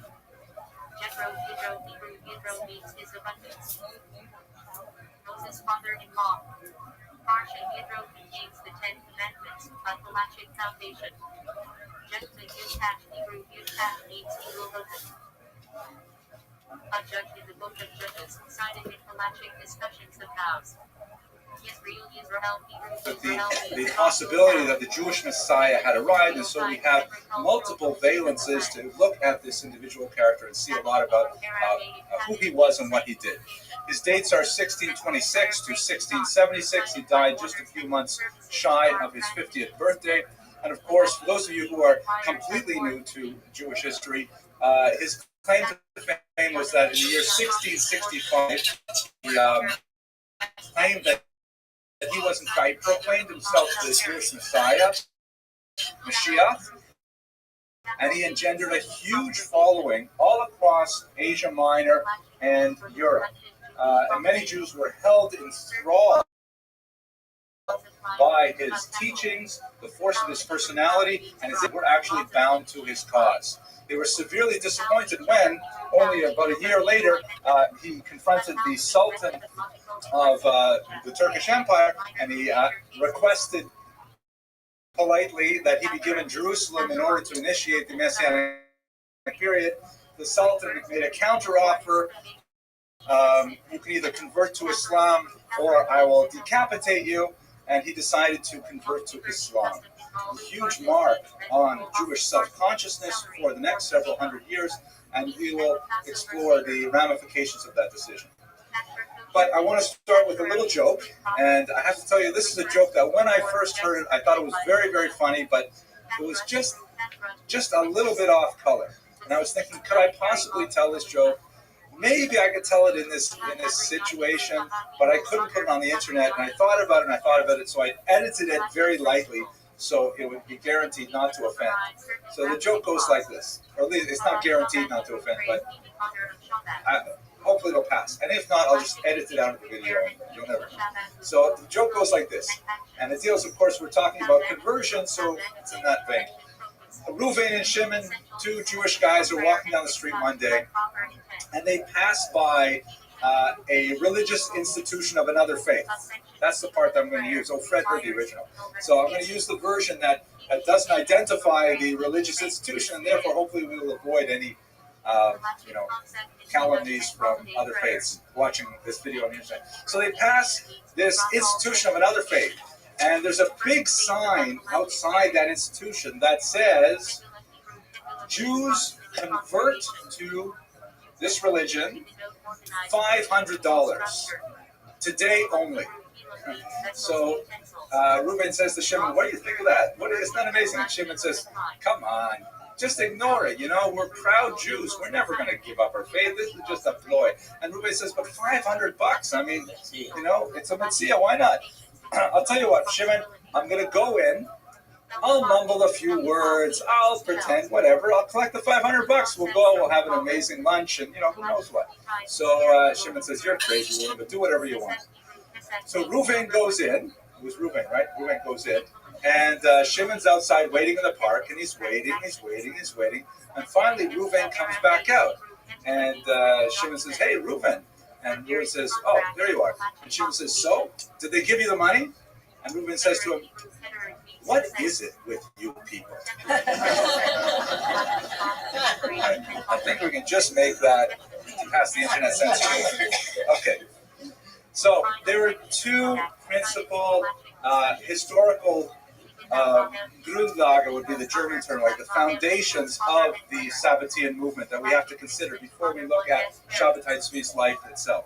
Firstly, we have to understand the impact of the Safed circle, the Tzfat circle, that we discussed in some detail last week when we looked at Rabbi Yosef Karo. This is the gathering of mystics and halachas that were very, very active in northern Israel in the beginning of the 16th, 17th century. And they had a tremendous impact. In particular, Rabbi Yitzchak Luria, known as the Arizal, the Z L at the end of his name stands for Zichrono Livracha, of blessed memory. The Ari is an acronym of his name, means the lion of blessed memory. So the Arizal in particular created or wrote about a new approach to Kabbalistic studies that was tremendously influential. And in particular, there was one element of Lurianic Kabbalah, as it's known, that distinguished it from earlier forms of Kabbalistic studies. Primarily, for our purposes, earlier Kabbalistic studies were primarily theoretical in nature, meaning there was a lot of contemplation of the nature of the soul, the structure of the universe, the process of creation, a lot of things which are much more theory than anything else. In the Lurianic period, however, there's a lot more emphasis placed on what is known as theurgic Kabbalah, which means Kabbalah that is designed to affect change in the universe.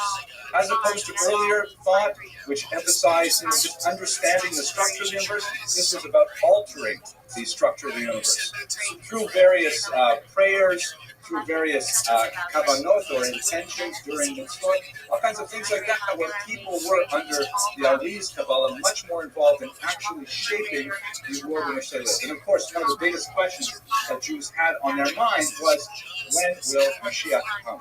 When will Messiah come? And one of the taboo subjects, which persists, by the way, right up into the 20th and even the 21st century, were groups of individuals who attempted through Lurianic Kabbalah to urge God to send the Messiah immediately. So there are a lot of people who are doing this kind of Kabbalistic thinking, and it was fairly new and widespread in the Jewish world in the 17th century. This is the element, the intellectual milieu in which Shabbatai Tzvi began to explore his Jewish identity as a young man.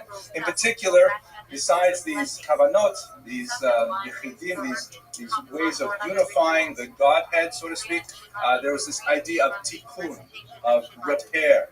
We have a term very popular today, tikkun olam, the repair of the world, which is sometimes understood as a call to social action.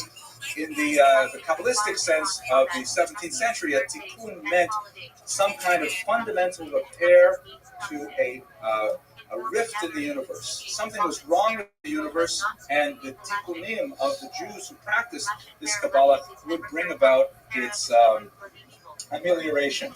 This is especially so after the Spanish expulsion, which we discussed last term, which was such a huge shift in the Weltanschauung of Jews, who had understood Spain to be the ultimate, in many ways, the ultimate golden age of the Jews in the post-biblical era, and to see that crushed in just a matter of months, and the persecutions that followed in Spain and in Portugal, and the suffering of the Jews who had to wander to Turkey and points elsewhere, the idea of affecting tikkun was much more profound than it ever had been, perhaps since the destruction of the Second Temple.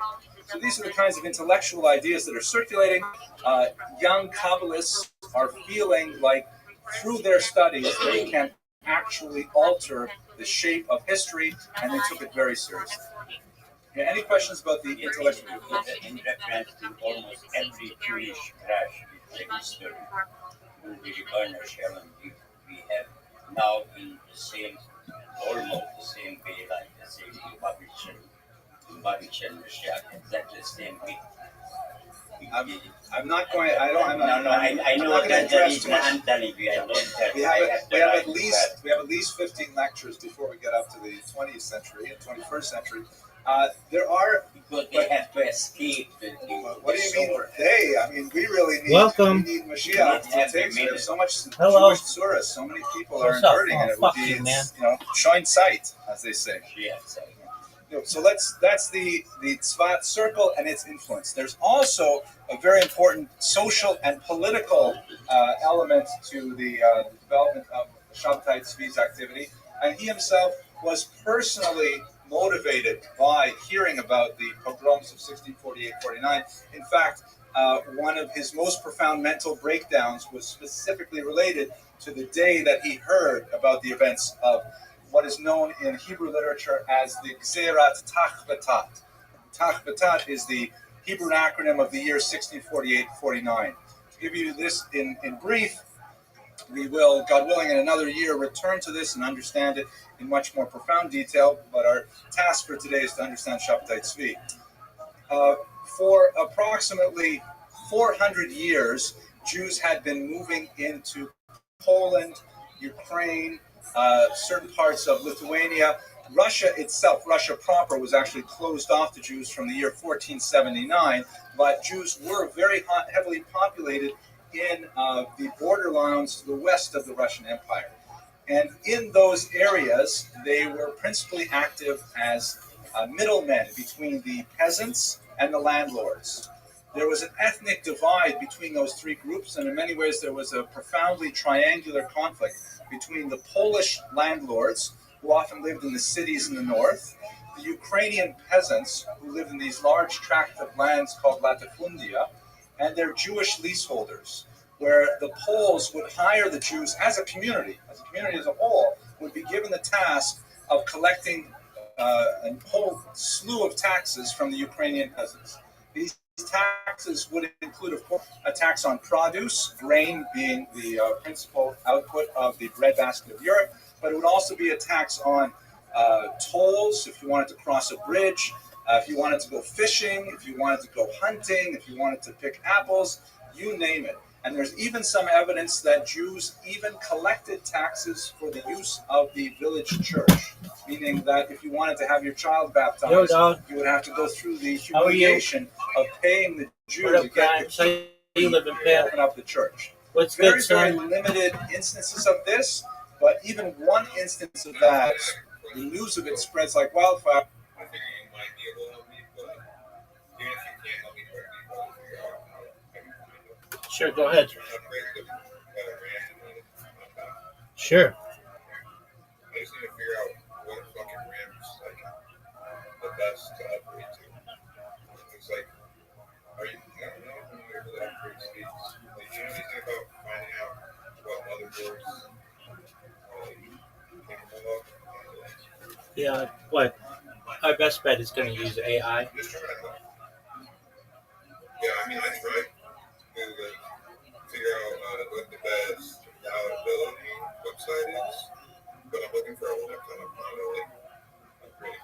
That's all. Okay, so you want a laptop. I have a laptop. I can send you the specs. Just put them into... Did you put them... I don't know how to ask AI the right way. Okay, so what you do is you take the specs, you go to chatgpt.com, you put it in there, and you ask, what's the best way to upgrade my RAM? And let's see what it says. I'm here to help you along the way. Yeah, I'm not.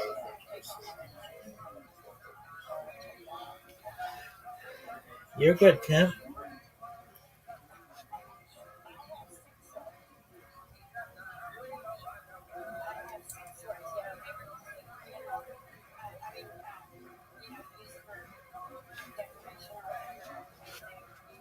So you have your specs? Yeah.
So what's it saying?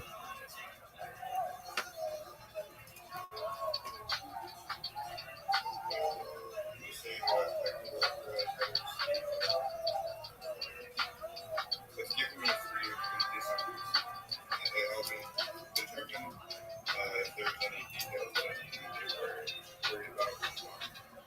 Because it's like SDIMM or something like that.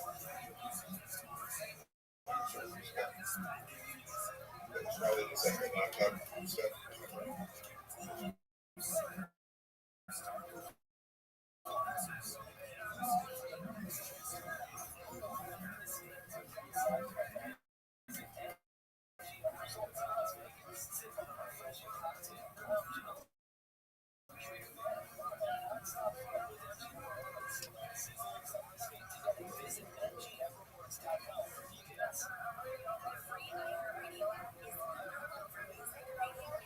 Is it giving you an answer?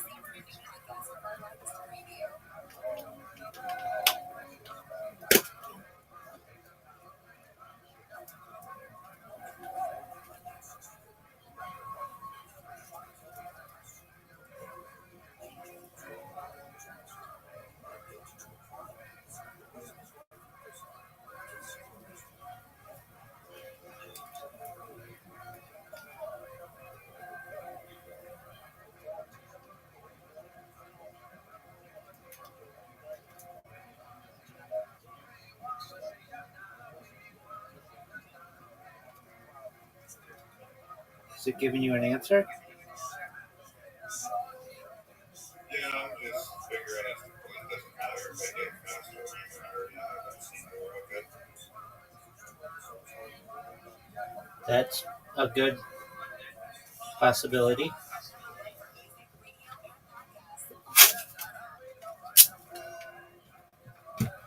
How much more are you going to get?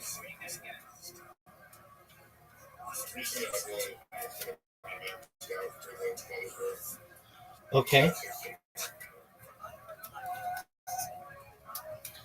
You said it'll be at 16 RAM then?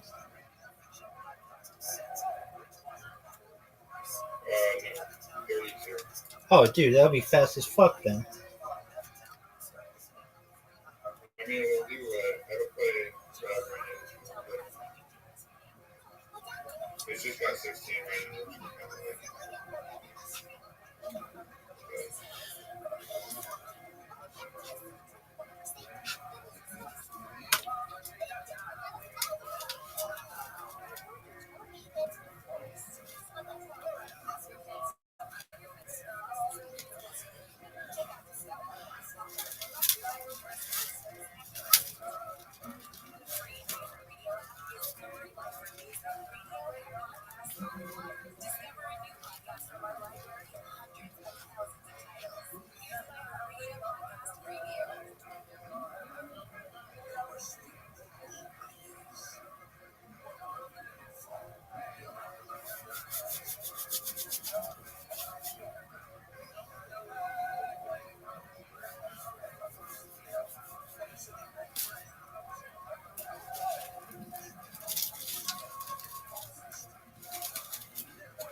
So did it clarify what you need to do? Yeah, I got me. All right. Well, as they say, that's that, right? Yeah, the pretty much just have to buy a screwdriver and get the ring. Have you ever done it before?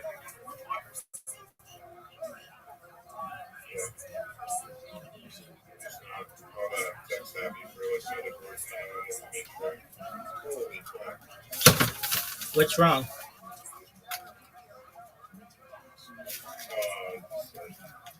There's a shock value when you bring up the price, but it's like the Best Buy price was like the first one. So like realistically, I'm not gonna buy Best Buy. I'm gonna pick the first place. How much is it?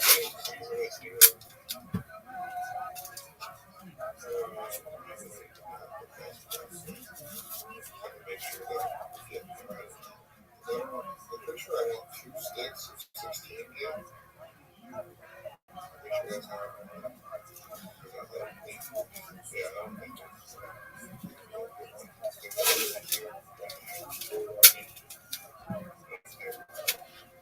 I get that. How much? How much is the RAM?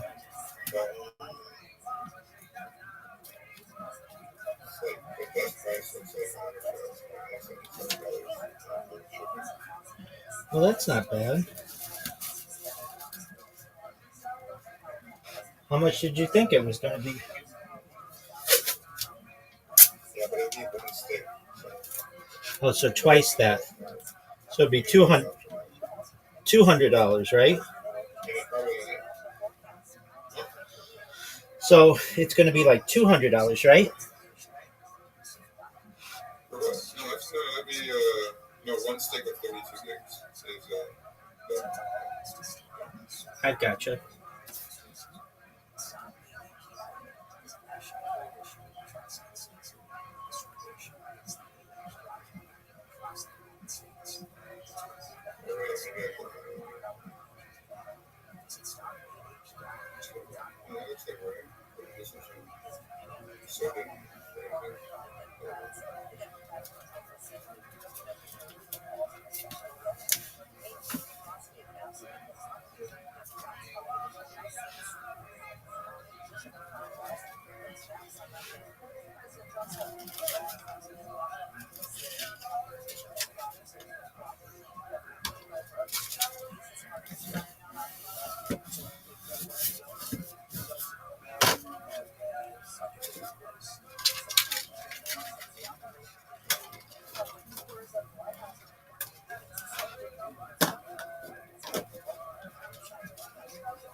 Did you order it?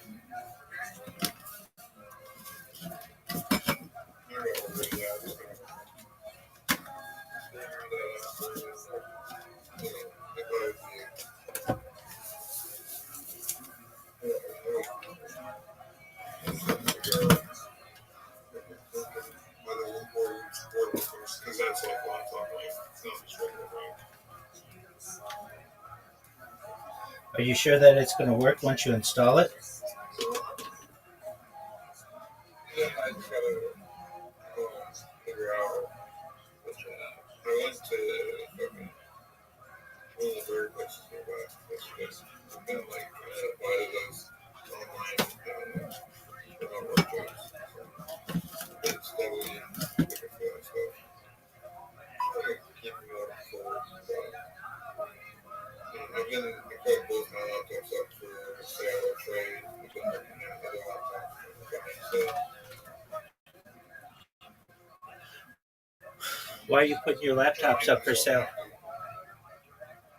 Mostly because like people want crazy amounts for their laptops. Like they're like nearly brand new prices. So I figured I put mine up for brand new and then put 30% off of the price just to see like how crazy it is to try to sell laptops.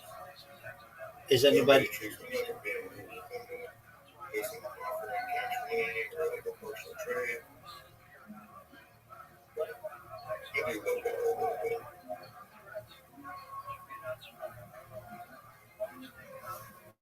Have you looked at Amazon?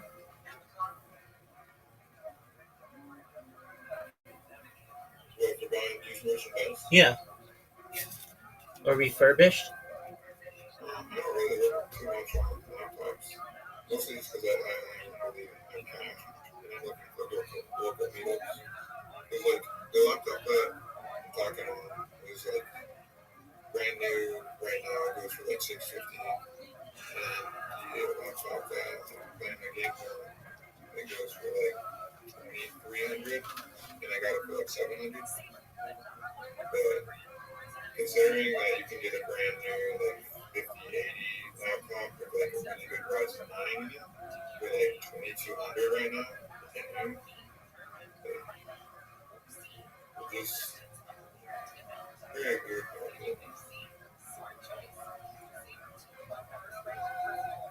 Gathering with singing, often spiritual but not strictly halachic.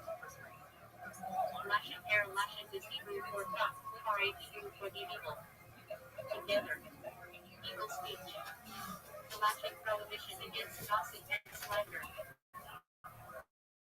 Spell Chatula El is Arabic for from. Chatula is Arabic for the beginning. From the outset. Halachic principle of what should ideally be done.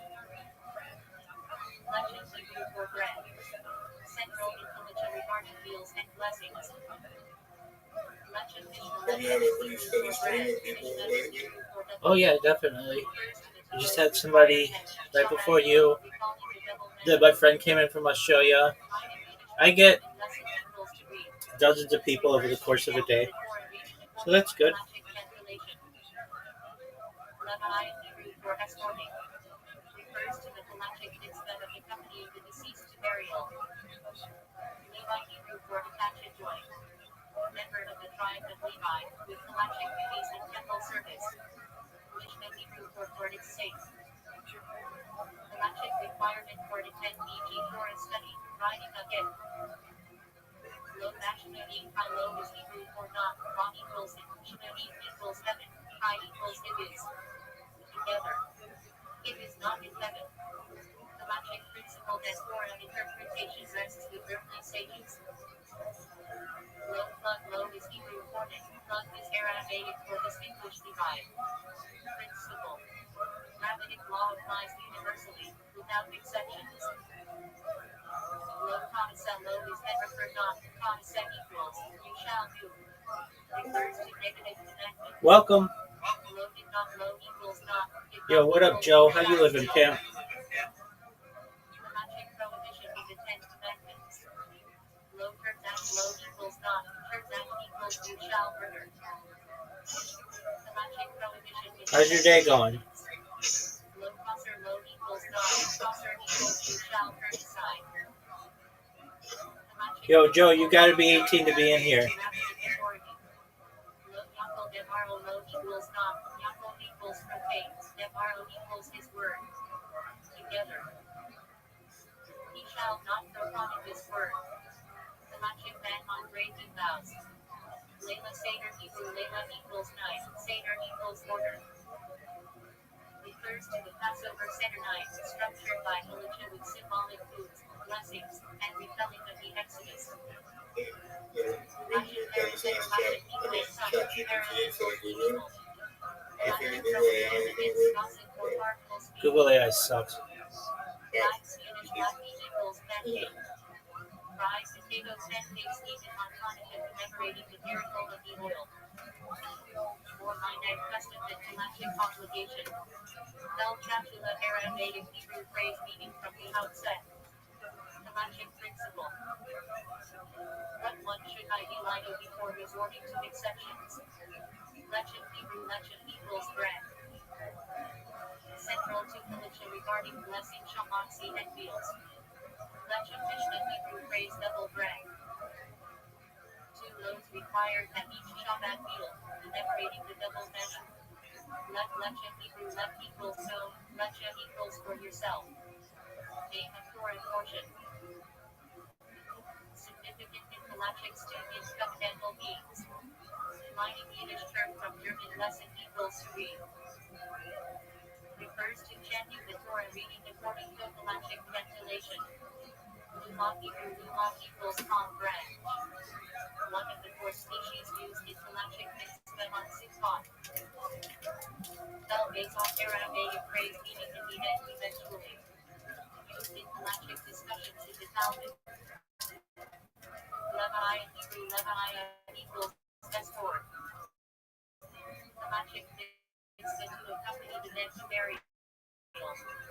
Levi Hebrew Levi equals attached joint. Tribe with halachic roles in temple service, distinct from the Yo, Joe, what's up? Levi equals Levites. How old are you, Joe?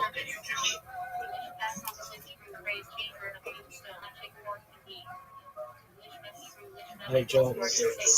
Hey, take care, man. Joe, you're getting banned, big dog.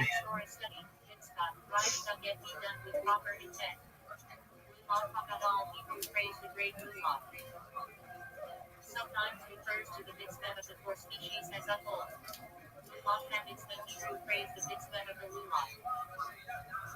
Specific halachic rulings regarding shaping of the lumah.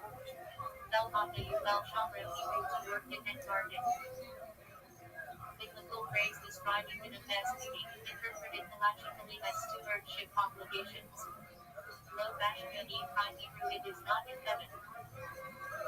Halachic principle. Torah law is interpreted by earthly sages, not by miraculous signs. Low club Aramaic Hebrew principle meaning do not distinguish. Halachic rule to maintain uniform application of laws without exceptions. Low set Hebrew low equals not, set equals you shall do. Refers to prohibitions among the 613 mitzvah. Low not Hebrew phrase you shall not steal. Halachic prohibition is the Ten Commandments. Low that Hebrew phrase you shall not murder. Halachic prohibition is the Ten Commandments. Low concert Hebrew phrase you shall not turn aside.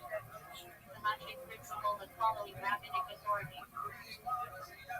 Low yomo devaral Hebrew he shall not profane his word. Halachic prohibition on breaking vows. Officer Hebrew. On equals from. Equals 10 of 10. Refers to the time 10% of produce, born in count, separated for Levites or poor. Officer behind of Hebrew. Officer equals 10, behind of equals animal 5. Every 10th kosher animal was consecrated as holy. Officer Kesapim Hebrew. Officer equals 10, Kesapim equals money, tithing of money. The practice of giving 10% of income to charity. Officer Risen Hebrew. Risen equals first time. Given to Levites. Officer Sheni Hebrew. Sheni equals second time. And it's very well known in Ukrainian literature and is in fact a profound element in their folk culture, the idea of the oppressive Jew who would prevent Christians from engaging in their religious activities. At any rate, the way the economic structure of Ukraine was so situated, the Polish landlord could increase the levies on the Ukrainian peasants, but the Jews were given the task of actually collecting it. So the Ukrainian peasants were upset with the economic oppression of the Poles, who, by the way, were a different faith. The Ukrainians were Orthodox, the Poles were Catholics, and they saw the Jews as the leading edge of the hammer that the Poles held. So there was a terrible uprising in the year 1648-49, led by a man named Bogdan Khmelnytsky. You may have seen his name in the literature spelled with a CH, that's a Polish spelling, Chmielnicki, but it's pronounced Khmelnytsky. And he led a band of disaffected Ukrainian Cossacks in a violent uprising against the Polish landlords. That attack on the Polish landlords was directed principally at the Jewish leaseholders because they were living nearby. Meaning the Ukrainian anger was principally with the Poles, but the Poles are far away, the Jews are right here. And so there are absolutely horrific pogroms. The true scope of the disaster is a matter of some debate among historians. The certainly exaggerated claims put the number of Jewish dead at 250,000, which is rather absurd because there were less than 100,000 Jews living in most of those areas at the time. But it would not be out of range to say perhaps as many as 50,000 were killed, which is a tremendous amount of dead for a pre-modern uprising of this nature. The specific nature of the attacks were unusually cruel. I won't repeat some of the examples of cruelty in Shul, but suffice it to say that if you read some of the martyrologies of the period, you'll be shocked. And even we, living after the Holocaust, can't read these kind of descriptions of violence with equanimity. So there was a huge displacement of this massive Jewish center in the middle of the 17th century, tremendous amount of poverty, tremendous amount of dislocation, so many widows, so many orphans, and this was kind of like following up on the Spanish expulsion. It was the next worst tragedy.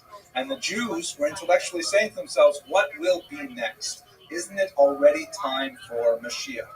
It's absolutely intolerable that we are living through this period. So with the intellectual foundations of the thought of the Tzfat circle, and with the political and social ramifications of the Gzerat Tachbatat, then we can turn specifically to the life of Shabtai Tzvi. Let me pause and ask if there are any questions to this point.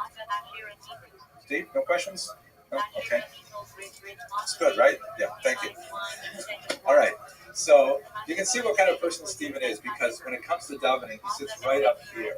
He's right up front with HaKadosh Baruch Hu. And when it comes to like sitting with the crowd, sits in the back, you know. All right. Who was Shabtai Tzvi? He was an Ashkenazi who was born in Izmir, also known as Smyrna, which is in Asia Minor. He was either actually born on Tisha B'Av of 1626, or it could be that that date was fabricated by his followers, because there is a midrash that says the Messiah would be born on the 9th of Av. That it would be that's the, of course, the horrible fast day that commemorates some various tragedies that befell the Jewish people, and of course he should be born on the day that corresponds with the midrash. One of the difficulties of understanding the details of Shabtai Tzvi's life is that a lot of his life story was written by his followers, specifically with an eye to conforming to the various midrashim that assert that he is Mashiach. Nevertheless, in the pre-modern period, printing is now available, and it will actually play a dramatic role in Shabtai Tzvi's revelation as Mashiach. This material disseminates very fast. Jews are avid readers in the 17th century, and they are scooping up these books, and they're really digesting them well. His father dealt in poultry. He sold chickens, and he was a struggling businessman, but his brothers, there were three sons in the Tzvi family, Eliyahu and Yosef, actually ended up becoming very successful merchants. They ended up following their brother Shabtai in his movement, and as we shall see how that develops later. But he came from a fairly humble background that was upwardly mobile. These are Ashkenazim living in Asia Minor, and he was the scholar of the family. He was the baby of the family, and even his detractors are very happy to admit that Shabtai Tzvi was quite a learned young man. Apparently, at the age of 15, he had run out of teachers. There was no one in Smyrna who could educate him, and so he studied on his own. And at the age of 18, a very precocious age, he was ordained as a chacham, which is the regional equivalent of what we could call a rabbi. He did, however, have a very profound ascetic sense. He was a loner. He, like Muhammad, ironically, he liked to go for long walks in the wilderness. He liked to be by himself. There was one dramatic episode where he went for a swim by himself and nearly drowned, and his rescue from that incident helped propel him into a sense of grandeur, that he in fact might be the Mashiach. He had a deep attachment to his mother, but otherwise he had very few friends as an adolescent. His reputation as a scholar, he was, by the way, also reputed by, again, his detractors and his admirers alike to be an exceptionally good-looking man, and he had an extremely fine singing voice. When he was in his up phases, and we'll talk about those momentarily, he was wont to sing publicly, and his voice was extremely pleasing to everyone. So the fact that he was good looking and that he had a good voice actually did make a big difference with regards to how people dealt with his other eccentricities.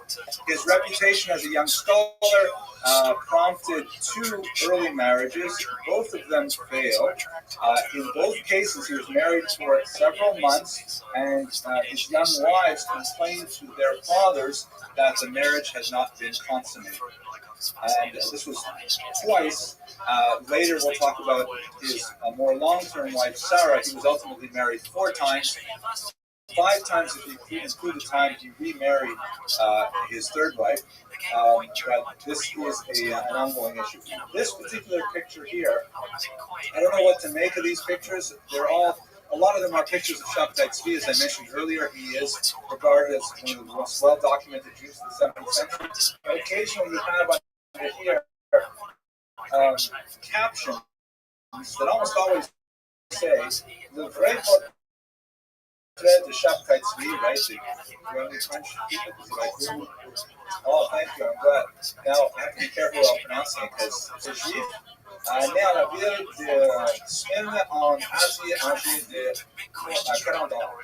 He was born in the city of Smyrna, and this is the picture drawn of him when he was 40 years old. And it says it's a vrai portrait, it's a true portrait. This is the way he's supposed to look like. Several of the other ones that look very different also say it's a true portrait. So he had these 2 early marriages, and he seemed to have a difficulty with intimacy on a personal level and even in a marital level, and this took him through his life. The most profound psychological aspect of Shabtai Tzvi's life is that he seems to have been again, I'm a lay person, I don't know anything about psychology, but he seems to have been a manic depressive. He would go through periods of tremendous elation and euphoria that could last several weeks at a time, and then he would, fall into the pit of despair. Or as my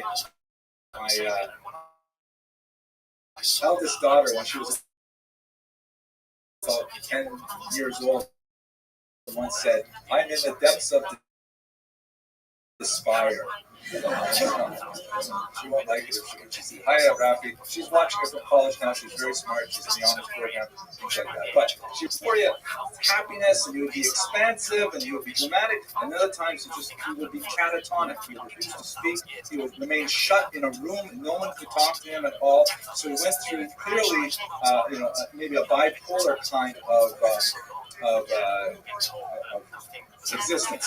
He called the periods of euphoria illuminations, because he felt he was receiving some kind of revelation and that he was directly connected to God. And the opposite, when he was in melancholy, he called that Hester Pruning, which is a theological term meaning the hiding of the face, the hiding of God's face.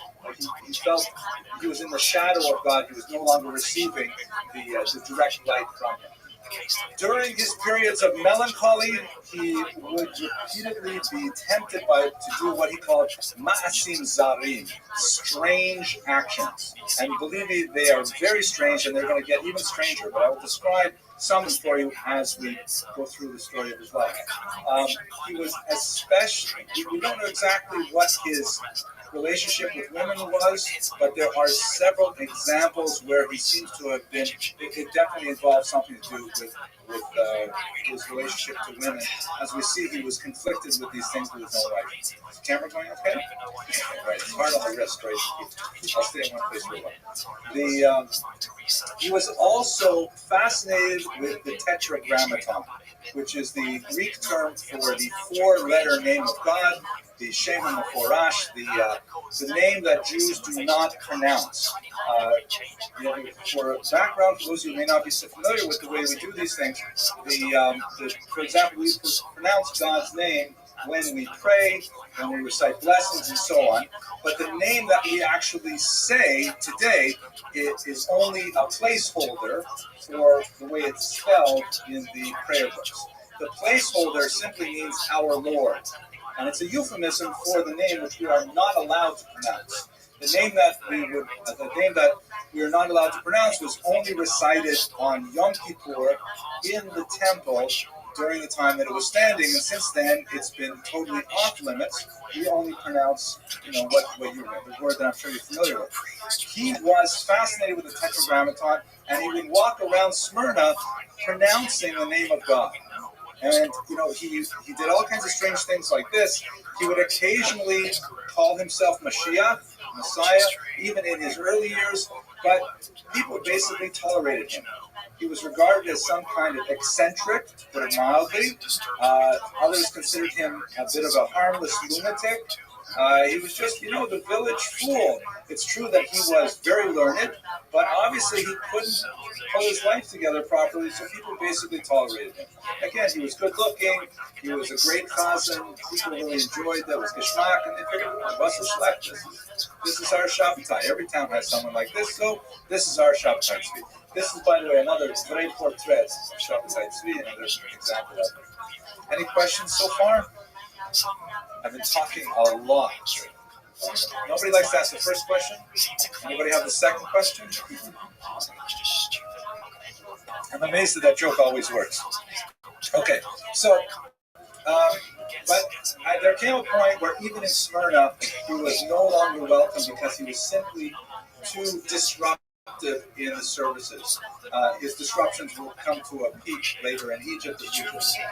And with his periods of euphoria increasing and the oscillation between the positive and the negative increased so much that eventually the rabbis in Smyrna got together and they asked him to please leave. He began a period of wandering. Oh, by the way, the kinds of things he was claiming was that he could fly, and that when people would say, okay, sure, so show me how do you fly, he says, you're not worthy. I can't show you because, you have to be a certain level. And ultimately they said, it's time for you to go. So by the 1650s, again, he's in his early 20s now, a single man. His first teacher and the other rabbis of town got together and unanimously voted that it was time for him to leave. He began a period of significant wandering. Here is Smyrna here, and where's my mouse? I can't find my mouse. Smyrna is over here, and the resolution isn't very good, but basically he makes his way through Asia Minor for a while, wanders around. Eventually he's going to make his way down to Egypt, and this is where he'll begin his fame in Cairo, and he'll cross over into Gaza and Jerusalem, make another trip back to Cairo, and then ultimately he will go through Jerusalem up to Aleppo, Damascus, and then all the way back to Smyrna, and eventually he's going to die here in exile. And part of the Balkans, as we shall see shortly. That period of wandering sent him from town to town, and he hit the heights. He saw all of the great Jewish cities of the time. In 1658, he had been living in Saloniki, which is a very important Greek Jewish center. When he publicly held a marriage ceremony between himself and the Torah. He got a chuppah and a Sefer Torah, and he referred to himself as Chatan Torah, a term that he would occasionally use when he was signing letters to his followers. He liked to call himself Chatan Torah, Mashiach Hashem, the Messiah of Hashem, and occasionally even God. He didn't sign his letters to God. There's a joke that I'm not going to put on here for sure, but ask me later. He was asked to leave from Salonika, so then he made it to Constantinople, Istanbul at the time, which was also a very large Jewish center. And he was feeling a little bit guilty there, so he decided he would use the Urgic Kabbalah to rid himself of his periods of melancholy. There are a few examples of this where he did have what the psychologists call insight. He realized that he was mentally disturbed, and he tried to take some action. However, he went to really the worst psychologist you can imagine. We'll see in a few minutes who that person was. He was banished from Constantinople because he celebrated publicly the 3 pilgrimage festivals in 1 week. Of course, they're spread out over the year, Pesach, Shavuot, and Sukkot. He would probably save on groceries to do them all in 1 week, but he decided to, and that was obviously antinomian. He also banished the festival of the 10th of Teves. He said, we no longer need the 10th of Teves. Now that I am here, we're entering the Messianic period, and therefore there's no more fasting on the 10th of Teves. That was a little more popular. But he was asked to leave Constantinople as well, and he made his way to Jerusalem. In Jerusalem, he did fairly well. He kept to himself, and he didn't, do any strange kind of demonstrations of his messianic identity and so on. And the rabbis there tolerated him. And in this context, I think it's fascinating to point out that if you want to have certain types of mental illnesses, Orthodox Judaism is definitely the best religion for you. I mean it actually seriously. For example, obsessive compulsive disorder. You think it's funny, but I'm serious. There's a book that's written by two psychiatrists in Jerusalem, Greenberg and Whitstone, published by Yale, in which they say that one of the problems with the mentally ill in the Orthodox community is that their problems go undiagnosed so long. Because when a person, let's say for example, is very, very careful about the mitzvah of netilat yadayim, washing your hands, and everyone else says, oh, look how fruity he is, he washes his hands 18 times. The rest of us do it maybe 2 or 3 times. 18 times, what a fruit guy. So ironically, a person like this gets praised for their OCD behavior, and that just pushes them even further into that direction. Furthermore, as we saw last week with Rabbi Caro, it's also Shabtai Tzvi, if someone, we do believe in the power of prophecy. We do believe that under certain circumstances, God does speak directly to people, perhaps through dreams, things like that. So if a person walks around saying, I had a nevuah katana, I had a small prophecy, I felt like God was speaking. We say, oh, wow, you must be a very spiritually elevated person. In reality, the person is, a few dimes short of a dollar. But the fact is that in Orthodox Judaism, this kind of behavior may actually be not recognized for what it is until it's too late. And this is exactly the kind of thing that happened in Jerusalem to Shabtai Tzvi. His erratic behavior, his extreme seclusion, his meditative silences, these were looked on as acts of piety, when in fact they were acts of lunacy. So what happens is, in Jerusalem in 1662, he got his first real job. The elders of Jerusalem needed to carry an important message to Egypt. Shabtai Tzvi had just come from Egypt, and so they entrusted him with this task of carrying an important message to Egypt, and he carried out the task beautifully. I mean, it was not such a difficult thing, but he had the appearance and he had the mannerisms and he knew the way, so he carried this back to Egypt, and he was briefly a hero for legitimate reasons. Luckily for him, he met the head of the Egyptian Jewish community, who was very much taken with him, and ultimately became one of his prime supporters, both morally and financially, which would have a signal impact on Messianic identity. He needed funds to keep his movement going, and it was the head of the Egyptian Jewish community who, in fact, supported him. It was at this time that he met his honest as he was. A woman named Sarah, who had an uncertain checkered past. There was a lot of rumors about her libertine behavior that apparently, although she claimed to have been saving herself for her husband, there is significant evidence that she saved herself for several husbands. But she was undoubtedly someone who had suffered greatly. She was an orphan of the pogroms of 1648-49. And she had been taken in by some of her family and was living in Amsterdam. But she also was slightly eccentric, and she had long from her childhood claimed that she was going to be the bride of Mashiach. And of course, how perfect it was when she found out that this guy in Cairo claims to be Mashiach. So she packed up and she brought the whole show down to Egypt to meet Shabtai Tzvi. Shabtai Tzvi was just delighted to meet her, especially when he heard about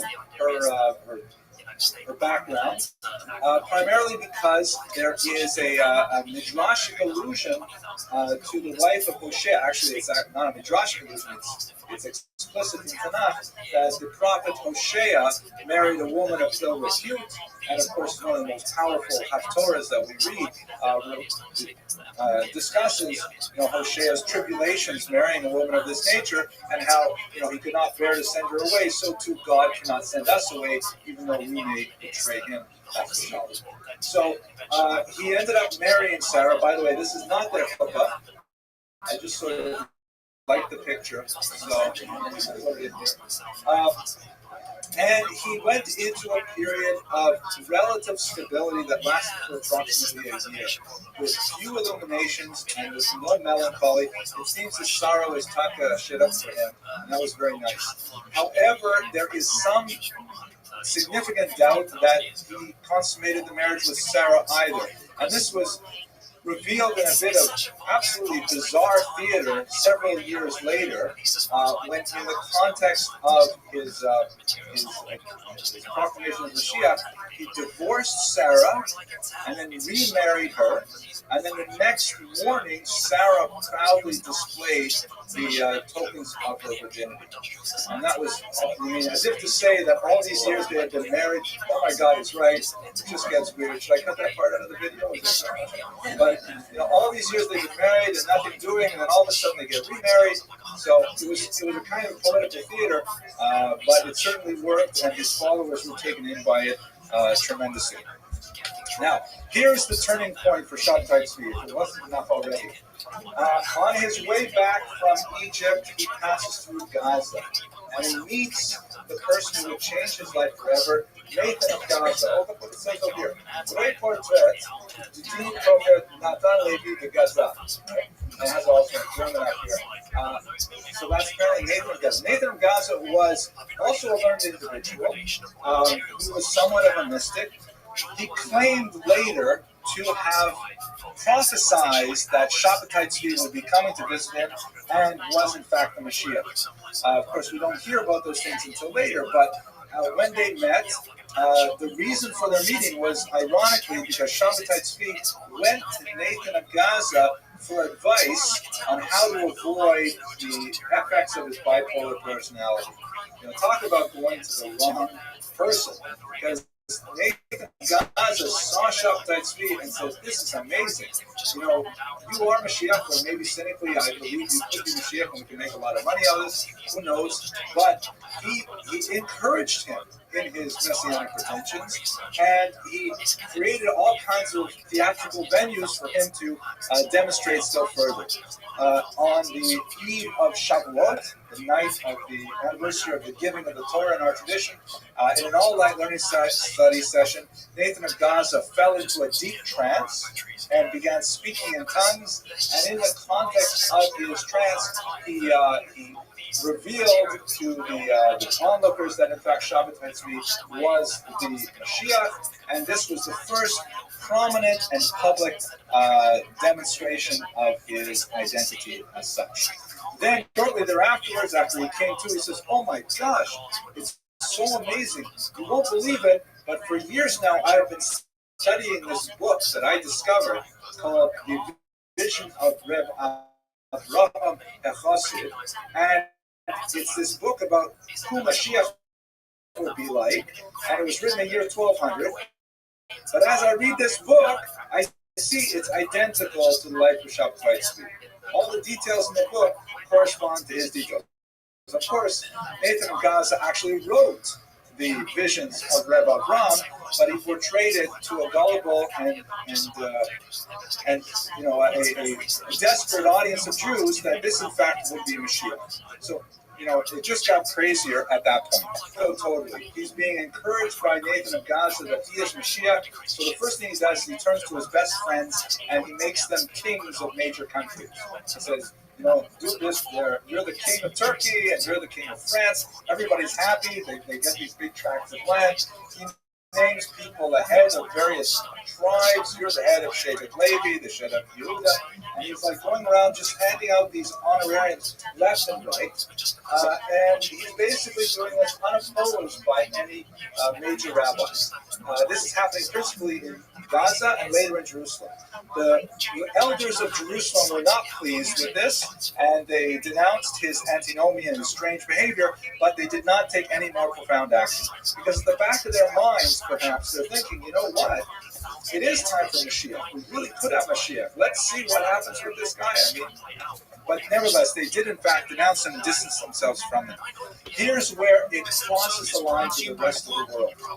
There were several emissaries from various countries who were in Jerusalem, later in Turkey, who heard about these things, and they carried these things back to England, France, Turkey, elsewhere, and began publishing very, very popular accounts of the rise of the Jewish Messiah, principally in English, French, and German. And we have these contemporary accounts by Christians of it. They were especially nervous about one rumor, and these rumors just built one upon another, that the 10 lost tribes were coming out of hiding to begin the Messianic War, the Armageddon. According to this thought, the 10 lost tribes, of course, that we haven't seen since the year 722, before the Common Era, they have been in hiding. They have been living, according to some accounts, in the deep recesses of a cave called the Red Mountain, somewhere in Asia Minor. And they've been training there, for hundreds of years. And now that the Jewish Messiah has come, they're all being released from these mountains. This is perhaps influenced by the invasion of the Tatars or the Mongols. And they are going to overrun all of Europe, and they're going to make it one big Jewish kingdom. Here's one of the many woodcuts that depicts, is a Christian woodcut, showing Shabbatai Tzvi with his bands of armies in the background. It's a very fanciful thing. I've never read anything like this kind of following, at least not in the military sense. And a lot of people are fascinated and nervous at the same time. So Shabbatai Tzvi becomes immediately a world celebrity for his craziness. And during this time, he just goes wild with the antinomian behavior. Antinomian is a term referring to a nomos in Greek means law. So antinomian means counter halakhic, behaving in ways that is not appreciated by the Torah. So, for example, I already mentioned he eradicated the 10th of Teves. He also eradicated the fast of the 17th of Tammuz, which is much better, actually, because it's in the summertime. It's a lot longer fast. In one synagogue, he was criticized publicly in one particular synagogue, and he wasn't there at the time. So when he heard about it, it was on the Shabbat. He ran over to that synagogue with several of his followers and wanted to enter to rebut their claims. They locked the doors on him, so he got an axe and he started chopping at the door. Of course, a complete violation of the laws of Shabbat. And so when they see that he's trying to chop down the door, he's a crazy man, they let him in so he wouldn't destroy the door. He came in and he took over the service. He proclaimed himself rabbi. He called all of the local dignitaries that were in that existing shul various unkosher animals, or the anatomy of various unkosher animals. And then he completely blew the Torah scroll, said to put it back in the ark, and he picked up a printed chumash. These were relatively new at the time. They only been printed for about 100 years. And he said that this is our new Torah.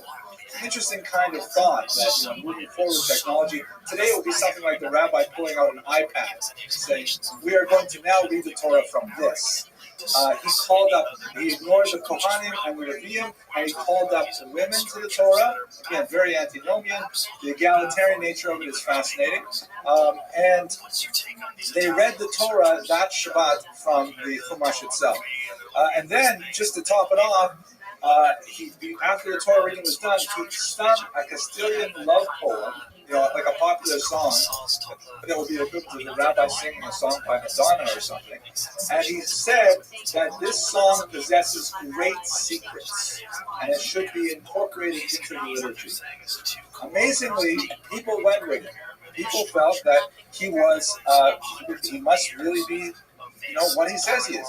And in fact, at that point, he asked that everyone should call him Amira, which is an acronym for the phrase Adonenu Malkeno Yaron Hodo. Our master and king, may his glory be elevated. So among Sabbatians, that's the code name for Shabbatai Tzvi is Amira. It reminds me, I'll tell you a little sweet thing about my second daughter. She's, let's put this on pause for a second here. So, now, sadly, a lot of Jews were taken in by this charade, and Jews from all over Europe Ashkenazi Jews, Sephardic Jews, everywhere there were Jewish communities, there were followers of Shabbatai Tzvi. Many literally sold all of their possessions, converted it to some liquid assets in order to be able to make the trek to Jerusalem because they anticipated that in fact this would be the onset of the Messianic era. This is another Christian woodcut showing, probably fanciful, but it's not too much of an exaggeration, trains of Jews making their way to Jerusalem in order to anticipate the onset of the end of time on the Messiah. You don't have a good sense of exactly how many Jews did this. It is a debate between Gershom Scholem, the principal scholar of this period, and several of his opponents. But to say it was in the tens of thousands would certainly not be an exaggeration. There were many, many Jews who were deeply moved by this, and they bought into it completely, sold all their possessions, and so on. So at this point, Shabbatai Tzvi is just riding a huge wave of popularity. He says, okay, now it's time to do it. He took himself to Constantinople to meet with the Sultan of Turkey and say, all right, now it's time for me to take over Jerusalem. He met first with the Grand Vizier, who's shown here. His name was Ahmed something or other, so I forgot him. And he seems to have been quite a statesman, and Shabbatai Tzvi is really quite fortunate because he was dealt with some delicacy. He was met at sea. There were some storms that kept him from arriving, and many of his followers felt the fact that he eventually arrived was in itself a miracle. But there were some storms that kept him from sea, and then the vizier sent ships out to meet him, and they promptly arrested him, and they brought him back to Constantinople in chains. He was imprisoned, but the prison experience was really not so bad. He was eventually given a private chef and a private secretary, and he was allowed to receive visitors. So he was not exactly in a deep dungeon. He was in fact treated as something of an eccentricity, and while the Sultan thought about what he was going to do with him. While he spent several weeks in this constrained state, his popularity grew still further, and he was still infamous for doing antinomian things, such as, for example, when Passover came, he sacrificed a Paschal lamb, just like they would in the temple times, because he wanted to demonstrate that, in fact, the Messianic period had begun. And his correspondence at this time displays that he's completely out of the closet on this. He's referring to himself as Mashiach, Chatan Torah, even God. He would sign his letters God. Not so many people can actually do that with a straight face, but he was clearly just waiting for the moment to meet with the Sultan. The Sultan, several weeks later, eventually arranged to meet with him. The Sultan actually didn't dignify him with a face-to-face meeting. He viewed it from a balcony while Shabbatai Tzvi was interrogated. And the Sultan had very little patience for him. In 1666, he said, okay, listen, this is ridiculous. You're here. That's very nice. I tell you what, how about you convert to Islam or I cut off your head, as I mentioned earlier. And Shabbatai Tzvi did, in fact, convert. The tone of his conversion is debated among scholars. His followers tend to portray it as a very grudging and sort of a disappointed course of events for Shabbatai Tzvi. His opponents indicate that it was very opportunistic and simply a way of launching himself further in his career. In fact, the Sultan did have another motivation. He felt that converting a very prominent Jew like this, probably the most prominent Jew in the world at the time, would draw more converts into Islam. And so not only did he allow him to convert, but he actually gave him a royal stipend of 150 gold coins every month. So he was paid to be Muslim by the Sultan. Sarah converted with him, and approximately 200 families followed him into apostasy. Nathan of Gaza, who was not there at the time, although he did visit Shabbatai Tzvi several times later, felt that his conversion was a great mystery, but ultimately they worked out a new theology where Shabbatai Tzvi's conversion to Islam was part of the gathering of the sparks. meaning he had to go to every religion, and he had to go and collect up all of the holiness from all religions, and then eventually it would be the Messianic period. And of course, if he converted to Islam, then he has to also deal with Christianity as well. So in fact, at one point, Shabbatai Tzvi sent Nathan of Gaza to Rome to meet with the Pope, perhaps to convert to Christianity there, but nothing came of that in the end. What ends up happening is that Shabbatai Tzvi kind of fades into obscurity after this. He's living at this point as a Muslim for almost 10 years, but he seems to be some kind of crypto Jew as well. He's still practicing some Jewish rituals, and he has a circle of approximately 2 shuls worth of people who are staying, 200 families who are staying with him. And they are also, officially Muslim, but still practicing essential Jewish rituals. I mentioned earlier the divorce of Sarah and the remarriage, and we really don't know exactly what was going on in that little community, but the Grand Vizier felt that there was a lot of crazy things going on, and Shabbatai Tzvi, as a Muslim, was no longer an asset, so he expelled him from the capital city of Constantinople to a tiny village in Albania, where he would live to the end of his life. His grave is still there. Fascinatingly, his followers continued to practice a form of Sabbatean Muslim Judaism. They were called the GUINNESS, and they persisted right up until the 20th century. They played a very profound role. These are the descendants of Shabbatai Tzvi's original followers who converted to Islam. They played a very important role in the Young Turk Rebellion at the beginning of the 20th century, but then they were largely endogamous, meaning they married within each other's families for several hundred years. But by the 1960s, oh look, here's another very close girl. He doesn't have to say that. It does call him the King of the Jews, 1662.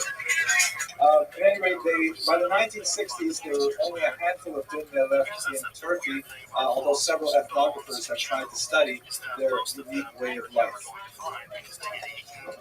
Yes, question? Good. They're gone. It's very difficult to make a fossil.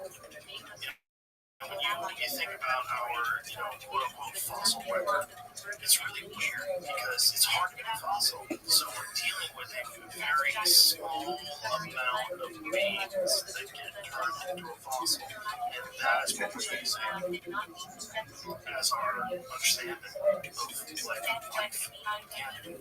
It's weird.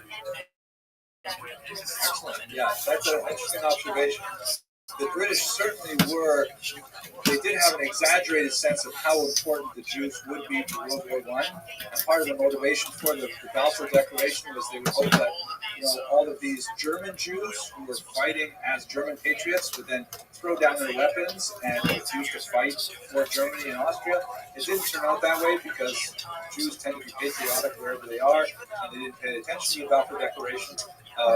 But it's interesting to see the connection to the Dinne. I never made that connection. That's good. They were very prominent among them. So let's look at the legacy and we'll conclude tonight.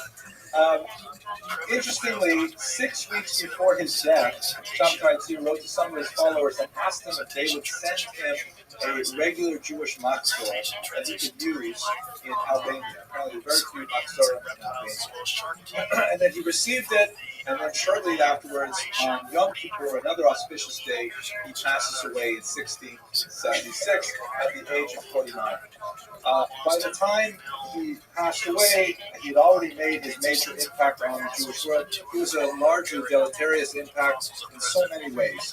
The Jews were still further deflated as it's 200 years after the Spanish expulsion and 50-odd years after the horrible pogroms of 1648-49. And many scholars have tied these successive disappointments to other movements that would arise in Eastern Europe and elsewhere. Nevertheless, the intellectual impact of his Kabbalistic studies are only now being discovered by scholars, and there's a lot of fascinating connections that I myself was shocked to read about in recent scholarship. For example, the influence of Shabbatai Tzvi on the Ramchal, on Rabbi Moshe Chaim Luzzatto. Many other scholars in the 18th century were persecuted because of their supposed or real connections to Sabbatean Kabbalah, but we can't take away from him that he was quite a Talmud Chacham, he was quite a brilliant scholar of Jewish sources, and he left behind many teachings that were studied for another 200 years by more mainstream Jews.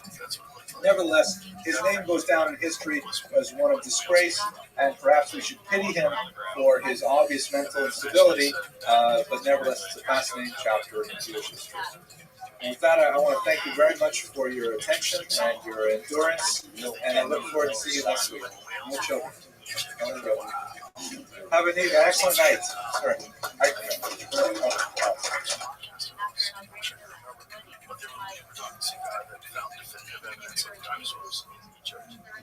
So if you go back far enough, dinosaurs still have forms.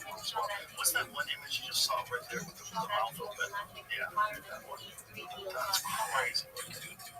Prehistoric whale ancestors. That's the video that I recorded earlier on Camera did not work out. The motion for the barrel video. It was great for about 5 minutes, and then the audio dies.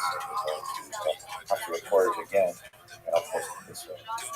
I thought it was a really good lecture. I enjoyed it myself. It's kind of sad that we have to do it, but who knows? Maybe the meetings will make it better. I'm not going to have an audience for this lecture. Steve will sit in the right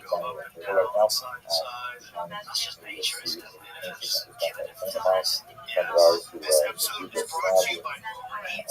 It's actually a picture of birch trees in the snowbank by a little stream that we're going to my children who grew up here in Florida for a long time couldn't figure out what they thought it was a massive picture of airfall up there. That's not what it is, but still makes me happy. Anyways, we're going to talk today about Rabbi Moshe Cordovero, and I'm going to use my computer here if I can get a podcast screen here. So that way you can see the actual PowerPoint here. The figure that we're going to be speaking about tonight is one of the refugees, possibly third generation refugees from the Spanish expulsion. You can see it on the slide there. So the Spanish and then following Portuguese expulsion began here. Jews were expelled in 1492. Many of them went to Portugal, where they were given respite for about 5 years. And then from there, many of them went up to Northern Europe, where they had a much more liberal environment. Spanish people pushed up from families going after as well. And still a larger number made it to North Africa, throughout the Mediterranean basin, Italy, and finally to Turkey as well. And in our case, going to Israel, to the holy city of Spain. That's where we're going to be focusing. When we look at the author's dates, his name, of course, is Rabbi Moshe Cordovero. The dates are 1522 to 1570. The dates are significant for 2 reasons. First of all, if the expulsion was in 1492, let's say the Portuguese expulsion in 1497, this is roughly 30 years later. That means that he is most likely the child or the grandchild of the expellees. And in many ways, given the dramatic nature of the Spanish expulsion, huge rift that represented for when they used the period. In many ways, he was like a child of Holocaust survivors. There's definitely a lot of parallels between the experience of the first and second generations after the Holocaust to the experience of Jews who had undergone such a dramatic change in their lifestyle. Obviously, not with the same loss of life as we have in the 20th century, but at the same time with the demographic upheaval and displacement, the end of an era that the 20th century represented. Secondly, you note that This is something that is quite common among Kabbalists. For various reasons, many of them die at a very young age, and many point to the danger of studying this mystical information with Bala as a reason for their short lives. Not qualified to address that, but nevertheless, the remarks like today I will be basing much of my material, both on my own research, because I'm working on a book on this topic as well, and also I'm delighted heavily talked with Dr. Zohar Rabbi, who is a fascinating scholar who's written, without doubt, the definitive biography of the Rabbi. The title is Decoding the Dogma Within the Enigma, the Life, Works, Mystical Piety, Systematic Thoughts of Rabbi Moshe Cordovero, a.k.a. Cordovero, Safed Israel 1522-57. That in itself is half a dissertation, but the book is great with tremendous amount of information, and I'm really grateful to this as a resource for this topic. I highly recommend. The name Cordovero that is typically used is of Spanish derivation, although the Ramak himself preferred the spelling Cordovero, which is Portuguese spelling. He also was associated with the Portuguese community in Spain, which leads to Dr. Rabbi's perceptive and accurate that the Ramak was most likely of Portuguese derivation. Why do we associate him with a Portuguese pronounce? That's because when it comes to surnames, typically one only gets a surname when one leaves a place and lives somewhere else.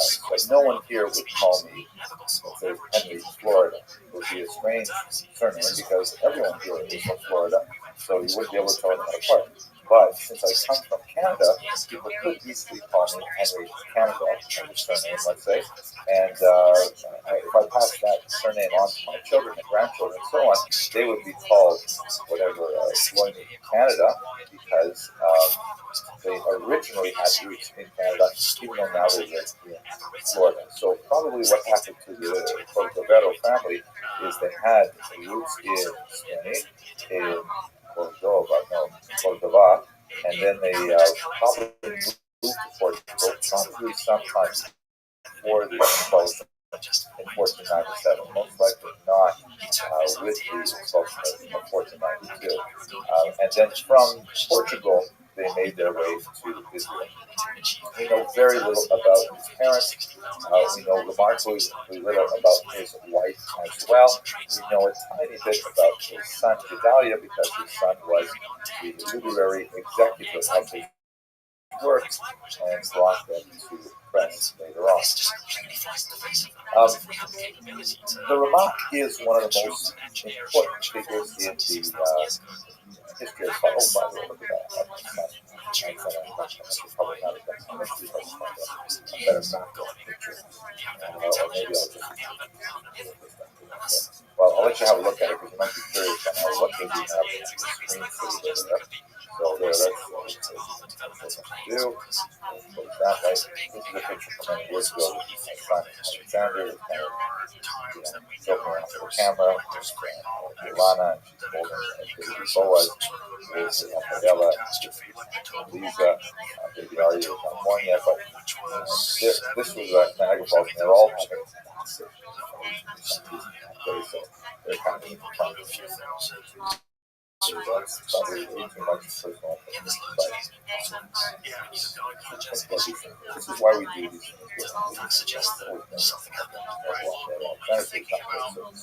What evidence there is, and then you think about, well, there's no one left except a few thousand people 70,000 years ago, so it's possible that there's been this rise of some sort of a civilization. Focus on what we're doing, right? So he's a prominent member of the Tzfat circle, which was phenomenal.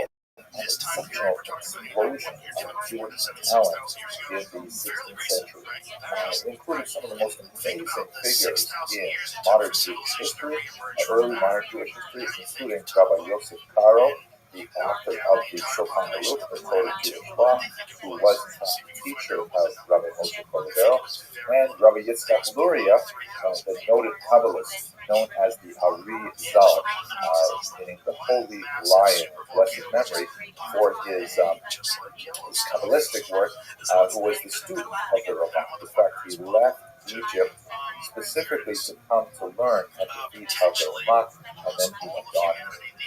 Specifically through his own student, Rabbi Chaim Vital, who also studied with the Rabbi, to go on and publish this tremendous amount of work. He is Kabbalah, very creative and fascinating material.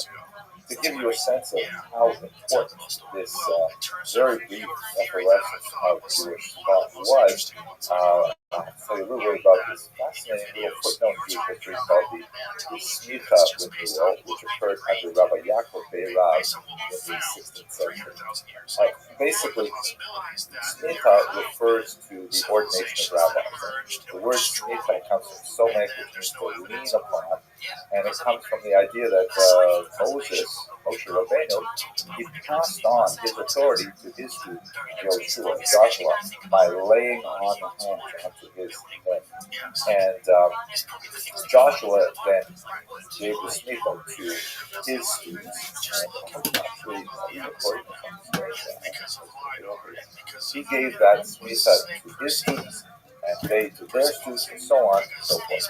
However, sometime during this period of destruction of most likely the second temple, the smitha chain was broken, and after that, with the demographic upheaval and Jews moving all over the place, and, the political chaos and so on, it was simply lost. And so the title rabbi, although that was retained, no longer reflected the legitimate change from Moses all the way forward as a person-to-person handing on authority.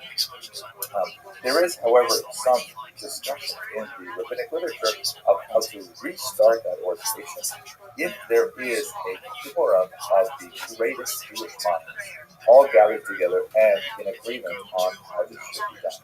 This apparently happened in 1538 when a Rabbi Yaakov Beirav gathered together Rabbi Yosef Karo and others in Tzfat and said, listen, it's time, let's do it again.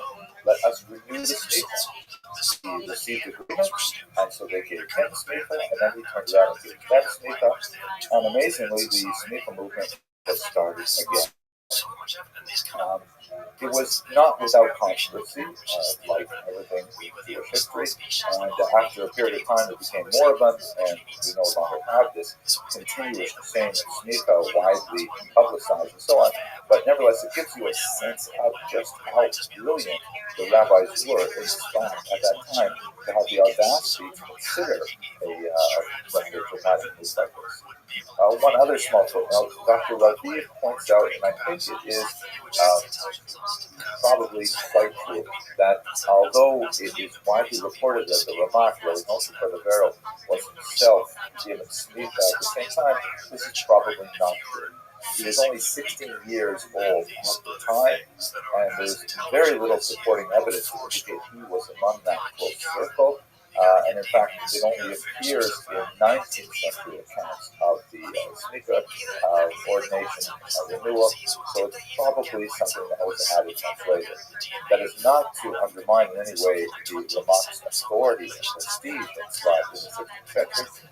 In reality, he often sat on the Beit Din of Rabbi Moshe Karo himself, and that's pretty impressive. The seat on the Beit Din run by the Code of Jewish Law author, and he is widely regarded as a halachic authority, although he himself has in his particular style of Jewish work, he tended to prefer to be more of a lone Kabbalist working with smaller groups of people. So, nevertheless, you get a sense of how special the Tzfat moment was in Jewish history. There's very important reasons for this effervescence of Jewish history, of Jewish creativity and thought at the time. Let's refer to a couple of aspects of it. So we agree with the others, in front of you itself.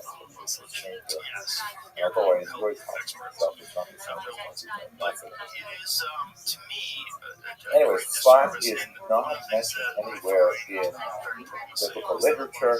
It's not a famous town whatsoever.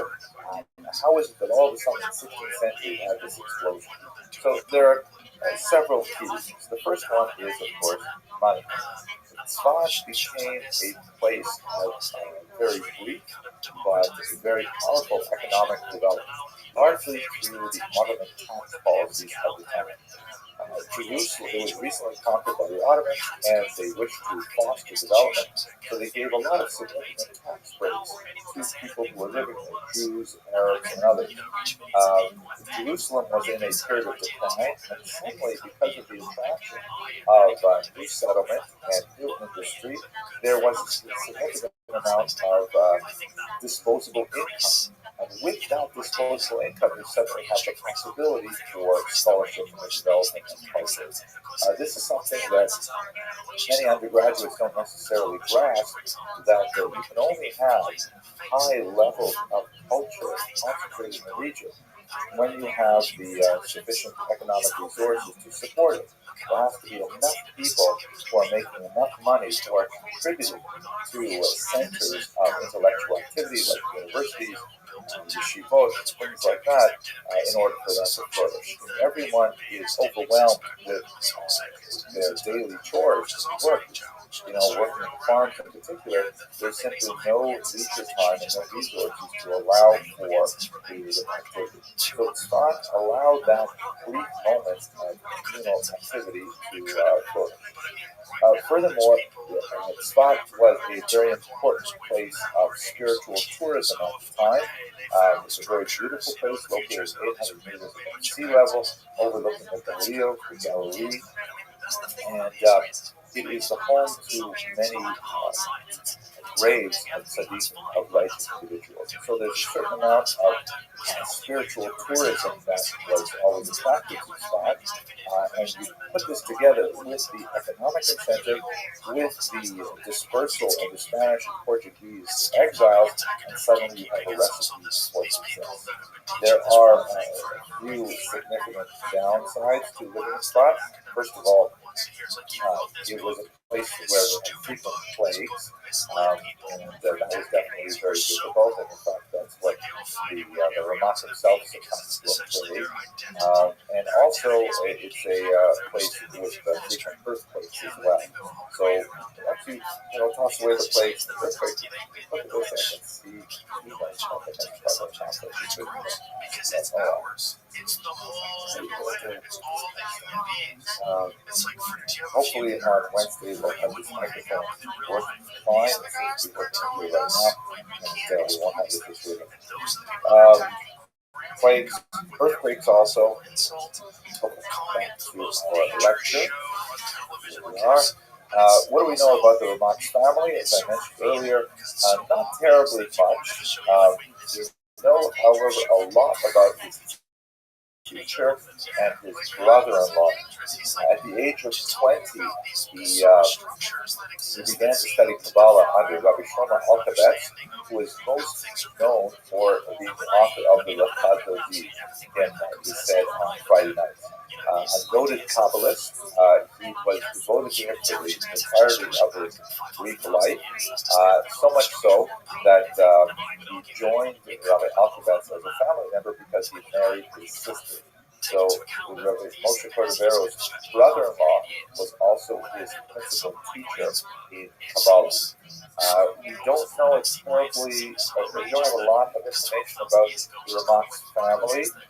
We know that one of his sons, Gedalia, was 8 years old at the time that Ramak passed away, and later Gedalia, as I mentioned earlier, took the manuscripts that the Ramak had left to his mother and found an appropriate publisher for them, none other than Maharab Kano, a very important Italian rabbi, which of course led to their widespread dissemination of the With Rabbi Alkabetz, one of the most fascinating things that the Ramak would engage in was the so-called gerushin, which means literally divorces.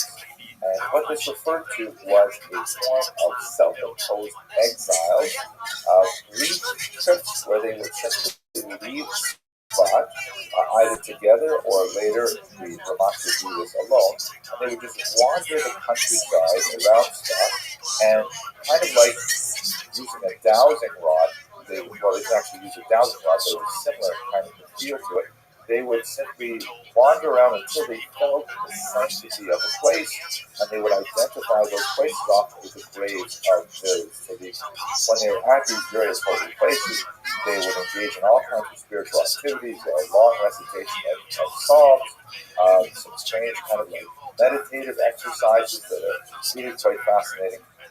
And all of these are recorded in a book the author titled Sacred Gerush, a very unusual kind of personal spiritual journal that catalogs his experience as he goes through the countryside doing things. The concept of the Gerushim was they were trying to imitate the experience of the Shekhinah, of the divine presence, which in rabbinic tradition is also, as it were, exiled when the Jews were exiled from Jerusalem.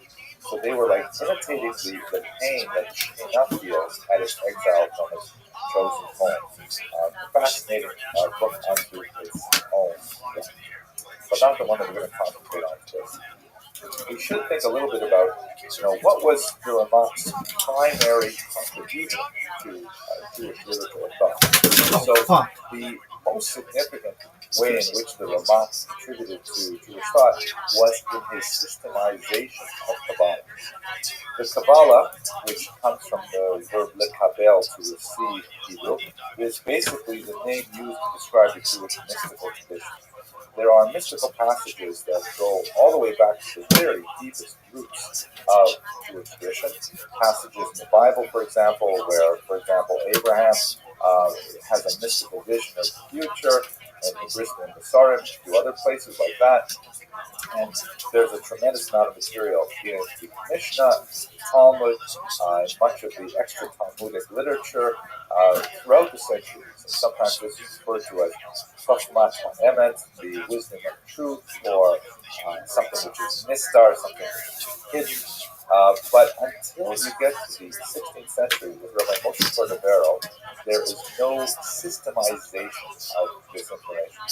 Even the voluminous Zohar, which first appears in the 13th century, although many attribute it to a much earlier period of authorship, the Zohar itself is scattered in terms of its information dispensation. That's kind of a weird word that might feel FDL shows up. FDL. I shouldn't do this on my computer. It's just too weird to see these emails pop up. But at any rate, the Zohar is basically follows the order of the Bible with some fascinating but bizarre and very difficult passages. It doesn't kind of like start at the beginning and saying, like, for example, what is Kabbalah? How does it work? All these kinds of things. This is really what the Ramak did. He took all of this literature, he wrote a magisterial commentary on much of it, including the Zohar, and then he systematized it in a very important work called the Pardes Uvimonim, the Orchard of Pomegranates, in which he said, okay, look, let's describe what Kabbalah is from the beginning to the end. This was an incredibly popular service, and so much so that there were two abbreviated works of that Pardes Uvimonim in that appeared, one of which that the Ramak himself authored under the name Or Ne'erav, the Pleasant Light, translated into English, by the way, by Dr. Ira Robinson. And it was suddenly like Kabbalah made sense to a much larger audience.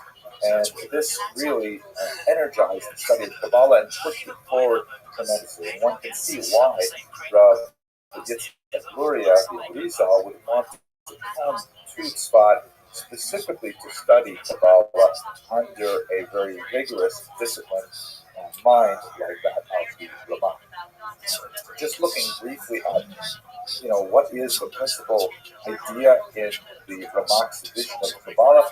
The most significant thing, and this is going to be relevant for our discussion of the Tomer Devorah momentarily, is the concept of the Sfirot. The Sfirot are the emanations of the Godhead into the universe. Basically, Judaism, like any monotheistic religion, has a philosophical conundrum. How does an infinite being, i.e. God, communicate with a finite universe?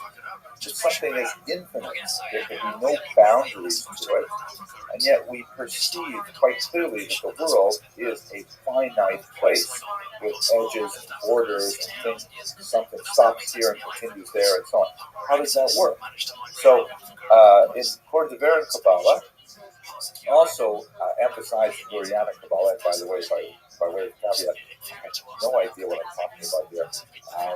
I come from a traditional Lithuanian background. I've never studied Kabbalah systematically. I've just dipped into it in approved textbooks like Nefesh Chaim and so on, or in thoroughly unapproved English materials, which I don't know how reliable they are.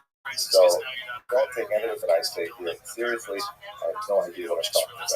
But in my humble opinion, what I think is going on is that God, as it were, shrunk himself through a process called shrinking or contraction, and then released into the vacuum created by his absence 10 successive emanations of his essence, which then created the physical world that we live in. Do this popping up. So how does that work? Think of it like this. The traditional metaphor that's used in much of the Kabbalistic literature is that if you imagine God is like this vat of boiling hot oil, and you take that oil and you pour it into a clay vessel. The clay vessel can't handle the heat and energy of the boiling hot oil, and so the vessel shatters. The mixture of the oil and the shattered vessel then falls into a second vessel, which also shatters. And then this continues all the way down for 10 successive shatterings until finally it's cool enough that the God's light or oil, as it were, mixed with the shards of the broken vessels, make up the physical universe as we understand it. That's the traditional Kabbalistic description in Greek called Shvirat HaKelim, the destruction of the vessel.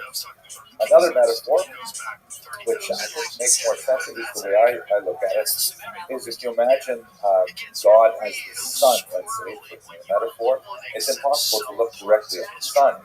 You burn out your eyes if you try to do that.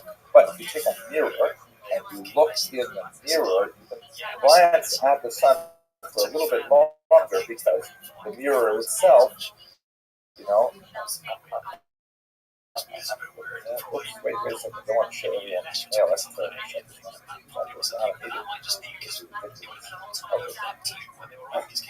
the mirror, how do you work like this? The light from the sun, as it goes to the mirror absorbs some of the radiation and also distorts it because it's not a perfect surface. It has, whatever little interruptions or scratches, things like that. The matching is not consistent.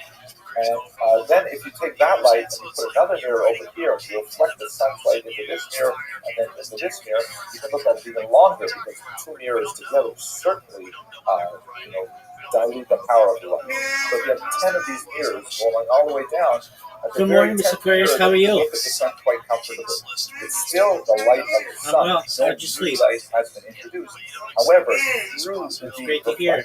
Are you ready to take on the day? It's possible for us to somehow implement it. This is a very basic God willing, we'll play tonight, okay? Kabbalah, that the world goes through these 10 emanations. From over here, Keter, which is actually not God willing, have a wonderful day. the Cortavera diagram, but we'll use it sort of colorful.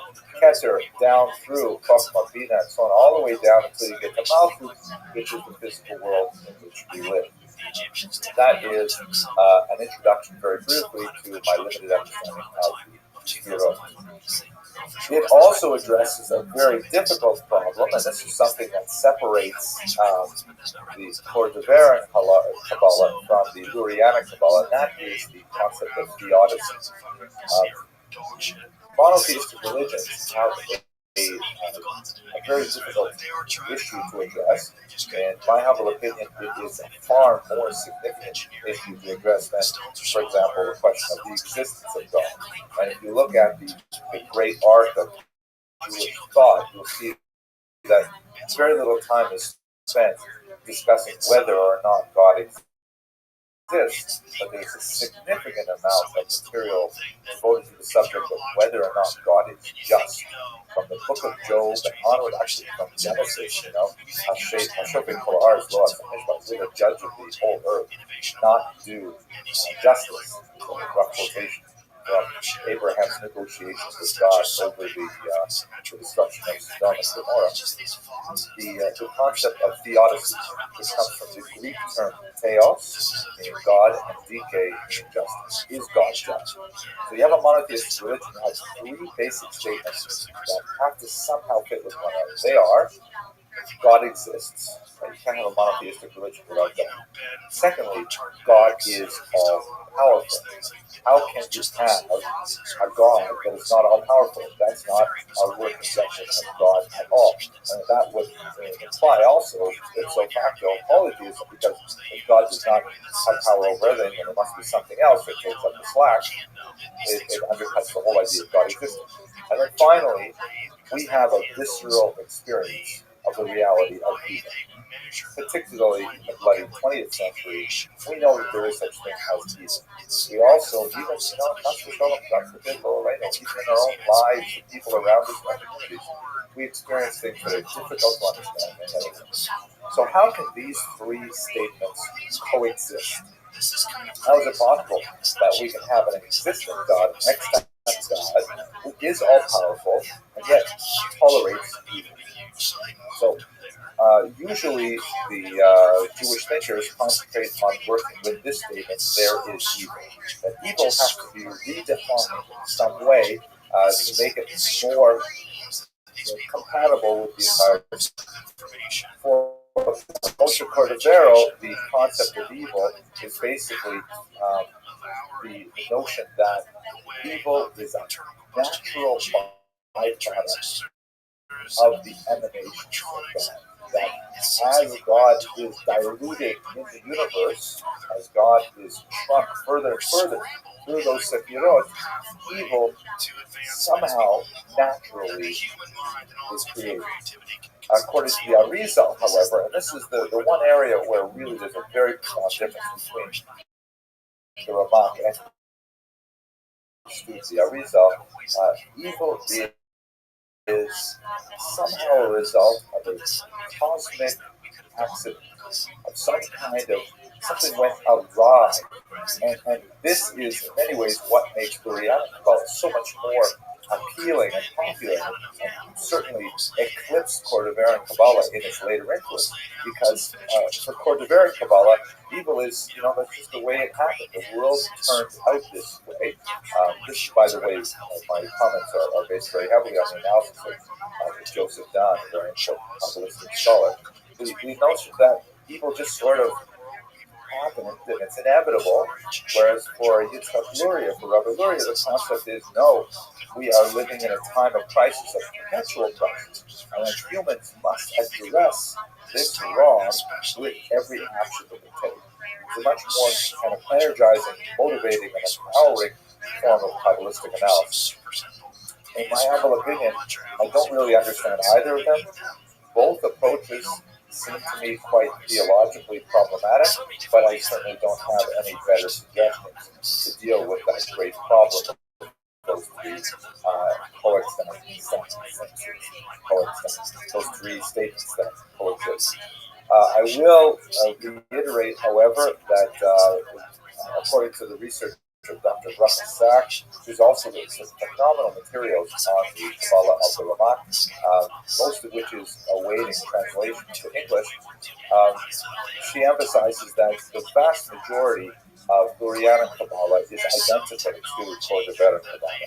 And they should not be seen in any way as being in competition with one another, because the reality is Lurianic Kabbalah is highly derivative of Cordovera Kabbalah. Okay, let's go on. There we go, next slide. One other detail that maybe you picked up on earlier when I was talking about his association with the Rachadozi, the Ramak was an enthusiastic supporter of early study of the Kabbalah. He himself began studying Kabbalah at 20, and he felt that this is something that is really positive for all Jews. And he argued quite forcefully for it. For example, in his more popular account of the party's name, the Or Me'ara, he used huge amounts of criticism on unqualified teachers, and felt that if one could not get a qualified teacher, one should not abandon the study of Kabbalah. Rather, one should study it alone, because even studying alone and not understanding what you're reading is better than studying with a teacher who will definitely give you incorrect reading on the Kabbalah. Hence, don't learn anything from me, because I'm totally unqualified in this area. Just in the historical area, maybe I have something useful to say here. Nevertheless, the Ramak was quite exceptional in his advocacy of ignoring the ban on the study of Kabbalah for individuals under 40 who did not necessarily have full training in other subjects. Now, I'd like to spend some time talking about what is probably the Ramak's most famous work, his most famous work, known as the Tomer Dvorah, the palm tree of Dvorah. The title is somewhat mysterious. There's no indication in this slim book itself, which was first published in 1588, about 38 closely typed pages. There's no indication in the book itself as to the reason for the title. There is a reference to a palm tree under which the judge Dvorah sat, the book of the Judges, I believe. And it definitely bears some close resemblance to a similar section in one of his earlier works, the Eliva Rabbi, but it is distinct from that work as well. It's not part of that book, but it clearly borrows some of the material from that book.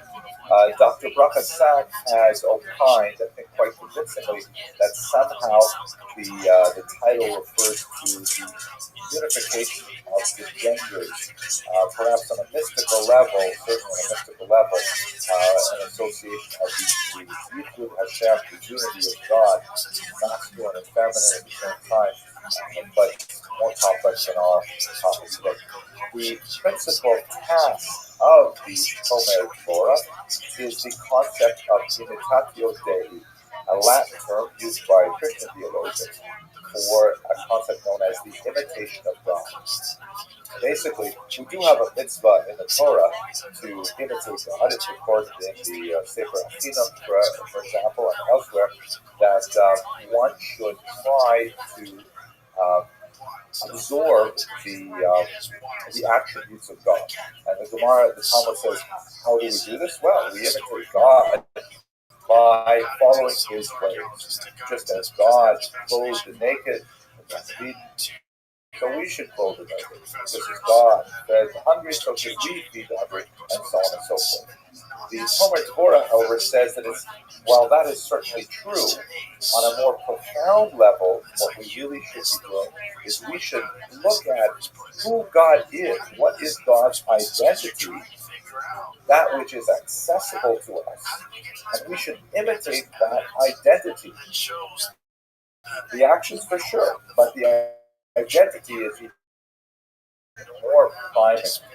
And how do we experience God? We experience God through the Sefirot, 10 distinct Sefirot, these 10, if you will, reflections, or the 10 kalim, 10 vessels, and we know something about each of those 10 vessels through the Kabbalah. Once we understand what those things are, we should also create that same energy in ourselves which will create a so-called Hisaruta Viltata, an awakening from below, or an arousal from below, and God will also energize that corresponding sphere in the world as it happens. That's complicated, I know. So if you look at this little book, The Palm Tree of Devorah, what he basically does is he goes through each of the 10 spheroids, describes what they mean, what they signify, and then translates that into human attitudes and behavior. Now, in my own work, which I'm currently engaged in, and hopefully by the end of this year I'll submit to publication, it's a translation and commentary on Tomer Devorah. I've done taken a few liberties. For example, I've divided the work into 2 sections. This division is not present in the original manuscript. The first section is what I call the Kabbalah of Forgiveness. It refers to the first chapter of the work, which takes up 1/3 of the entire word space of the book, and is clearly a work of soaring genius. Something that is easily on the level of anything published in world spirituality in the 16th century, or I think much earlier or much later. And basically, the Kabbalah of Forgiveness, which is going to be, God willing, the title of my book, is the reader's guide to Tomer Devorah. The Kabbalah of Forgiveness refers to the very first sphere, known as Keter, or the crown, and describes essentially the concept of mercy. How God has mercy on us, and how we should have mercy on others in response. And it's a phenomenal work. I'll discuss it more in the next slide. The next 9 chapters deal with the following spherot, also quite fascinating and deep and so on, but they feel quite distinct from the first large chapter, and so therefore I kind of split them up, and I feel that many people could benefit, and they're also, by the way, far more Kabbalistic in nature than the first chapter, which is much more accessible to those not necessarily well versed in the concept as a whole. So that's basically what the Tomer Devorah deals with. Let's look at a little bit more closely. That first section is on, as I mentioned, mercy, or Keter, and Keter is the crown, and what is fundamentally in Keter? The Yud Gimel Midos of Racham, the 13 attributes of mercy or forgiveness. He takes a verse from Micha, from the prophet Micha, that is in fact used in the Tashlit ritual on Rosh Hashanah, and lists the 13 higher levels of mercy. And here they are. This is the entire 3 verses from Micha. Each one of these phrases refers to a different level of mercy. And then not only does he describe, he also gives us an insight into how we should behave with others. Like, I'll give you an example. If you look at, so in the Tomer Devorah, it describes how, God will be from time to time angry with the Jewish people, God forbid, and he'll be tempted to as it were, a lot of anthropomorphism here. He will be tempted to punish the Jewish people. Yet what he does, in order to mitigate against his own anger, again, it's very difficult to speak about God's emotions, things like that, but this is also part of Kabbalistic discourse in which the Godhead is very embodied. God, as it were, in order to mitigate against his anger, he will remember some detail that the Jewish people have that is causing some behavior or some character trait. In this particular case, he describes the character trait of generosity. That even though the Jews may be rebellious or stiff-necked or what have you, nevertheless they are very generous, helping the poor, and so that, as it were, blunts the force of his anger. Then what the Ramak will do is he will say that you should do that in a human level as well. So, for example, let's say a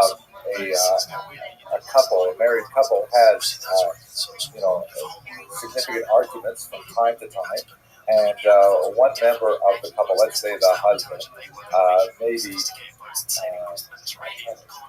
this is so hard because, this is going to be well. This is so let's say, for example, theoretically, there's a couple that occasionally has arguments. Like, my wife and I, it's hard to even talk about it because we only have arguments once every 6 or 7 years or so. But let's say, for example, the husband B becomes frustrated with a wife, let's say, one wife, right? I'm tempted to get angry and I'm tempted to say something which I certainly rather later regret. So what I try to do, follow this he does, I try to remember one thing that my wife does that is a positive characteristic. And if I can remember that, then even though I don't want to let loose and be angry and raise my voice or something, well, I remember this one small characteristic, and it can be a very small one, that soothes my anger a little bit, just enough to kind of let me grab hold of it and control it. So, for example, my wife always makes my lunch. No matter what, always makes sure I have lunch. And so, even though I might be angry with one thing or other, if I can remember, she always makes my lunch, cares for me, makes sure I eat properly, makes my lunch, I can't be angry because I just can't let it go. I just can't, give myself over to anger. So it's an amazing book, and although I can't say that I mastered it in any way, even though I've read it many, many times, it has definitely changed my life personally, and I think that this first chapter is something that every thinking person should definitely read. It's a soaring work of genius, and it's really transformational. So he does this for 13 levels of forgiveness. And it really is something that, if internalized, makes a phenomenal difference. Okay, let's go on. The book, Tomer Dvorah, was immediately a huge, very popular in the Jewish world.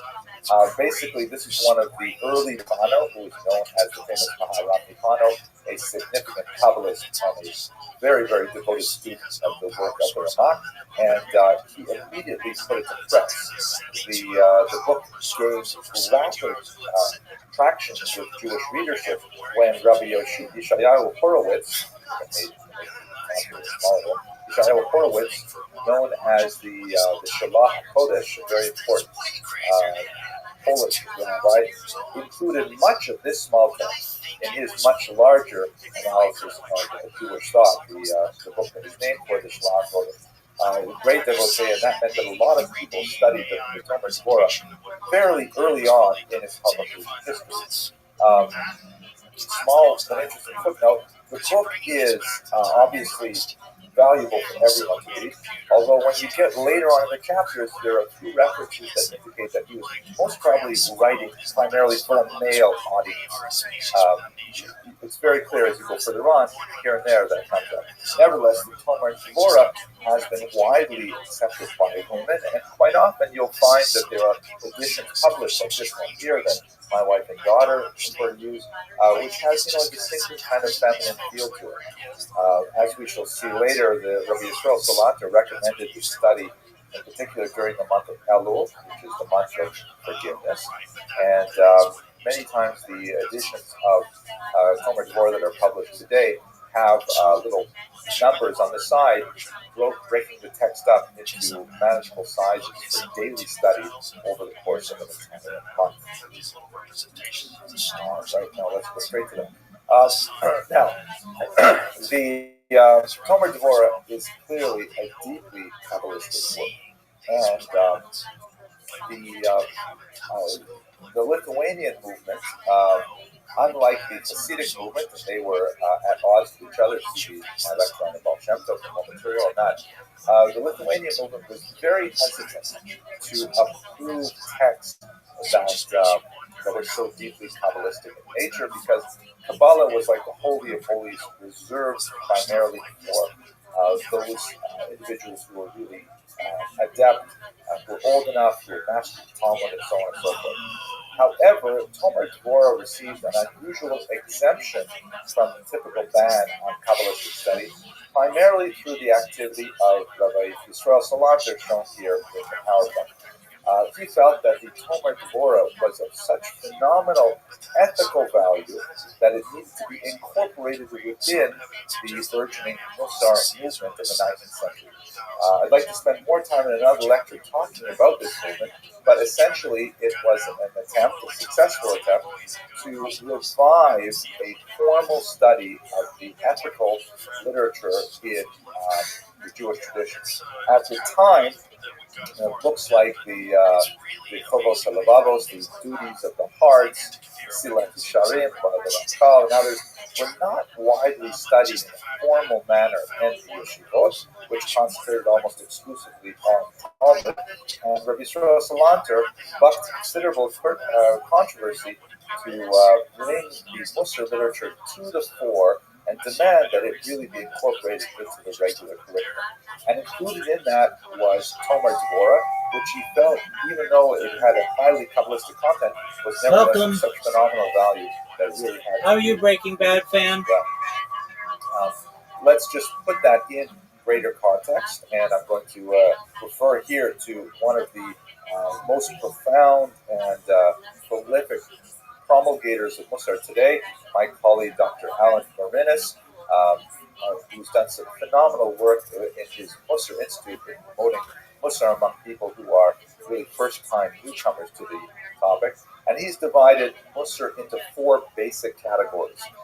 The first is traditional Talmudic Musar, which essentially anthologizes teachings in the Talmud, perhaps reorganizes them, such as Orchot Tzadikim, an anonymous 15th century book that goes through a large number of so-called gates, personality traits and behaviors, and describes the Talmudic approach to these traits. Other Musar strains include the philosophical, which is perhaps Maimonides is the most profound explicator, explainer. If I know how to edit, I'll probably remove all that. But Maimonides is perhaps the greatest example of that, and his Hilchot Dea is literally laws of opinions. There is the ascetic version, such as the Sefer Hasidim by the 13th century Yehuda Chassid from the Hasidei Ashkenaz movement that argues for, self-flagellation, figuratively and perhaps even literally, to atone for sin. And then there is the fourth strain, the Kabbalistic, of which Tomer Devorah is clearly the seminal work, the first major work of Kabbalistic Musar, and as a result, it's had a phenomenal impact. Now, the Tomer Devorah achieved popularity outside of the Lithuanian world as well. Many Hasidic endorsements of the work of the Ramak, although the Hasidic world is probably much more heavily indebted to the Arizal more directly for their Kabbalistic view of the world. Nevertheless, the work of the Ramak is considered holy of holies as well. And the Tanya, for example, authored by the Alter Rebbe shown here, has frequent references to the work of the Ramak.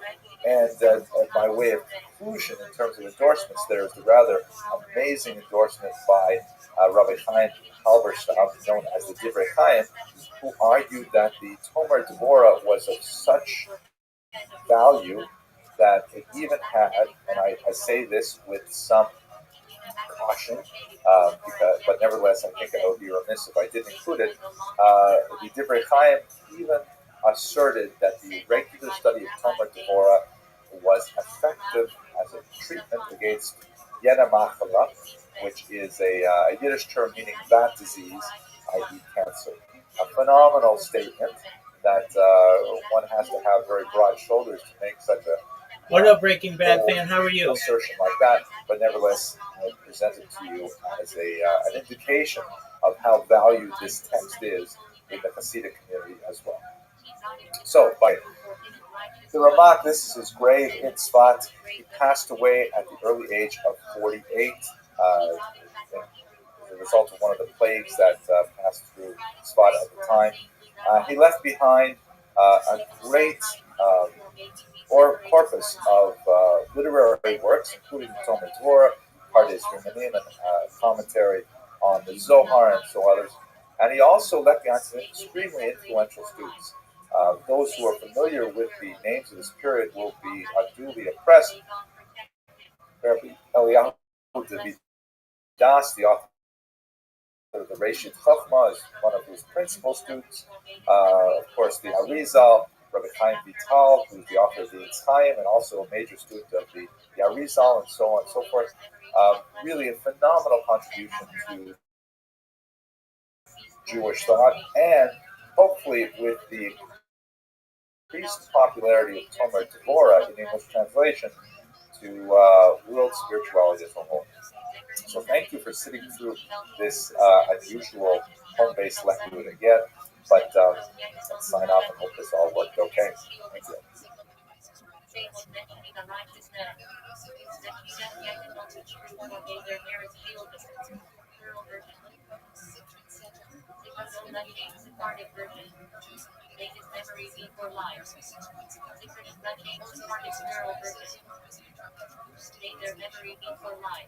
I'm ready. Okay. Ladies and gentlemen, it's so nice to see you here tonight. I have actually a really interesting lecture tonight. I spent a certain amount of time preparing, and I think it's good material. It's okay. This is just like at home. And but I will say, I was talking to one of my students who's watching these videos from New York State, and he said to me, Dr. Abramson, I love the lectures. He said really nice things about it. He says, it just feels really bad for me because he says nobody ever laughs at my jokes. And I tell him it's just the microphone, which is facing forward, and all of you, of course, you're on the floor, belly laughs and things like that. But just for my student, Mr. Newman, when I tell this joke, laugh a little harder, please. And I'll do my part.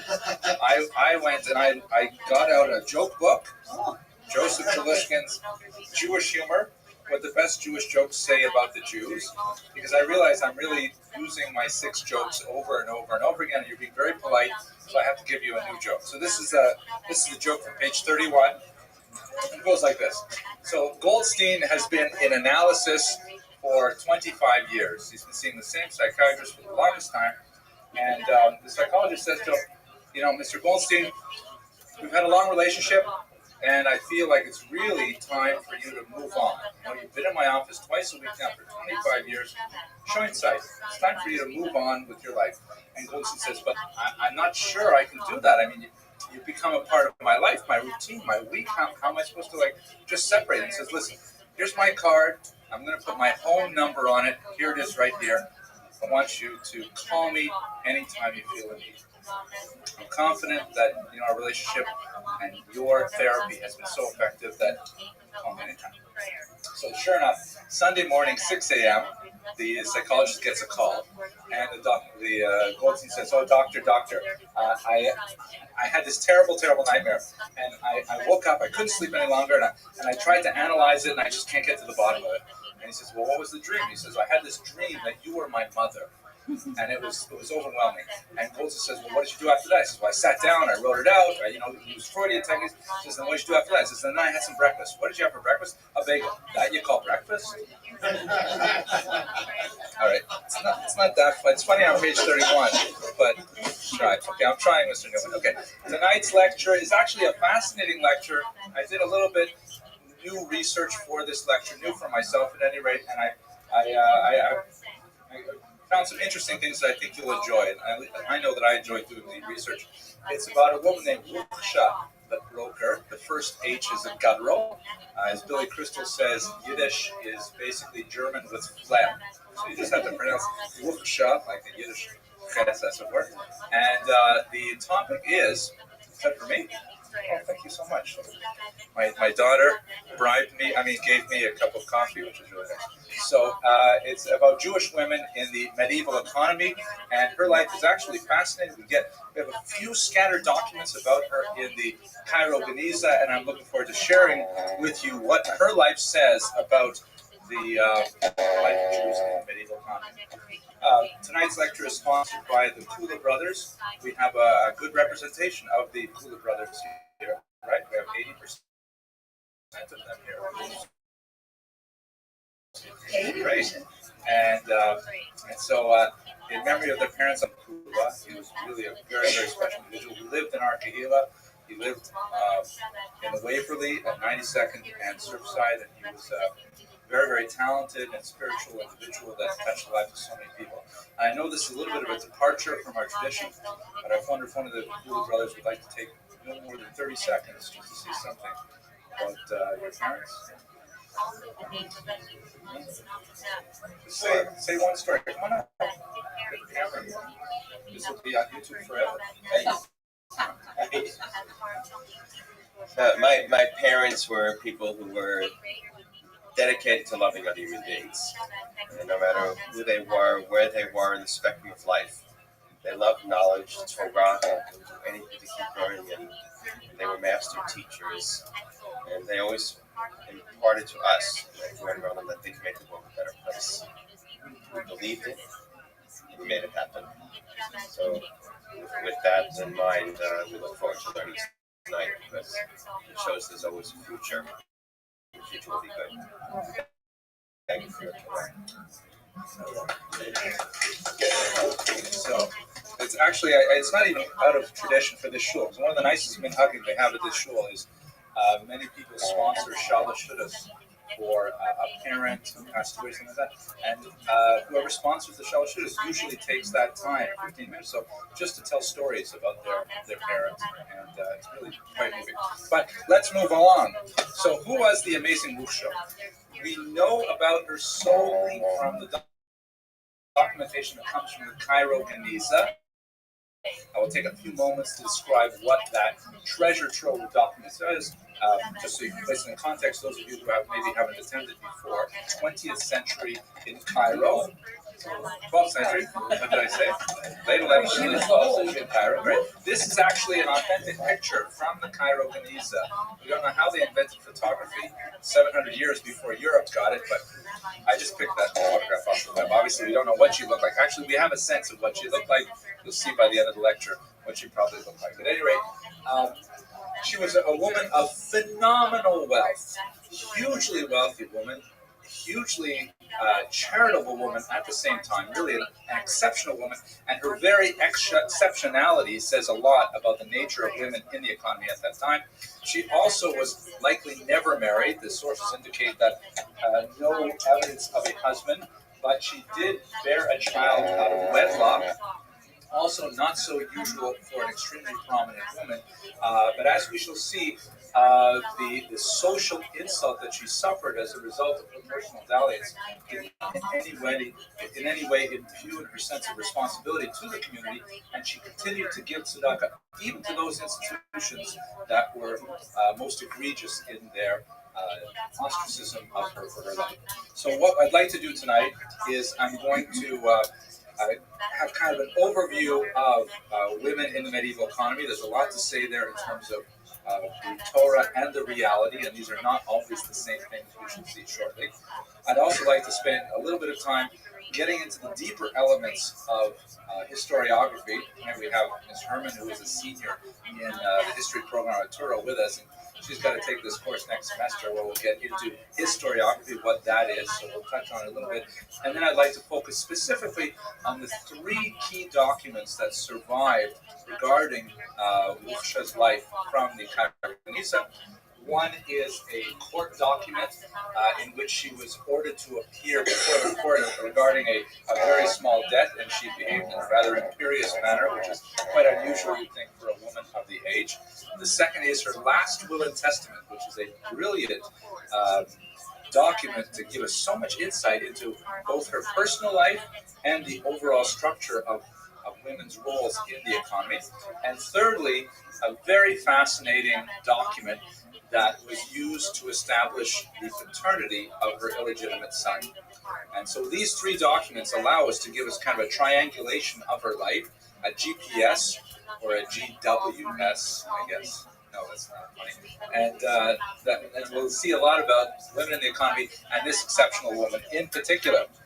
So let's get started. One of the most difficult things about studying social history, meaning as opposed to the lives of the kings and as opposed to the lives of the great religious figures and the wars and so on, social history looks at how people actually live, or as Herder put it, wie es eigentlich gewesen war, how it actually was for people. How do people actually live? And one of the massive lacunae we have in our sources is, where are the women? The vast majority of people who create the documents from which history is understood were men. And men tended to write mainly about things that were important to men, like medieval, baseball, politics. No, okay, I don't know. Funny mood. It's because I picked up the joke book. I'm looking forward to reading it. But men tend to write about other men and about things that are important to men. Women had less access to education. They tended to be far less literate. They left far less of a literary record for us to create the kind of archaeological finds that would tell us about what their lives were like. So the only way we can really get access to women's lives for much of human history is to try to reconstruct their lives out of what men say about them. And that's just one of the challenges of working in this discipline, is trying to understand a vacuum from, how that vacuum affects the outside world, so to speak. So we have two basic types of information that we'll use today, two types of sources that will inform our discussion. The first is traditional rabbinic literature. That is pious literature, sometimes legal, sometimes philosophical, that is written by rabbis, obviously, who are trying to promote a particular religious agenda, trying to promote greater attachment to the values of Judaism and so on. And their reflection on women and the roles of women are often idealized and kind of placed in the utopian view that may not conform to reality. The other type of source, and we'll be looking, for example, at the Mishnah Torah, one of the classic works of the great Maimonides, who writes down very hard-nosed legislation about how men and women should comport themselves with each other, which often, was kind of stating an ideal without necessarily reflecting what women actually did. We'll also look at the Sefer Hasidim, which we talked about a couple of weeks ago when we looked at Yehuda Chassid. There's one interesting reference in there because it's very rich in terms of folk literature. The second major source that we have for the lives of women are social and economic documentation. Things like, for example, the find of the Cairo Geniza. I apologize for those who have been here in previous classes where we talked about this all-important treasure trove of documentation, but basically the Geniza was a storehouse of documents that was kept in a particular synagogue not too far from Cairo. The Ben Ezra synagogue, you can see here, this is actually the doorway to the Geniza. It was up on a second floor, kind of an attic, into a crawl space. I have another recreation later on in this lecture where it shows people actually, putting things in the Geniza in period costume. But this Geniza stored, normally Genizas store any holy writings. Obviously a sacred Torah, Tumashim, or, we have, for example, in the Cairo Geniza, actual autographs of Maimonides himself, all kinds of fantastic things like that. But what made this Geniza unique is that the people of this small town believed that anything written in Hebrew belonged in the Geniza. So anything written in Hebrew letters, actually, so even if it was written in the Judeo-Arabic language, very common statements, business contracts, personal correspondence. We know, for example, that Maimonides had a sister because one of her letters to her illustrious brother was found in the Cairo Geniza. Love letters, poems, shopping lists, honey, pick up some hummus on the way home from the shuk, things like that. That's in the Cairo Geniza because anything written in Hebrew letters was stored away. And as a result of some interesting circumstances, the Geniza was shut up for approximately 600 years. No one went in there, and then it was reopened at the end of the 19th century, and scholars discovered approximately 250,000 documents, which dwarfs every other source for the Mediterranean basin, covering approximately the year 900 to about the year 1550. An incredible trove of information that scholars are still poring over in 3 major universities around the world. Now, in the Cairo Geniza, we have all kinds of documentation that people will loathe to throw away, such as, for example, marriage contracts. There are thousands of marriage contracts, and unlike the ones that personalize them, but there are lots of unique stipulations made in marriage contracts. It was not just the standard Aramaic text. People would add in, and if he yells at her, then she has to give him 2 chickens or whatever. They would add in all kinds of details, so we know a lot about their social lives from this documentation. And finally, one last element of social literature is the so-called responsa literature, which is a genre that still persists to this day, and it goes back to the Gaonic period in the 8th century, where petitioners will ask rabbis questions in Jewish law and practice. And the questions themselves are lost, they're not preserved, but the answers of the rabbis are preserved and often collected and reprinted and recopied to serve as precedent in Jewish law. So the types of responsa that we have reflect the kind of problems that average people experienced, and this is the rabbinic attempt to address them. So with these 2 major types of sources, both the rabbinic literature, the formal literature, like the codes of Jewish law and so on, and the social literature, like the detritus of people's correspondence with each other, as well as the response literature, with these things we can sort of fix who this woman Luksha was and what women were doing in the economy as a whole. Any questions or arguments to this point? Did I tell you the joke about the Hadassah and Margate that fought the F-15 for the Israeli army? I did. Well, Judith, you've been to all my classes, so forgive me if I say this one over again. This is a good one. I'll tell very quickly. So the Hadassah and Margate, they get together and they raise $2 billion to buy the latest jet fighter for the Israeli army. And they purchase it, and they have a big ceremony at Fort Lauderdale Airport where they have the bleachers set up, and all the members of the Hadassah group are sitting on the bleachers, and the pilot, gets out, and he helmet under his arm, he salutes the women, he gets into the cockpit, pulls down the cowling, and then fires up these massive jet engines and shoots down the runway, and then stops. Remember, right? Then he turns it around, fires up the engine, shoots down the runway, and stops. So he does this a few times. Until finally, he taxis up to the bleachers again. He opens up the cowling and he says, "Ladies, the plane will not take off. We have to remove some of the plaques."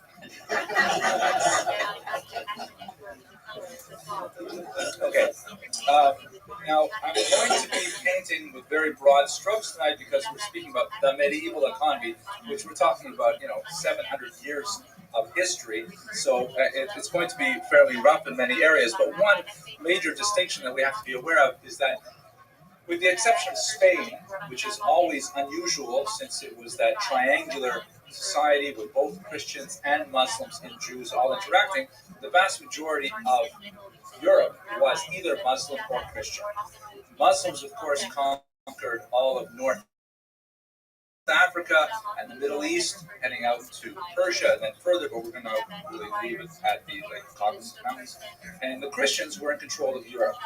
And they had very, very different relationships to Jews, and the lives of women were similarly different, whether they were in a Christian land or in a Muslim land. And a couple of factors really should be borne in mind.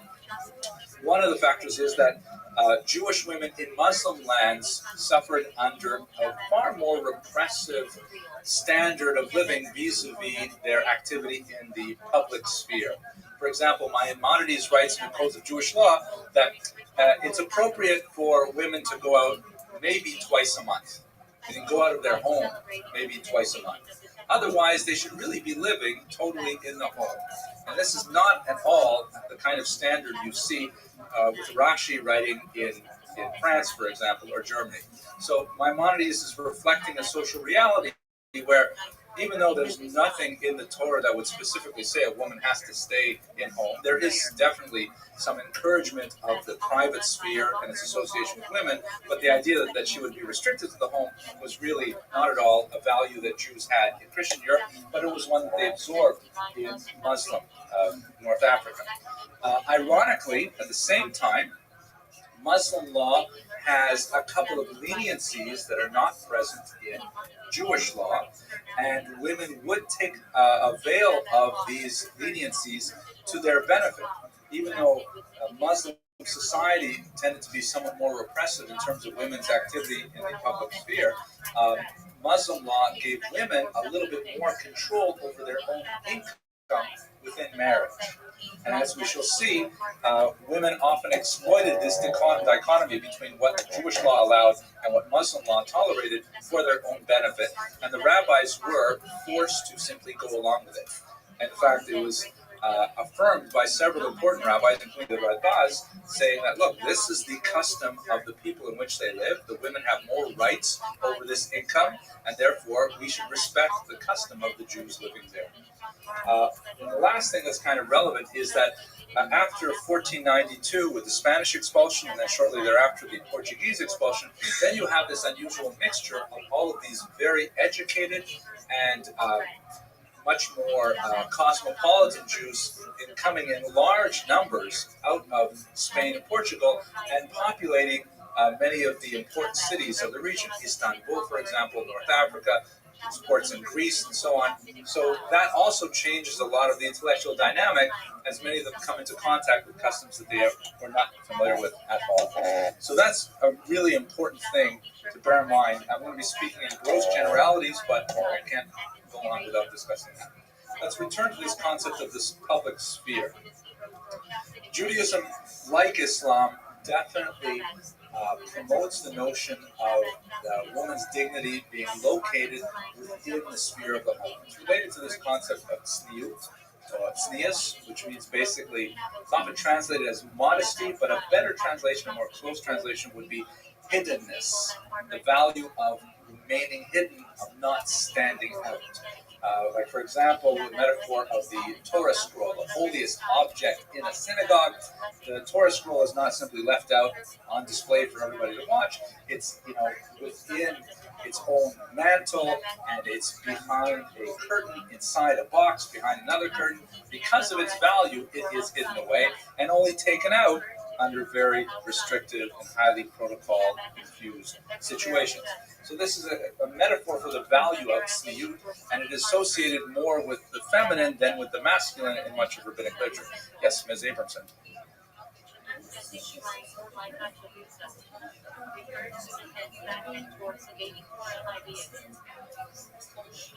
Good. Excellent observation. I see you're headed for greatness. The Aron, the ark, does stand out. But the Aron is there as a protection for the Torah scroll. Okay, let's move on to the next question. Okay. No, I think that's the idea. Is you have to put it somewhere, right? I mean, and in many you can hide it in the closet, but in many it has to have a place of dignity as well. I mean, it's there, but it should be dignified, covered up, and so on. That's So what this meant for women in Muslim lands in particular is that they had very little opportunity to engage in business outside their home. We will see that especially after the 12th century, there is a relative explosion of women in that area willy-nilly. There are women involved in commerce and so on, but it is definitely considered a lower status activity for a woman to be involved in public haggling in the marketplace. On the contrary, the kinds of professions that women especially chose in the Muslim world were associated with the textile industry. And it's important for us to bear in mind, particularly because we live in a post-industrial revolution where we have one of the most huge, is hugest the word, Mr. Rodriguez? No, one of the largest, one of the most significant changes in women's reality after the industrialization is that they were freed from the incredibly burdensome task of making clothing, which, don't forget, began with the raw wool or the flax. It was a hugely time-consuming task to process that flax or that wool into thread and then make that thread into cloth and then tailor that cloth into clothing, it took hours and hours of an average woman's day to do this. And so this was a task that needed to be done, and it was considered kind of an ideal job for women. Maimonides even explicitly states that spinning, that is taking the rope, right? It says in what does that say? Oh, and now you have to say it from the beginning because it's an acrostic and all the place now forgets. Yaldea Shilcha B'Kishor, how's it go? Yaldea Shilcha B'Kishor. Now I sound like an idiot. I can't remember that. The Nasata,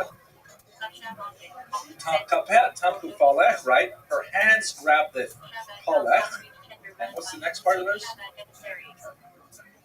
And then something afterwards. The Palech is the part, I think it's called the distaff, that holds the wall, right? And the other part that she's holding, the second out of the concept, is the other end with the thread. And nowadays, I've tried it many times in my classes. None of the women in my classes ever know what a distaff is. They've never even heard of it. And yet, for the vast majority of human history, women would grow up from the earliest age that they get balanced. They would be holding on to these things because it took up so much women's energy. Yes?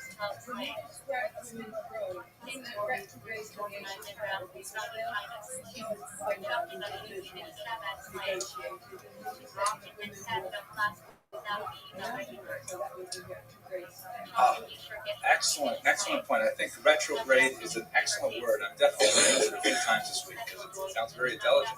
I once took a personality test, and it specifically told me that I like using big words because it makes me feel. Je ne sais quoi, yeah. But I think you're absolutely right. If you look at Eshes Chayil as a description of the ideal biblical woman, she's out there in real estate. She's got ships coming and going. She's in international commerce. She employs all kinds of people. Meanwhile, what is her husband doing? No, he's sitting at the gates. What's he sitting around at the gates? And she's doing all the work. Let's return to this because it will be relevant, very relevant. The reality is that women were still very involved in all kinds of activities, including simply going out into the street and engaging in the marketplace.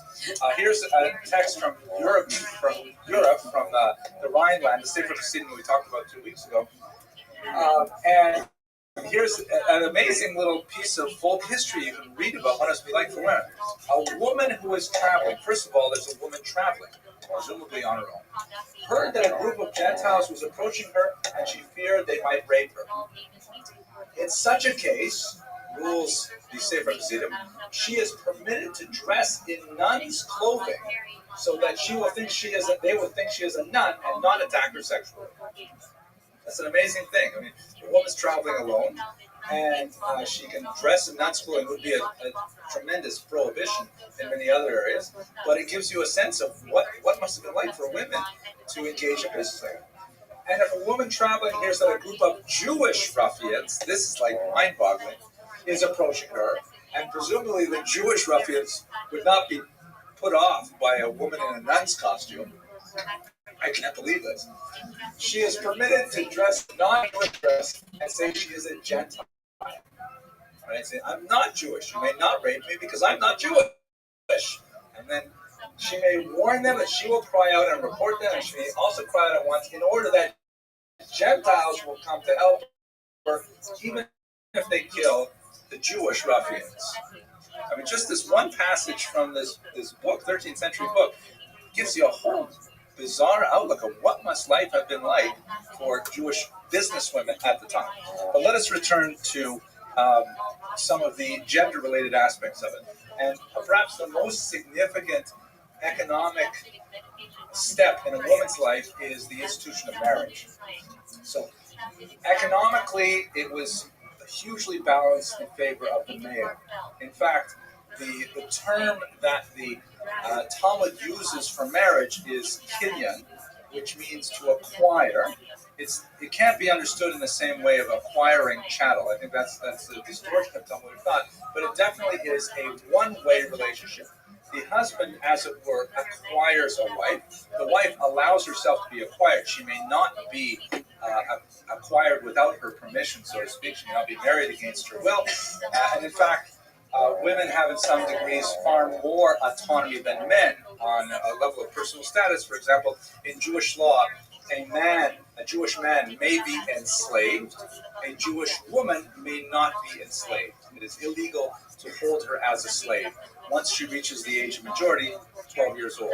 Before that is a different story, but at 12 years old and on, she may not be enslaved. So when it comes to marriage, there's property that goes from the woman into the marriage, the woman's family, and property that goes into the family from the husband. The woman contributes a dowry, obviously with her parents' help, and the dowry is far larger than anything that the husband brings into the marriage. The dowry is kind of like, to look at it cynically, it's kind of an incentive for marriage.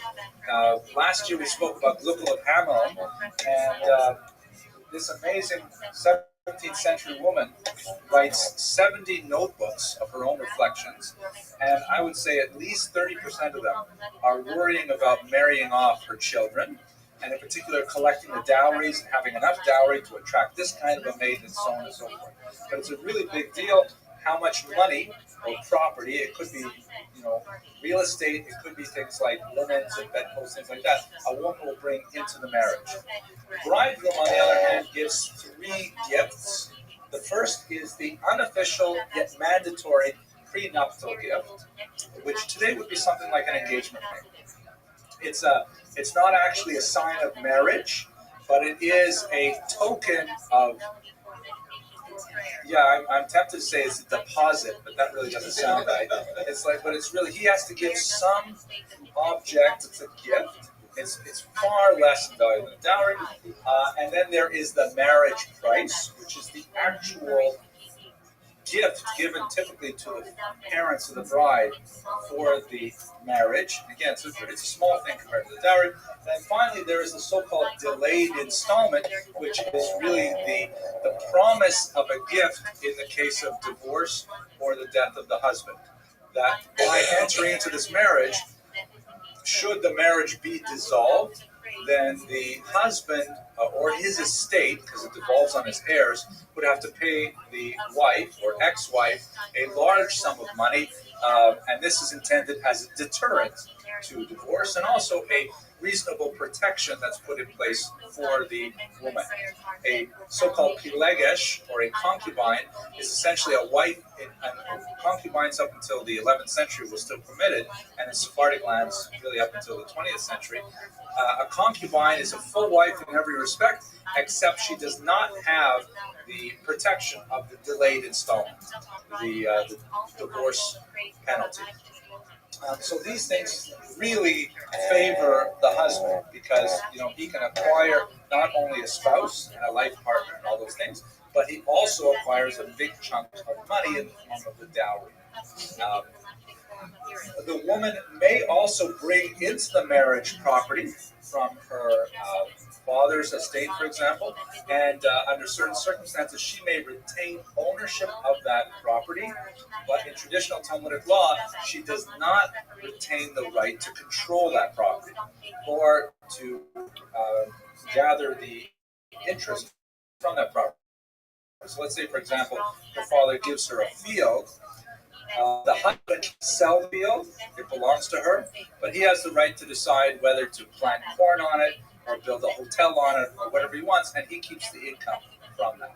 That's, traditional Talmudic law. Finally, and this is perhaps the most difficult thing, I've had a lot of arguments with my 14-year-old son who's learning this right now, and he's a real feminist. He won't let me go on anything. Maaseh yadeha, the work of her hands. A woman is expected, not demanded, but a woman is expected to work in marriage and to earn some income. That income is controlled by the husband. Yeah, well, I have my own daughter listening to this here. So that's this is the economics of marriage, at least as per traditional law. Now, as I mentioned earlier, there is Torah and there is reality. There's a difference sometimes between what the rabbis say the way it's supposed to be, and historically and socially what people did anyway. As I'm sure we see around us even today. The rabbi says some things, and people do a totally different thing if they so desire. And we shall see that the way actually it's built into the very structure of halakha, if enough people sort of vote with their feet, the rabbis have to catch up to social pressures. And the rabbis, on many occasions, including rabbis as prominent as Rabbi Yosef Karo, the author of the Shulchan Aruch, they will validate practices that are not in harmony with traditional statements of the Talmud, if that is the minhag hamakom, the custom of the community, and what the circumstances under which a woman would be married. So, for example, let's just skip to this thing here. So what do we see from the Geniza period? First of all, the Geniza documents, as opposed to the rabbinic documents, indicate that women, yes, they're working, and you know what? They're not letting their husbands control the income. They're refusing to let their husbands, over and over again. It is one of the most common causes of domestic dispute recorded in the Geniza. These cases come to court, and the husband says one thing, and the wife says another thing, and the court has to decide what they're going to do. Quite often, husbands complain that their wives are making money and they're not declaring it properly. Like they're making $100 a week, and they're saying, "I made $50 a week," and what happens to the other $50? It's like a massive mahjong game every 3 weeks or something. But so we have husbands complaining that their wives are hiding their income from them, controlling it willy-nilly. Secondly, we find wives telling their husbands, "Hey, sweetheart, if you insist on taking my paycheck, then I'm going to go to the Muslim courts." Because the Muslim courts, as we mentioned earlier, were far more lenient with regards to women's control of her own income. And this was considered, to use the Latin term, ashanta, if a woman would take her case to the Muslim courts, where she would be vindicated. And that would be a humiliation for the Jewish family, for the husband, and even for the rabbinic courts. So in many cases, rabbis would counsel their parishioners, the husbands, just let her have it. And this became kind of enshrined in practice.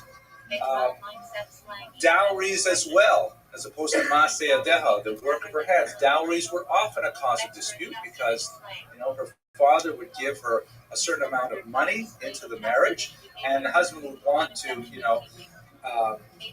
sell a piece of property, which he's only allowed to do with her permission. She refuses to allow it, and they have a dispute over it. And ultimately, overwhelmingly, says S.D. Goitai, the premier scholar of the Geniza treasures, that the rabbis overwhelmingly gave in to the wife's demands. And they simply said, let the wife control the dowry whenever they have these kinds of disputes. Fascinating kind of dichotomy between what the codes say and what people do. Yes, please.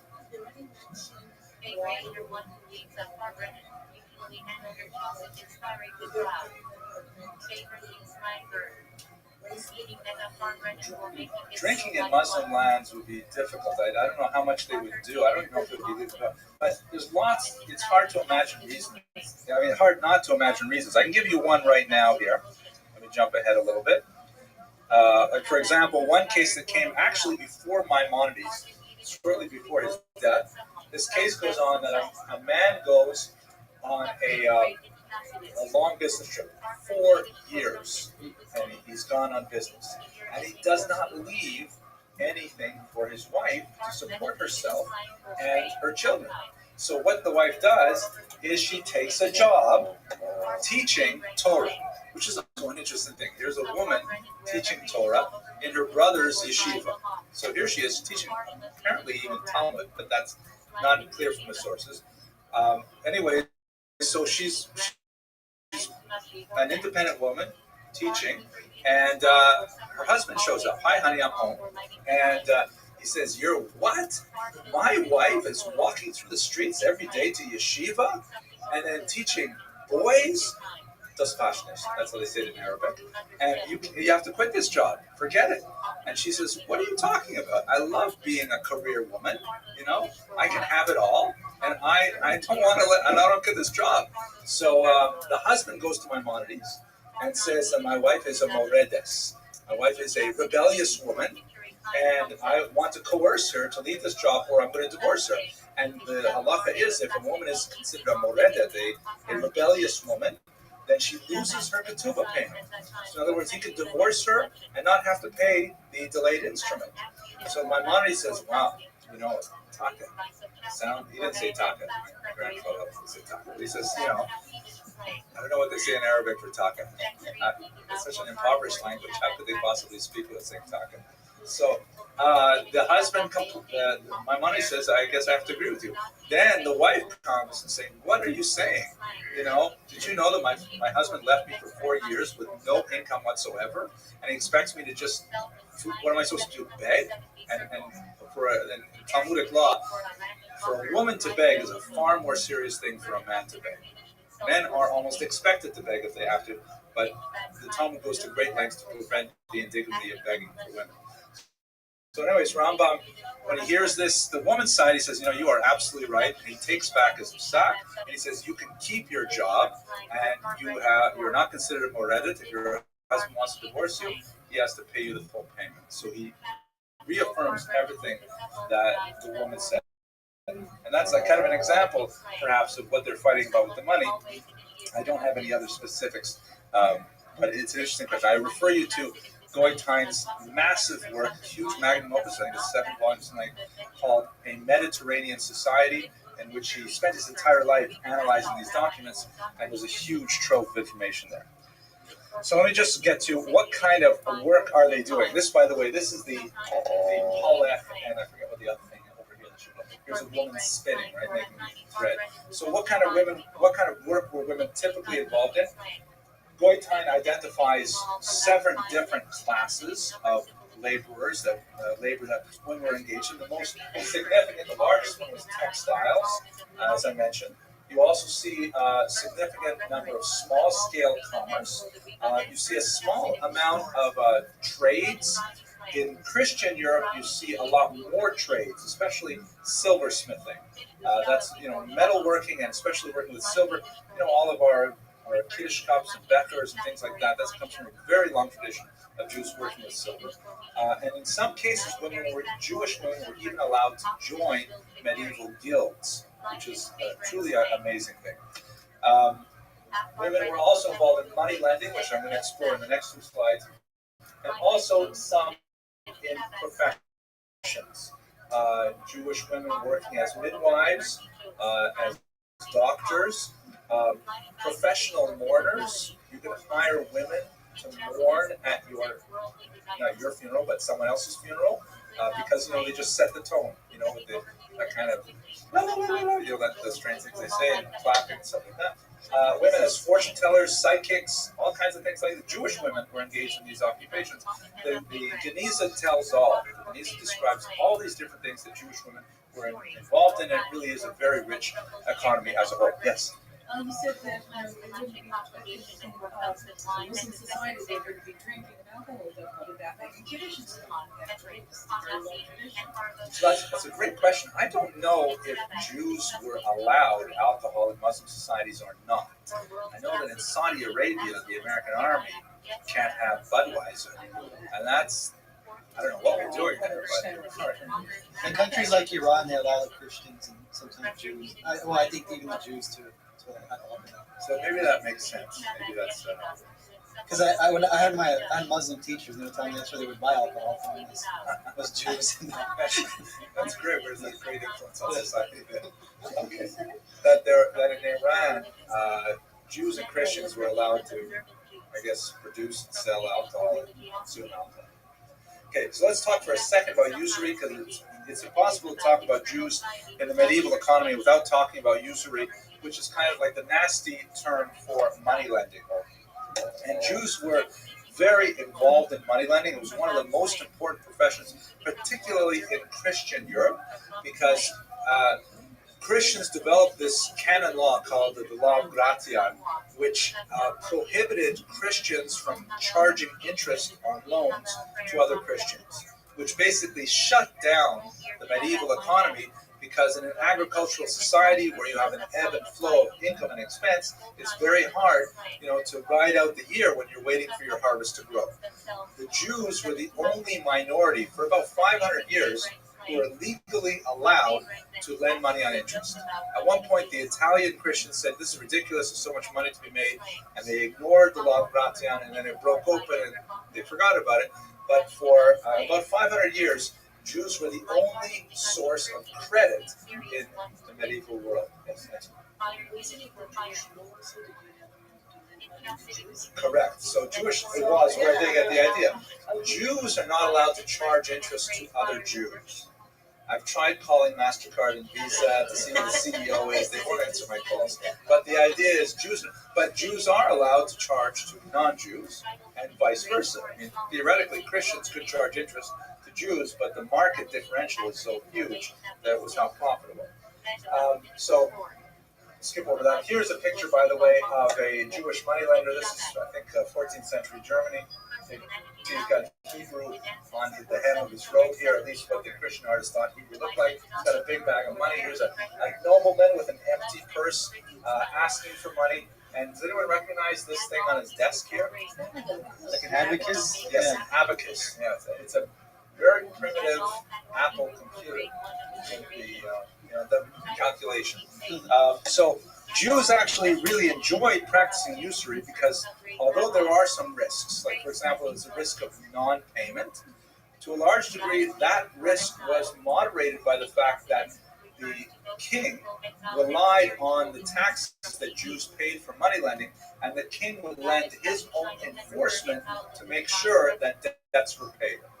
The only time it was really dangerous was if the debts became so large that the king would feel it was more expedient to simply sacrifice the debt and get rid of the Jews, as happened several times. York in 1290, for example, where in France they expelled the Jews 3 times in 1 century because they owed them too much money, so they kicked them out. Then they realized they wanted credit again, so they brought them back in. They owed them a lot of money, so they kicked them out 3 times. And I think it was the 14th century. And there's sometimes the risk of violence, and sometimes there's always probably the risk of popular resentment. As you can see from this woodcut, here's a rather penniless Christian nobleman. You can tell that he's Christian because he's bareheaded. Simply he's penniless because he doesn't even have a pair of pants. And that's a joke, these are like clothes. There's the Jewish moneylender again with the bag here.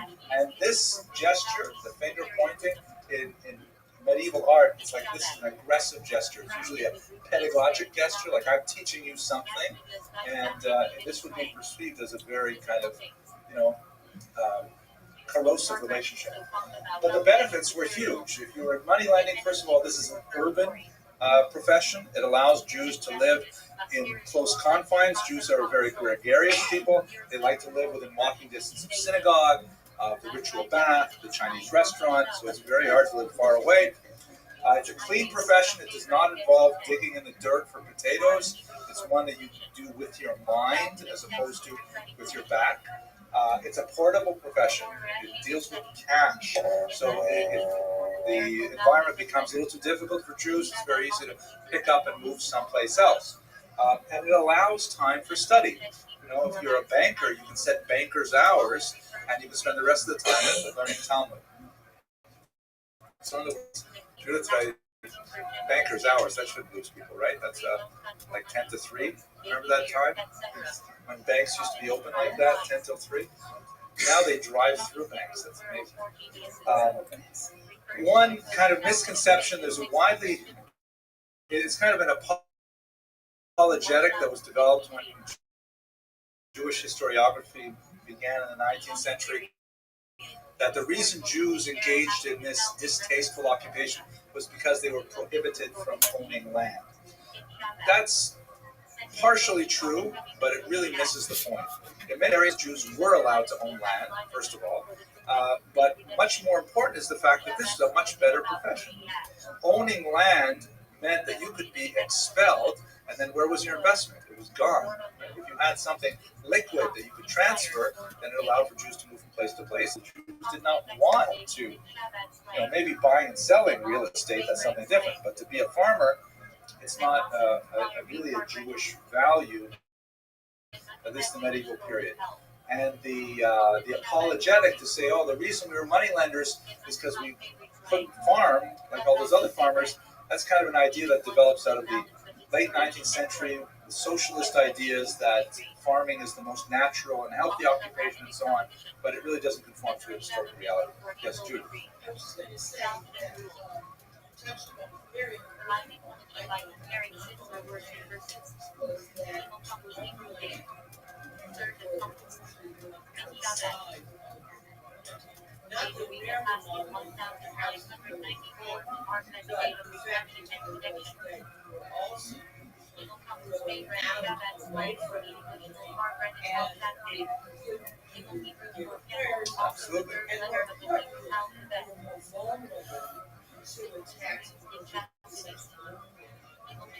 Absolutely. So it's very rare that you find Jews engaged in agriculture. I think from Russia, which I know best, in 1897, there were like 3% of Jews listed agriculture as their occupation. We were, I don't know. Okay, so let's look at Wuksha for the remaining time we have Wuksha. Let's return to her specific life story. And we're going to look at 3 specific documents. I actually have this 1967 article here from Goitain himself, in which he first revealed this woman that he discovered in the Geniza to the rest of the world. And the 3 documents that I'm going to share with you, the first is this record of a small claims dispute. The second is her last will and testament. And third, this unusual document that was used to prove the paternity of her illegitimate son. So, and this is it's brilliant history, and this is how history is really done. We've never heard of this woman before, and Goitain comes across these tiny scraps of paper and pieces them together and creates a picture of who this woman was. So here is the only document which is actually dated April 19th, 1098 in the Western calendar. And the document reads as follows. On the same day, Mr. Ula Halevi, son of Joseph, presented Mr. David, son of the late Judge Yair, to the court. And the latter witnessed for the former that he was in the synagogue on Wednesday the 10th of this month, when Karima, the daughter of Amar, known as Wuksha, I'll tell you about what these names mean in a second, the broker, appeared in the synagogue and said to him and to Moses, the teacher, the Malamed, and to Mali HaKohen, the brother of the sexton, the Shams. Okay, so what's happening? This document is some kind of court document, and this person is testifying that he was in shul, and this woman comes into shul, and she talks to these 2 other named individuals, so they can testify to the validity of the story, and she says, I want to see the Dayan, I want to see the judge. For I was informed that he summoned me. Meaning she shows up at shul because the judge, the Dayan, religious judge, called for her to appear. Now, for what reason did he do this to me? You can hear even the translation kind of like, what does he want from me? You know, like, there's not a lot of like self-abnegation coming out of this document. One of those present answered her, because Ula Halevi appealed against you to the president of the court, the Av Beit Din, meaning this guy is suing you, wherefore he sent after you, asking you to appear with him before the court. Meaning this other guy is summoning her to appear in court over a dispute. But you refrained from appearing with him in court, meaning she ignored an earlier summons. So now she's called to the carpet. Hey, how come you didn't show up when we called you to court? And thus you deserved a public notification and a warning. Said she, and I heard it. I mean, I love the way it reads. It's like, you're not going to believe this. She actually said this. What do I owe Mr. Ula that he should make such a claim against me? All that is due to him from me is 5 kirats, which is, I'll tell you later, basically works out to about $20. All she wants from me is $20, 1967. Well, actually, it's $10. And he calls me to court for $20. For 5 kirats, he makes such a fuss. At the same time, also Mali, the brother of the sexton, was present and made the same deposition as the aforementioned David. We have written down what has been said before us and have signed so that it may serve as a document conveying rights and as a proof. So what do you make of this just quick vision of who this person is? What do you think, Judith? You work with these documents all the time. Well, first of all, sounds like you have something like Yep. What I find it interesting is that there's no mention of votes. There is no mention of whether or not the judge was even present. Right. It just happened like in the anteroom or something. Something of that nature. But the idea of being called to appear seems to carry with it some kind of stigma. Yes, I think so. Well, you get summoned to court. Someone is suing you. You say, "Oh, he pays me," right? And if the court says, it sounds to me, I don't know these terms are all. It sounds like she's being contemptuous of the court. Nobody speaks as their advocates. There's no advocates of any kind. Where we do know that advocacy was not unknown. Interesting. That's a perspective I wasn't thinking about. What the kind of things that Goitein points out are fascinating. First of all, her name. Her actual name was Karima, and she's referred to as the daughter of Amar, who is known as the head of the community. Very wealthy and impressive individual. His father apparently was also a very important individual. And she's called Wuthsha, which apparently means, he translates the Arabic, I'm not familiar with the language, means one without whom one cannot live. It's a kind of an endearment, and people would simply call her Wuthsha, which is, I don't know, mon chéri or something like that.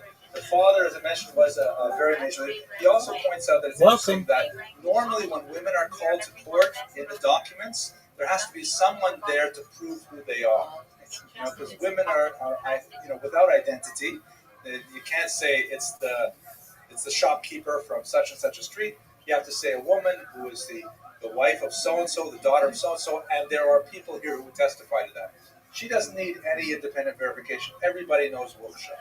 Just give her name and that's it. Yes? Was this a bet-in? Well, this is like kind of before the bet-in. She was called to appear the bet-in. We don't know what happened about the 20 bucks or anything. We just have this little piece of documents, like 150, 200 words, and that's all we got. But let's go on to her will, which is fascinating. Okay, so this is her will. The main points of the will of Wuthsha the broker. She's called the broker. To my brother shall be given 100 dinars from the objects given to me as security. Note, by the way, Goitein figures out that 2 dinars was about the monthly income of a middle-class family. So if you take the American median income as that same marker, and that would be about $50,000. If you say white, non-Hispanics, it's a little bit higher, for example, $55,000. And so that would mean, if we used $50,000 as a middle-class income, which is kind of hard to believe, but let's say that is, then that would mean her total wealth was 689 dinars, worth about $1.4 million in today's dollars. Or looking at it a different way, 28 years of retirement at a middle-class salary. That's probably an easier way to think of it. She could live at a middle-class rate for 28 years on her income alone, on her wealth alone. So incredibly wealthy.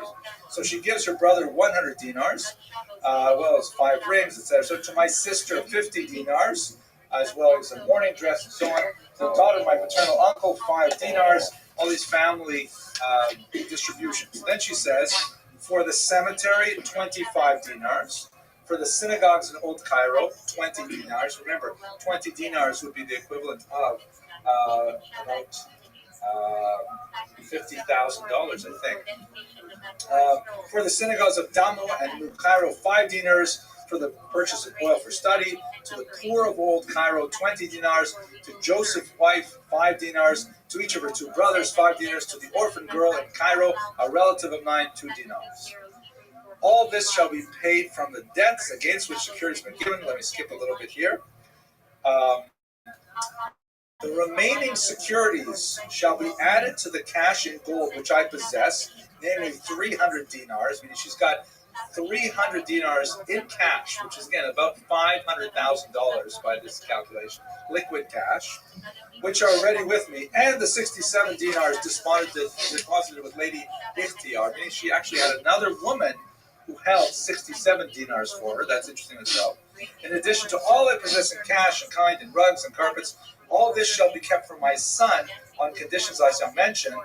If he remains alive and attains maturity, it shall be handed over to him.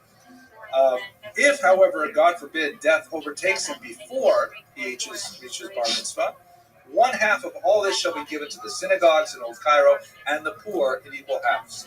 The other half shall be divided between my heirs in equal shares, my brother, etc., to his father, the boy's father, Chasun of Ashkelon, she names him. Not 1 penny shall be given. Goitain remarks that he uses a Latin term. This is out, I think he calls it verba isissima, her very own words. You can read it to herself. She's writing it. Not 1 penny shall be given, except that 2 promissory notes, meaning that he gave her 2 IOUs. She's holding on to debts from him concerning a debt of 80 dinars, which he owes me, will be handed over to him. Meaning she'll forgive the 80. She doesn't want his money. She'll give him the 80 dinars. And so on and so forth. And then there's a lot of description about her funeral and so on. And then there's a beautiful little description of how she wants her son educated. She clearly loved him dearly and devoted a tremendous amount of money to make sure that her son would get a proper education. And the rest I'm going to skip over. Still, the second big takeaway message you get from this was a colossally wealthy woman with a very charitable heart. And she had an illegitimate son. And she's definitely estranged from the boy's father. And this doesn't sound like your typical Beis Yaakov kind of girl in the 12th century. What's going on with it? So let's turn, I'm sorry we're a little bit late. Let's turn to the paternity document. And let's read this, because this is the most fascinating part, I think. So this document was probably written after her death, to record an earlier event that was designed specifically when her son wanted to marry, to prove that he was legitimate to marry. Again, I use the term illegitimate. Judaism doesn't recognize illegitimacy per se, except that a child born from a forbidden relationship on a biblical level, for example, a married woman having an extramarital affair or an incestuous affair, would create a child known as a mamzer, which is a terrible stigma. That child would not be allowed to marry anyone else except a mamzer, or a convert who comes with 0 yichus, with 0 kind of lineage, and then that status would continue for their children as well. So it's a huge stigma.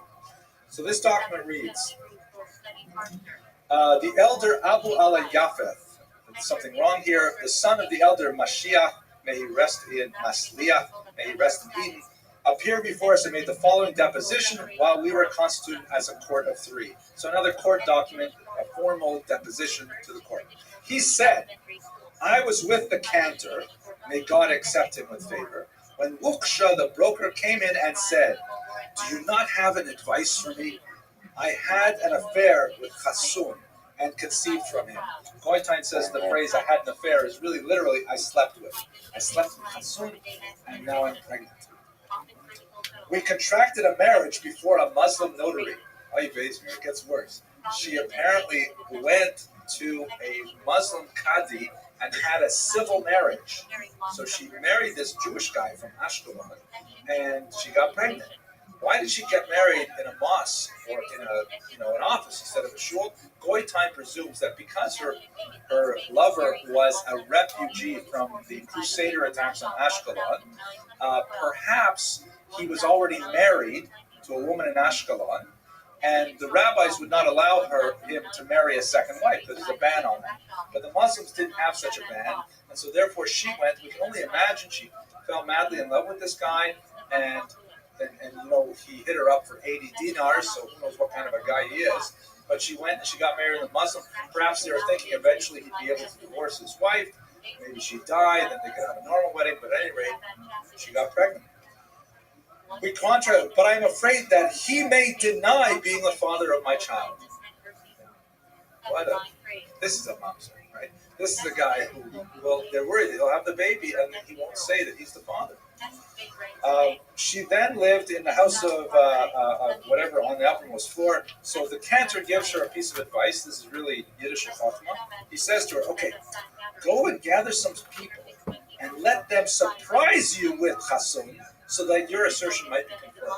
In other words, she arranged a tryst with her lover, and she arranged for people to interrupt them in flagrante delicto, how do you say that? Something like that. So that people would say, aha, they definitely have a relationship, stands to reason that he is the father. She did so, gathering to her, surprised her with him, and confirmed her assertion. She was then pregnant with this Abu Sa'ad, her son, whom she had conceived in her illicit relationship with Rasul.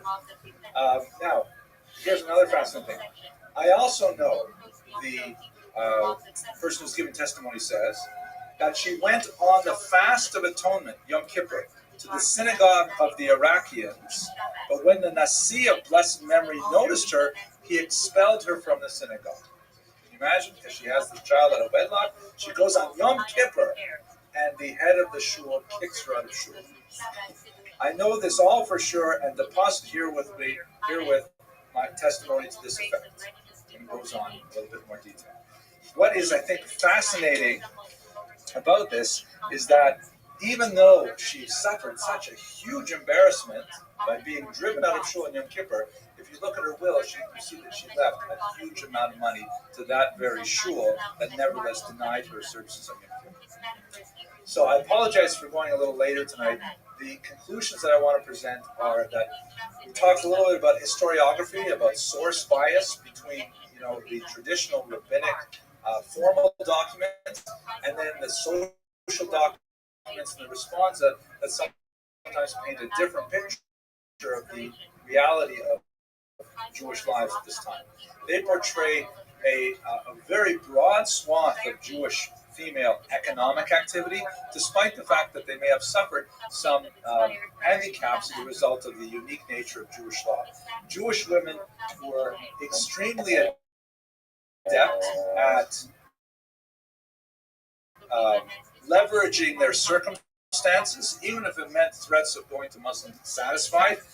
And we see this specifically in the unfortunate story of ROTHSCHILD, the broker, who endured personal tragedy and still retained her sense of Jewish responsibility, her sense of Jewish identity, and supported even those causes that sought to deny her dignity. Thank you very much for your attention. I appreciate your exhortation tonight.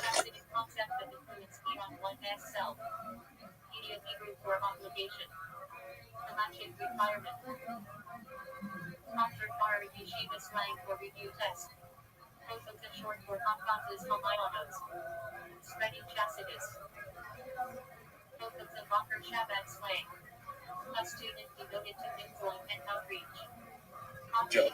This is not such a funny joke, though, but we're desperate. So we turn it off?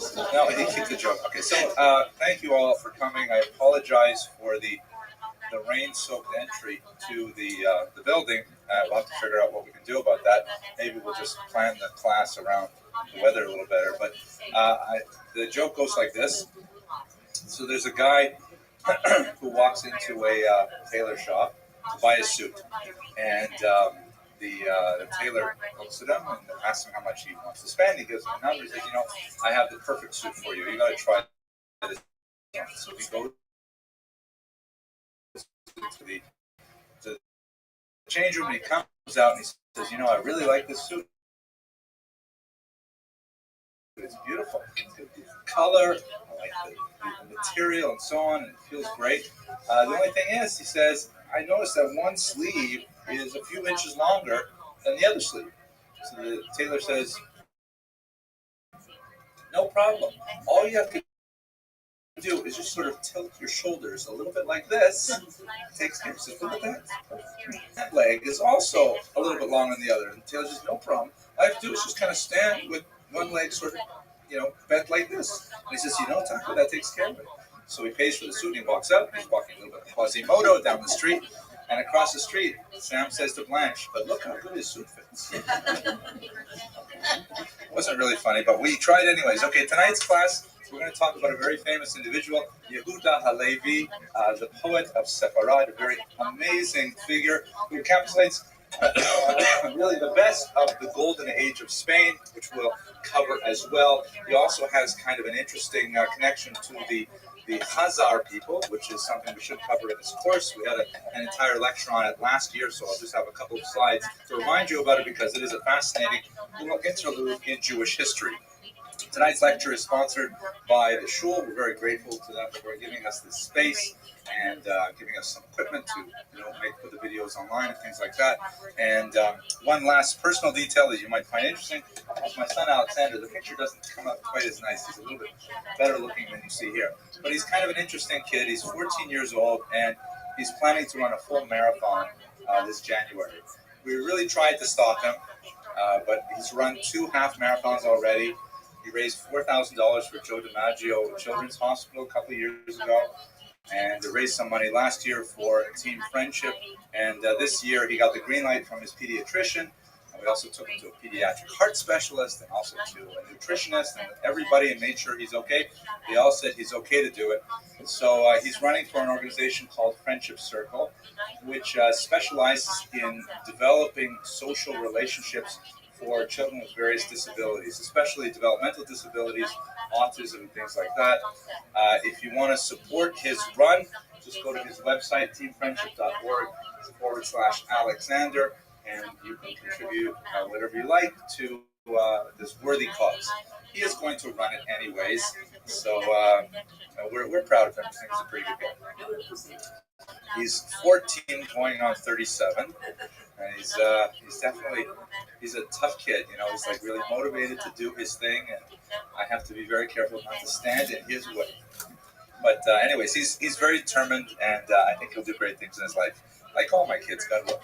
Okay, so tonight, back to our topic, we're going to talk about Yehuda Halevi. This is an interesting kind of modernist impression of this physician, poet, and philosopher, who is again an exemplar of the golden age of Sepharad, golden Sephardic period, which extends primarily from the 10th through the 13th, early 13th century at the most in Spain.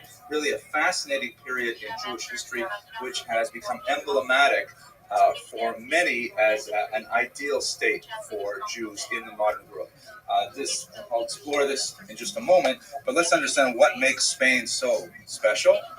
So the term Sepharad, which sounds like Spain, is actually occurs in the book of Obadiah.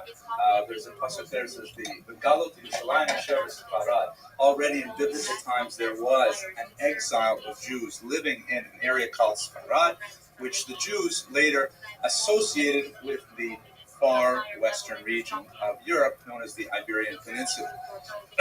There's no real, definitive connection between the passage in Obadiah and the region we call Spain today, as best I know. Similarly, we have other regions like Ashkenaz, which is associated with Germany, even though there's no real connection between that biblical name and the region of the Rhineland. Nevertheless, this has become the historical association for centuries. The Jews who lived there in the 10th and 11th centuries in particular had an unusual amount of political power, cultural power, and Jewish learning. A combination that is really quite rare for any point in Jewish history. Very rarely do you have Jews who were at once highly learned in their traditional Jewish sources and quite adept at making their way through the byways of modern culture. In America, for example, and there's some comparisons with America, you often have, figures, Jewish figures who are exceptionally renowned for their cultural data that they provide for the society, comedians, literati, scientists, and politicians even, and so on. And you also have Jews who are really expert in the Talmud, the Bible, and so on, but rarely are those two groups combined in a single person or people. These are highly distinct categories of human activity, and they really don't intersect very much. You have a little bit of that perhaps in 19th century Germany. People like Moses Mendelssohn perhaps would encapsulate some of these values. Even that's a debatable point. God willing, we'll talk about him in a few months. But in Spain, you did have that. You had individuals who were politically very powerful and religiously very observant and Jewishly very knowledgeable at the same time. And these were the people that the common Jewish population looked up to as their exemplars, something which is really quite different from what we have in most other periods of Jewish history, particularly since the emancipation in the 18th and 19th centuries in Europe. It's interesting to note that the Jews identified themselves as Sephardic even before there was a unified non-Jewish concept known as Spain. The Jews developed an identity, a Sephardic identity, before even what we would call today Spaniards so called themselves. As Jane Gerber, a noted Sephardic specialist, puts it, no other instances in Jewish history of such a close and enduring identification of the Jews with a land outside the Holy Land. Meaning Sephardic Jews are really Sephardic. They're really into that part of the world they come from. And this, I think you could say that today, and you could certainly say it 900 years ago in the Golden Era. So it's a very special period of time. Oh, this picture, by the way, is a statue of Maimonides in Cordoba. He looked exactly like that, by the way. Or just joking, we don't. Okay. So let's just look at Spain for a few moments. The Jews who have been in Spain, recorded Jewish populations have been in Spain that go back to the 4th and 5th century even. And we know of them most significantly from the Visigothic era. The Visigoths were kings who ruled Spain before the Muslim conquest of 711. These were Christian kings, albeit what the Catholics would call heretical Christian kings. They were Arians, A-R-I-A-N, which was a form of Christianity of the time that viewed Jesus as less than a god, more like a man who was a prophet. This was denounced as a heresy, and the Arians eventually moved on. But at any rate, one of the ways in which, and this is a pattern that recurs, unfortunately, through Spanish history, one of the ways in which they demonstrated their bona fides, meaning their attachment to Christianity, was by persecuting the Jews. And so we have some really awful, persecutions of Jews during the Visigothic period, burnings of synagogues with Jews inside them, really nasty things that you wouldn't see until much later in other parts of Europe. And this seems to have a correlation to political viability of Spain from 586 to 711, when the Spaniards were invaded by the existing population, were invaded by the Muslims. And these green bars indicate if they were assassinated and if they ever passed anti-Semitic decrees. So you see there's a correlation here. All those kings that passed anti-Semitic decrees did not end their reign through assassination or other forms of deposition, whereas if they failed to enact anti-Semitic decrees, it meant that their reign as a king was very short-lived. So it clearly seemed to be a siman tov for leadership if you passed a few anti-Semitic decrees every now and then. Yes, Ms. Abrams. These last three were actually Jewish. No, I made that up. Okay, sorry. No, yes, so he's trying anything. He rules for 15 years, though. I mean, that's quite a bit. I can't, what can I do? This is just a joke. Probably not. This is such a tough audience, Mr. Rodriguez. Make sure we rewind over this. Let's go back in. Okay. Anyways, what happens in 711, easy to remember that date, is that the Muslims come across the causeway here, and they conquer Spain. This is a map that shows you the very rapid expansion of Islam from 632 in the Arabian Peninsula here. Islam just expands with tremendous speed throughout the entire Mediterranean basin, extending all the way out here to the east. It's actually going to go into Afghanistan and northern India, what would be today Pakistan, Bangladesh. And it expands also into the Byzantine Empire through Asia Minor and the Balkan region, and of course right across North Africa, and then in this key year of 711, they make the jump over the little body of water, Straits of Gibraltar, if I'm not mistaken, into Spain proper. Jews were probably quite helpful to the Muslims in making this conquest.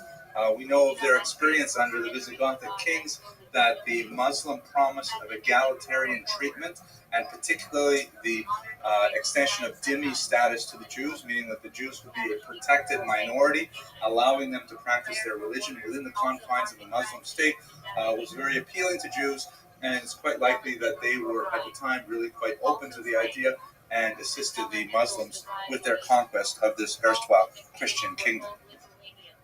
At this time, we have really several main people who are in Sephara. We have Christians, of course, the early Visigoths. Later we'll have Catholics. We have Arabs. Arab, of course, is an ethnic designation, not a religious designation, although in this context, all the Arabs are Muslims. Berbers from North Africa, even some Slavs, especially who came as slaves, and Jews. The three most important populations for the Christians, Arabs, and Jews. Spain is often referred to as a tripartite region because these three cultures interacted in a way which was unlike any other part of Europe. The Jews were always a minority, usually the only minority of any significance in Western Europe. That was within a Christian society. And in North Africa, they were largely the only minority of any significance within a Muslim environment. But in Spain, they were always one of two minorities. They were either a minority alongside the Christians in a Muslim region, or a minority with the Muslims in a Christian region. And this triangular relationship creates a wholly different culture in Spain than we have elsewhere in Europe. And to a certain degree, the three legs of this tripod gives the society a much better balance in some ways and allows the Jews to really extend themselves politically, because the ruling faction often sees the Jews as a useful ally against the other minority that they may have to contend with in the future. The Muslims and the Christians were always vying for authority.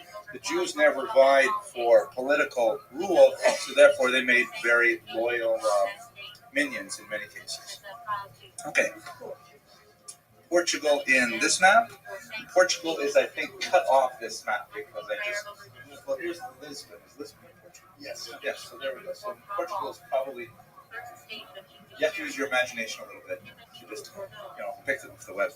Okay, let's go on. Of course, the other end of Spanish Jewish history is 1492, the horrific expulsions in the 15th century, which did such havoc in Jewish demography, and Jewish self-image, Jewish philosophy, and we're not going to get to that today. We will, God willing, talk about it more when we get to the end of this term in a few weeks. But this period of the 10th and the 11th century in particular is that high point of Spanish Jewish questions. A few of the famous names, some of whom we've talked about in the past. Chastai ibn Shaprut, very important Jewish politician who was extremely active as an ambassador for the Spaniards, very involved in exchanging letters, traveling between Christian regions and Muslim regions.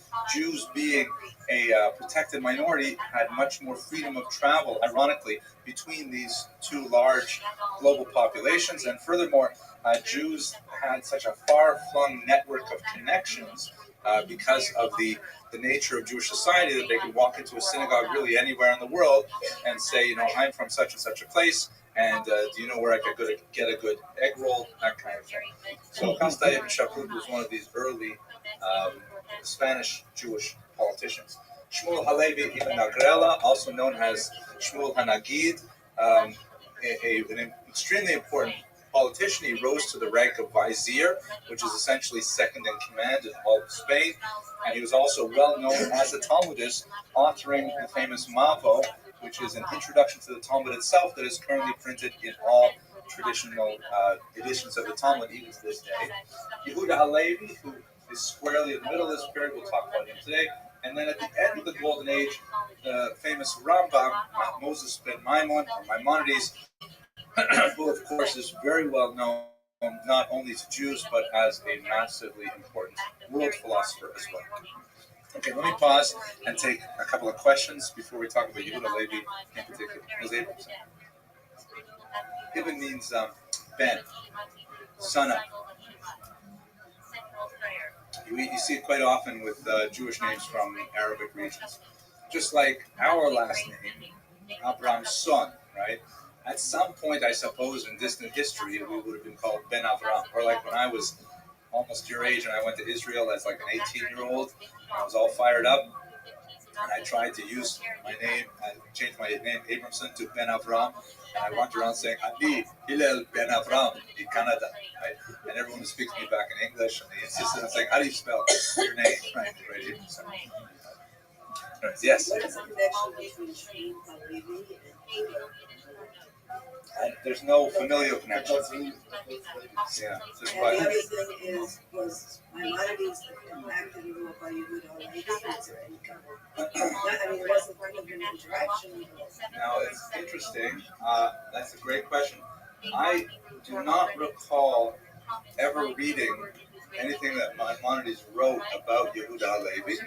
It's impossible that he would not have known him or of him, especially because Yehuda Halevi spent quite a bit of time in Egypt, where the Rambam spent most of his years as well. But I know that the Rambam was diametrically opposed to Halevi's philosophy. So perhaps there are some references in the Mora Nevuchim, the Guide for the Perplexed, that talks about Yehuda Halevi, but I'm not familiar with it. I don't think it ever occurs in any of the codes. I don't remember it in the Mishnah Torah.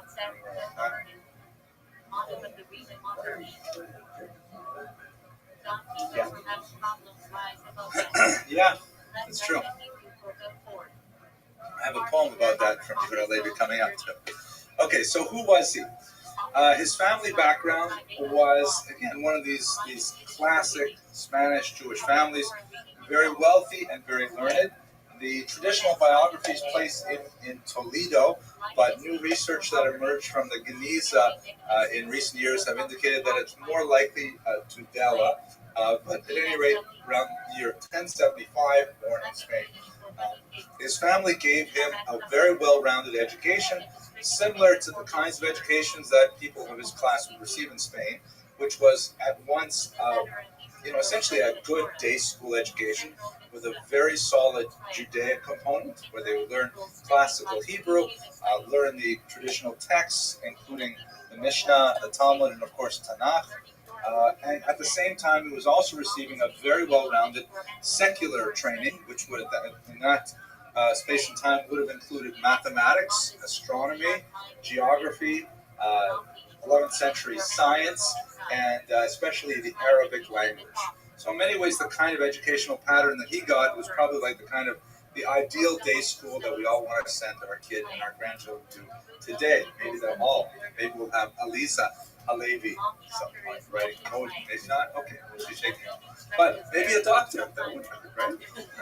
So he lived, as we shall see, in both Christian and Muslim Spain for a while. He had experience living in both regions. The entire peninsula really, the borders between Christian and Muslim were quite fluid, and also the borders between various types of Muslims were quite fluid as well, something that Maimonides would experience later when the Almohads took over the region and expelled the Jews as well.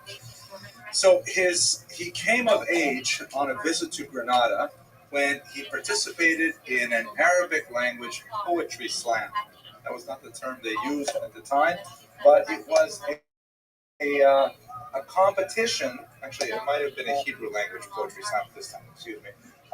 It was a competition to see who could one of the Ibn Ezras in Hebrew. And we have to understand the role of poetry in Spanish Jewish life in the 11th century. poetry was something that, like for example, my daughter Elisa, maybe she won't mind if I tell you, her earphones broke, like the earbuds that she puts on. And this is maybe what, the fourth set of earbuds you've broken this year, I think? 6 pair of earbuds. Now, how do you break earbuds? How do you do it? The way you do it is by wearing them constantly, like awake, asleep, in class, out of class, just constantly wearing these earbuds. And they wear out. Whatever it is, music to 17-year-olds is, she'll be 17 on Shabbos. Right, so I'm sure So whatever music is to 17-year-olds, that was poetry to the entire society. People reveled in it. People said, lay me a good poetry verse or something. They would say something beautiful in poetry. And it was the measure of intelligence, it was the measure of wit, it was a measure of sophistication, it was a measure of virility. It was all kinds of things was wrapped up into poetry. And there were all kinds of different styles of poetry that were highly stratified and highly structured, and you would measure the quality of a person's poetry by how well they could maintain these very rigid structures and yet turn a logical phrase in the same process. There were certain standard types of poetry that all of these great figures engaged in, some more than others, including, in the case of Shmuel HaNagid, the occasional homosexual poem, which was really quite an amazing thing. This is the person who wrote the commentary on the Talmud, and we have half a dozen or so clearly homoerotic poems, which, are problematic in a lot of ways. We talked about them, if you'll recall, last year, and it seems that this was the style. People wrote these kinds of poems, and the fact that he could write a poem about how good-looking he thinks a waiter is serving him food at a banquet, that was a measure of his sophistication and his worldliness. And he could also learn Gemara and publish a commentary on the Talmud at the same time. It's hard for us in our, comparatively speaking, homophobic society to understand how these two ideas can fit together, but it gives you a sense of what poetry meant as a means of communication and as a means of establishing status in this very poetry-sensitive world. One last comment. I will tell you that when one of the things that amazed me when I went to Russia, I've been there several times in the context of my research, and when I went in the late communist period, before the Soviet Union fell, and I don't know if you've ever been to St. Petersburg, or then it was Leningrad, or Kiev, or places like that, and you walk down the main streets, and there will be people setting up tables selling books. And the books on the tables are like classics. Pushkin, Tolstoy, Turgenev, like really important writers, like all Shakespeare-type writers. And people will stop and crowd around these tables and say, "Oh, look, there's a new edition of 19th century poetry out. I can't wait." And, ordinary people dressed in clothes like they're shoveling, dirt on the streets would come and buy this poetry. It was really, really valuable. Later, after the Soviets fell and all of the restrictions were removed, and you walk down the streets and you go past those same tables and they're still crowded and there are lots of people all around them, but now it's all Russian translations of American detective fiction, pornography, graphic novels, things like that. It seems like communism, at least at one level, taste change, I guess so. Okay, Mark, I just wanted to say I'm reading a book about this second period, and the fixation of poetry is part of the absorption of secular culture. Apparently, from the days when the Arabs were still waiting for the ability to write poetry and even to declaim it spontaneously, extemporaneously, was a very valuable talent in that society. They brought it with them, and the Jews spread in who had these secular traditions. That's amazing, fascinating. I guess it's kind of like, if you go to a yeshiva party and some yeshiva bachur will get up and start, saying a rap song or something. Monticello. Okay, yeah, there you go. We think that's cool. It is cool. Okay. So, anyways, it was in this context in his youth that he won this poetry contest, he developed the beginnings of a very close association with the Ibn Ezra family, the most significant member of which was Abraham Ibn Ezra, a commentator who we'll talk about shortly. They shared many, many experiences together. And most of the poetry he wrote in this early hedonistic phase of his life, and I say that term hedonism obviously in a qualified way. It's not like hedonism like South Beach or anything. It's, hedonism of 11th century Spain. He wrote a lot of poems about wine, about love, about beauty, about women, things like that. That was the main thrust of his poetry at the time. He had not distinguished himself in any other specific area. Then there was a major conquest in 1090 by the Berbers coming up from North Africa with a slightly different approach to Islam and a less tolerant view of many of the local minorities. So Yehuda Halevi began a long period of wandering, about 20 years, which took him both into Muslim regions again and into Christian regions. Once again, he's really traveling around, seeing all kinds of things. At this time, he's primarily supporting himself with his medical skills. He's trained as a physician, and he's doing quite well, often catering to the nobility in any particular town that he enters. He's also developing a quite a significant following for his poetry, and so he's really establishing fame throughout the period.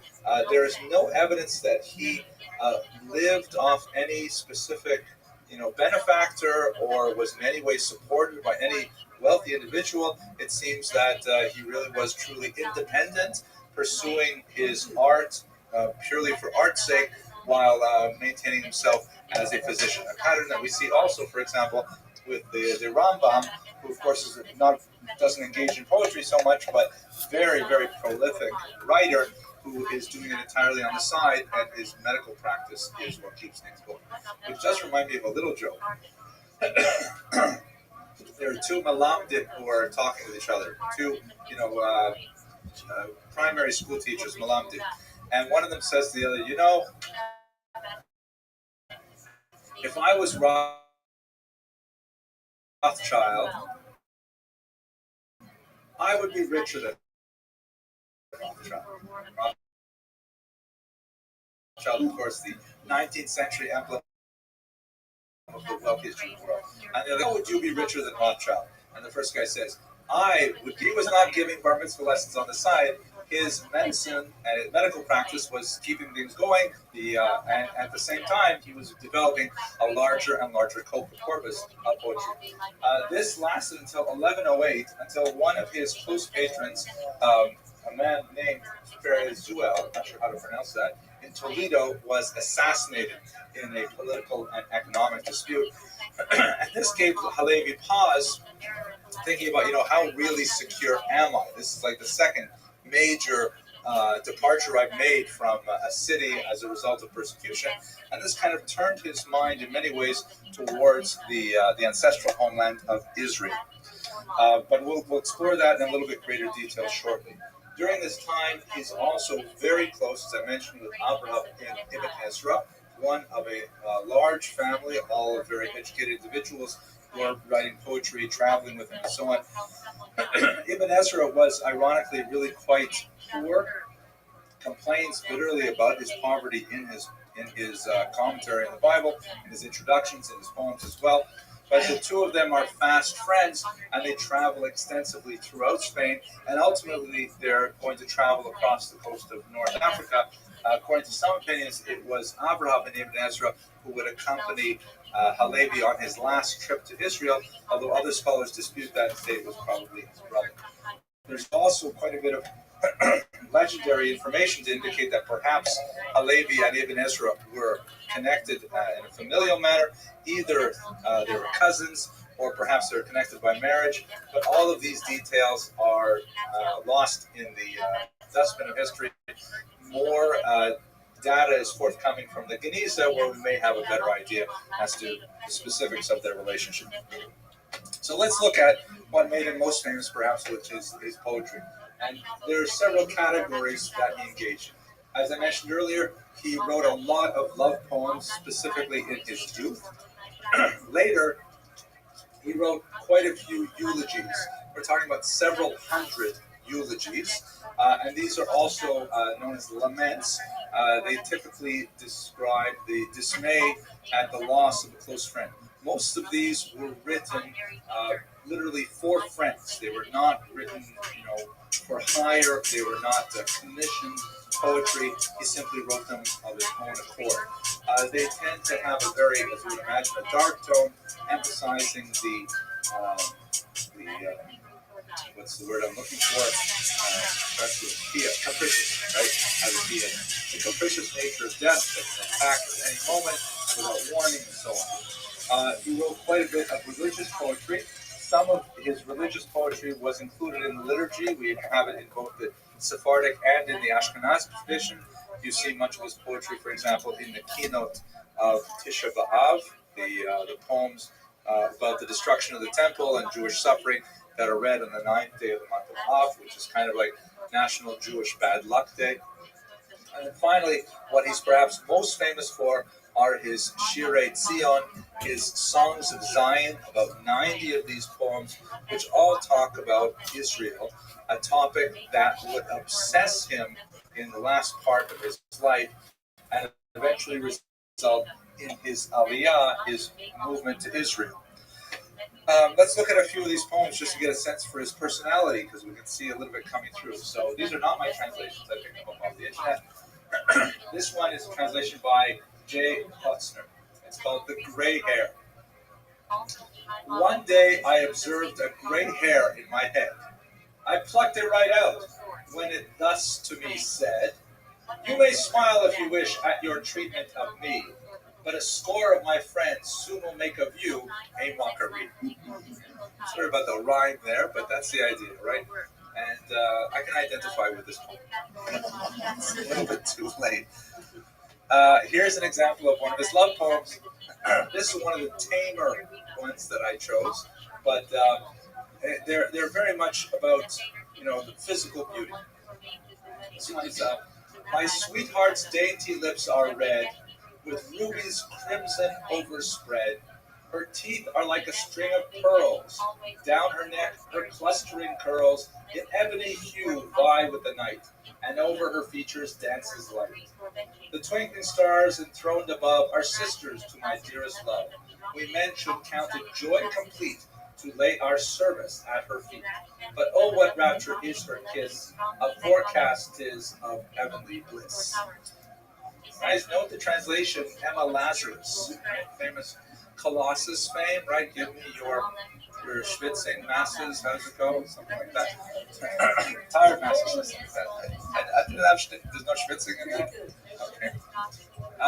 So, anyways, you get the sense of it here. The rhyme.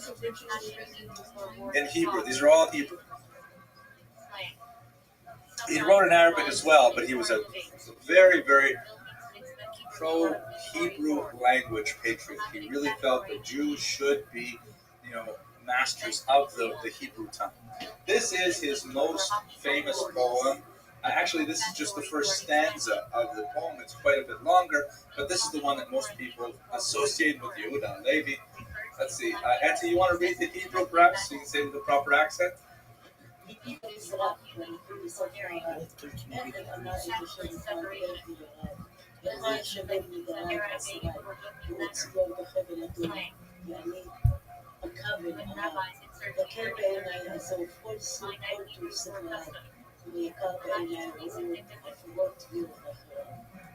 Beautiful, isn't it? Fantastic. And her Hebrew is really quite excellent too.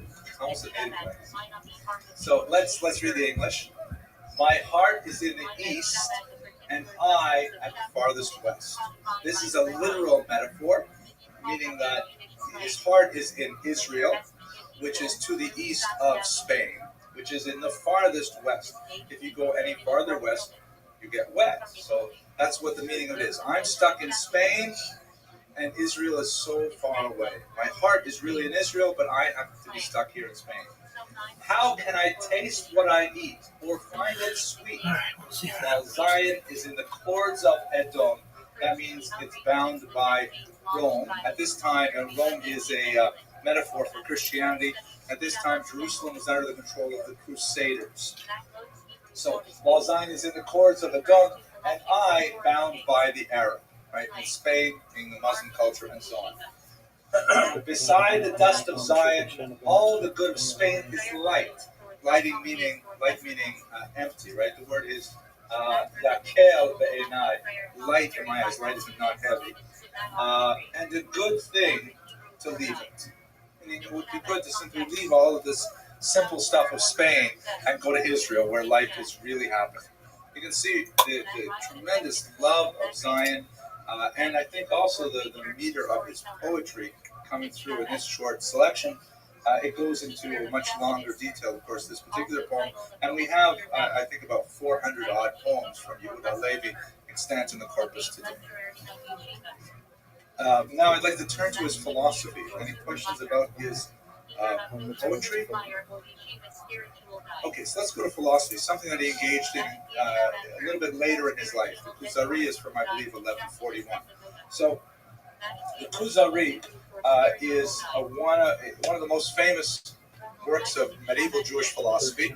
It's quite a dramatic work, written almost in a Platonic form as a trialogue between three faiths. The setting of the Kuzari is based on the story of the Chazars, which is a rather amazing story.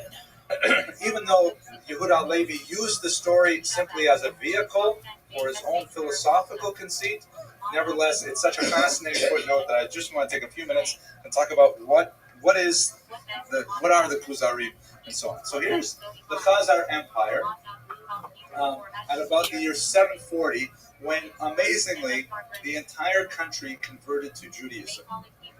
Probably never heard about this before, but it is rather an amazing thing. This, without a doubt, this entire country in the middle of Central Asia converted to Judaism. I'm saying it again just to make sure you got it right. Where is this place?